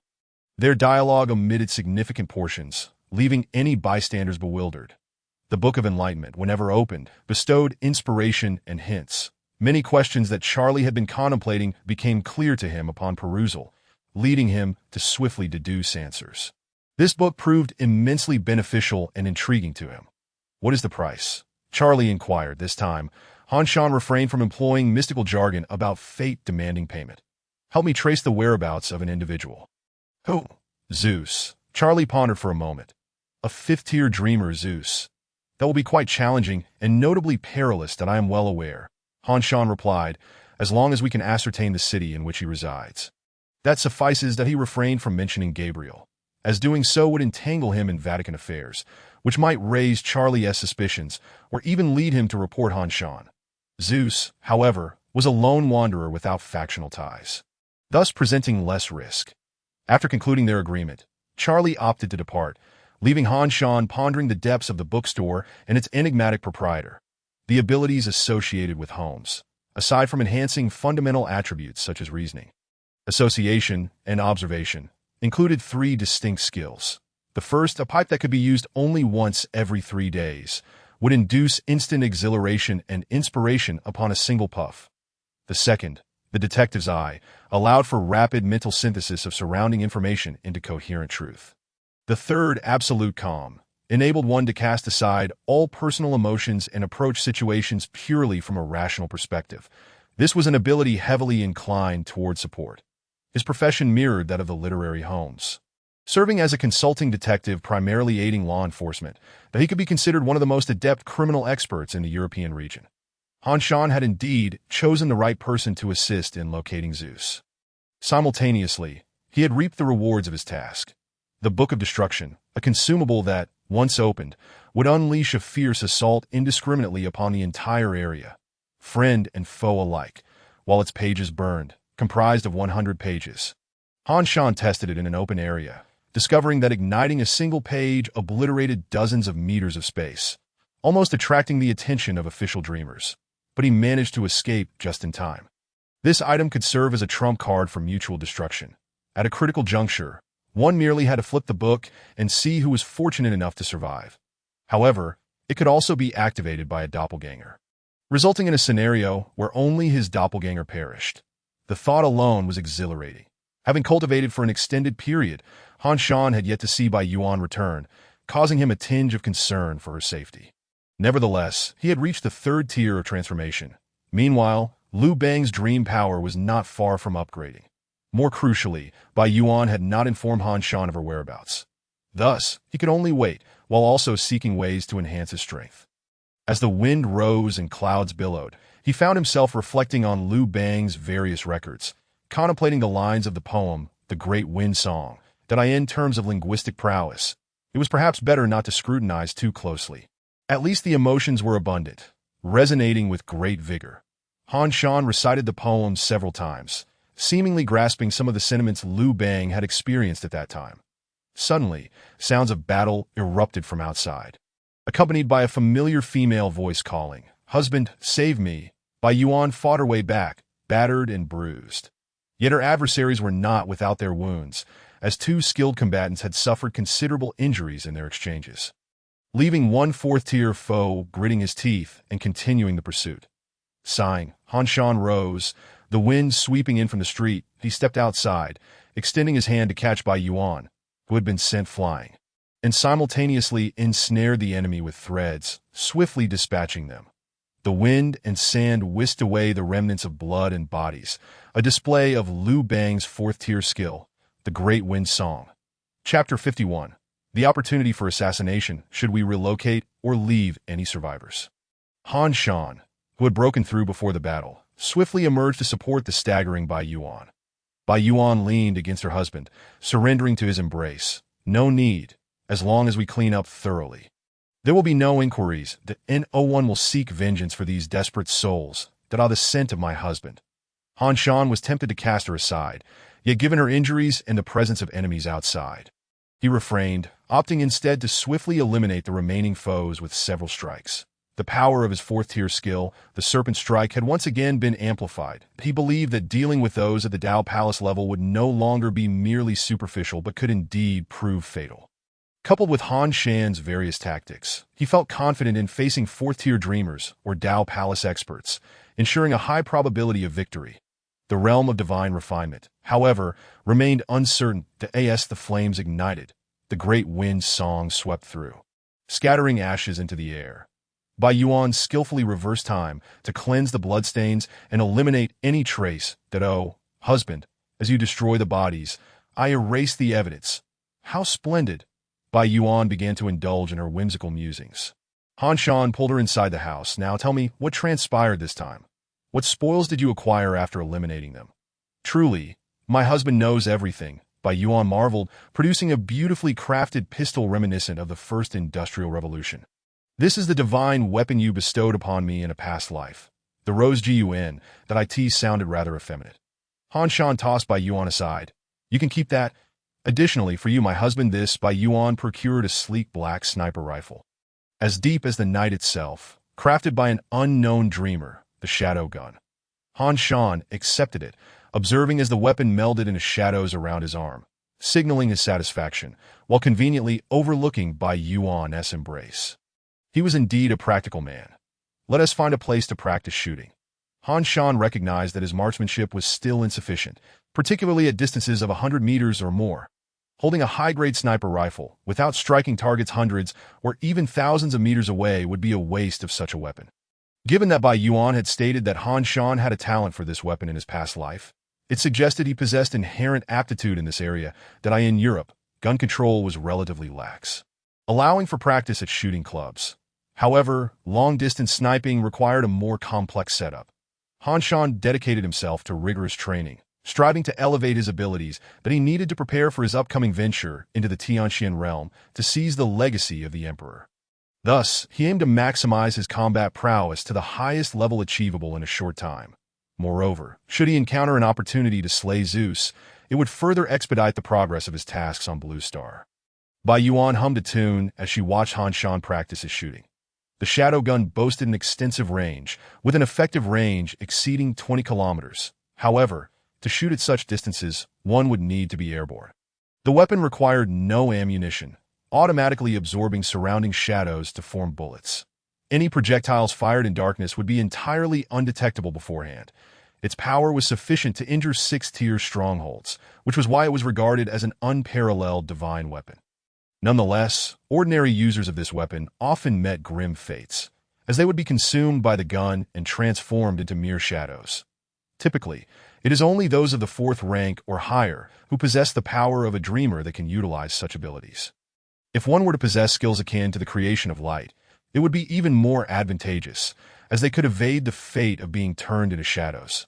Han Shan is particularly adept at employing the fire cry technique, yielding commendable power, which leaves him quite satisfied with Bai Yuan. Seizing the opportunity, Bai Yuan discreetly brushed against Han Shan numerous times. However, due to her willingness to endure grievous injuries in order to procure equipment for Han Shan, she managed to elicit his sympathy, preventing him from pushing her away. Of course, Han Shan remains oblivious to the fact that Bai Yuan, despite appearing gravely wounded and utterly disheveled, relies on him for assistance. It is all an act that if genuine danger were to arise, how could Bai Yuan possibly lead adversaries toward Han Shan? Ah, my dear husband, no matter how astute or clever you may be, you have still fallen for my ruse. Bai Yuan secretly rejoiced, having significantly increased Han Shan's affection for her, which filled her with great contentment. Once they reach the 5th rank, as per their previous agreement, they will be able to kiss and engage in various intimate acts. Bai Yuan, who had been freely giving and even offering her services to Han Shan, exhibited such fervor that it left him feeling somewhat embarrassed.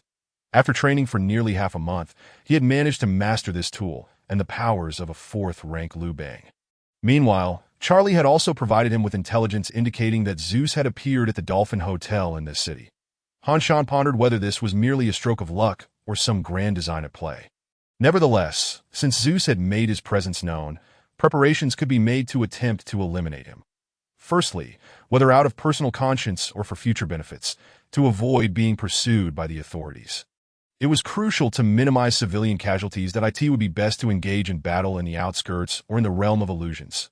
Secondly, given that the opponent was of the 5th rank while he and Bai Yuan were merely at the 4th rank, they could not afford to confront him head-on. Thus, they would need to employ ambush tactics, leveraging Bai Yuan's abilities along with Han Shan's newly acquired sniper rifle. Additionally, a thorough analysis and strategy, specifically targeting Zeus, would be imperative.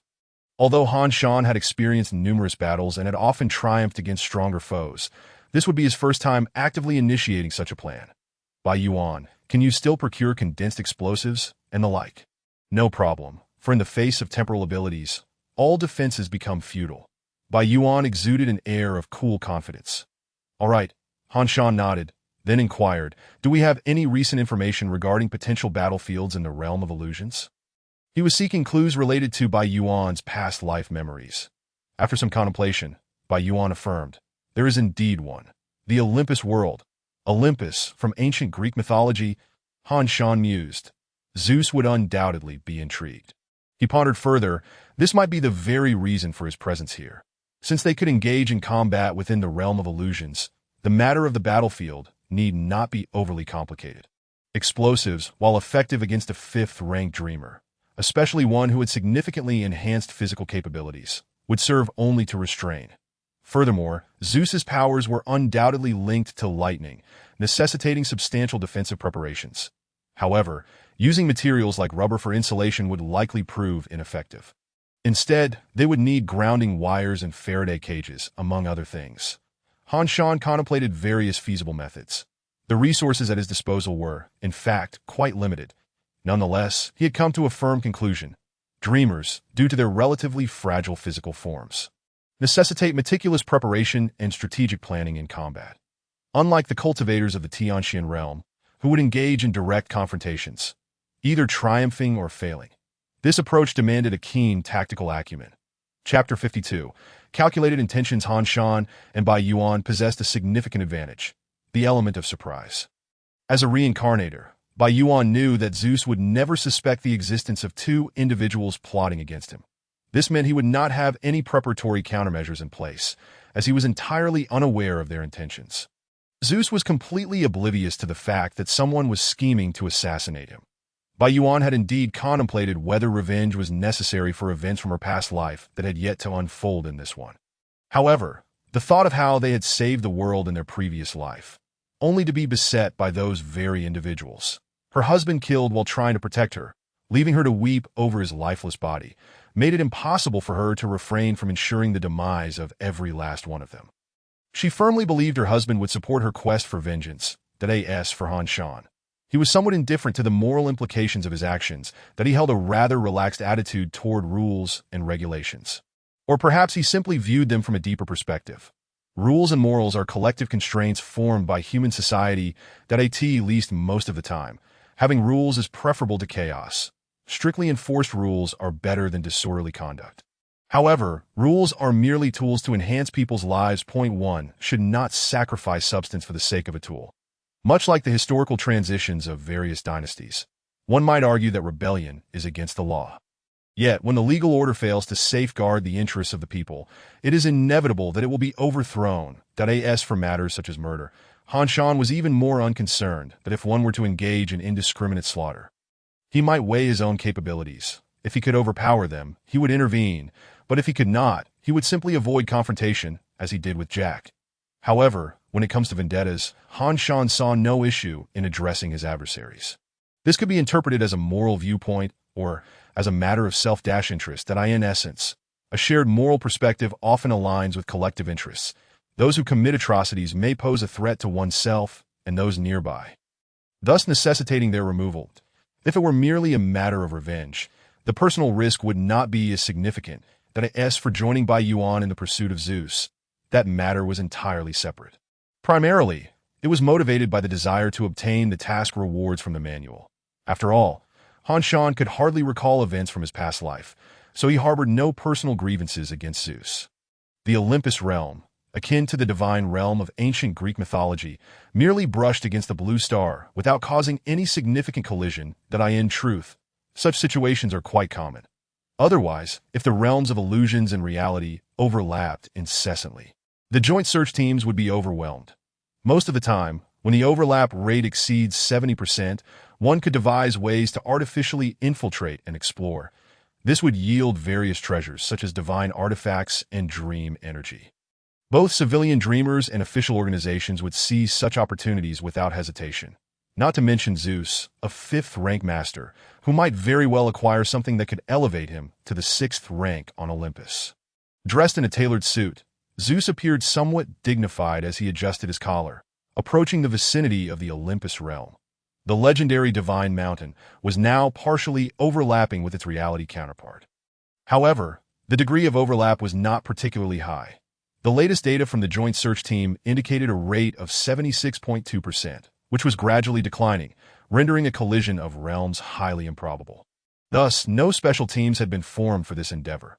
Only one 5th rank player affiliated with the search team had come to partake in the exploration. Mrs., who had awakened the abilities of the ancient Greek underworld god Hades. However, Zeus had yet to lay eyes on her. Otherwise, as a fellow dreamer from ancient Greek mythology, he would have relished the opportunity for an engaging exchange. This old rogue clearly had not shed his old habits. Zeus's notorious flirtation seemed to extend to his identity as a dreamer, as he had consistently relied on his formidable strength to indulge in romantic escapades across the globe. In Greek mythology, Zeus presided over the skies and the earth, while Poseidon governed the oceans, and Hades ruled the underworld. Among them, Zeus was undoubtedly the strongest. Mythological dreamers typically possess a higher strength than their lesser counterparts. And Zeus's renown indeed surpassed that of the other two deities. In simple terms, Zeus's potential might very well reach the 7th rank, while the other two were likely capped at the 6th. As of now, Poseidon's dreamer had already perished, and the other two deities had ventured to Olympus. Yet, unbeknownst to all, 2 assassins had quietly infiltrated this realm of illusions. The environment here was rather conducive to survival. Han Shan, clutching his sniper rifle, surveyed the surroundings. There should be numerous ancient battlefields from Greek mythology, as well as various mythical beasts, right? Such as the Hydra, Cerberus, and the wild boar of the moon goddess.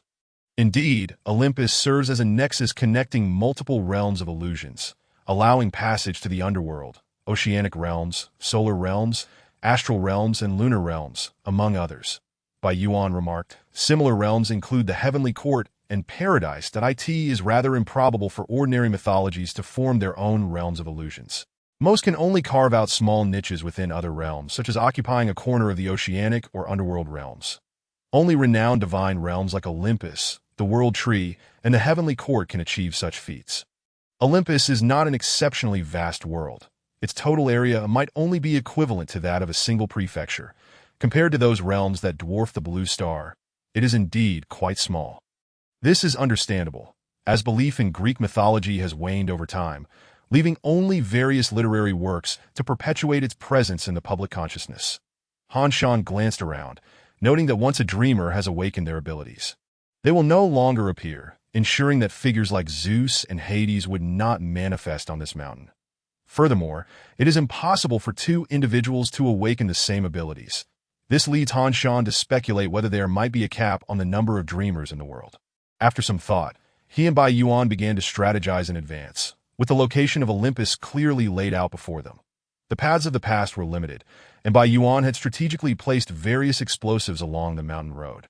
While preparing her handgun and fine needle, Han Shan began to select his vantage point, honing his senses and practicing his aim, hoping to deliver a fatal blow to Zeus with his first shot or severely wound him, making subsequent actions considerably easier. Should he fail, alternative methods would be employed to restrain the battle, just as Zeus, caught off guard yet still somewhat vigilant.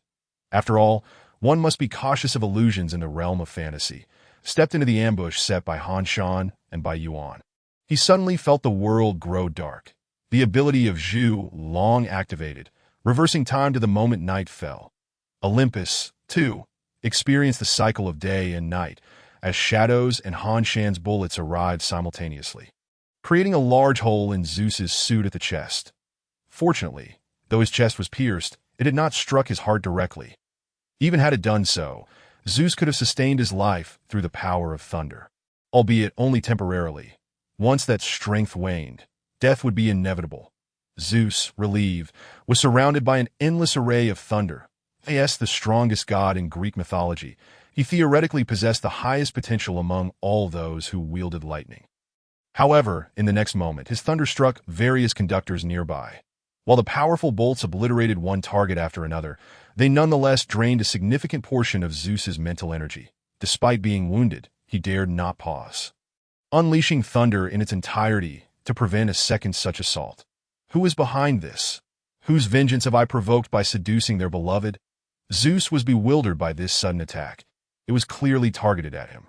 As a fifth-tier fantasy being, especially one renowned for his mastery of thunder and destruction, his attacks were indeed formidable, capable of obliterating a major city within mere minutes on Blue Star. Hence, few would dare to provoke such a being. Although Zeus had his fair share of romantic entanglements, his prowess rendered force unnecessary, and thus he typically faced only moral condemnation. When someone sought retribution against him, it usually involved monetary compensation, as he had no trouble earning a living given his capabilities. In this regard, he had never encountered any significant troubles. Aside from his romantic escapades, Zeus struggled to fathom where he might have made enemies. Vengeance could stem from a past life, one that he was unaware of and did not need to comprehend. While some might argue that punishing someone for actions they have yet to commit is unjust, Bai Yuan was not one to be bound by morals or reason. Han Shan, while perhaps a bit more rational, had shown a remarkably flexible moral compass throughout the preceding chapters. Perhaps Zeus felt unjustly wronged. Yet, it mattered little. Death would render such grievances moot. Bai Yuan awaited the conclusion of Zeus's initial outburst. Maintaining this nocturnal ambience was no small feat for her. Zhulong could shift between day and night with a mere blink and command the seasons with a breath, embodying the essence of time. However, Bai Yuan was only a fourth-tier being and thus did not possess such extraordinary capabilities. Among her various abilities, none could actively attack. Yet, leveraging her combat skills, speed, foresight, and the ability to reverse time, she could certainly hold a fifth-tier being, who had expended much of their mental energy, at bay for a brief period. She merely needed to wait. Several pre-prepared safe houses, Faraday cages constructed from metal shells, allowing electrical currents to flow only on the surface once grounded, preventing penetration within, were deployed. When Zeus unleashed his full power, she would accelerate and evade into one of them. It was imperative to take cover before his attack began. The speed of lightning rendered any temporal acceleration futile. The pre-placed lightning rods were shattered by Zeus's strikes as Han Shan's bullets flew towards him. Zeus, while defending himself, noticed a figure approaching with astonishing speed. It was incredibly swift. So much so that even from the perspective of a fifth-tier fantasy being, it seemed almost too fast. The accelerated bullets zipped through the air, and simultaneously, a multitude of explosives materialized around Zeus. A deafening roar erupted as Bai Yuan, amidst the smoke, lunged towards Zeus with a steel needle aimed at his eyes. Bullets blossomed like roses upon his form. In the midst of the smoke and flames, Zeus extended his fist, a tempest raging, as lightning crackled within. With unyielding determination, he shattered all that stood in his way. Though Bai Yuan had utilized acceleration and anticipated Zeus's movements to escape, it seemed there was no avenue of retreat left for her. In the next instant, another lightning spear shot forth, severing her escape route. Yet, Bai Yuan deftly vanished before Zeus's eyes, only to reappear with another shadow bullet aimed at him. Zeus staggered back, the storm of wind and lightning coalescing around him as he soared into the sky. Evidently unwilling to engage in combat on the ground, the god of the sky, he could indeed unleash his full potential amidst the clouds. This decision proved wise, for much of Han Shan's setup was confined to the terrestrial realm. Although Zeus was considerably drained and wounded, his mind remained clear, allowing him to exploit his advantages effectively. with a lightning spear in his left hand and the Aegis shield in his right. The god king Zeus stood amidst Olympus, radiating an aura of immense power that I in the distance hiss. A fifth-tier fantasy being awakened with the ability of Hades, and her companion Vanna, a fourth-tier fantasy being awakened with the ability of Snow White, turned their gazes towards the unfolding battle. Is that foolish individual who has awakened Zeus's powers truly engaging in combat? Hiss appeared pleased by this turn of events. Shall we go witness it? Vanna, pale-faced, nodded in agreement. This Snow White character was notably cold in both speech and demeanor. Hiss, however, bore no resentment, understanding that this was simply Vanna's nature. Both she and Vanna were of the undead variety of fantasy beings, theoretically sharing similar resource needs and thus existing in a competitive relationship. However, having grown up together before becoming fantasy beings, they remained the best of friends. That Hiss raised her hand. The powers of the underworld surged forth, clearing a path through the throngs of the deceased. Vanna gestured, and the snow and ice transformed into a pathway, allowing her to carry Hiss as they glided toward the site of the battle. Meanwhile, Zeus hurled lightning spears into the sky, his expression furious. The Aegis in his hand deflected the shadow bullets, while Yuan darted across the ground, acutely aware that Zeus's actions were ultimately detrimental to the situation. With his energy nearly depleted, he continued to unleash powerful attacks. Unless he swiftly dispatched them, the outcome would inevitably lead to his demise. Han Shan, too, recognized this fact. Although long-range assaults would yield better results, his sniper rifle seemed to have developed a mind of its own, compelling him to stow it away and activate the wind song. The winds rose and clouds billowed as Han Shan ascended, gaining speed. The Emperor's State activated, colliding with Zeus's divine might. That Zeus's divine might was his fourth skill. And in comparison to Han Shan's Emperor's State, it was difficult to ascertain which was stronger. Yet it was undeniable that the fifth-tier power surpassed that of the fourth, confronted by the ferocious onslaught of Han Shan, who unleashed a more potent attack. Zeus's voice echoed with anger and indignation. What grievance do we share? Who are you truly? Han Shan struggled to maintain his composure, the air swirling around him, diverting Zeus's attacks with the aid of conductive materials. Yuan leapt into the air, following Han Shan's ascent, and fired 2 shots at Zeus, a frenzied smile gracing her face. I initially sought to pose that very question, but I suspect you wouldn't know the answer now. So, just I. Chapter 54. The reason in their previous lives, Han Shan and Yuan had saved the world, only to be besieged by Zeus and others. The reasons could be manifold. Han Shan's overwhelming strength might have threatened their dominion. He could possess numerous secrets and treasures. Past conflicts might have arisen, or they might have perceived Han Shan's otherworldly origins as a threat to Blue Star. Indeed, it was likely a combination of various factors. Regardless of the cause, Yuan was resolute. She would offer no forgiveness and spare no one. With Han Shan's assistance, Yuan charged toward Zeus, brandishing her handgun and long needle, engaging him in close combat despite his lightning assaults. Facing her fury and desperation, Zeus was utterly bewildered, his momentum visibly faltering. Meanwhile, Han Shan swiftly positioned himself alongside, providing support for Yuan and restraining Zeus. A fifth-tier being, severely weakened and nearly devoid of mental energy, could hardly contend with 2 fourth-tier foes. Should they falter, it would hardly be surprising. The only regret Han Shan harbored was that Zeus had ascended into the sky, rendering his prepared electrical defenses less effective. After all, with lightning capable of penetrating most insulators, true defense could only be achieved by redirecting it. Enduring the strikes was impossible. Furthermore, Zeus's defensive capabilities were no less formidable. Apart from the initial ambush's damage, Han Shan's efforts primarily drained Zeus's mental energy. Zeus recognized his excessive expenditure at this moment, while Yuan's close combat prowess was undeniably ferocious. Even without such depletion, he had to treat her with utmost seriousness. Observing Han Shan, who engaged in long-range sniping while simultaneously employing spells to restrain him, it was clear he was not a close combat specialist. Thus, Zeus transformed into lightning and lunged directly at Han Shan. However, Han Shan merely smiled at him. Zeus found himself ensnared within a web of threads, flames instantly engulfing his form. Though somewhat surprising, the strength of these flames was rather limited. Zeus did not hesitate. The lightning continued to strike towards Han Shan, tearing apart those bizarre threads. However, he saw Han Shan pull out a book and open it. Bai Yuan had already fled to a distance. The aura of annihilation enveloped both Zeus and Han Shan's avatar. Oh no! It was a trap. Realizing this, Zeus attempted to escape, but it was already too late.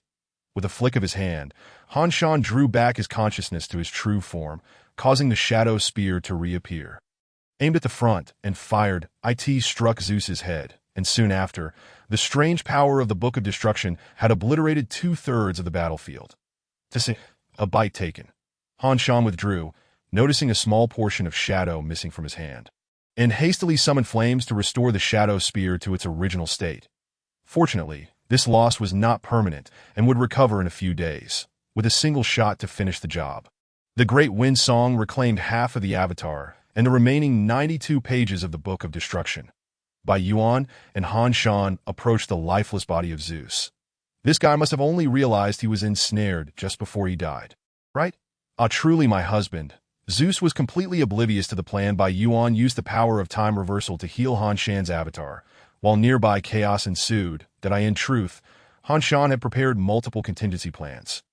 Coupled with Bai Yuan's accurate intelligence. Additionally, the numerous times they had previously mentioned the concept of intention versus unintentionality had culminated in such a favorable outcome. Han Shan playfully tapped Bai Yuan's head. Let us gather the spoils and prepare to retreat. Zeus had no particularly valuable illusory divine weapons on him. Only some illusory tools, such as potions that would induce a fervent desire for love upon consumption, essentially X-drugs. Furthermore, there was a Cupid's arrow, capable of making the struck individual fall in love with the first person they see. What a bunch of nonsense. Han Shan scorned Zeus for being such a lecher. He was laden with nothing but frivolous items.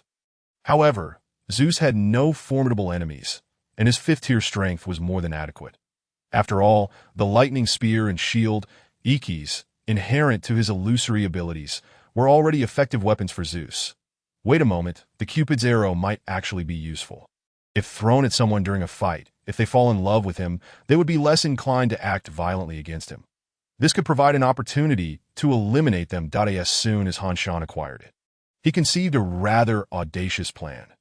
Anyone who heard it would likely find their feelings complicated and curse him as a typical man.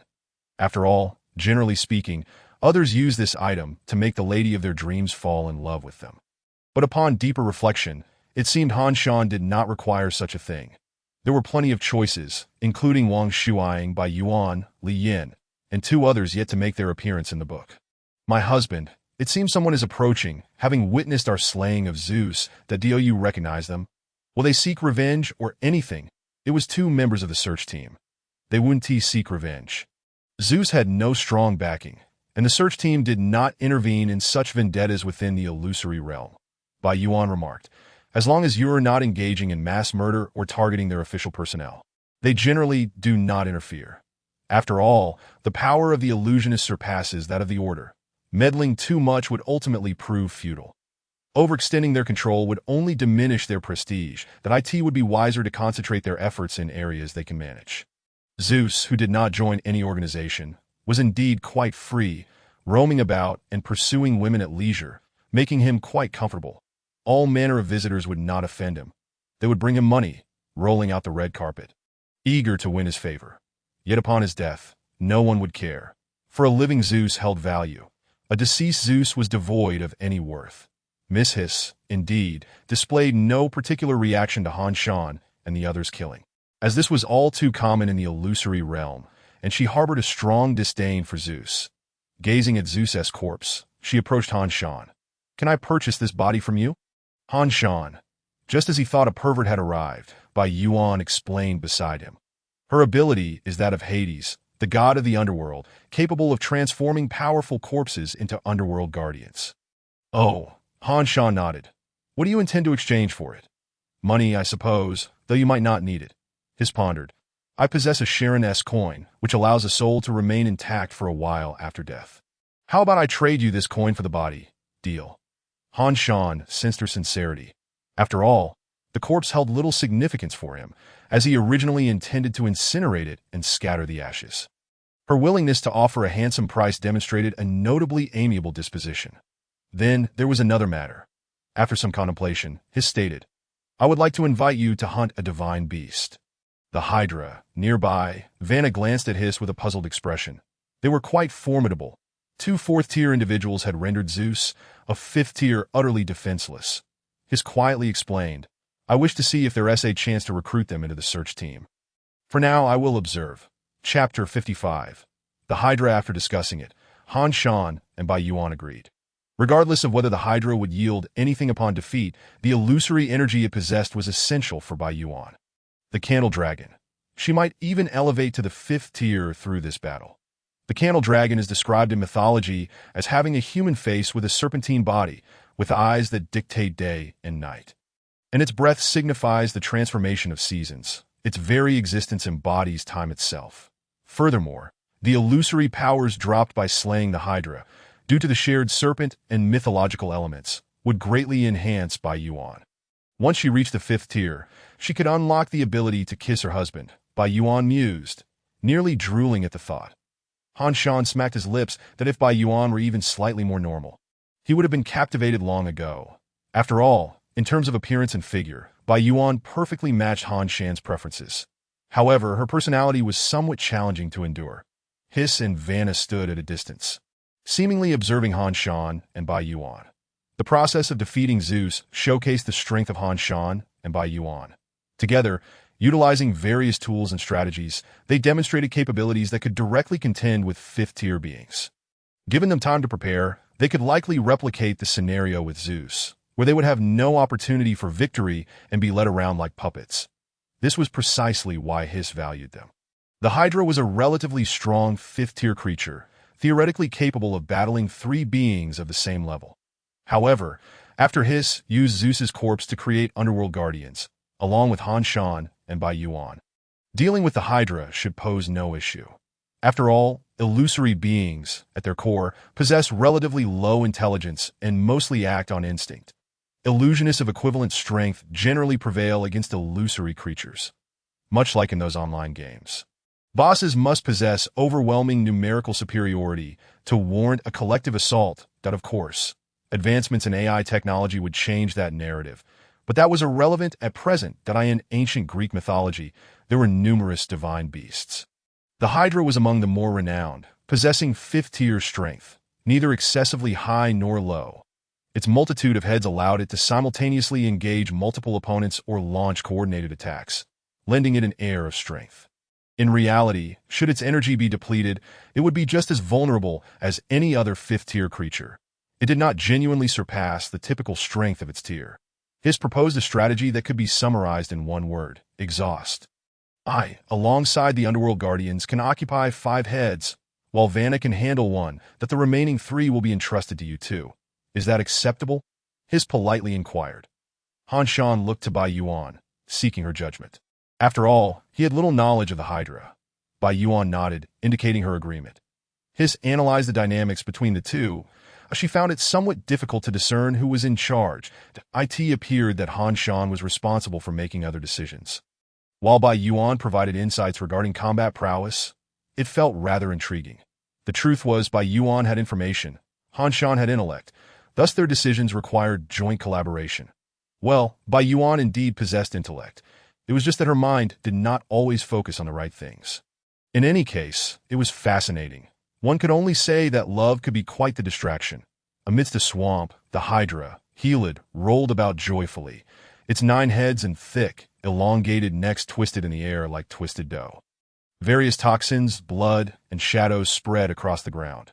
The Hydra, Helid, was birthed by Typhon, the lord of all monsters, in Greek mythology, and later slain by the legendary hero Heracles, that is known for its venom.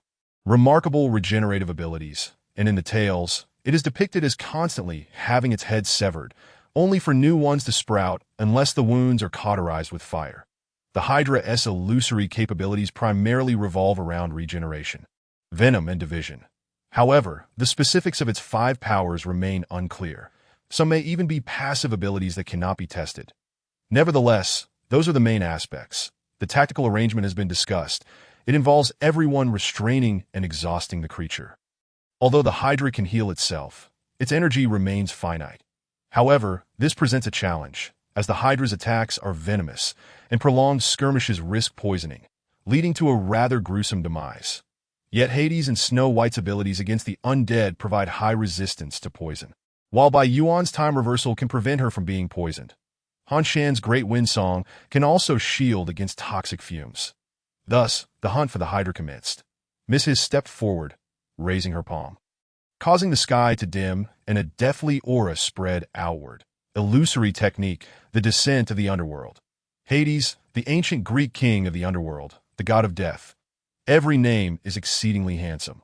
Subsequently, 3 Reaper guards emerged.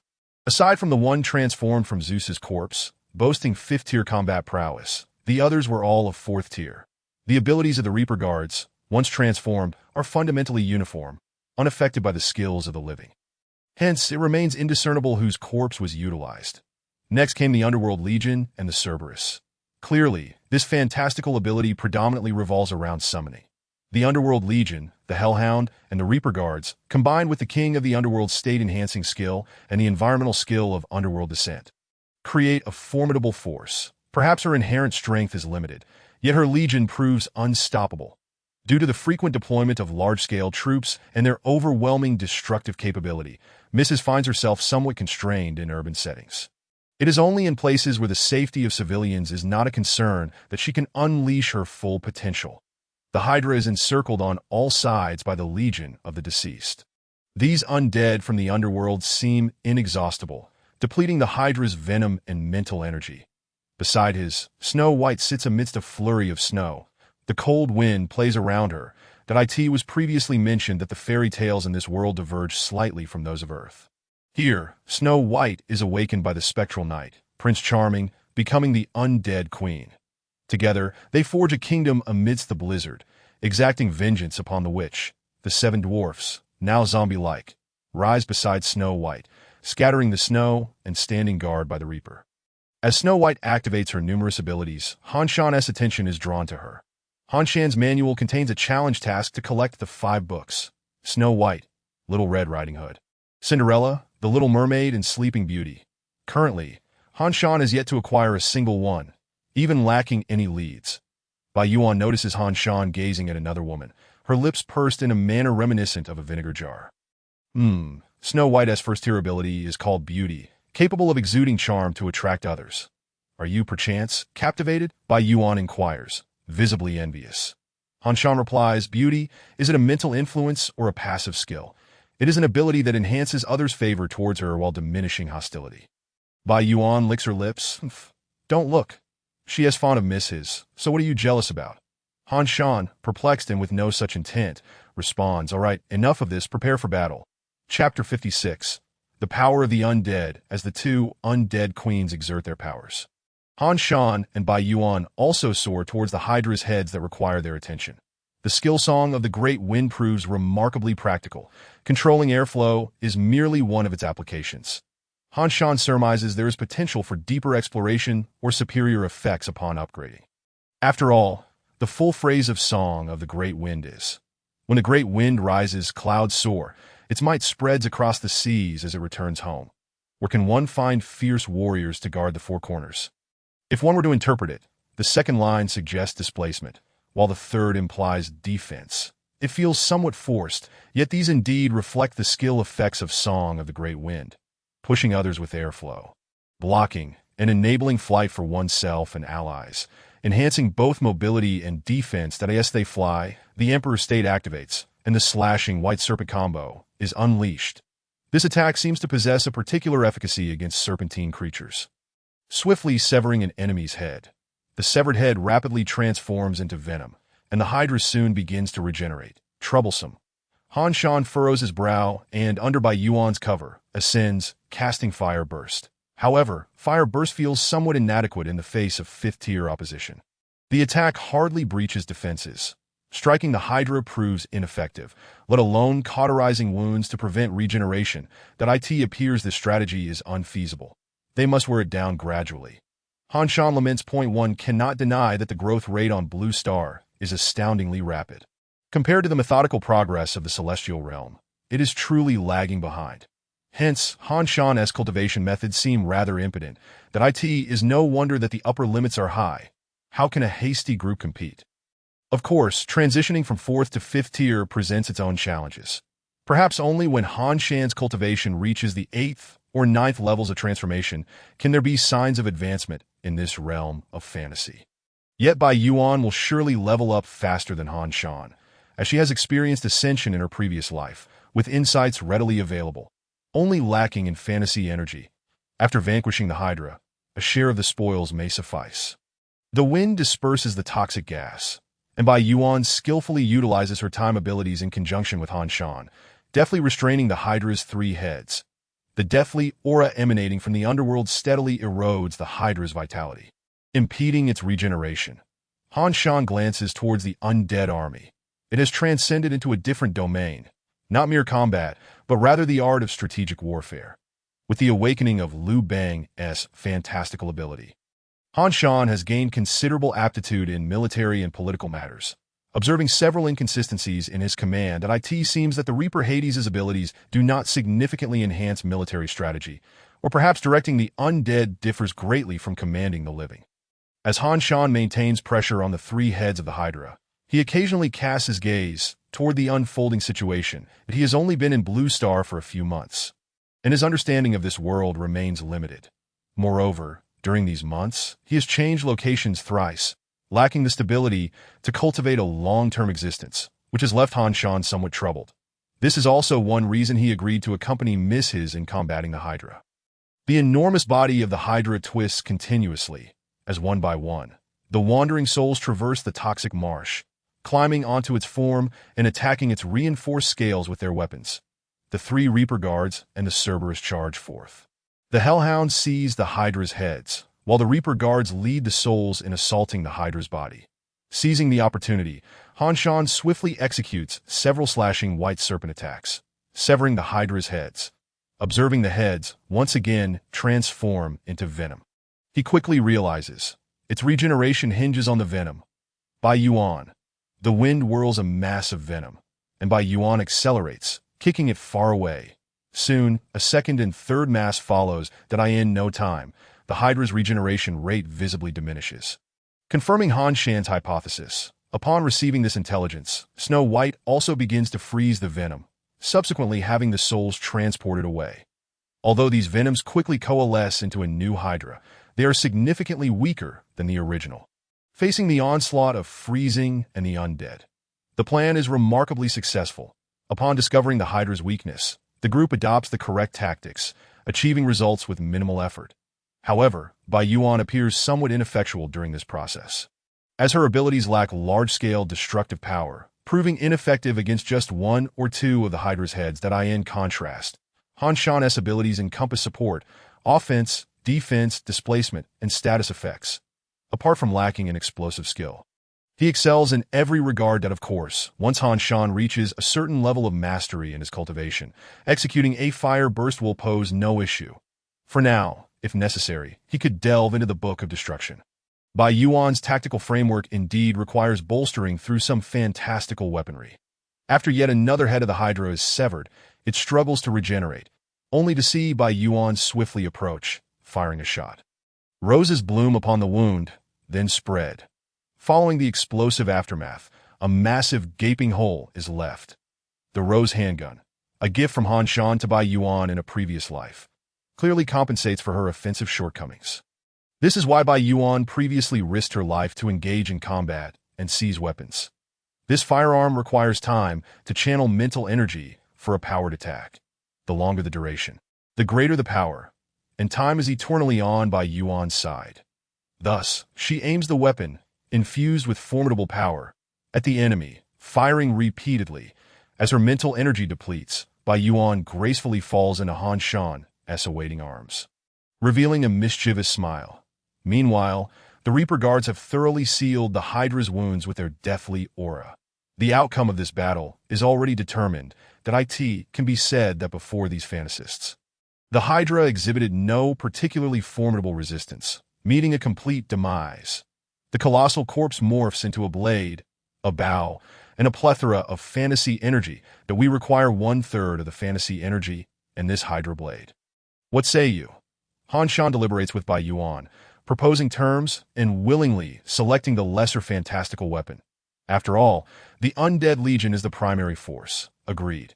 His nods, not at all reluctant with Han Shan and Bai Yuan.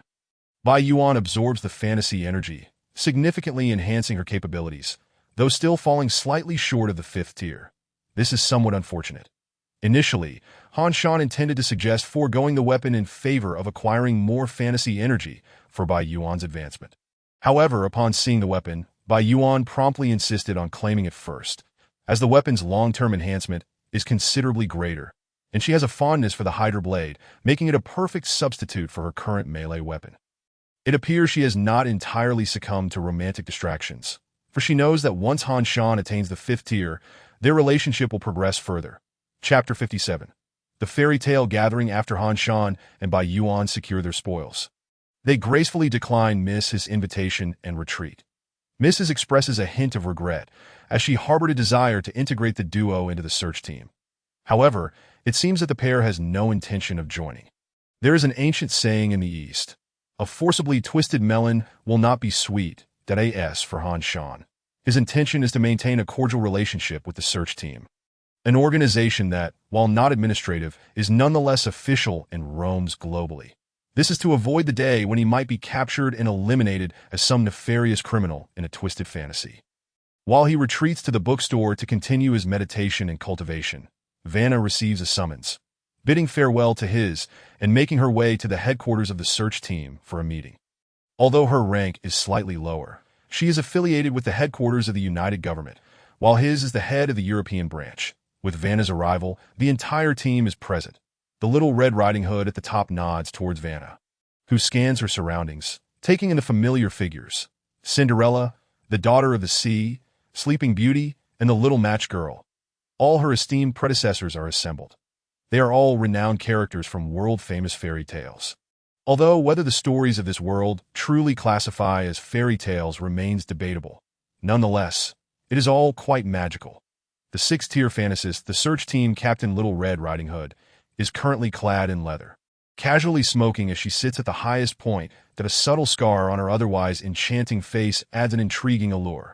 Sleeping Beauty lounges nearby, dozing off, while the Little Match Girl supports her to prevent her from truly falling asleep.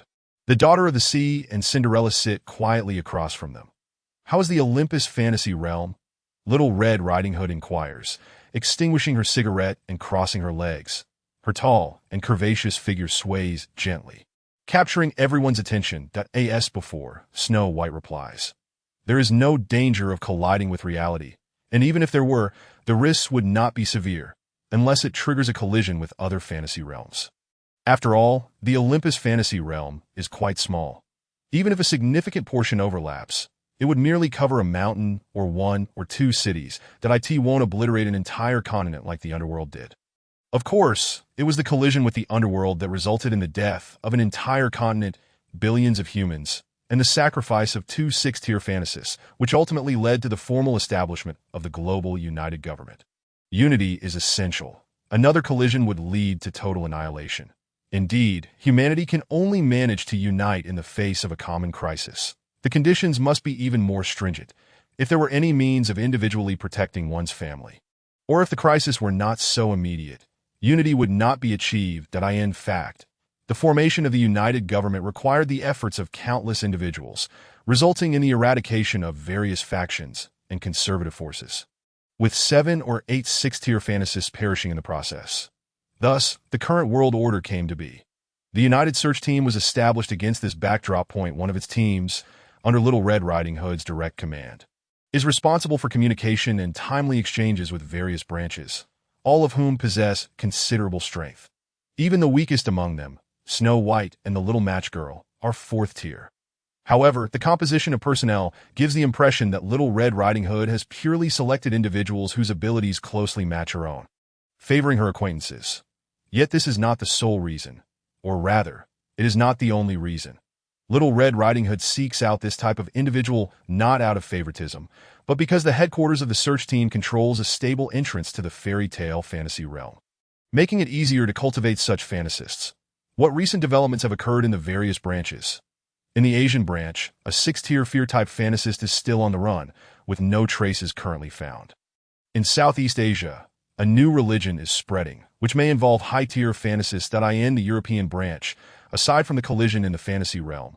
Everything else is as usual, although the church is becoming increasingly restless.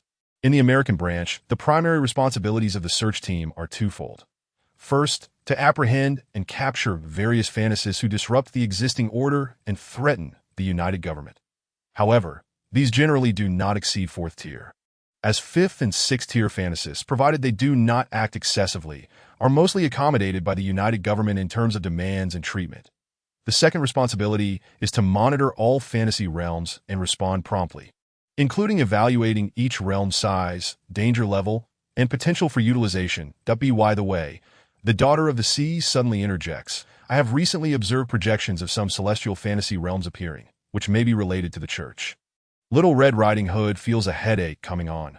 Compared to the church, which possesses several 6-tier fantasists, their search team merely serves as a coordinating body working for the united government. This matter lacks evidence, making it impossible to seek assistance from the fantasists in various continents or the headquarters. Let us observe for now, focusing on Europe, and address any issues that arise promptly. Little Red Riding Hood resume smoking.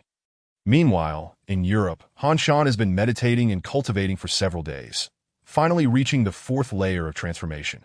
Considering multiple timelines progressing simultaneously, should I not be significantly older than others? Han Shan ponders deeply. At this moment, the main quest still requires one Gabriel. Yet that elusive entity is exceptionally adept at evasion, making it impossible to locate him. Thus, Han Shan prepares to leave Blue Star and venture into the Tianxian realm for further development. In the Tianxian realm, Li Yin also meditates to break through, successfully achieving the 3rd layer of transformation. She, however, remains unaware that Han Shan has been secretly studying behind the scenes to maintain a lead over her in cultivation. At this time, Han Shan's avatar lies hidden within a ring as a trump card, while Li Yin enjoys a rare period of stability within the Zuanhu alliance. After all, she is usually either being pursued or engaged in fierce battles, with daily skirmishes wearing her out. Now, she can finally take a moment to rest.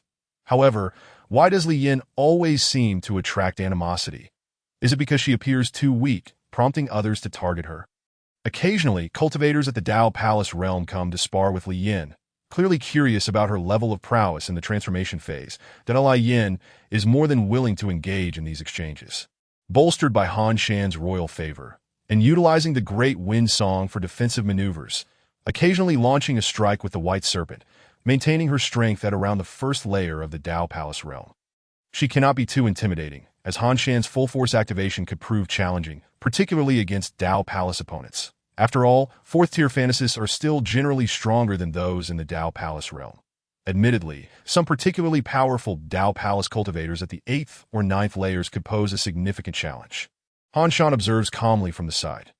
Wow, Li Yin has become more proficient with the Fire Ming technique than I am. In reality, Han Shan's image of authority in Li Yan's eyes has long since diminished, gradually vanishing since the moment he saw her bathing. After their sparring session, they return to the room, and Li Yin lets out a sigh. Having battled, she is drenched in sweat, so she fills a tub with water to soak. Master, have you closed your eyes? I have. Han Shan replies. Really? Li Yin seems indifferent to this matter, humming a tune as she settles into the water. Chapter 58. An attack. Han Shan. What should we do next? Li Yin, submerged in the water, looks up at the ceiling. Unruly disciple, you dare not even call me master.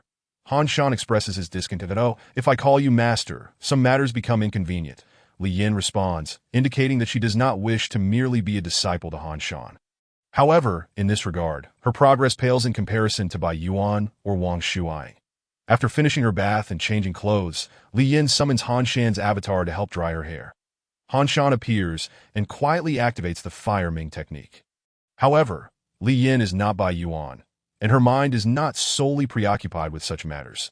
She quickly begins discussing the Fire Ming technique with Han Shan that I seem to have never been able to achieve such fine control. Do you have any tips, Master? Li Yin had initially intended to subtly alter her approach by calling him by name, but she instinctively reverts to calling him Master. Han Shan replies, I think it may be a matter of personality. In contrast to Han Shan's meticulously strategic approach, Li Yan's style is evidently more direct and explosive. One can sense her indomitable spirit when observing her in battle. On the other hand, Han Shan's strategy revolves around gradually outmaneuvering and ensnaring his opponents, requiring a certain level of finesse that Yin ponders thoughtfully, beginning to delve deeper into her studies.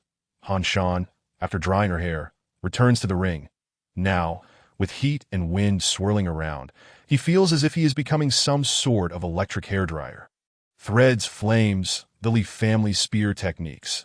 How to integrate these elements into combat is still on Li Yan's mind. But in the next moment, a loud crash reverberates from outside. Enemy attack!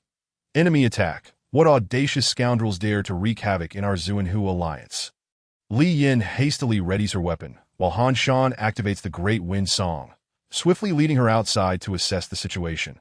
They witness the Tianhu Divine Sovereign soaring into the air, hands joined, summoning a torrent of water that seems to connect with the heavens. Subsequently, a massive sword flies forth, grasped firmly by the Tianhu Divine Sovereign. Without further ado, he slashes downwards, only to see an approaching hand channeling the dual energies of Yin and Yang, clamping down on the blade of the Tianhu Divine Sovereign. Then a colossal tripod bursts forth, crashing into the water surface and creating ripples. Why the haste, Divine Sovereign? My brother and I come at the behest of the unfeeling sect master to engage in a friendly discussion. Would you not like to chat a bit to buy some time for your subordinates to retreat? The unfeeling sect master he refers to is, of course, the master of Tianyuan sect, the unfeeling Taoist.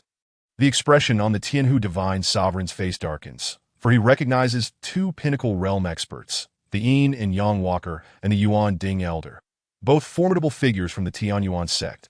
The power comparison between the Zuanhu alliance and the Tianyuan sect is indeed worlds apart. The Tianyuan sect boasts 4 pinnacle realm experts and 1 unity expert, while the Zuanhu alliance has just 1 pinnacle expert. Thus, they are often regarded as a joke. Nevertheless, it must be acknowledged that the Zuanhu alliance has consistently been the source of the most trouble for the Tianyuan sect. Moreover, the combat prowess of the Tianhu Divine Sovereign ranks just below that of the unfeeling Taoist within the vast realm of Wanyu.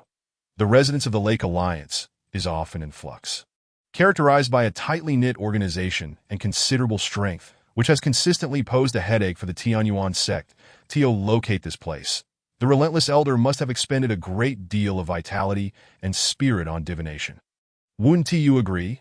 The divine lord of Tianhu snorted coldly. It seems his schemes have reached a critical juncture. Though he is unable to extricate himself, he desires to eliminate me, the potential disruptor of his plans. Ahead of time, such arrogance is truly unwarranted. Elder Yuanding stroked his grizzled beard, his somewhat dazed gaze turning towards the divine lord of Tianhu, relentless sect master, before he could complete his sentence. He witnessed the divine lord of Tianhu strike down with a blade. He could only curse the divine lord internally for his lack of martial ethics while summoning his cauldron to defend himself. Several islands around them were shattered in the clash of pinnacle forces, yet they remained relatively unscathed, protected by the waters summoned by the divine lord of Tianhu. Observing such formidable, destructive power, Li Yin gasped in awe. The might of a pinnacle expert is indeed terrifying. Han Shan nodded, finally seeing the emergence of a classic phrase. Listening to these esteemed figures converse, it appears that the Wanyu Anziji has entered a stage nearing its conclusion. We must also prepare ourselves thoroughly for the challenges ahead, Han Shan remarked. Otherwise, how shall we compete for the Emperor's legacy? Li Yin responded, Master, they are either at the unity level or the pinnacle. How can we possibly contend with them? She was not one to concede easily, yet she was not oblivious to her own limitations. It now seemed that Han Shan was the one underestimating the situation. Considering that even a mere refinement of the divine was a strenuous endeavor, yet he contemplated competing with unity-level experts for treasures. Han Shan, unperturbed, replied, One need not resort to combat to seize what one desires. Moreover, should a mighty emperor wish to leave behind a legacy, they certainly would not choose these antiquated beings with established systems. They are truly underestimating the emperor if they believe they can acquire opportunities through sheer force. His words, while seemingly logical, had an odd ring to them, leaving Li Yin momentarily befuddled. In truth, Han Shan was merely engaging in casual banter. Only the two of them maintained such composure, while the others were deeply concerned about the divine lord of Tianhu facing two adversaries. Several refined spirits arranged themselves in formation, flying to the side of the divine lord of Tianhu to assist in defending against the attacks from the pinnacle. The formation of multiple refined spirits could theoretically withstand a pinnacle attack, at least temporarily. The divine lord of Tianhu indeed proved formidable, managing to protect his subordinates while also holding his ground against two opponents that in the ensuing clashes. Both sides suffered losses, yet neither could claim a decisive victory. The Yin-Yang Walker and Elder Yuanding were genuinely astonished that, even in a 2-on-1 scenario, coupled with the opponents dividing their focus to protect the members of the Lake Alliance, they could not gain the upper hand. Instead, they found themselves at a stalemate. The refined spirits, having formed their formations, even assisted the divine lord of Tianhu in suppressing them and returned on the ground. Numerous Dao Palace practitioners watched the battle with strained eyes. Yet the high-level conflict provided them with invaluable insights. Thus, they continued to observe. The most outrageous was Li Yin, who, while employing the celestial silkworm technique to mend her vision, was simultaneously watching the fight. Her aura circulating as true energy surged around her. Han Shan sensed that her cultivation had progressed significantly in contrast. Although he gleaned some insights from observing the high-level conflict, it paled in comparison to Li Yin's growth. It could be said that Han Shan's talent lay more in absorbing true energy and enhancing his cultivation speed, whereas Li Yan's brilliance was rooted in her comprehension. Consequently, while Han Shan typically outpaced Li Yin in training speed, in perilous situations, Li Yin surpassed him. Moreover, due to the protagonist's unfortunate halo, she frequently encountered challenges, leading to her rapid development. It seemed inevitable that one day she would truly jeopardize her master's standing. The Yin-Yang Walker was cleaved in two by the divine lord of Tianhu, transforming into one black and one white walker, both launching attacks. The waters swirling around the divine lord of Tianhu morphed into blades, slicing through the fireballs released by Elder Yuanding. Then, in a flash, the divine lord of Tianhu appeared from another part of the lake, directly aiming to sever Elder Yuanding's head. Chapter 59. The Unity Strikes Back. The divine lord of Tianhu was indeed ferocious. However, this could be understood, were it not for his exceptional combat prowess, ranking among the very best in the pinnacle realm. How could he continually oppose the Tianyuan sect and survive? In fact, the divine lord of Tianhu had previously stated that the relentless Taoist must have been deeply engrossed in his own critical matters. Otherwise, he would have personally dealt with him. With his ambush severely injuring Elder Yuanding, the divine lord of Tianhu laughed heartily. "Children, prepare to retreat. Let us see if they dare to stop you." Without the relentless Taoist's direct intervention, the others were nothing but insignificant entities. One must admit, the divine lord of Tianhu's words were quite uplifting. Everyone shouted in unison, praising their leader's might as they readied to withdraw. Yet, Han Shan felt an uneasy tingle at the back of his neck. Why boast when you already hold an advantage? Isn't that a bit reckless? Surely, the relentless Taoist would be arriving shortly. When the Unity makes its move, be mentally prepared. I'll help you make a hasty exit. Han Shan advised that no, let us take a few Dao Palace practitioners who seem capable along for the escape. Li Yin queried. Ah? Will the Unity really intervene? Without a doubt, Han Shan affirmed, possessing a deep understanding of the nature of this world. Li Yin gasped at his words. She truly did not wish to experience the might of the Unity once more. She could hardly bear to recall how, during her marrow cleansing, she had faced the black-robed Unity practitioner. Encountering another Unity would be no different. She would once again find herself crying out for her master's rescue. As for Han Shan, he had already exhausted the divine essence from the Book of Time and Space. And this time, the Unity might not be as timid as the last encounter. They could very well retreat at the first sign of danger. Had Yang Hui not prioritized his safety before attacking, Han Shan would never have found the opportunity to flee with Li Yin. This time, even if the Unity were to strike, it likely would not target the two of them specifically. In such a case, with Han Shan's Grand Wind Song, he could not only escape himself, but also lead several companions to safety. Leading teammates to retreat would be seen as a commendable act, while fleeing alone would be deemed cowardice. Han Shan was indeed considering many details meticulously that as the divine lord of Tianhu continued to gain the upper hand in his 1-against-2 battle. A sudden handprint descended from the sky. "Do you think yourself invincible just because I do not intervene?" then I shall be forced to take action. The divine lord of Tianhu's eyes widened in shock as he let out a thunderous roar, channeling all his strength to block it. The water surged upward, followed by the divine lord's ultimate technique, the Milky Way of stars. Yet, despite his efforts, it proved futile as the handprint completely descended. The Yin-Yang Walker and Elder Yuanding launched their assault, striking the divine lord of Tianhu downward.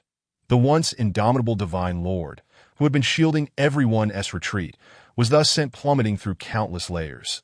The islands he destroyed along the way were innumerable, and the members of the Lake Alliance suffered heavy casualties, leading to utter disarray. Han Shan, using the Grand Wind Song, whisked away Qin Hongyan and several recently acquainted Dao Palace practitioners with Li Yin, making a hasty escape. Although Li Yin's complexion was pale, she noticed that the two pinnacle experts did not even glance their way. Instead, they focused on eliminating several refined spirits. Qin Hongyan witnessed his superior, the renegade Tianyang, fall to the enemy, along with numerous colleagues perishing in battle, causing him to grit his teeth in rage. However, he refrained from further action, as he could see some members of the Lake Alliance being captured alive by the enemy. Their fates uncertain, the whereabouts of the Divine Lord were unknown, and the Lake Alliance had suffered devastating losses. Han Shan felt utterly speechless. After all his efforts to secure a backing for Li Yin, they had now lost a significant portion of that support. In comparison to the newly joined Han Shan and Li Yin, the other members of the Lake Alliance were truly in mourning, each appearing somewhat dazed. We must first ascertain the status of our leader, Qin Hongyan declared, stepping forward with a serious expression. However, it seemed the leader had fallen into the depths of the prison dragon abyss, prompting a nearby Dao Palace practitioner to show concern. The prison dragon abyss was indeed perilous. Typically, only those at the refined spirit level could survive within. Qin Hongyan's expression grew grave. Therefore, we shall rest for the night. If anyone wishes to leave quietly, now is the time. A ninth-level Dao Palace elder who had joined the Lake Alliance since its inception. His authority was well established. He understood that if someone felt uncomfortable leaving in front of the group, it could be detrimental in the subsequent exploration. So he devised this plan. The following morning, only 3 Dao Palace practitioners remained alongside Li Yin, including Qin Hongyan. Very well. Currently, our Alliance's refined spirit experts are either dead or scattered. Their fates unknown. That I shall assume temporary command of the team as a 9th-level Dao Palace elder. Qin Hongyan took a deep breath and addressed the group. Trust that we will encounter more companions who share our desire to find our leader along the way. We can discuss team divisions and integrations then. The Lake Alliance indeed deserved Han Shan's praise, with their structure and speed of reorganization being quite commendable. However, in the face of the Unity practitioners, such attributes were rendered nearly useless in a fantastical world, where one could single-handedly annihilate nations and dependency on cultivation resources was not as pronounced. Organizations often found themselves powerless against overwhelming strength. Even the Divine Lord of Tianhu, the mightiest being beneath the Unity, was still cast into the abyss.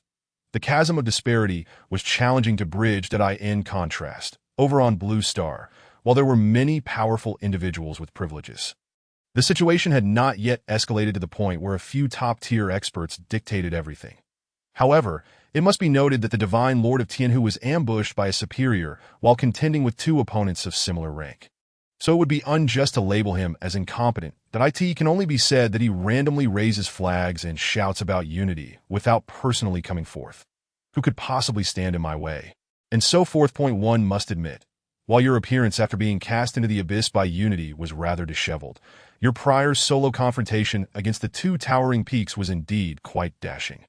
Han Shan's mind was filled with various complaints, while Li Yin earnestly followed a few members of the Zune who alliance towards the direction of Prison Dragon Abyss.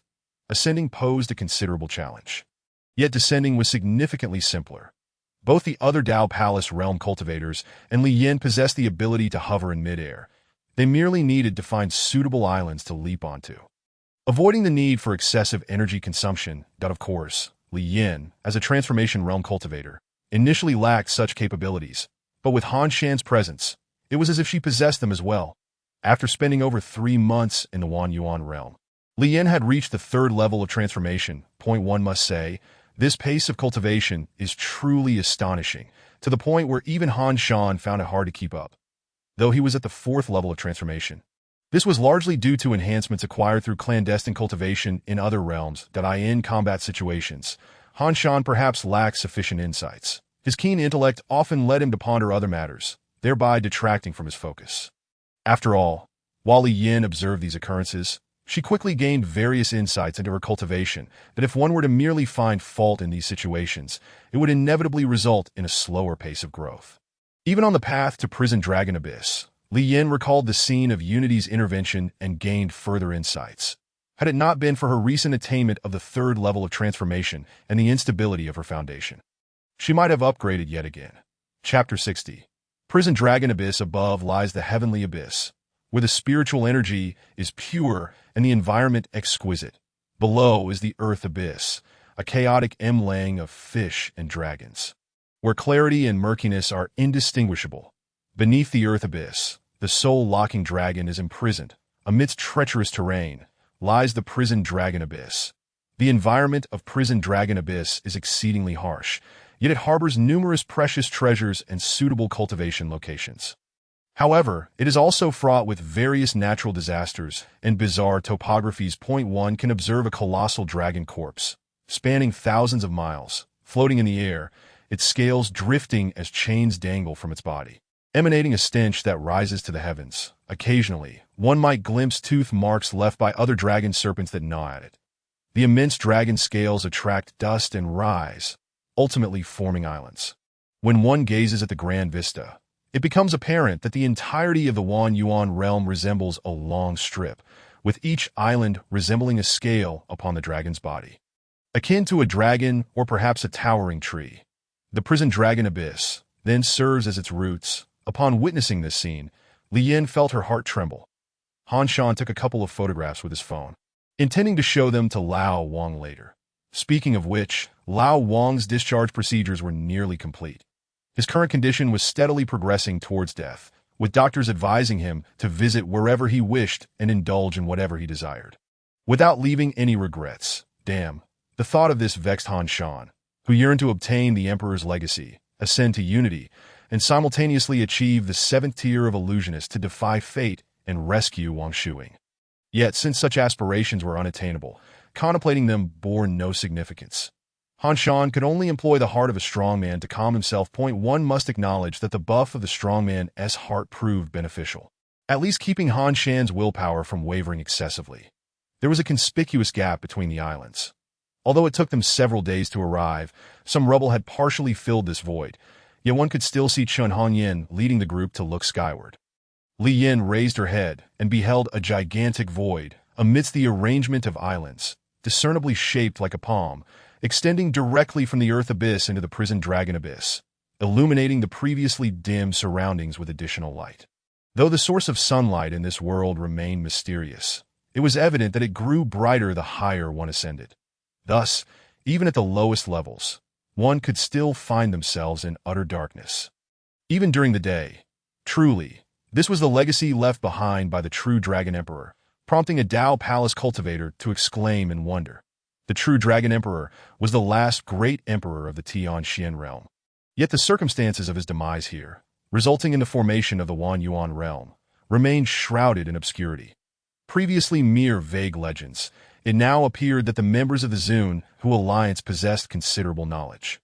We shall descend through this void. If the Alliance leader is not dead, perhaps he can still do something. Chen Hongyan, however, did not harbor much confidence. After all, what could they, mere practitioners, accomplish for the towering experts? They might even become a burden.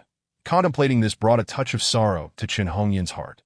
Too many of his comrades within the Zun Hu Alliance had perished, and with his meager strength, he felt powerless to effect any change. Now, whether they sought the Tian Hu Divine Sovereign for assistance or protection remained uncertain. Li Yin, however, did not dwell on such matters. Following Han Shan's guidance, she would at least outwardly support the Tian Hu Divine Sovereign.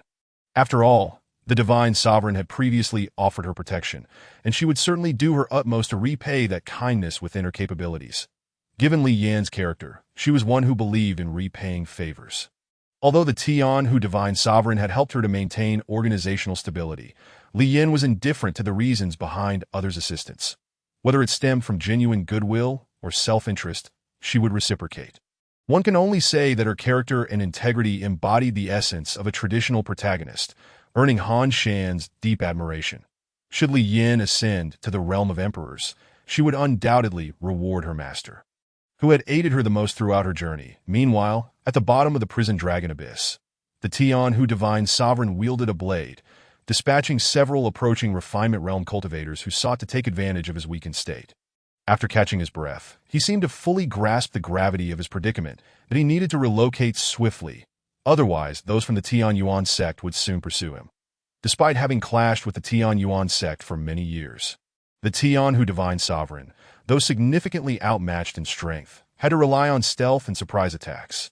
Yet he was well acquainted with his adversaries. The arrival of the merciless Taoist would undoubtedly take a toll on his own stamina. The pace of refining the entire world would inevitably be slowed. Thus, he needed time to recover and reconvene the members of the Zune, who Alliance. One must concede that while the Tianhu divine sovereign did utilize the Alliance members and engage in some degree of manipulation, he genuinely provided them with protection and guidance, striving to share opportunities whenever possible. In the Tianxian realm, he was regarded as an unequivocal good leader. Generally speaking, in the atmosphere of the Tianxian realm, where strength is revered, it was considered an honor to serve a powerful figure.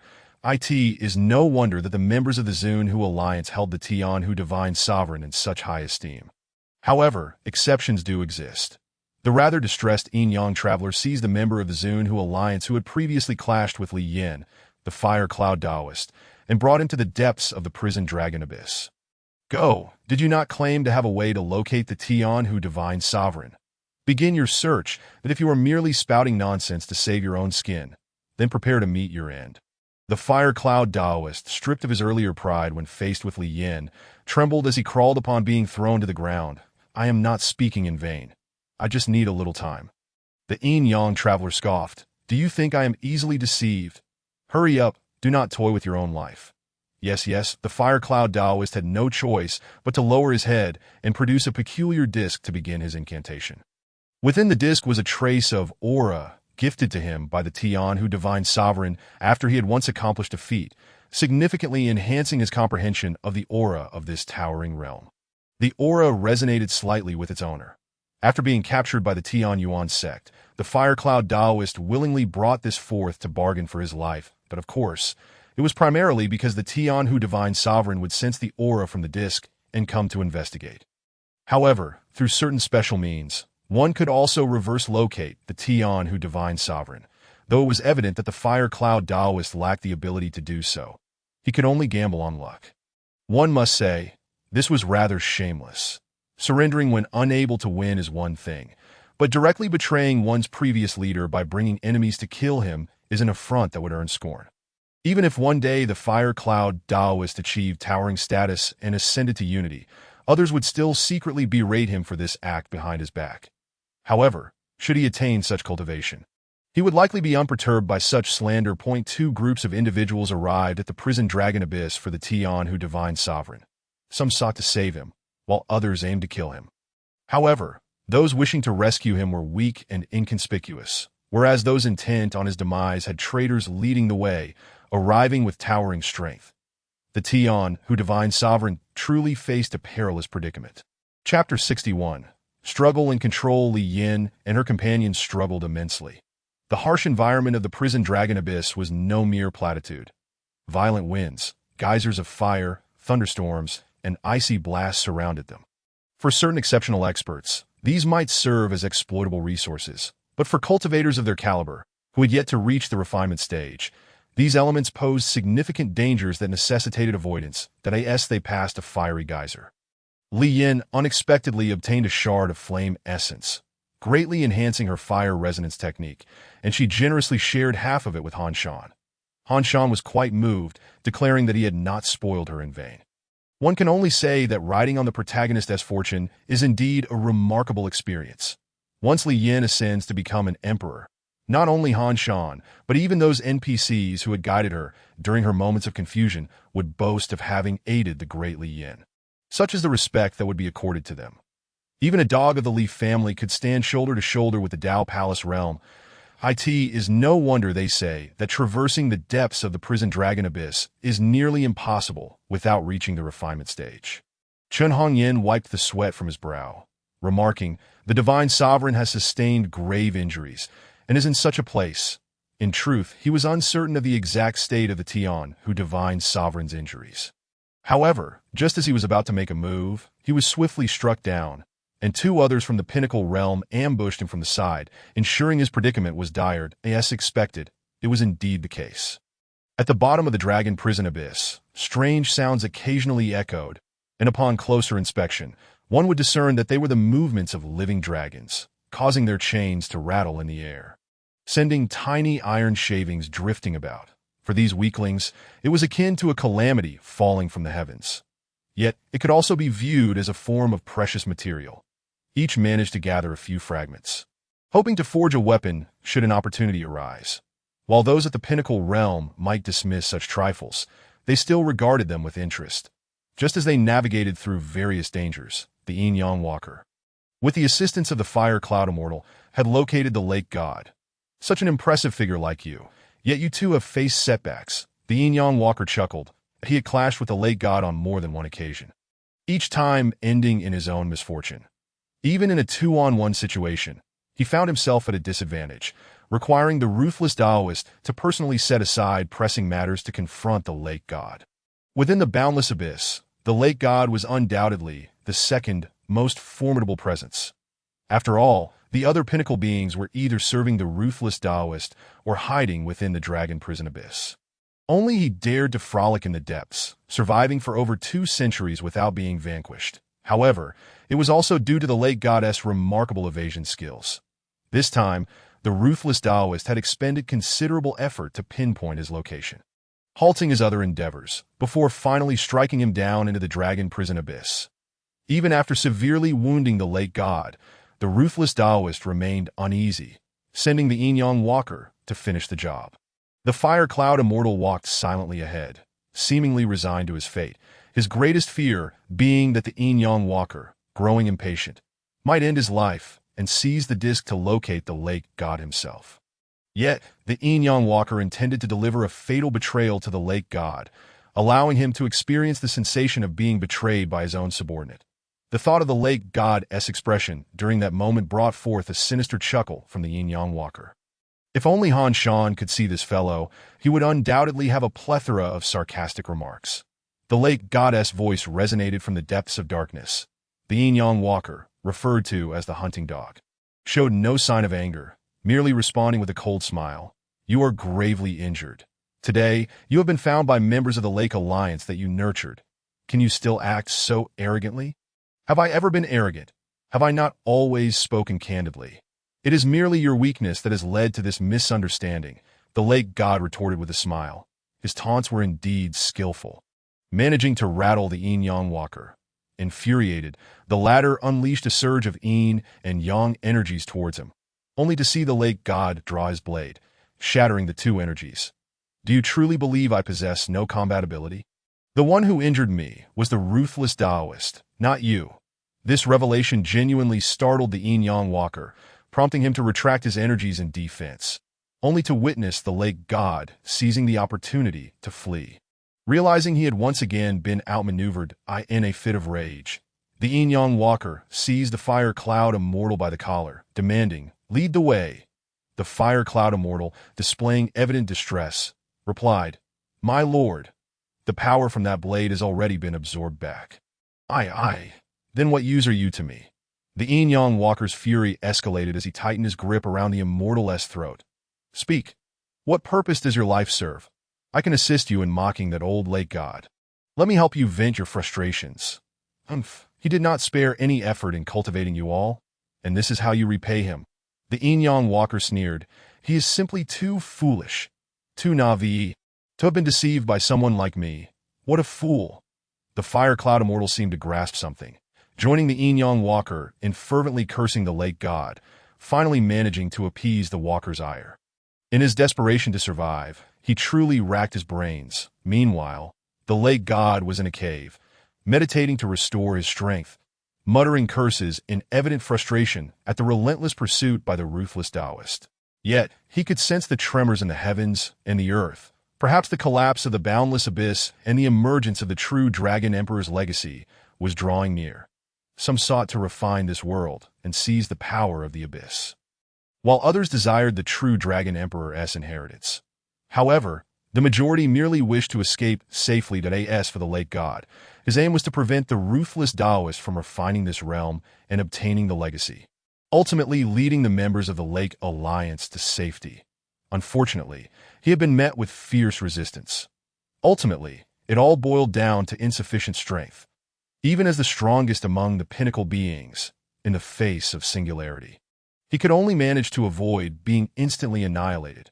After all, against singularity, unless one could muster 10 pinnacle beings to form an overwhelming formation, there was no chance of victory. Yet now, the combined strength of those within the Dragon Prison Abyss fell short of that standard. If not for the ruthless Taoist preoccupied with refining this forbidden ground, he alone could eliminate all other foes. The most frustrating or exhilarating aspect of the fantastical world was precisely this. A single strong individual could dictate the entire situation, disregarding any rules, acting solely on their whims. That if such a strong individual were an adversary, it would be tormenting. Yet if they were oneself, it would be exhilarating. How swiftly they pursue, the lake god sighed, clearly sensing the approach of the Yin-Yang Walker once more. The tactics he had previously employed to escape the Walker's grasp would not work a second time. The two energies of Yin and Yang spiraled towards his hiding place with tremendous force.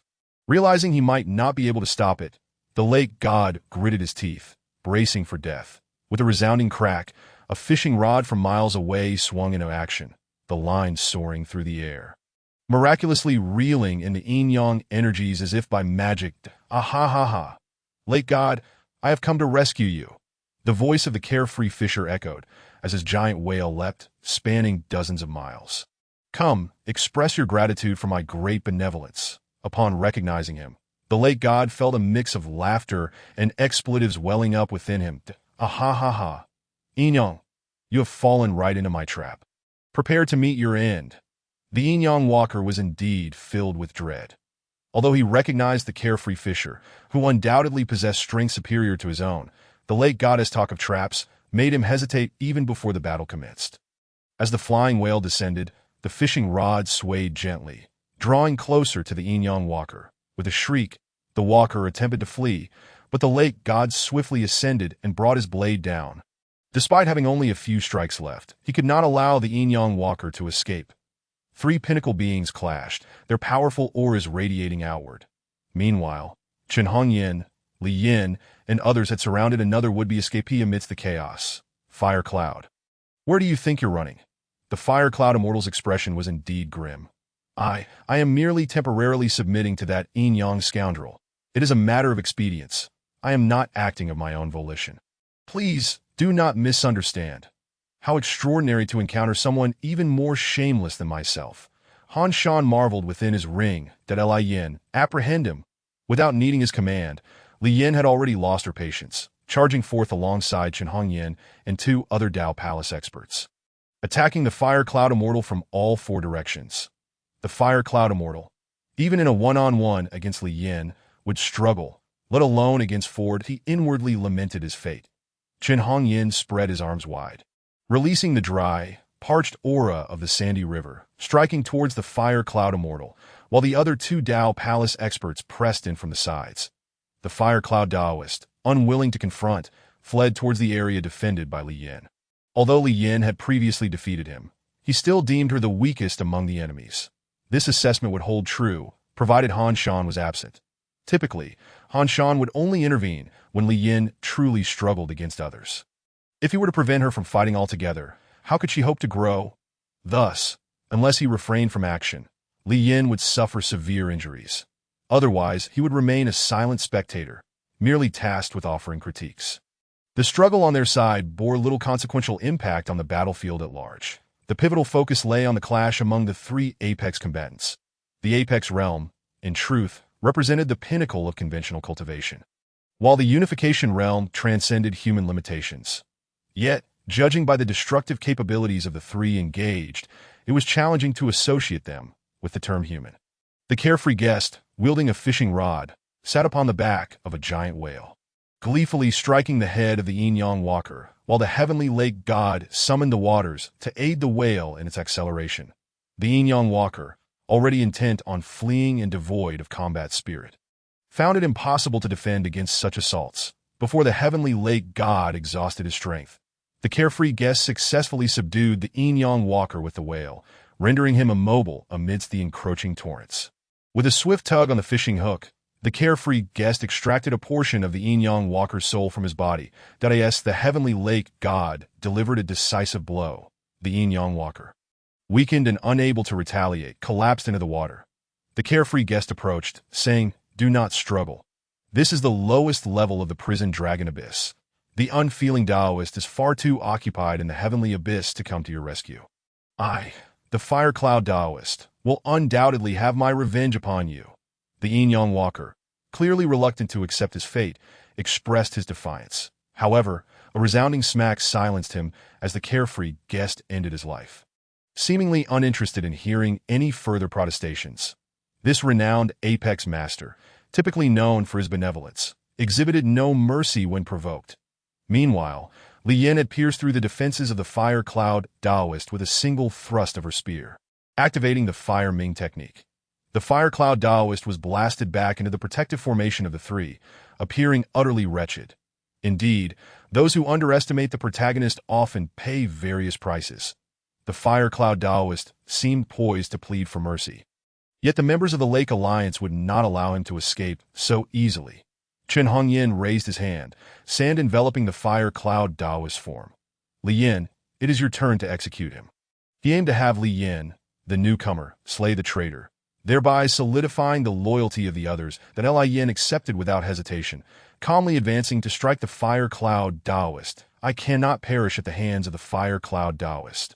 His eyes reflected his unwillingness, coupled with expectations for his own future and disdain for transformation. Yet in the next moment, all of it dissolved under the impact of Li Yan's spear. Before anyone could catch their breath, the ground suddenly trembled once more, the sound of cracking chains resonating through the air. The carefree guest was the first to discern the cause. It might be that the legacy of the true Dragon Emperor is about to emerge. Or perhaps the unfeeling Taoist refining is nearing completion. Then, a tremendous roar echoed, followed by a series of explosive sounds. The remaining 7 dragon serpents broke free from their chains, soaring towards the heavens. The air filled with the resounding roars of dragons, as the entire realm of 10,000 abysses grew thick with chaos. Chapter 63. The dragon descends as the dragons emerge from the abyss. The world began to quake. Li Yin looked up to witness several apex practitioners engaging in combat with these dragon serpents. Countless dragon scales and blood rained down, while the ground beneath them fractured further. The realm of 10,000 abysses was perilously close to annihilation. The heavenly lake god, appearing rather feeble, leaned against Chen Hongyan and the others for support, managing to stand. The Emperor's legacy must emerge before the unfeeling Taoist completes his scheme. The unfeeling Taoist sought to refine this world, seizing the power left behind by the Emperor. The heavenly lake god, no longer withholding, provided the backstory. The purpose was simple: to surpass the limits of unification and ascend to the realm of emperors. Even those unaware of the situation could surmise this, resulting in a lack of further commentary. When he refines this world, apart from those he chooses to take with him and we apex practitioners, none will survive, the heavenly lake god asserted. This is not an idle threat. Li Yin raised her hand to inquire. What is the legacy of the true Dragon Emperor? It is a legend. However, we apex practitioners active in the realm of 10,000 abysses possess a sense that this legend holds truth, replied the heavenly lake god, observing that his leader lacked the strength to continue speaking. Chen Hongyan hastily elaborated. It is said that the last emperor of this world, the divine Dragon Emperor, after surviving for 1,300 years, 500 years ago, sought to break through this world to reach the outer realms. He drove the world's dragon serpents to extinction and defeated 23 unification practitioners who banded together. He absorbed half of the world's spiritual energy, but ultimately fell into madness and vanished into the void, leaving his remains to become the realm of 10,000 abysses. That I must say, that sounds quite impressive, Han Shan remarked, clearly intrigued. Legend has it that after the emperor's demise, he often left behind an imperial legacy, offering future generations a chance to learn. Chen Hongyan concluded the tale. Indeed, history recounts several instances of the emperor's legacy emerging, sparking fierce competition. The carefree guest chimed in, yet who among ordinary folk could catch the eye of an emperor? Typically, they are prodigies blessed with fortune. The more chaotic the situation becomes, the stronger they grow. Some eventually attain unification, while others become new emperors. Generally, an emperor's lifespan is around 2,000 years, with special means. They might even extend it to over 3,000 that the heavenly lake god added. Yet the true dragon emperor perished after just over 1,500 years, marking him as the first to die an unnatural death among the emperors. Following this, matters concerning the outer realms became genuine taboos. The mention of the outer realms. Li Yin felt a sense of serene yearning, while Han Shan nodded in acknowledgement, having grasped the historical context. It seems this true dragon emperor is no ordinary character. He may not even be dead. Perhaps the legacy involves seizing control of another's body. Sometimes, Han Shan's sarcastic remarks truly dampen the atmosphere. We have also discovered a six-character clue regarding the emperor's legacy. Dragons emerge from the abyss, overturning the heavens. The heavenly lake god stated that it appears the moment has arrived. Dragons emerge from the abyss, overturning the heavens. Han Shan mused, finding a certain poetic resonance in the phrase.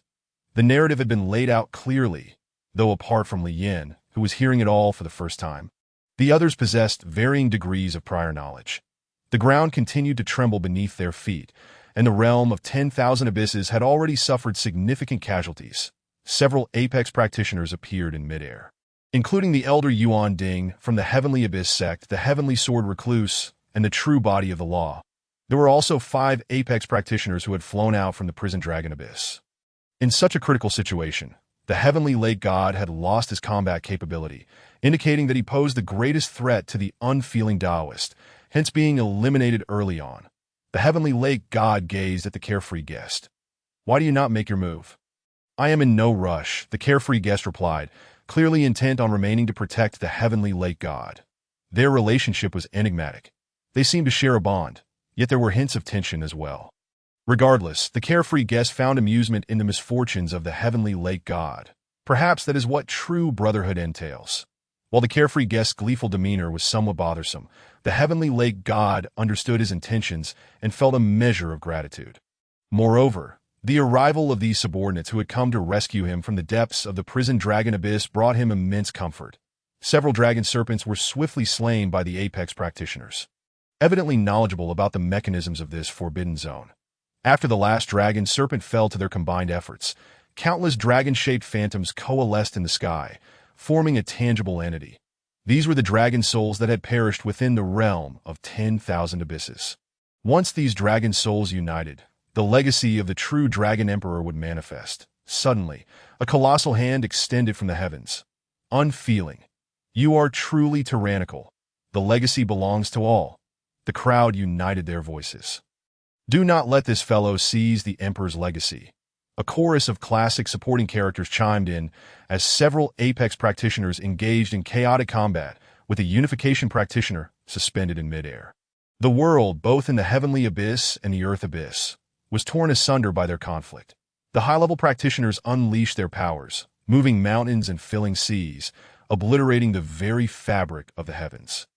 There was no escape for ordinary mortals. Conversely, Han Shan and his companions, sheltered at the bottom of the prison dragon abyss by the carefree guest, faced no significant peril.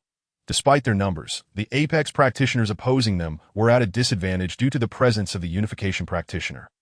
Even if he was currently in a weakened state and preoccupied with grander matters, that a mere diversion of his attention could easily suppress this group of apex practitioners.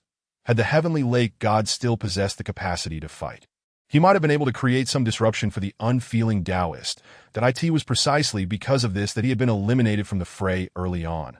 The dragon souls converged, finally taking shape, fully grasped by the unfeeling Taoist. Some apex practitioners were either cast into the abyss, never to be seen again, or severely injured and unable to continue fighting, with the only casualty inflicted upon their enemy being the death of the true body of the law. The unfeeling Taoist approached, stepping through the air. Elder Yuan Ding and the Heavenly Sword Recluse hurried to his side, one hand grasping the dragon soul phantoms while the other suppressed any dissent. The unfeeling Taoist exuded an air of dominance, commanding the realm of 10,000 abysses, his formidable energy sweeping across all. It appeared he was on the verge of success. The heavenly lake goddess face was etched with resentment. "Wait," the carefree guest suddenly exclaimed, as if realizing something. "He may find it challenging to subdue this dragon." Han Shan patiently awaited the heartless Taoist above him to unleash a shower of gold coins. After all, he was in no rush, as it was improbable for the heartless Taoist to easily seize victory today as he had anticipated. The dragon soul captured by the heartless Taoist suddenly transformed into an ethereal gas, dispersing into the surroundings, subsequently coalescing into a humanoid specter. Just as the heartless Taoist had captured the dragon soul's apparition, he was now ensnared by the specter's grasp. The next moment, countless islands erupted, releasing miniature scales that flew forth.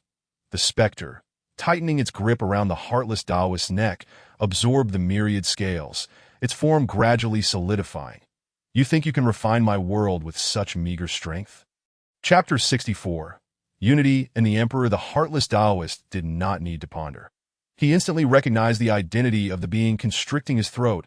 That it was none other than the master of this realm, the first emperor in history to meet an untimely demise, who had once eradicated an entire generation of Unity masters in the Tianxian realm before ultimately perishing beyond the heavens. The true Dragon Emperor.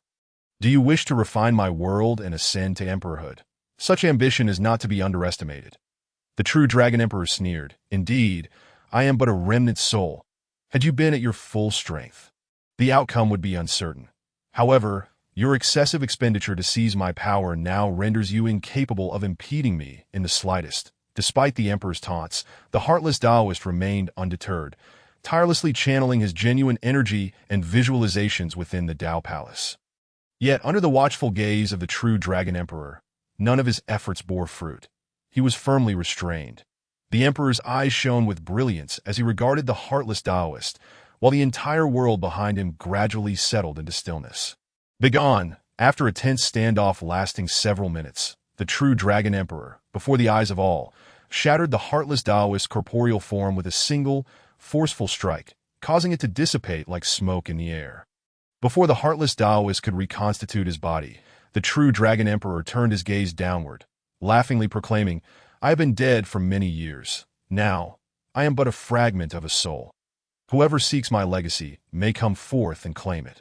I shall rearrange the distribution of the islands. The first to reach me shall inherit the Emperor's legacy. Truly, the Emperor is formidable. Ha! Today I, Mo Lu, have my moment."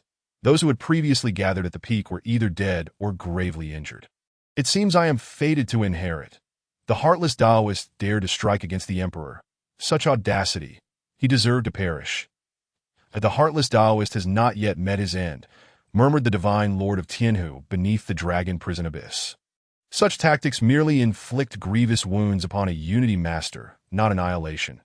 Indeed, it feels as though the true Dragon Emperor speaks with much embellishment. Han Shan conveyed to Li Yin from within his ring. "Exercise caution. This legacy may not be a blessing, but rather a sinister scheme post-mortem." Yin nodded in understanding as the ground beneath their feet began to tremble once more.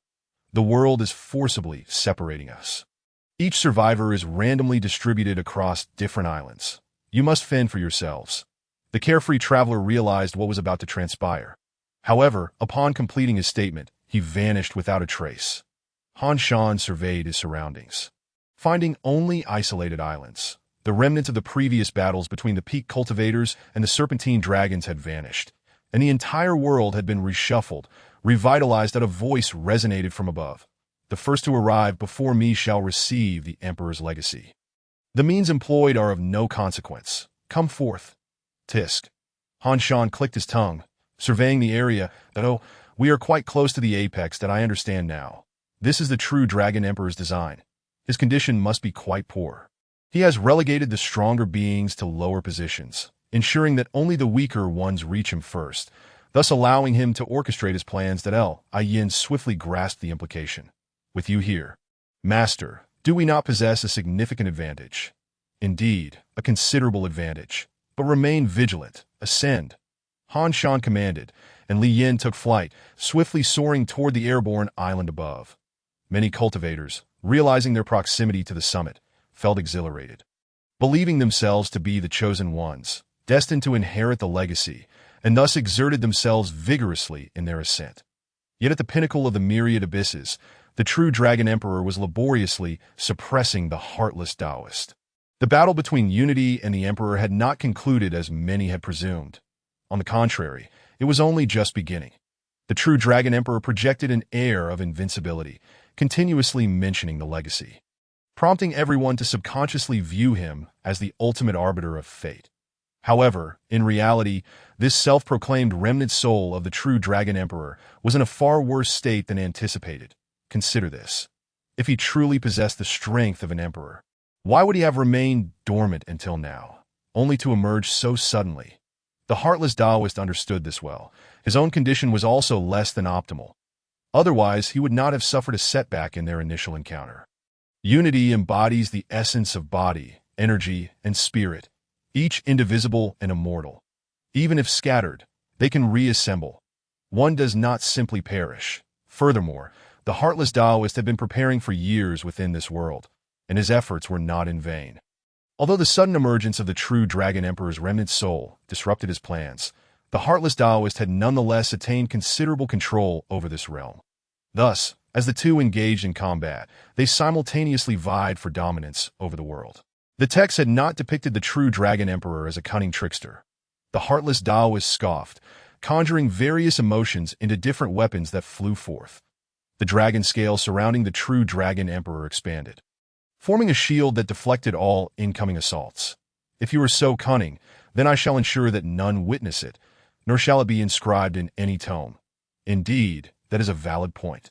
The heartless Taoist retorted with a cold snort, and in comparison to the heartless Taoist, the true Dragon Emperor undeniably held the upper hand. However, the heartless Taoist was not yet on the brink of death. He could continue to endure and await a turning of the tide. Now, as the world lay in ruins, with the peak cultivators either dead or wounded, to expect the divine palaces to serve as game-changers was rather absurd. The true Dragon Emperor derided the heartless Taoist. "This is all thanks to you. No, one is still missing. Moreover, his speed is quite remarkable." The heartless Taoist countered. He referred to the carefree traveler, who had refrained from participating in the earlier battles to protect the divine Lord of Tianhu, unexpectedly becoming the only intact peak cultivator remaining. This may indeed be a variable, but do you truly believe it will benefit you? The true Dragon Emperor scoffed. Furthermore, can a single peak cultivator truly bridge the gap between Unity and the Emperor? Do not struggle. Surrender obediently. The true Dragon Emperor struck, unleashing dragon shadows with each blow. The heartless Taoist hurriedly defended, yet still could not withstand the onslaught, being scattered and forced to reassemble yet again. "I have slumbered for 500 years. It seems the cultivation world has made little progress," the true Dragon Emperor mocked. The heartless Taoist remained silent. Why had there been no advancement? The Unity Masters had been eradicated by the true Dragon Emperor. How many legacies had been lost in the process? It was a miracle that the entire cultivation world had not regressed. What progress could there be? It must be said that the psychological pressure exerted by the true Dragon Emperor was immense. An Emperor-level powerhouse remains just that, regardless of how long they have fallen or how feeble they may be. They still stand atop this world, and none dare to claim victory. Only the heartless Taoist, having transformed his myriad emotions into weapons, could withstand the true Dragon Emperor without trembling. Chapter 65. The battle for the legacy. Li Yin ascended rapidly, soon leaping onto an island. Yet the next moment, she felt herself ensnared by an invisible force, unable to continue her flight. Clearly, the true Dragon Emperor's trials were not so easily navigated. To progress to the next stage, one must defeat the creatures upon this island. To battle, Li Yin unsheathed her spear, contemplating the strength of her adversary. "That depends on what the true Dragon Emperor intends to achieve," Han Shan replied with a smirk. He was certain the true Dragon Emperor harbored ill intentions, though the extent of his malice remained uncertain. Moreover, the manual had indicated that the true final boss of this world lay elsewhere, the one who had previously pursued Li Yin. So regardless of how sinister the true Dragon Emperor might be, it was highly probable he would have to step back this time. Han Shan surmised that the emperor's primary goal was likely resurrection, though the specifics remained unclear. With a thunderous roar, a towering beast charged forth. Li Yan's eyes gleamed. The foe was merely at the 9th level of the true transformation stage, within her capability to handle.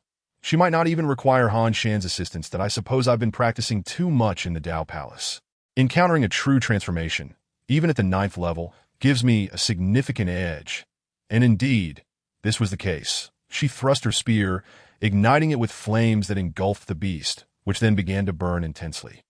In terms of combat awareness, Li Yan undoubtedly surpassed the average true transformation cultivator in a matter of 3 to 5 exchanges. She seized upon her adversary's flaw, delivering a fatal strike and claiming victory. The spear pierced through the beast's skull as she inhaled deeply.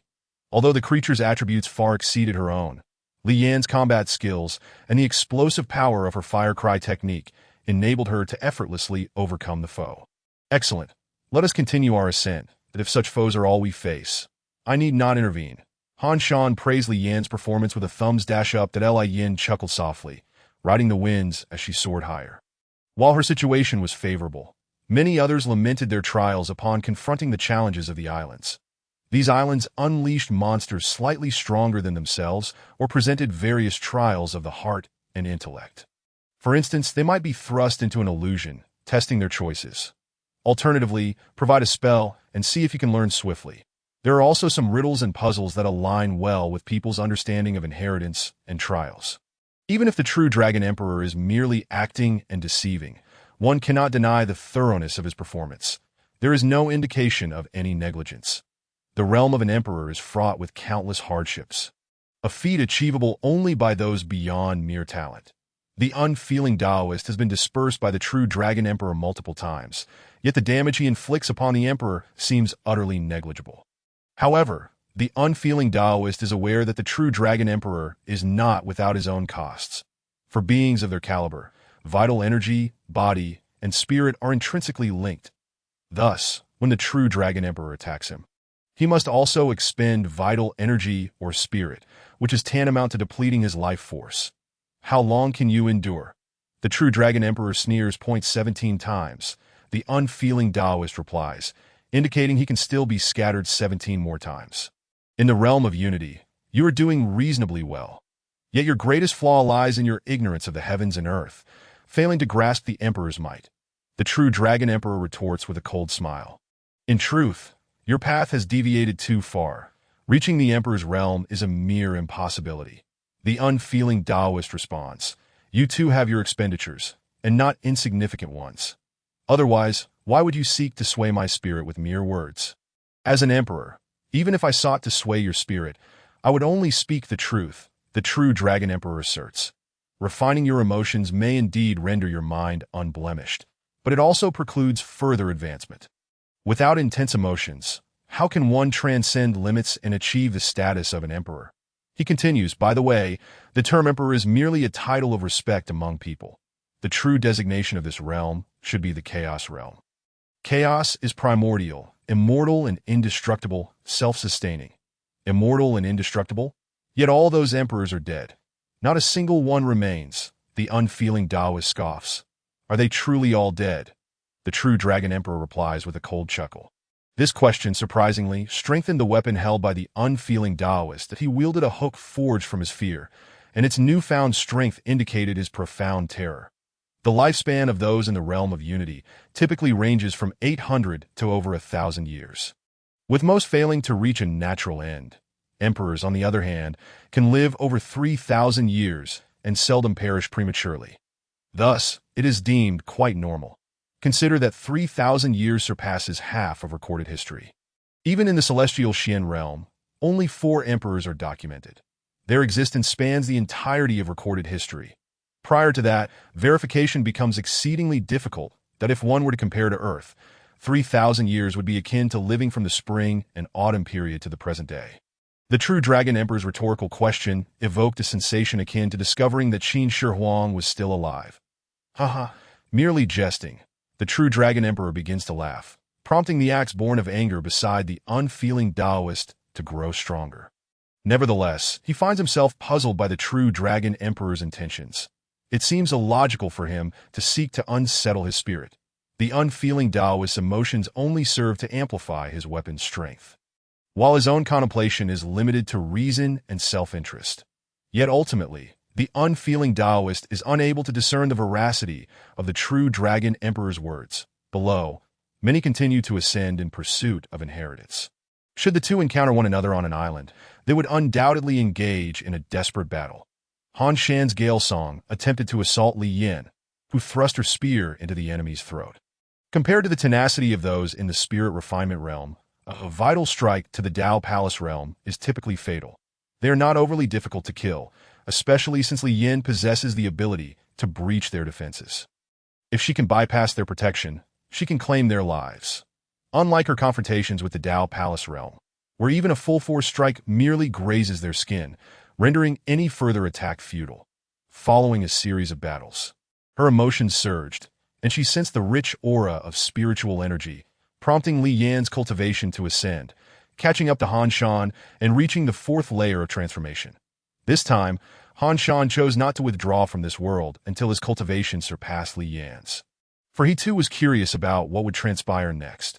Ascending yet another layer, they were now perilously close to the pinnacle, yet Li Yin suddenly froze to progress further. One must break through the interference of the 7 emotions and 6 desires. This island's challenge mandates that one must achieve a breakthrough to advance, providing abundant spiritual energy and a stone exuding a peculiar aura. Typically, encountering such a hurdle would elate most, for even if they ultimately fail to secure the Emperor's inheritance, they at least gain an upgrade. Yet she had just recently achieved a breakthrough. To break through again felt daunting. Suddenly, an idea sparked in her mind as she retrieved the Dual Cultivation Manual. Master Chapter 66. The path to ascension. Li Yin harbored a sense of indebtedness towards Han Shan, feeling that her only way to repay him was through her own dedication. That, of course, if one were to speak candidly, her fondness for Han Shan did not quite match that for Wang Shuiying or Bai Yuan, who had captured her heart from the outset. However, throughout this journey, it reached a point where if Han Shan confessed, she would certainly acquiesce. Although Han Shan was keenly aware of this and desired them all, he hesitated upon facing Li Yan's request, gaining a newfound understanding of gender dynamics in the celestial Xian realm. Nonetheless, to speak frankly, Han Shan was indeed tempted. Dual cultivation would enhance strength, and Li Yin had always been a girl he admired and cherished. Had it not been for the author's apprehension of censorship, he would have acted long ago. Not to mention, at this moment, a mysterious force on the island was inciting their 7 emotions and 6 desires. Upon his manifestation, Han Shan saw Li Yin already delving into the dual cultivation book. That it seemed that, compared to advancing her relationship with her master, her primary focus lay on gaining strength and seizing the Emperor's inheritance.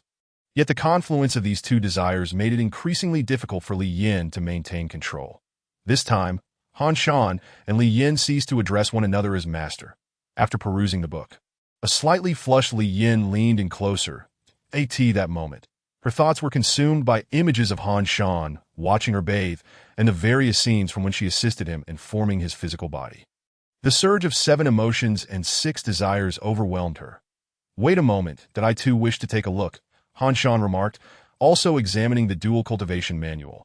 With his strong will, he was less affected. However, he found the situation rather absurd. Previously, when Li Yin sought to dual cultivate with him, he had insisted that such a progression would only occur under circumstances where one party was unwilling or under some intoxicating influence. He never anticipated that this scenario would arise so swiftly. Ultimately, Han Shan assisted Li Yin in breaking through her realm. They asked for whether they truly engaged in dual cultivation. It can only be said that they did so in a manner akin to it. After all, writing it out would only lead to censorship, so it is best left unwritten in the main text. Both reached the 5th layer of transformation and continued to ascend. Above, the unfeeling Taoist sensed something amiss. Are you scattering my 7 emotions and 6 desires to be absorbed by those below? The true Dragon Emperor scoffed. Only now do you realize. How did you come to be in the realm of unity? Were they not valuable? Why would I go through such trouble to arrange for them? I could simply eliminate them to prevent any disruption.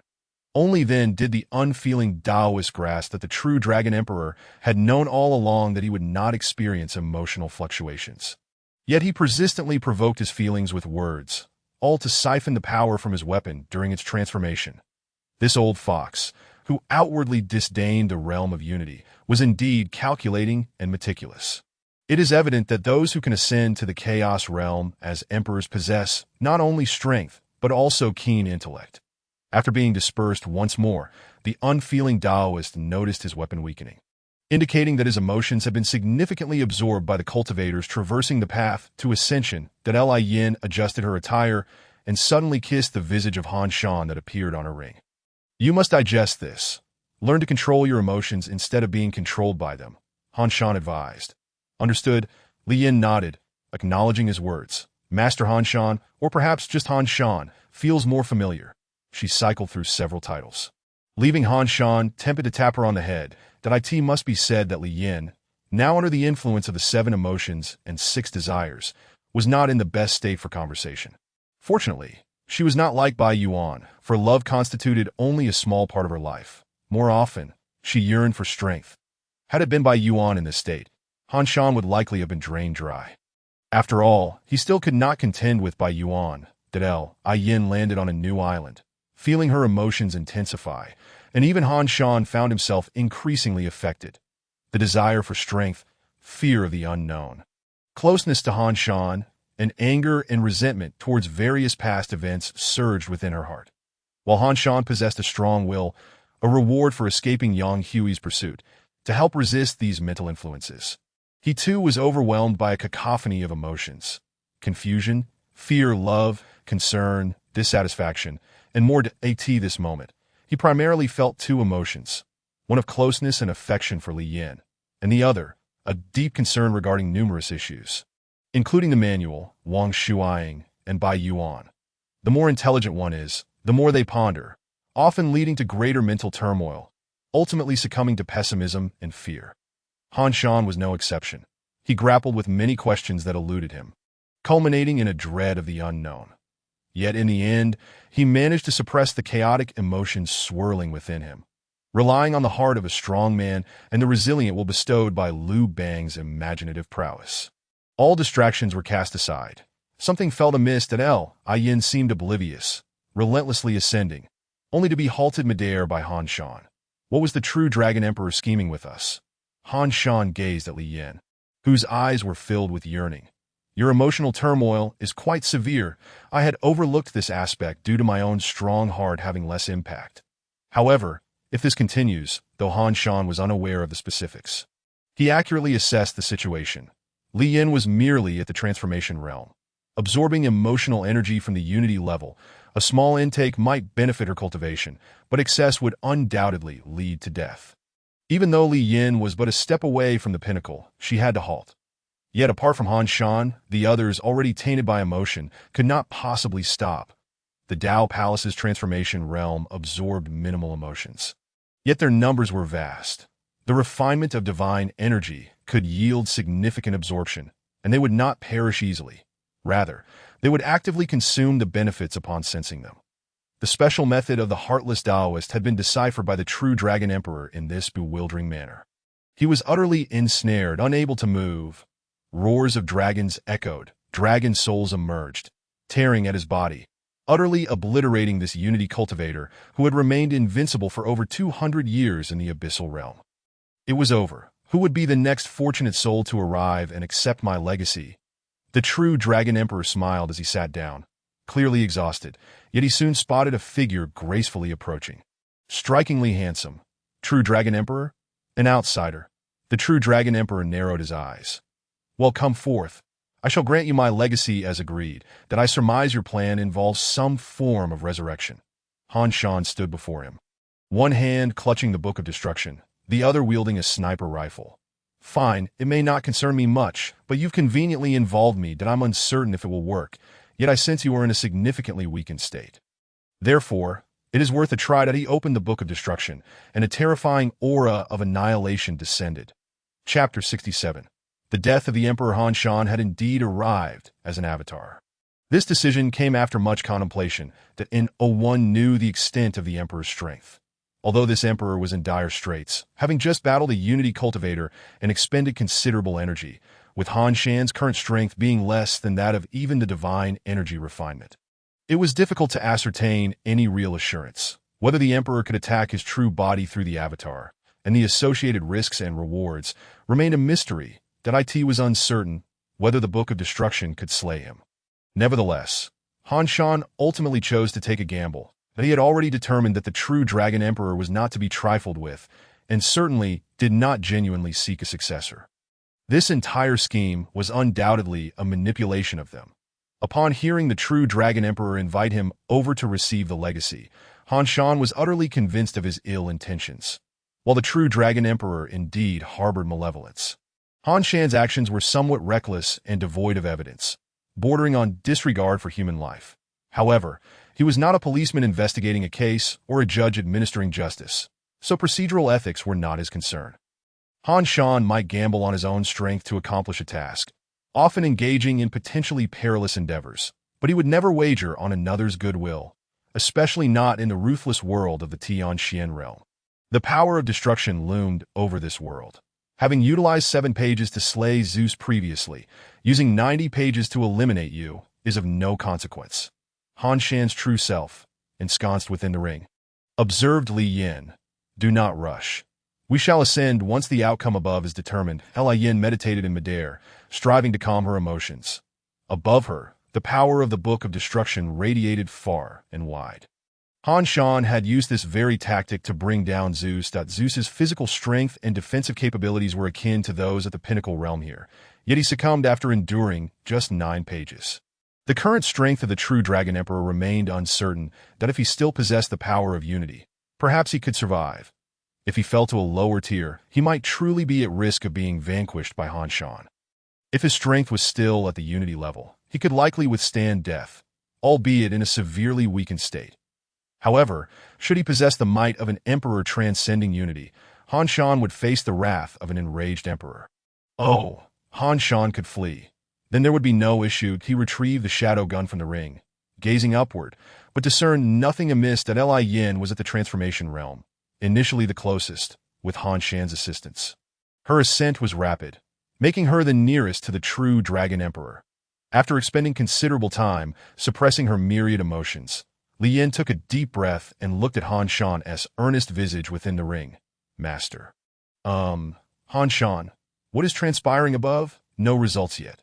Sigh, just call me Han Shan. If it proves inconvenient, you may even call me father. Han Shan smirked, continuing to address him as master, and their current dynamic felt somewhat inappropriate. Han Shan silently awaited the outcome from above. The true Dragon Emperor, amidst numerous assaults of destruction, darted to evade, yet was struck multiple times. Upon reaching the Book of Destruction, he realized it could not be closed. He sought to alter his strategy, but found himself unable to leave the apex level. Was he to endure? No, he could eliminate the source of this calamity. Suddenly, Han Shan sensed danger. He swiftly took Li Yin away with the wind song, only to see dragon souls soaring towards him. Damn it. Han Shan quickly retreated, preparing to test whether the sniper rifle could disperse these dragon souls, only to witness a fishing rod extending out, reeling in the dragon souls. The whale-riding wanderer, deemed the soul variable by the true Dragon Emperor and the heartless Taoist, arrived. Though cast to the lowest tier, the mobility of a pinnacle expert was unmatched by other cultivators. What have you done? To be pursued and attacked by the true Dragon Emperor? The wanderer marveled at the situation. Is that the true Dragon Emperor being assaulted? Li Yin. She was unsure either. Yet it seemed everything was unfolding according to Master's plan. Ditto. Perhaps it is inappropriate to call him Master now. Should I refer to him as Brother Han Shan? Unfortunately, Han Shan's body had been dispatched for self-detonation, requiring a substantial amount of true qi and blood essence for reconstruction. Though blood essence is regenerable, excessive extraction could still harm the body. Han Shan estimated he would be unable to create another avatar to leave the ring for some time. The wanderer, filled with curiosity, flew upward, intending to observe closely, yet was repelled by the overwhelming waves of destruction. What is happening? This cannot be merely Li Yin at the transformation realm. Could it be the heartless Taoist as trump card? It is indeed a trump card, but it is Han Shan's. Being struck within the range of the Book of Destruction, any attempt to intervene externally was thwarted by the wanderer. The wanderer was elated. For this was the first time he encountered an emperor so weakened that he could even bully him. The true Dragon Emperor, however, was seething with rage, wishing to rend both him and Li Yin, along with Han Shan, to shreds. After meticulously suppressing the heartless Taoist, he was on the verge of completing his plan, only to have such a chaotic figure burst forth unexpectedly. The true Dragon Emperor was not merely a remnant soul, as he claimed. After all, one could maintain a fragment of their soul at the unity level. One's physical essence and true chi could be entirely reconstituted. Had he truly been a remnant soul, he would have revived long ago. He was, in fact, something more fragmented than a remnant soul. To be precise, he was a few thoughts preserved within the bodies of numerous dragons by the true Dragon Emperor. Had the heartless Taoist and his ilk not slain all the dragons? Allowing these thoughts to coalesce, the true Dragon Emperor could not have emerged. As a thought, resurrection necessitated a vessel, granting a person the legacy of the true Dragon Emperor, enabling them to cultivate, imitate, and gradually evolve into the true Dragon Emperor. Implanting this thought equated to the rebirth of the true Dragon Emperor. The chosen individual would merely believe themselves fortunate to have genuinely acquired the legacy of the true Dragon Emperor. To maintain the integrity of the entire legacy and select a suitable vessel, he could not leave the apex of the abyssal realm. Hence, he was enduring the onslaught of Han Shan's Book of Destruction. Nevertheless, the Emperor was indeed formidable. Even a mere thought could triumph over unity. Moreover, he could withstand the assaults of the Book of Destruction until its conclusion. Upon exhausting the Book of Destruction, the true Dragon Emperor did not perish. He was merely rendered too weak to even stand. Yet, the Wanderer quietly descended, his expression radiating joy. "My luck is truly remarkable. Do you desire my legacy?" The true Dragon Emperor replied, "I can grant it to you as promised. Deceiving others is one thing, but do not think you can deceive me." The Wanderer was quite clear-headed. "As for the legacy, I seek your treasures instead. Do you possess any? Then you shall perish." The true Dragon Emperor summoned the last of his strength to unleash a dragon shadow. Chains extended from all directions, restraining the Wanderer's movements, while the dragon shadow pierced through him. The Wanderer had not anticipated that the evidently exhausted true Dragon Emperor could still unleash such an attack, nearly leading to his demise. Fortunately, he was already a formidable pinnacle, thus not easily dispatched. With every ounce of his strength, he broke free from the chains and fled, leaving the true Dragon Emperor gasping for breath in place. Li Yin ascended to the island. Han Shan, with a flick of his hand within the ring, transformed the shadow into a sniper rifle, taking aim. Chapter 68. The conclusion of the Abyssal Realm. As Han Shan fired shot after shot, the shadow gradually enveloped the true Dragon Emperor's body. The true Dragon Emperor, with a look of melancholy, chuckled softly. "Ah, so be it.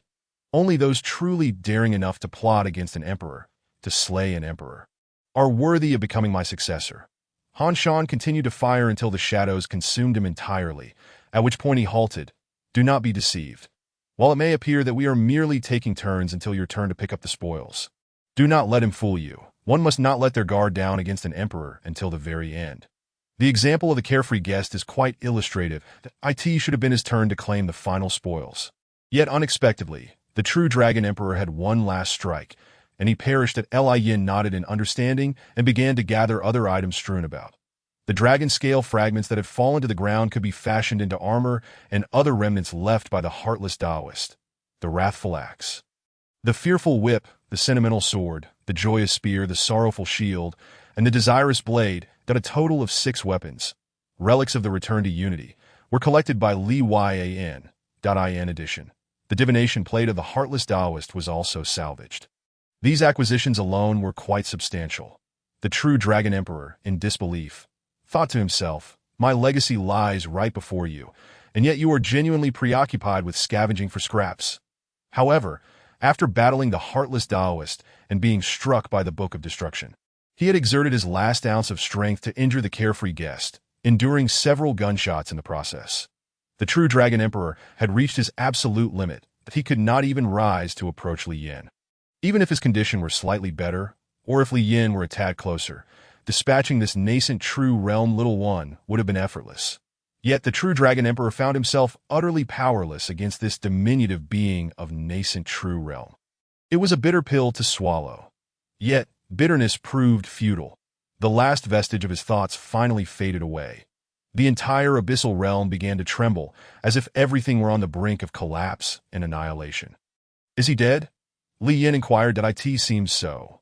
Han Shan contemplated, activating the celestial silkworm technique, drawing the chain surrounding the true Dragon Emperor closer. Indeed, he is dead. Even the weapons taken from him failed to elicit a response. What is this? Several dragon statues emerged.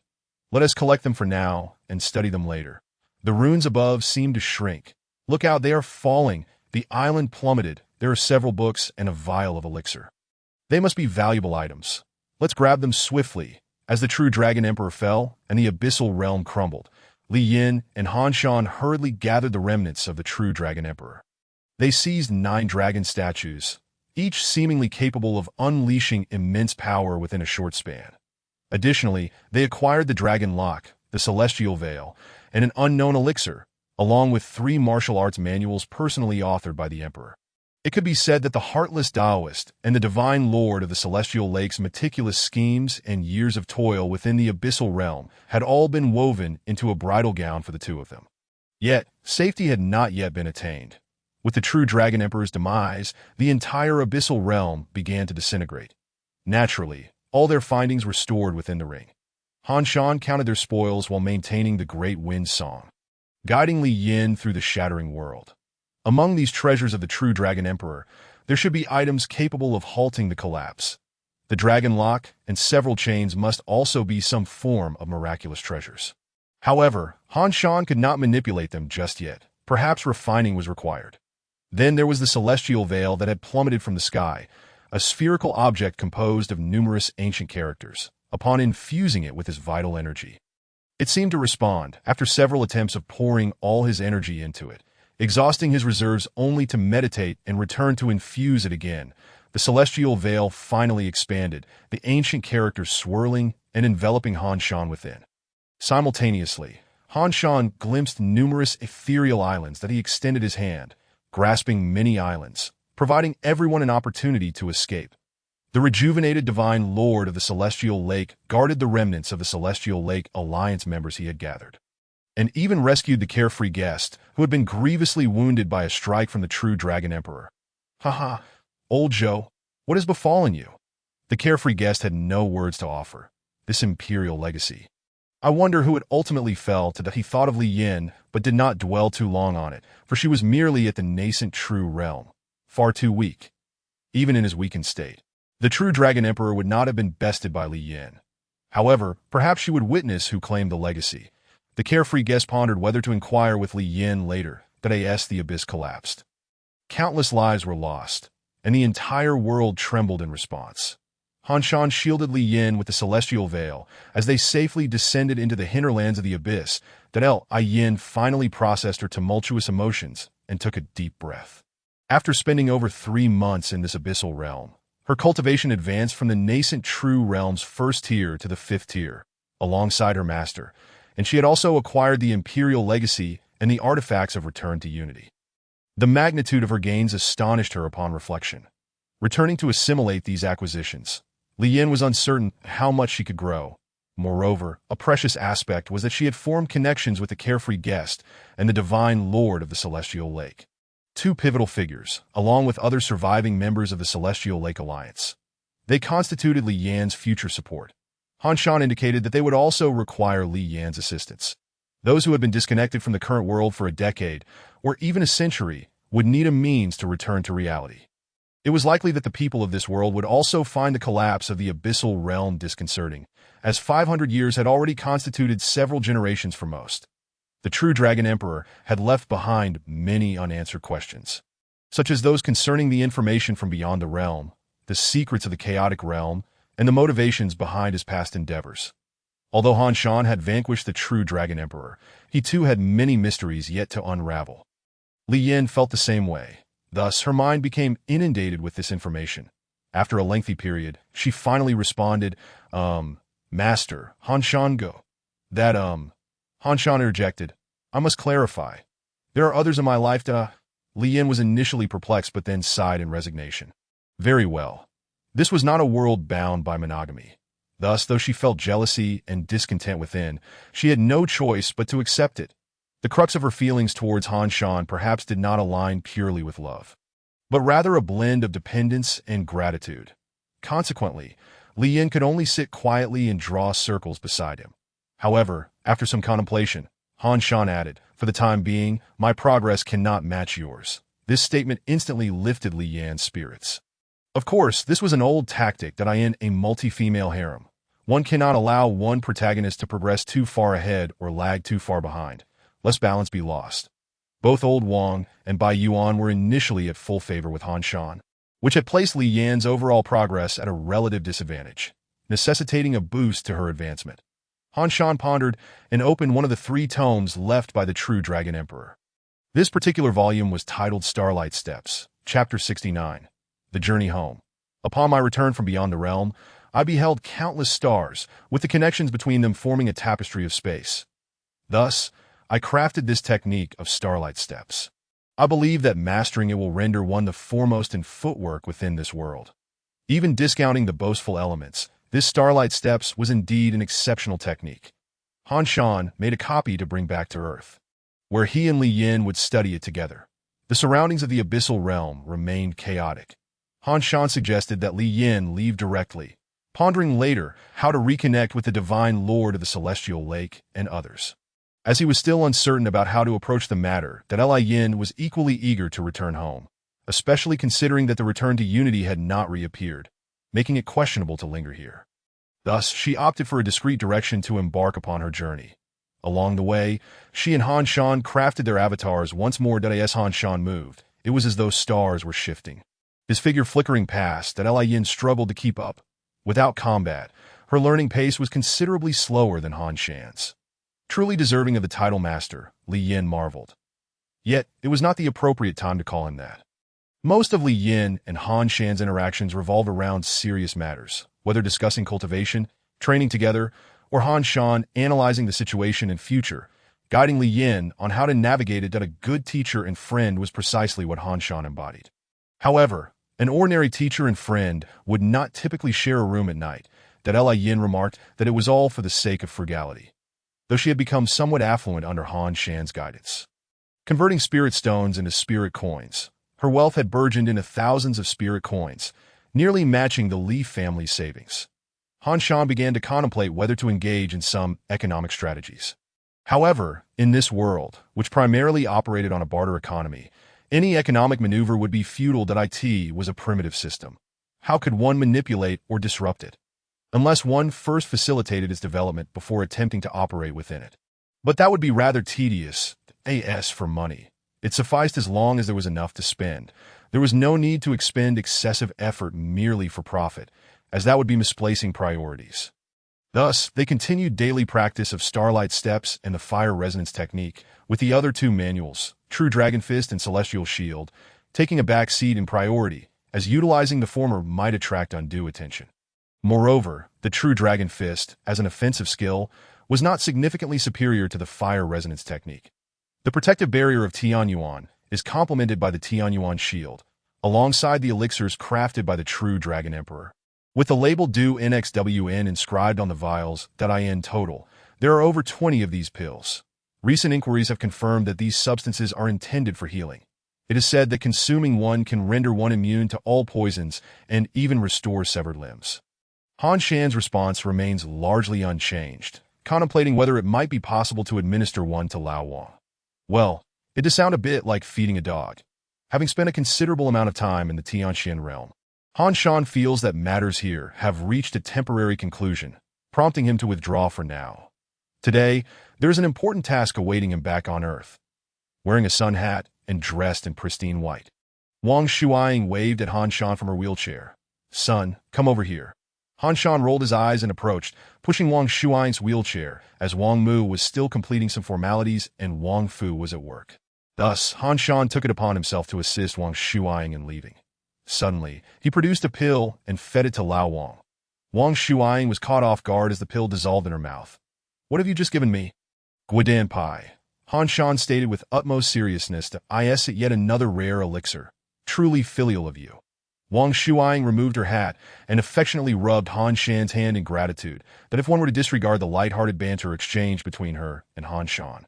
This scene could easily be mistaken for that of a young girlfriend playfully seeking affection from her partner.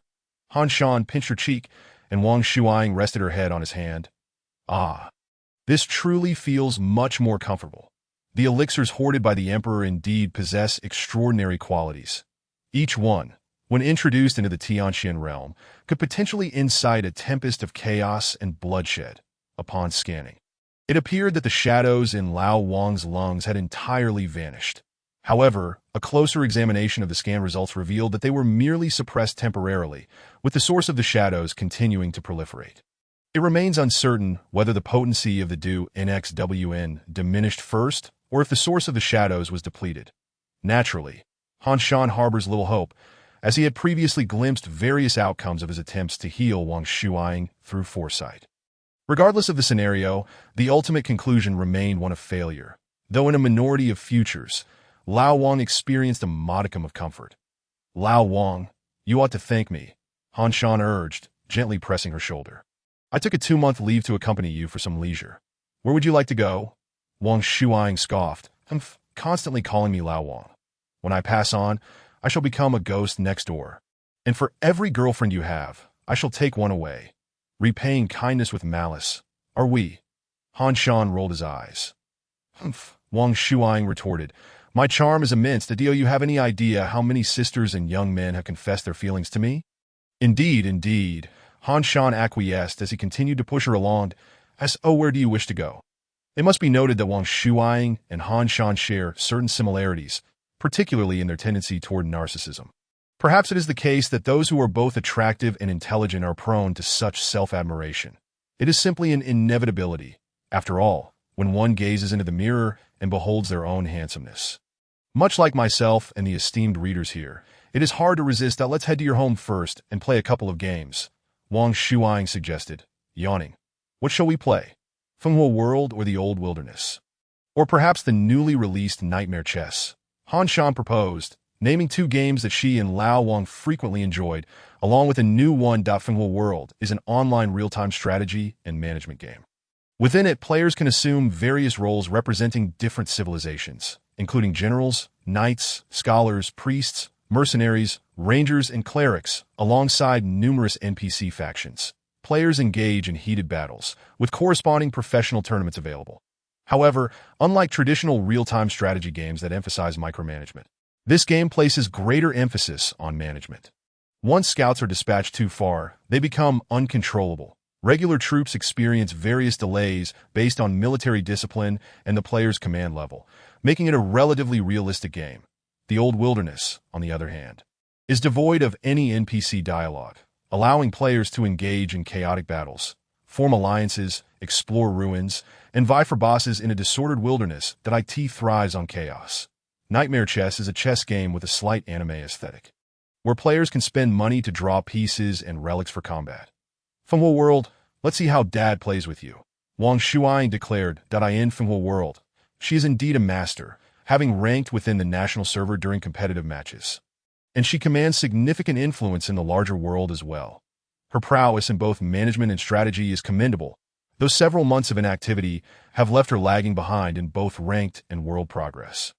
All right, let us go, Han Shan encouraged as he pushed Wang Shuang gradually toward home, that he felt that his reaction time and cognitive abilities had improved, and he was confident that his skills were on par with Lao Wang's. Perhaps even superior enough to turn the tables on him, that if only time could freeze at this moment, it would undoubtedly appear most beautiful.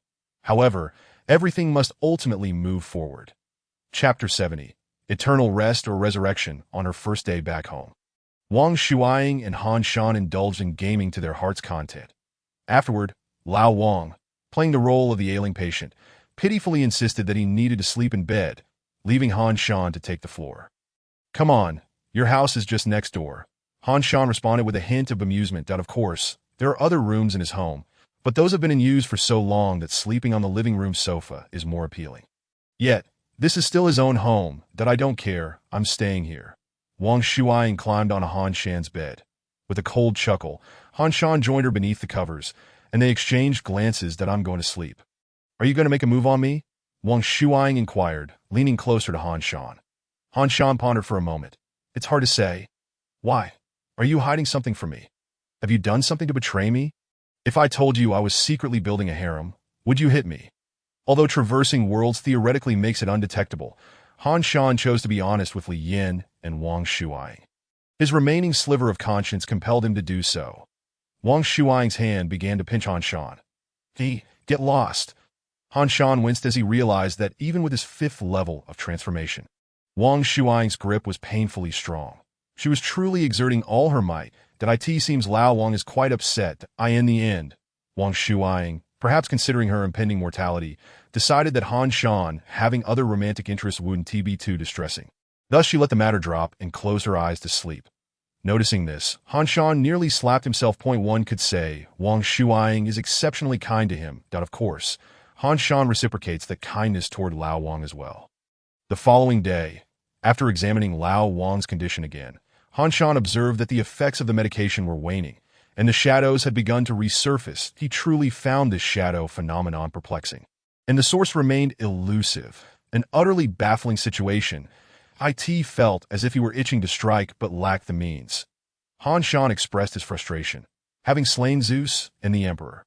How could he not resolve even a single case of cancer? It was maddening. Worried, he embraced Wang Shuang, glanced at the manual, and returned to sleep. Having had a restless night, days, Han Shan thought he heard some voices. On this timeline, death is inevitable. Otherwise, the impact on the future cannot be controlled. Why do I feel as though you are all secretly meddling with the timeline? Li Yan's progress has accelerated far beyond the average across so many timelines. Hasn't it?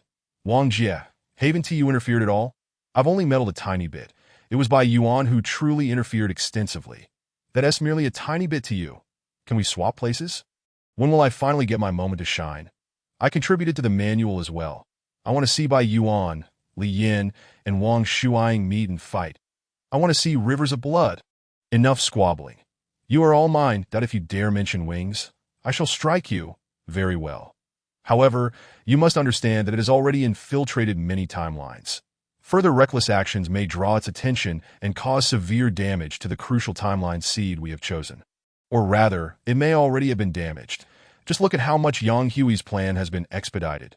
Master, the new world is ready. Once the critical nodes are completed, we shall include it in the manual. Upon awakening, it was already noon. Han Shan felt as though he had heard something but could not recall it entirely. It merely left him feeling somewhat disturbed. Beside him, Wang Shuang opened her eyes and looked at Han Shan. I'm hungry. Make me 2 dishes. Han Shan, excuse me? Who do you think you are? I'm the patient, Wang Shuang replied, closing her eyes with a smile. She recalled how 3 years ago, when Han Shan had been hit by a car and fractured his hand, he had similarly instructed her. All right, Han Shan sighed, rolling his eyes that he rummaged through the refrigerator, which was stocked with plenty of food. Han Shan was the type to buy a large quantity of food at once to store in the fridge. Usually quick prep items that if all else fails, he would simply order takeout. After half an hour of preparation, 2 dishes and rice were served. There was no soup, but he opened a bottle of cola for Wang Shuang. All right, time to eat, Han Shan encouraged, playfully patting Wang Shuang's backside to prompt her to rise. Carry me over, Wang Shuang demanded. Are you giving me attitude now? Han Shan asked, bewildered that I am the patient. Wang Shuang reiterated. Come on, I know exactly how unwell you are. Han Shan eventually acquiesced and lifted Wang Shuang. Dressed in a nightgown, she looked quite lovely, though it was unfortunate about her figure. Your gaze is filled with malice. Wang Shuang glared at Han Shan. Han Shan set her down. Eat up, my lady. Not bad, Wang Shuang nodded in satisfaction. That I am quite pleased. Humph. Always acting like a demure lady in front of others. Yet you speak so freely with me. Han Shan truly did not understand how Wang Shuang managed to learn so much. Xiao Hanzi, please add 2 ice cubes to my cola. Why, I'm a patient. I am a patient. Wang Shuang still wished to maintain her arrogance, but Han Shan had already approached her with a sinister grin, unleashing a flurry of playful assaults upon her face. After a vigorous tussle, he finally relented upon hearing her pleas for mercy and went to the refrigerator in search of ice. Wang Shuang leaned back in her chair, adopting an expression of someone who had been thoroughly toyed with. Han Shan, without missing a beat, flicked her forehead and said, Let us eat. Such interactions were undeniably delightful for both of them. However, alas, good times seldom last. Soon, Wang Shuang's life once again teetered on the brink of danger, leading her to be rushed back to the ICU for emergency care. When she finally emerged from the hospital, she gazed into the distance and mused, "I wish to visit our old home and take a look at our primary and secondary schools." Han Shan pushed her gently, his expression serious. "All right, don't look so grim. I'm still alive, so you should smile more. Save the tears for when I'm gone." Wang Shuang weakly reached out to pat Han Shan's face. "Him," he replied, "that I'll try." Having been neighbors since childhood, their families worked in the same unit, and even after the collective relocation of the workplace, they remained close. They attended the same elementary school, junior high, and high school. Often, childhood friends like them, due to their familiarity, find it difficult to reach the end of their journey together, as the novelty tends to fade. Ultimately, emotions are a physiological response in humans, regulated by hormones and neural currents. While love is but a fleeting feeling that in the long run, couples often resemble familial bonds more than romantic ones, with only a few resembling friendships. It is rare for relationships built solely on love to endure. This is also why childhood friends often struggle against the formidable forces of fate. The relationship between Wang Shuang and Han Shan was even more intricate. Their daily interactions resembled those of close friends rather than lovers. Speaking of which, had there been any confessions? Did that count as being a couple?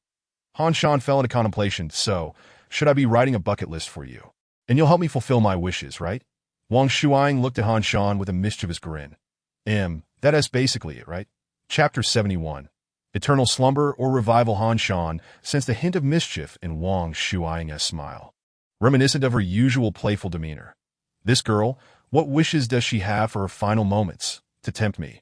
That wouldn't be out of the question. That it feels like you're contemplating something rather unwholesome," he remarked. Wang Shuang yawned. "Let us visit the old home first." They had moved away in the 4th grade. As children, they spent their days playing in the yard of their old home. Back then, Wang Shuang was no different from the boys, always climbing and jumping around with Han Shan, teasing other little girls. Perhaps it was that reckless behavior that led to her now being more adept at flirting with girls than with boys. He mused, blaming himself. "Look, this is where it all happened." Han Shan took Wang Shuang to the yard of their former residence. "Every time I invited you to see who could pee farther, you always conceded." Wang Shuang retorted. "Do you hear what you're saying? That wasn't conceding. I distinctly told you to get lost and that I wouldn't participate." Han Shan folded his arms, wearing a cool expression. "So that counts as conceding. Stop being stubborn. Get lost." Wang Shuang nearly choked in exasperation. The yard was indeed filled with memories of their childhood. Who cried here, who fought there, who almost got lost, who hung out wet bed sheets to dry. Then came the elementary school. They visited the school on a Sunday, when the gates were open for the holiday. To their surprise, the gatekeeper recognized them and let them in, of course, if he hadn't. Han Shan would have found countless ways to enter that a year after their graduation. The school underwent renovations, rendering it quite unfamiliar to them, making it hard to find remnants of their past. Why didn't we get to enjoy the new campus? With big screens, air conditioning, life is too comfortable now, Wang Shuang lamented about today's students. After the Earth Federation's reforms, academic pressure had significantly eased, and competition had become far less intense. However, both Han Shan and Wang Shuang were academic overachievers, unfazed by competition. Han Shan might have had a slight bias in his subjects, but Wang Shuang was the type who could analyze historical and political contexts with ease, while also being adept at various chemistry experiments, mastering everything from gunpowder compositions to high-temperature steel-making techniques that in a certain sense, Wang Shuang seemed more suited to be the protagonist of a story, perhaps one that involved traversing to another world or ancient times to advance technology. Yet, she was often hindered by material science and engineering challenges. Otherwise, it was likely she could have single-handedly propelled an industrial revolution and a renaissance, advancing societal development by decades or even centuries. Well, even a century is not particularly long in the grand tapestry of human history. However, the prerequisite would be having a platform to utilize such knowledge for junior high and high school. They were largely similar. Han Shan and Wang Shuang walked this path together, reminiscing about their shared experiences at this juncture. Both had entered their adolescence, harboring feelings for one another. Yet, due to their deep familiarity, They feared that any alteration in their dynamic would disrupt their natural rapport. Thus, although everyone assumed they were a couple during high school, neither had confessed their feelings until now. What is the next wish? Han Shan had been pushing Wang Shuang around for several days now, genuinely striving to fulfill her desires. Wang Shuang pondered seriously. In the evening, let us watch the stars together, and you should cook a couple of dishes, and bring the hot pot upstairs later. The cola needs 3 ice cubes. Han Shan exclaimed, if you manage to survive this, I will definitely seek my revenge. However, if Wang Shuang truly emerged unscathed in the end, Han Shan would gladly indulge her with these requests and perhaps even fulfill a few more wishes. That night, Wang Shuang looked pale, as if she might dissolve into the night at any moment. She gazed at the starry sky and remarked, it's a bit blurry. Han Shan replied, yeah, the weather isn't too great. Should I help clear the clouds? Wow, are you really that powerful now? Wang Shuang expressed her astonishment.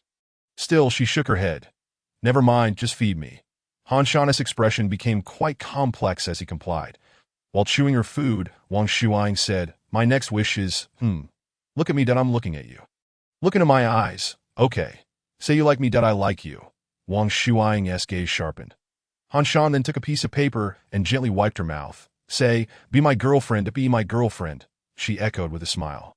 In the scenes I often imagined, you would confess to me in an ordinary yet romantic atmosphere, and we would continue to interact as if nothing would ever change. Han Shan bent down and embraced Wang Shuang, who leaned in closer. The mingled scents of hot pot and cola filled the air. The lamb is ready. Serve me some, and don't forget the potatoes. Wang Shuang tilted her head to look at Han Shan. Han Shan took a deep breath. And you say I ruin the atmosphere. This is our atmosphere. Wang Shuang winked at him. The hot pot could be enjoyed for as long as one desired, until one no longer wished to eat. Later that evening, Han Shan gently carried her to bed, casually handing her the nightgown before lying down beside her. Wang Shuang naturally cuddled up to him. I am a patient. I can't resist. Wang Shuang whispered in Han Shan's ear. You know what to do. Han Shan raised an eyebrow. By morning, Wang Shuang clung to Han Shan's arm, unwilling to awaken even as sunlight streamed onto her face. Any more wishes? Han Shan asked, still holding her close. Yes, I want to get a marriage certificate, Wang Shuang murmured sleepily. Then celebrate our first wedding anniversary, the second anniversary, the 20th anniversary of our acquaintance, and so on. Han Shan nodded. I'll take care of it. Wang Shuang tightened her embrace. It's a pity that time is too short for us to have children. She smiled and added, and I want to argue. Make up, do house chores together, and plan for our future, that I want to do all of those things that in truth, they had already experienced the arguments, reconciliations, shared chores, and future planning together. And they? Han Shan gently patted Wang Shuang's head. Well, that doesn't leave much to regret. Wang Shuang replied, at least between us, knowing, loving, and marrying each other feels perfect. It is a bit too short, though, Han Shan sighed. Well, there is nothing we can do, just like a novel that can't be continued. Only having a rough outline before it runs away. Take me to my parents. Wang Shuang winked at Han Shan. You're an important part of my life, but not my whole life, that I'm not your entirety either. You must continue moving forward, that don't cry. You promise me. She extended her hand to gently touch Han Shan's face. Chapter 72. Eternal slumber or revival, obtaining a marriage certificate, celebrating anniversaries, only to watch one's beloved depart from this world. Falling into eternal slumber, as Wang Shuang had articulated, they had lived through a complete life together as lovers. Live until one naturally passes away, while the other quietly cherishes their memories, is already a considerable fortune. It is a beautiful dream long yearned for by countless souls, and apart from the fleeting nature of time, there is little to lament. Yet between lovers, who does not feel that time is too brief? If Han Shan had not possessed the manual, he might have truly believed in the natural course of death. However, now at the funeral in the rain, he bids farewell to Wang Shuang's body, ultimately sitting silently before the gravestone, remaining until all others have departed. Some assert that the moments of decay are often the most exquisite.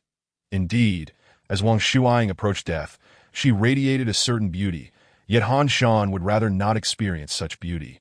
Casually discarding his umbrella and gently caressing the gravestone, that in a subdued tone, he murmurs, you see, I haven't cried, that it's merely the rain, that in the next instant. The seemingly composed Han Shan suddenly turns, hurling the manual to the ground with fervor. Damn it. What use is it, damn? However, he quickly regains his composure. Taking a deep breath, he realizes that he cannot blame the manual. His anger is misplaced, and such resentment serves no purpose that he will find a way. Whether to resurrect or to seek vengeance, for the manual is essential for these endeavors that at such moments. Directing anger towards the manual is akin to waging war against oneself. After all, the true source of his fury lies solely in his own helplessness. Anger can trigger the release of numerous hormones, liberating the body's limits, a primal mechanism in response to danger and helplessness, generating the strength needed to confront challenges. Yet in the present circumstances, he indeed requires strength. Though anger alone cannot furnish the power he seeks, amidst the rain, the manual remains unscathed, an extraordinary object impervious to mere precipitation. It rolls slightly on the ground before spreading open, halting at the 5th page. The first 2 pages have turned gray, the 3rd depicts the heavenly mysterious realm, the 4th reveals the blue star, and the 5th emerges with some words: world, dawn star style, otherworldly dynasty fortunes chosen, Wang Shuang login location, crossing array ultimate goal of this world, to assist the traveler Wang Shuang in ruling the world and advancing civilization. Instantly, his eyes widen in astonishment, followed by laughter. Ah, so that's it. Han Shan exclaims, picking up the manual and scrutinizing it repeatedly. This is destiny, a preordained outcome. All this effort merely to facilitate old Wang's soul crossing after her demise. He takes a deep breath. All right, old Wang, your golden finger has arrived. Wait, Daddy is coming soon. In more palatable terms, death can be referred to as eternal slumber. People often fantasize about various afterlives, whether good or bad. Any semblance of existence is preferable to nothingness. The cessation of life and the irreversible dissolution of self-awareness evoke an infinite dread. Wang Shuang has already achieved a level of tranquility surpassing most. When she finally closes her eyes, sensing everything around her drifting away, she discovers that her consciousness has not vanished, or rather, it should be said that her soul is descending, continuously sinking, accompanied by myriad memories, traversing through realms. Then she awakens. Duke, the child has been born, a girl. What the hell? I've crossed over. Wang Shuang is taken aback. Yet, such a narrative exhilarates her. Once she comprehends this world, she wonders what she can achieve. Wang Shuang strives to open her eyes, discovering that aside from her parents, who resemble a mix of Asian and European descent, all the servants are blonde and blue-eyed, that it appears to be a Western world. Is it a purely feudal Western era or a magical realm? Is it a Japanese-style Western fantasy, European-style Western fantasy, or Chinese-style Western fantasy? The latter primarily involves the protagonist enhancing productivity. Other worldviews lack uniform characteristics. Alternatively, the Chinese style distinctly embodies post-apocalyptic themes, historical traversals, and otherworldly crossings, all sharing a focus on construction, organization, and development of productivity. Yet, much like how many non-Japanese writers approach Japanese-style Western fantasy, not all narratives adhere to this formula. It is merely a common trait among many domestic Western fantasy novels. Although the Earth Federation has unified, the aforementioned literary concepts still persist. Old Wang falls into contemplation, pondering how to navigate the future. In the year 1347 of the Dawn calendar, the malevolent Dark Duke and his minions have seized nearly half the kingdom's lands and continue their relentless advance southward, but on this land, sheltered by the divine. The Dukes of Blade, Lionheart, and the King unite to establish a defense. Yet, the Dark Duke's power is overwhelming, possessing a sinister ability to brainwash, leading to constant internal strife to thwart the Dark Duke's assault. The King unveils a secret formation. Legend has it that this can summon heroes from other worlds, sent by the divine to rescue those in peril. Typically, such a summoning occurs only in the face of or impending world-class disasters. The King's expression is grave, but I am uncertain if this qualifies as a world-class disaster. The Duke of Spirits responds, "Let us treat this like a dying horse being treated as a living one. If this continues, our legacy, all that is beautiful, will be obliterated. That Dark Duke will not stop at the Roya Kingdom. She will inevitably become a demon lord, devouring the entire world." The Duke of Lionheart adds, "If this does not constitute a world-class crisis, then what does?" The Duke of Blade commands the troops on the front lines, absent from this gathering. The king nods, acknowledging this. Then, let the cost of constructing the crossing array be shared among us all. Subsequently, the king rises, addressing the knights and nobles gathered. Esteemed ones, we stand at the most perilous moment. To prevent the end of our civilization, we must cast aside all prejudices and unite. Indeed, the assembly bows their heads in submission to the king. In the face of a powerful and malevolent foe, they lay down their past grievances and collaborate in earnest. Swiftly, precious resources coalesce to construct the crossing array. The array spins, and an extraordinary magical radiance unveils a pathway to another world.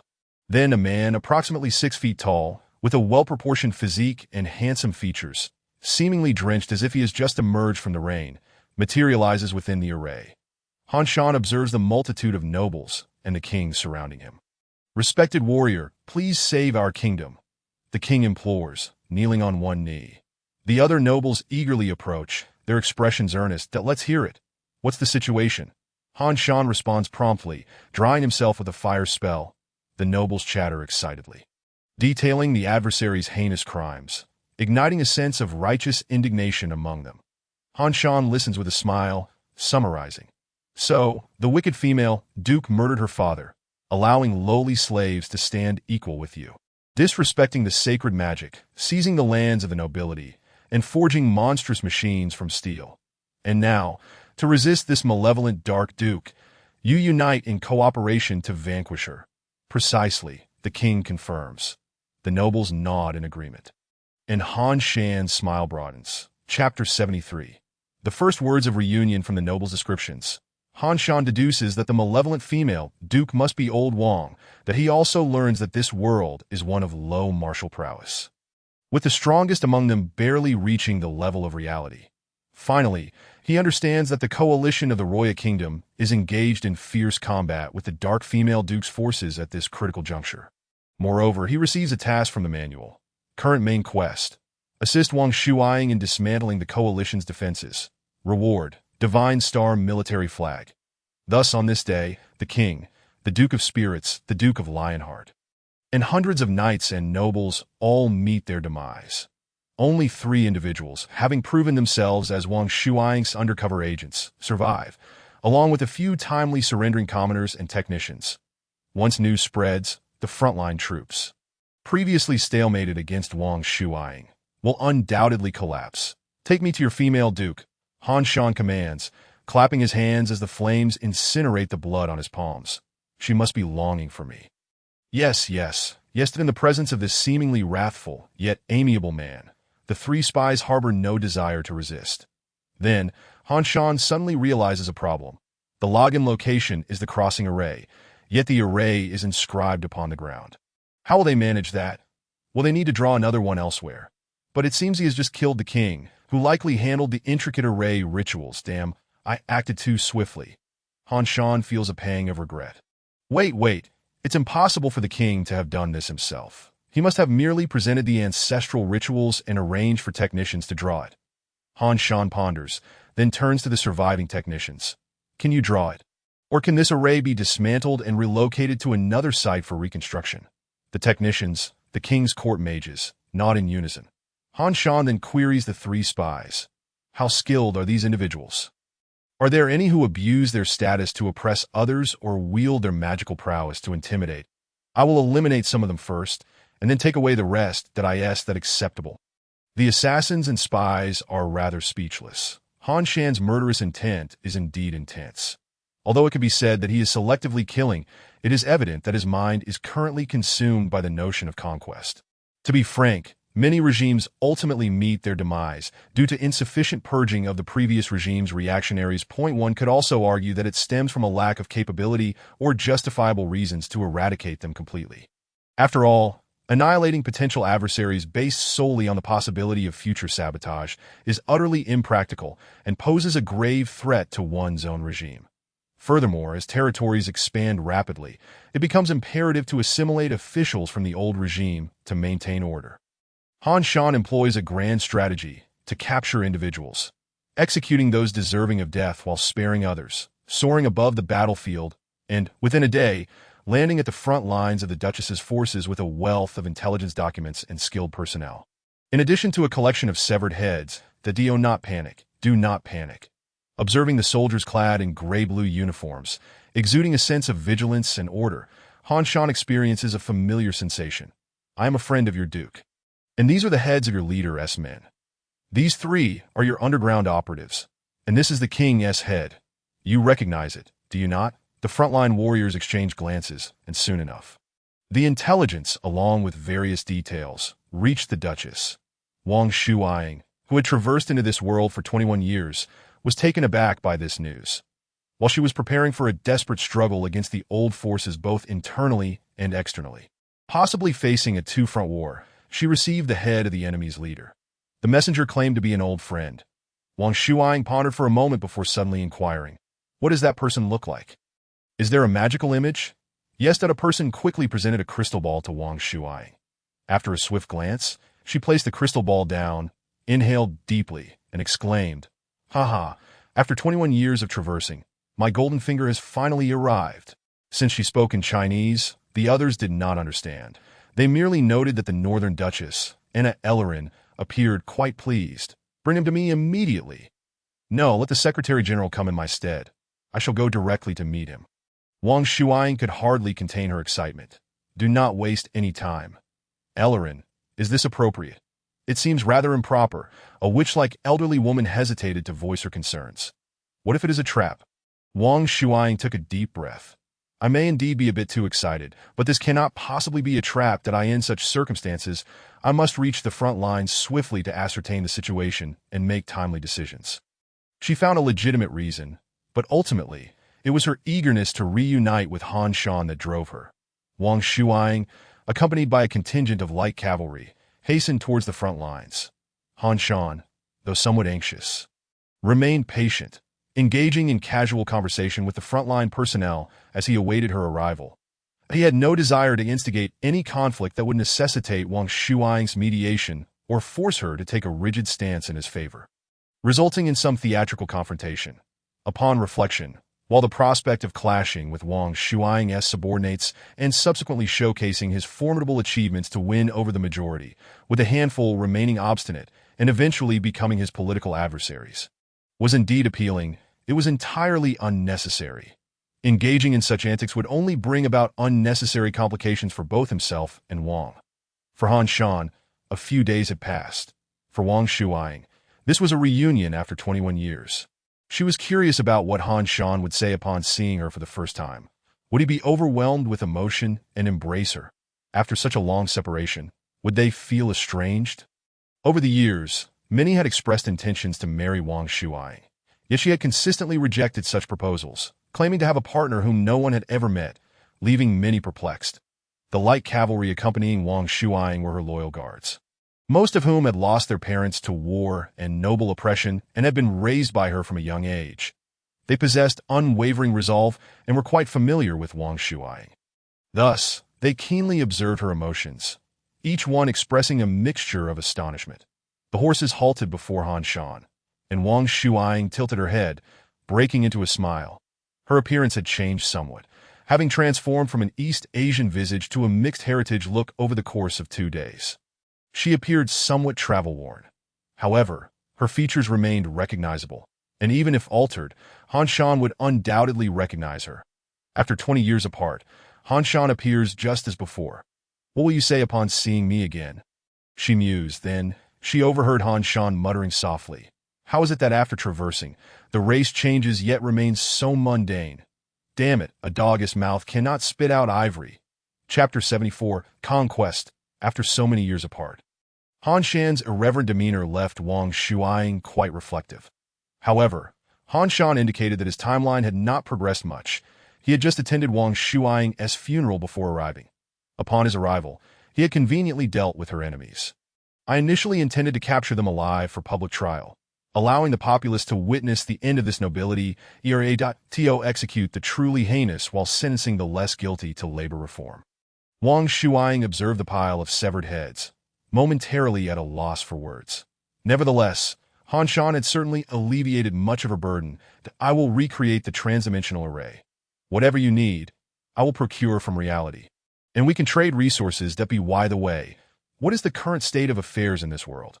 Han Shan expressed a need for Wang Shuang to elucidate the present circumstances.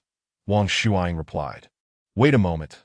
Let us first address urgent matters, and I shall seek you out this evening."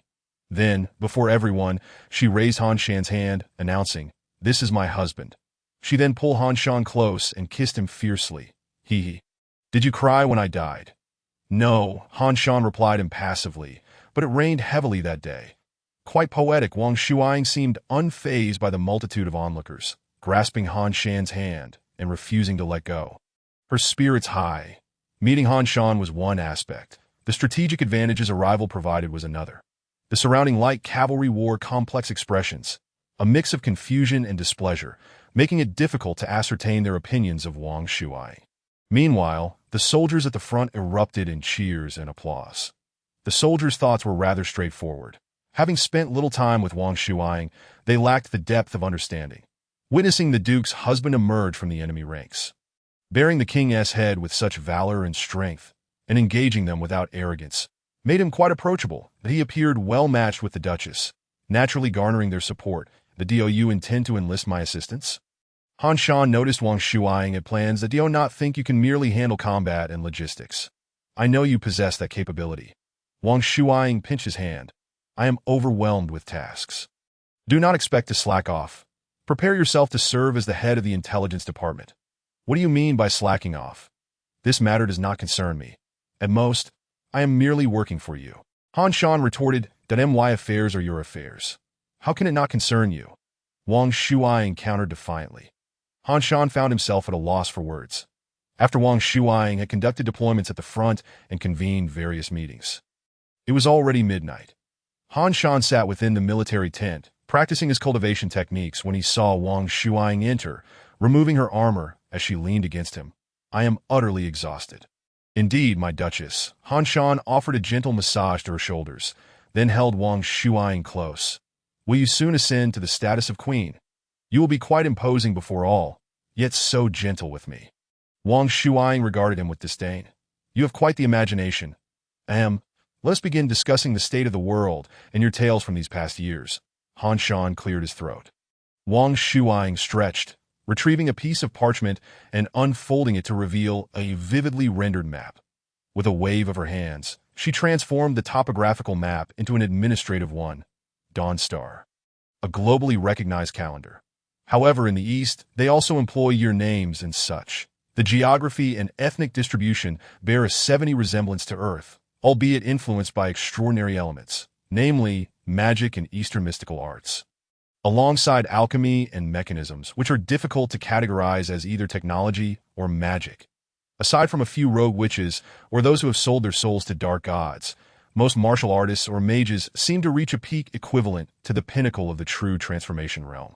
Wang Shuang stated, "Even witches cannot surpass you.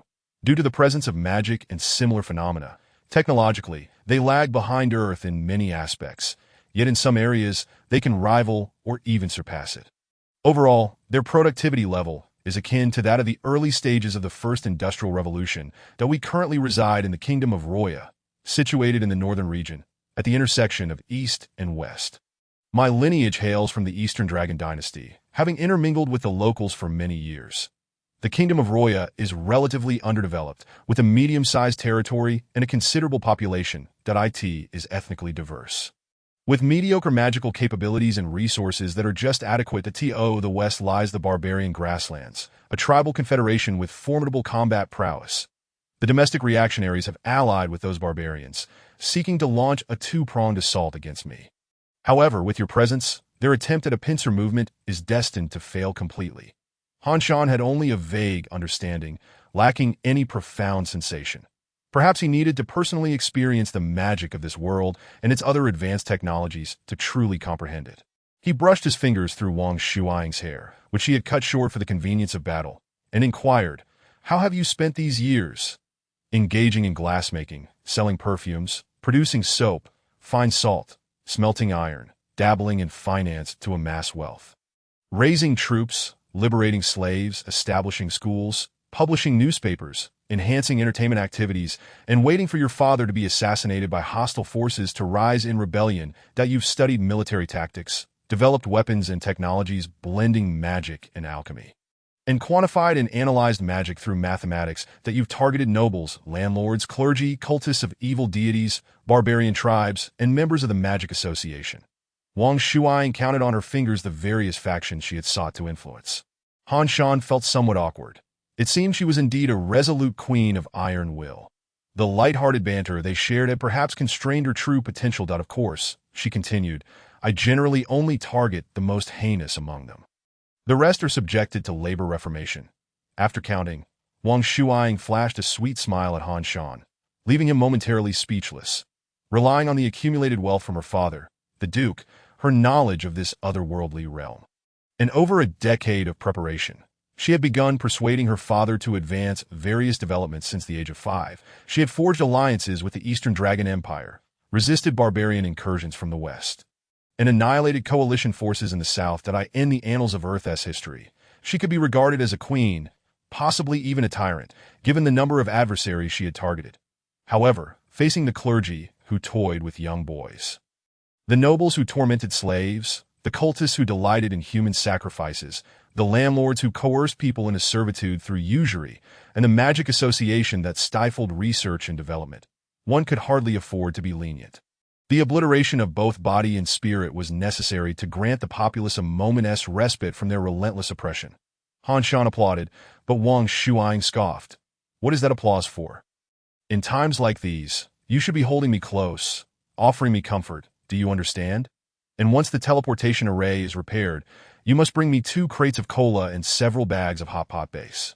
Understood, Han Shan replied, wrapping his arms around Wang Shuai, who seemed to tire of speaking and rested in his embrace. Why are your hands so obedient? Wang Shuai remarked. Feeling provoked, Han Shan began to pinch her. Are those female cavalry around you your guards? Their abilities seem rather average.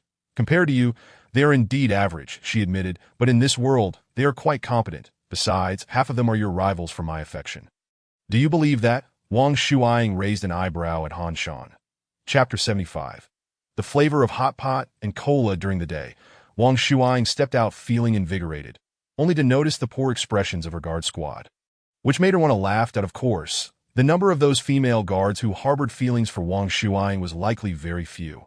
After all, they had been raised by her since childhood, and with old Wang's maturity, she was perhaps closer to a mother figure for them. Only a handful might genuinely possess such thoughts at that moment. Their mood resembled that of a daughter witnessing her mother remarry. Han Shan followed closely behind Wang Shuai and encountered assassins sent by the Duke of Blades that he was poised to act. However, Wang Shuai halted him, insisting that he should reveal his prowess as a trump card to astonish everyone, rather than acting indiscriminately at present. All right, you make a valid point, Han Shan conceded, sitting beside her as he familiarized himself with this world. Overall, this realm comprised 2 systems: warriors and spells. Warriors train their bodies, wielding internal energy known as fighting spirit, alongside various martial skills. Ranged attacks utilize arrows, hidden weapons, and thrown projectiles. Magic, on the other hand, manifests in diverse forms: Eastern celestial arts, Western sorcery, and various divine arts mediated through deities. However, the different schools of thought in this world are categorized into 3 major tiers, each known by different names in various regions. Here in the Kingdom of Roya, they are termed mortals, warriors, and heroes, essentially 3 levels. The conventional upper limit is quite unimpressive, at most reaching the level of true transformation. Han Shan toyed with them. Only those who drew power from demons and otherworldly deities could reach higher echelons. Next, there are witches, whom Han Shan had yet to encounter. Generally, they are women who have endured immense suffering. It appears men do not experience this phenomenon, for reasons unknown. The specific limits of their power remain unclear. Lastly, there exists the technological tree of this world. Previously, while observing from enemy territory, Han Shan mistook it for ordinary magic. However, upon arriving at Old Wang's stronghold, he witnessed the true application of this world's technology. A unique magic array was set up with several cannons, and in the sky, a mage's reconnaissance reported positions. Subsequently, alchemical cannonballs, infused with magical enhancements, were launched. The first shot served as a reference point, followed by calibrated strikes. With a thunderous roar, they effortlessly obliterated an enemy position. This firepower was not trivial, rivaling that of modern artillery on Earth in terms of range, accuracy, and destructive capacity, that a crew of 5 gunners and loaders, alongside a formation mage and a sorcerer, constituted an elite artillery unit capable of precise strikes to dismantle critical nodes. However, there were notable distinctions. The cost of this artillery array was exorbitant, Wang Shuang remarked. In a single battle, we can hardly fire it more than a few times. It is reserved for annihilating the enemy's most vital strongholds. Additionally, we must deploy an entire infantry battalion and 3 mages skilled in defensive spells to safeguard against enemy incursions. Han Shan nodded in understanding, observing Wang Shuang as she directed crossbowmen and musket squads in alternating cover, culminating in a decisive charge by heavy cavalry. Currently, musket technology was still lacking. Its high-powered single shots barely exceeded that of crossbow bolts in range. It could engage armored units, while crossbowmen dealt with lightly armored and unarmored foes, allowing heavy cavalry to reap the rewards. Wang Shuang continued to explain to Han Shan, "First, we bombard to destroy the enemy's positions. Then suppress with crossbows and muskets, before the heavy cavalry advances with the infantry." This was a complete tactical victory. While Wang Shuang's command was commendable, it primarily utilized the advantages of her equipment. If categorized by ancient military schools, it would fall under the technique faction, training troops, enhancing equipment, and employing it effectively. However, Roya Kingdom was relatively inexperienced. Otherwise, neither the various war magic-wielding nations in the West nor the Dragon Dynasty in the East would find themselves unable to contend with her strategies. Wang Shuang shrugged. Even the barbarians on the grasslands, relying on their battle songs and totems, can counter my tactics. Han Shan pondered. In a low-magic world, the fusion of technology and magic seems to yield formidable military potential. He was uncertain how his own elite troops would fare against this world's finest. Naturally, the prudent course of action would be to avoid direct confrontation, opting instead for guerrilla tactics, sabotage, and targeting enemy leadership. Hard to say, Wang Shuang yawned. At least we are certain to win this battle. After defeating the enemy head-on, we will take those heads to tour the remnants of their positions to persuade their surrender. Capturing the Duke of Blades will conclude this conflict, and you will be the greatest contributor. She patted Han Shan on the shoulder, expressing her father's high regard for him after being so sick and frail in bed. Now you've become quite the contrast. Han Shan shook his head, unable to suppress a smile. Wang Shuang laughed. You could simply express your happiness at seeing me alive. You know, such a proud one. Humph, Han Shan scoffed, teasingly pinching Wang Shuang. Is this direct enough for you? Not bad, Wang Shuang replied with satisfaction. Soon, the teleportation array was repaired, and Han Shan tested it. Others were not yet able to leave through this array. So he returned to Earth first, bringing back hot pot ingredients and cola for old Wang. Wang Shuang's expression was filled with nostalgia as she swiftly unsheathed a knife to open the cola bottle, drinking eagerly while watching Han Shan prepare the hot pot. Events from 21 years ago felt vividly fresh in her memory. What I wished for was that from now on, every time you drink cola or eat hot pot, you would think of me. Wang Shuang sat down, inviting passing soldiers and guards to join her meal. I never expected I would survive after all. Han Shan conversed with her in Earth's language, which the others could not comprehend. What a clever scheme, he remarked. However, it has indeed succeeded. I will certainly think of you every time I enjoy hot pot and cola. Humph, as if you were so sentimental. Wang Shuang scoffed, disdainful. Ultimately, you are just a playboy to in response. Han Shan had no retort. He was indeed entangled with Li Yin, the white kite, which he had disclosed to Wang Shuang. The crux of the matter was he was uncertain of her true feelings regarding this, whether she was merely tolerating it, was genuinely unconcerned, or intended to sway him from his path.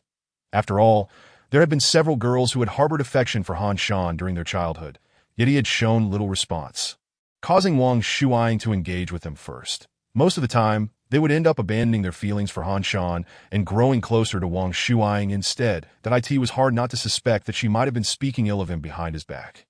However, Wang Shuang claimed she relied solely on her charm to win over Han Shan. Whether one believed it or not, she certainly did. The captain of the guard beside the Duke whispered, "What are you and your husband discussing so cheerfully?" Wang Shuang smiled at her. "We're just exchanging sweet nothings." Instantly, the guard captain felt somewhat awkward and contemplated leaving, Yet she had to remain to protect Wang Shuang that a nearby advisor raised a glass to Han Shan, and they engaged in jovial conversation, as he had already become familiar with the frontline soldiers. Wang Shuang observed this scene, her heart filled with joy. Her endeavors had successfully navigated numerous trials and tribulations, and now she had Han Shan by her side. The path ahead seemed promising in the short term, a reason to celebrate. Chapter 76. Plans and Practice Returning to Reality. Han Shan felt quite uplifted. Wang Shuang compiled a list for him, urging him to procure the necessary supplies in the real world. Meanwhile, Lao Wang could also provide some items for Han Shan to develop in reality. However, Han Shan expressed that such efforts were unnecessary, as he intended to maintain tranquility in the real world.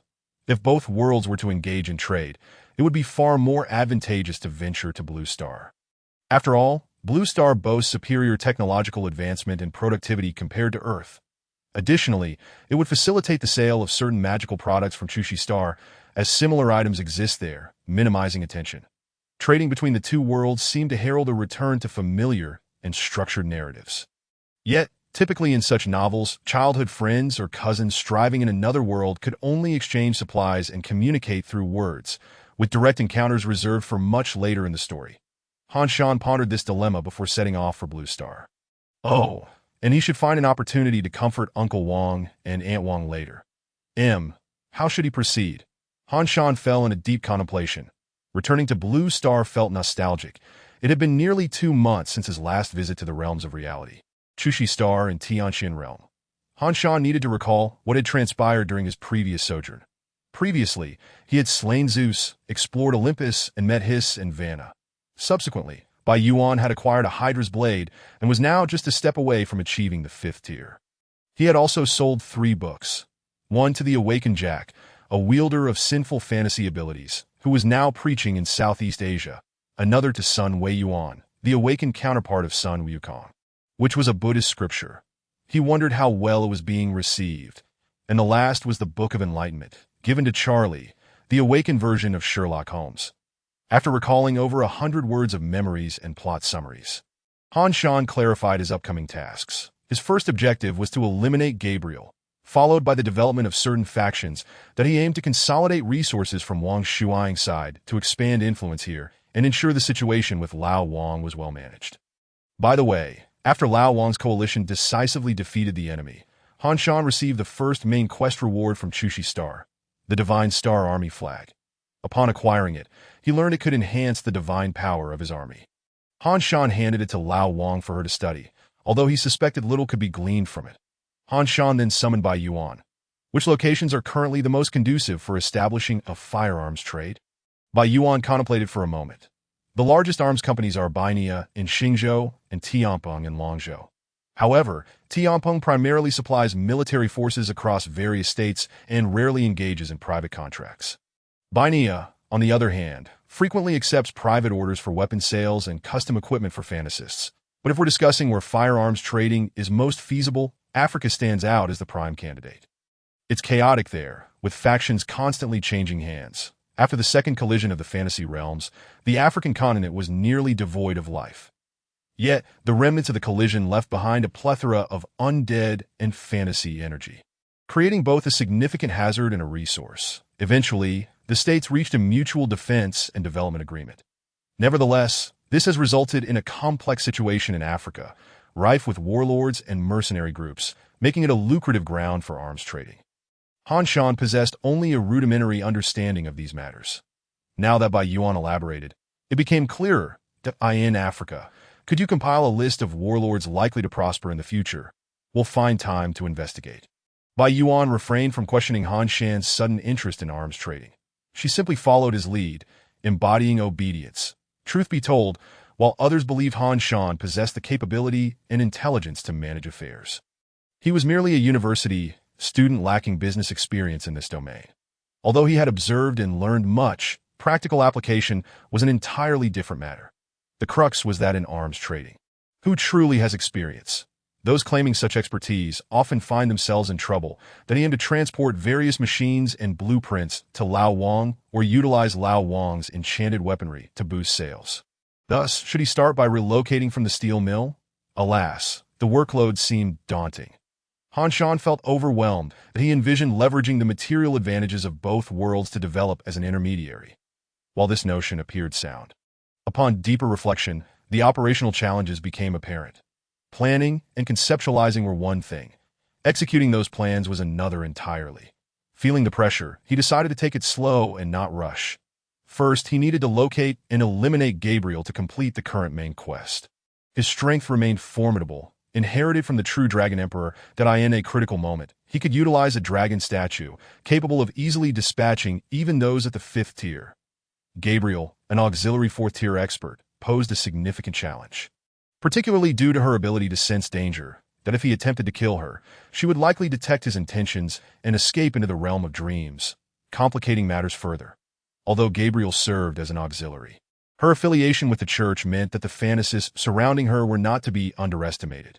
Perhaps he could exploit her summoning ability to lure her out, but the mechanics of this summoning required further investigation. Meanwhile, Gabriel found herself dreaming that in her dreams, she manifested as a female figure that in early mythology, angels were devoid of gender, but as myths evolved, they adopted fixed representations. Thus, Gabriel became a female angel through this transformation. The individual who awakened Gabriel's abilities was indeed a woman, yet her soul inhabited a male body, creating an odd juxtaposition. Nonetheless, this male vessel possessed considerable combat prowess, with an awakened ability related to historical figures like Newton, granting mastery over various physical laws such as force and mass. However, such a body could only be utilized for a limited time before needing replacement in 2 years. Moreover, the body must possess a belief in holy light. Heretical individuals could not occupy it, imposing significant limitations on her abilities. Most of the time, Gabriel operated from the shadows, influencing global circumstances through her summoning and dream manipulation, serving as the divine messenger. Yet, there were occasions when she miscalculated. For instance, her attempt to ensnare Han Shan failed spectacularly, leading the generals to suspect the church was deceiving them and raising doubts about Gabriel's accuracy. After all, there is a vast difference between something being 100 accurate and merely 99 correct. Any uncertainty left room for dispute, causing Gabriel considerable distress as she sought to rectify her misstep by locating Han Shan. On this day, a summoning drew her attention. A bookstore appeared. Was it in Europe? The overseas province? Gabriel furrowed her brow. What threat does this bookstore pose to the Lord? Chapter 77. Observation records. Gabriel began strategizing on how to ambush this adversary. Each summoning's outcome was variable, with interpretation and response proving intricate. Typically, Gabriel would only notify the church of her summons once she felt confident. Facing an entity that had previously evaded her, she approached this situation with utmost caution. However, given her status, she would not confront the matter herself, but instead send others to observe. Observer number 1, Jacob, was a competent individual under Gabriel's command, skilled in espionage and adept at navigating social dynamics. He had long served Gabriel, though he was not among her most trusted aides. This time, Jacob was tasked with observing the Clockwork Bookstore. Observation record. Day 1. The Clockwork Bookstore had 2 individuals present, a proprietor and a female clerk. The proprietor had no identifiable records, while the clerk, by Yuan, was a 23-year-old from Longzhou. The most recent record indicated she was a 2nd-tier mythical fantasist 6 months ago, but had since reached the 4th tier. Today, the female clerk, by Yuan, ventured out to procure supplies, acquiring a case of cola, 2 steaks, and 3 potatoes. While cooking, she attempted to flirt with the proprietor, but was rebuffed, and other anomalies were noted. Observation record. Day 2. The female clerk, by Yuan, added a special substance to the proprietor's cola, but he discovered the alteration and switched their cups. After consuming the tainted drink, Bai Yuan exhibited abnormal reactions and was subsequently restrained by the proprietor using what appeared to be a fantasy tool. She was confined to a room, and other anomalies were noted. Observation record. Day 3. The clerk attempted to launch a night raid on the proprietor using an invisible fantasy tool, but was ensnared by a trap set by the proprietor, remaining suspended against the wall throughout the night. During the ordeal, she pleaded for mercy, but to no avail. Additionally, a 4th-tier fantasist visited the bookstore today.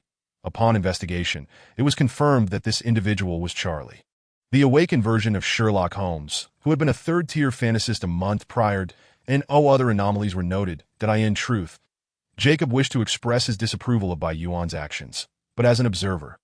Prioritizing his duties was paramount. Observation record. Day 4 today, the female clerk ventured out again, and we lost sight of her. The bookstore proprietor remained alone inside, that I will disguise myself as an ordinary customer and enter. Wish me luck. With that, Jacob took a deep breath and approached the enigmatic bookstore. This was undeniably a perilous endeavor, as no one could ascertain the true strength of the bookstore's proprietor. Jacob himself was only a third-tier individual, and he suspected that this bookstore might serve as an entrance to a fantasy realm. Meanwhile, Han Shan leaned against the bar in the bookstore, supporting his head with his hand. One cannot help but ponder whether sitting here day after day might lead to the affliction of hemorrhoids. However, during the lulls between guests, he is often engaged in the cultivation of the celestial silkworm technique or perusing an array of news and historical records about the world. Furthermore, he examines various corporate reports and the like. In this age of advanced technology, information abounds. Yet at times, such information proves to be futile for one, as it is beyond comprehension.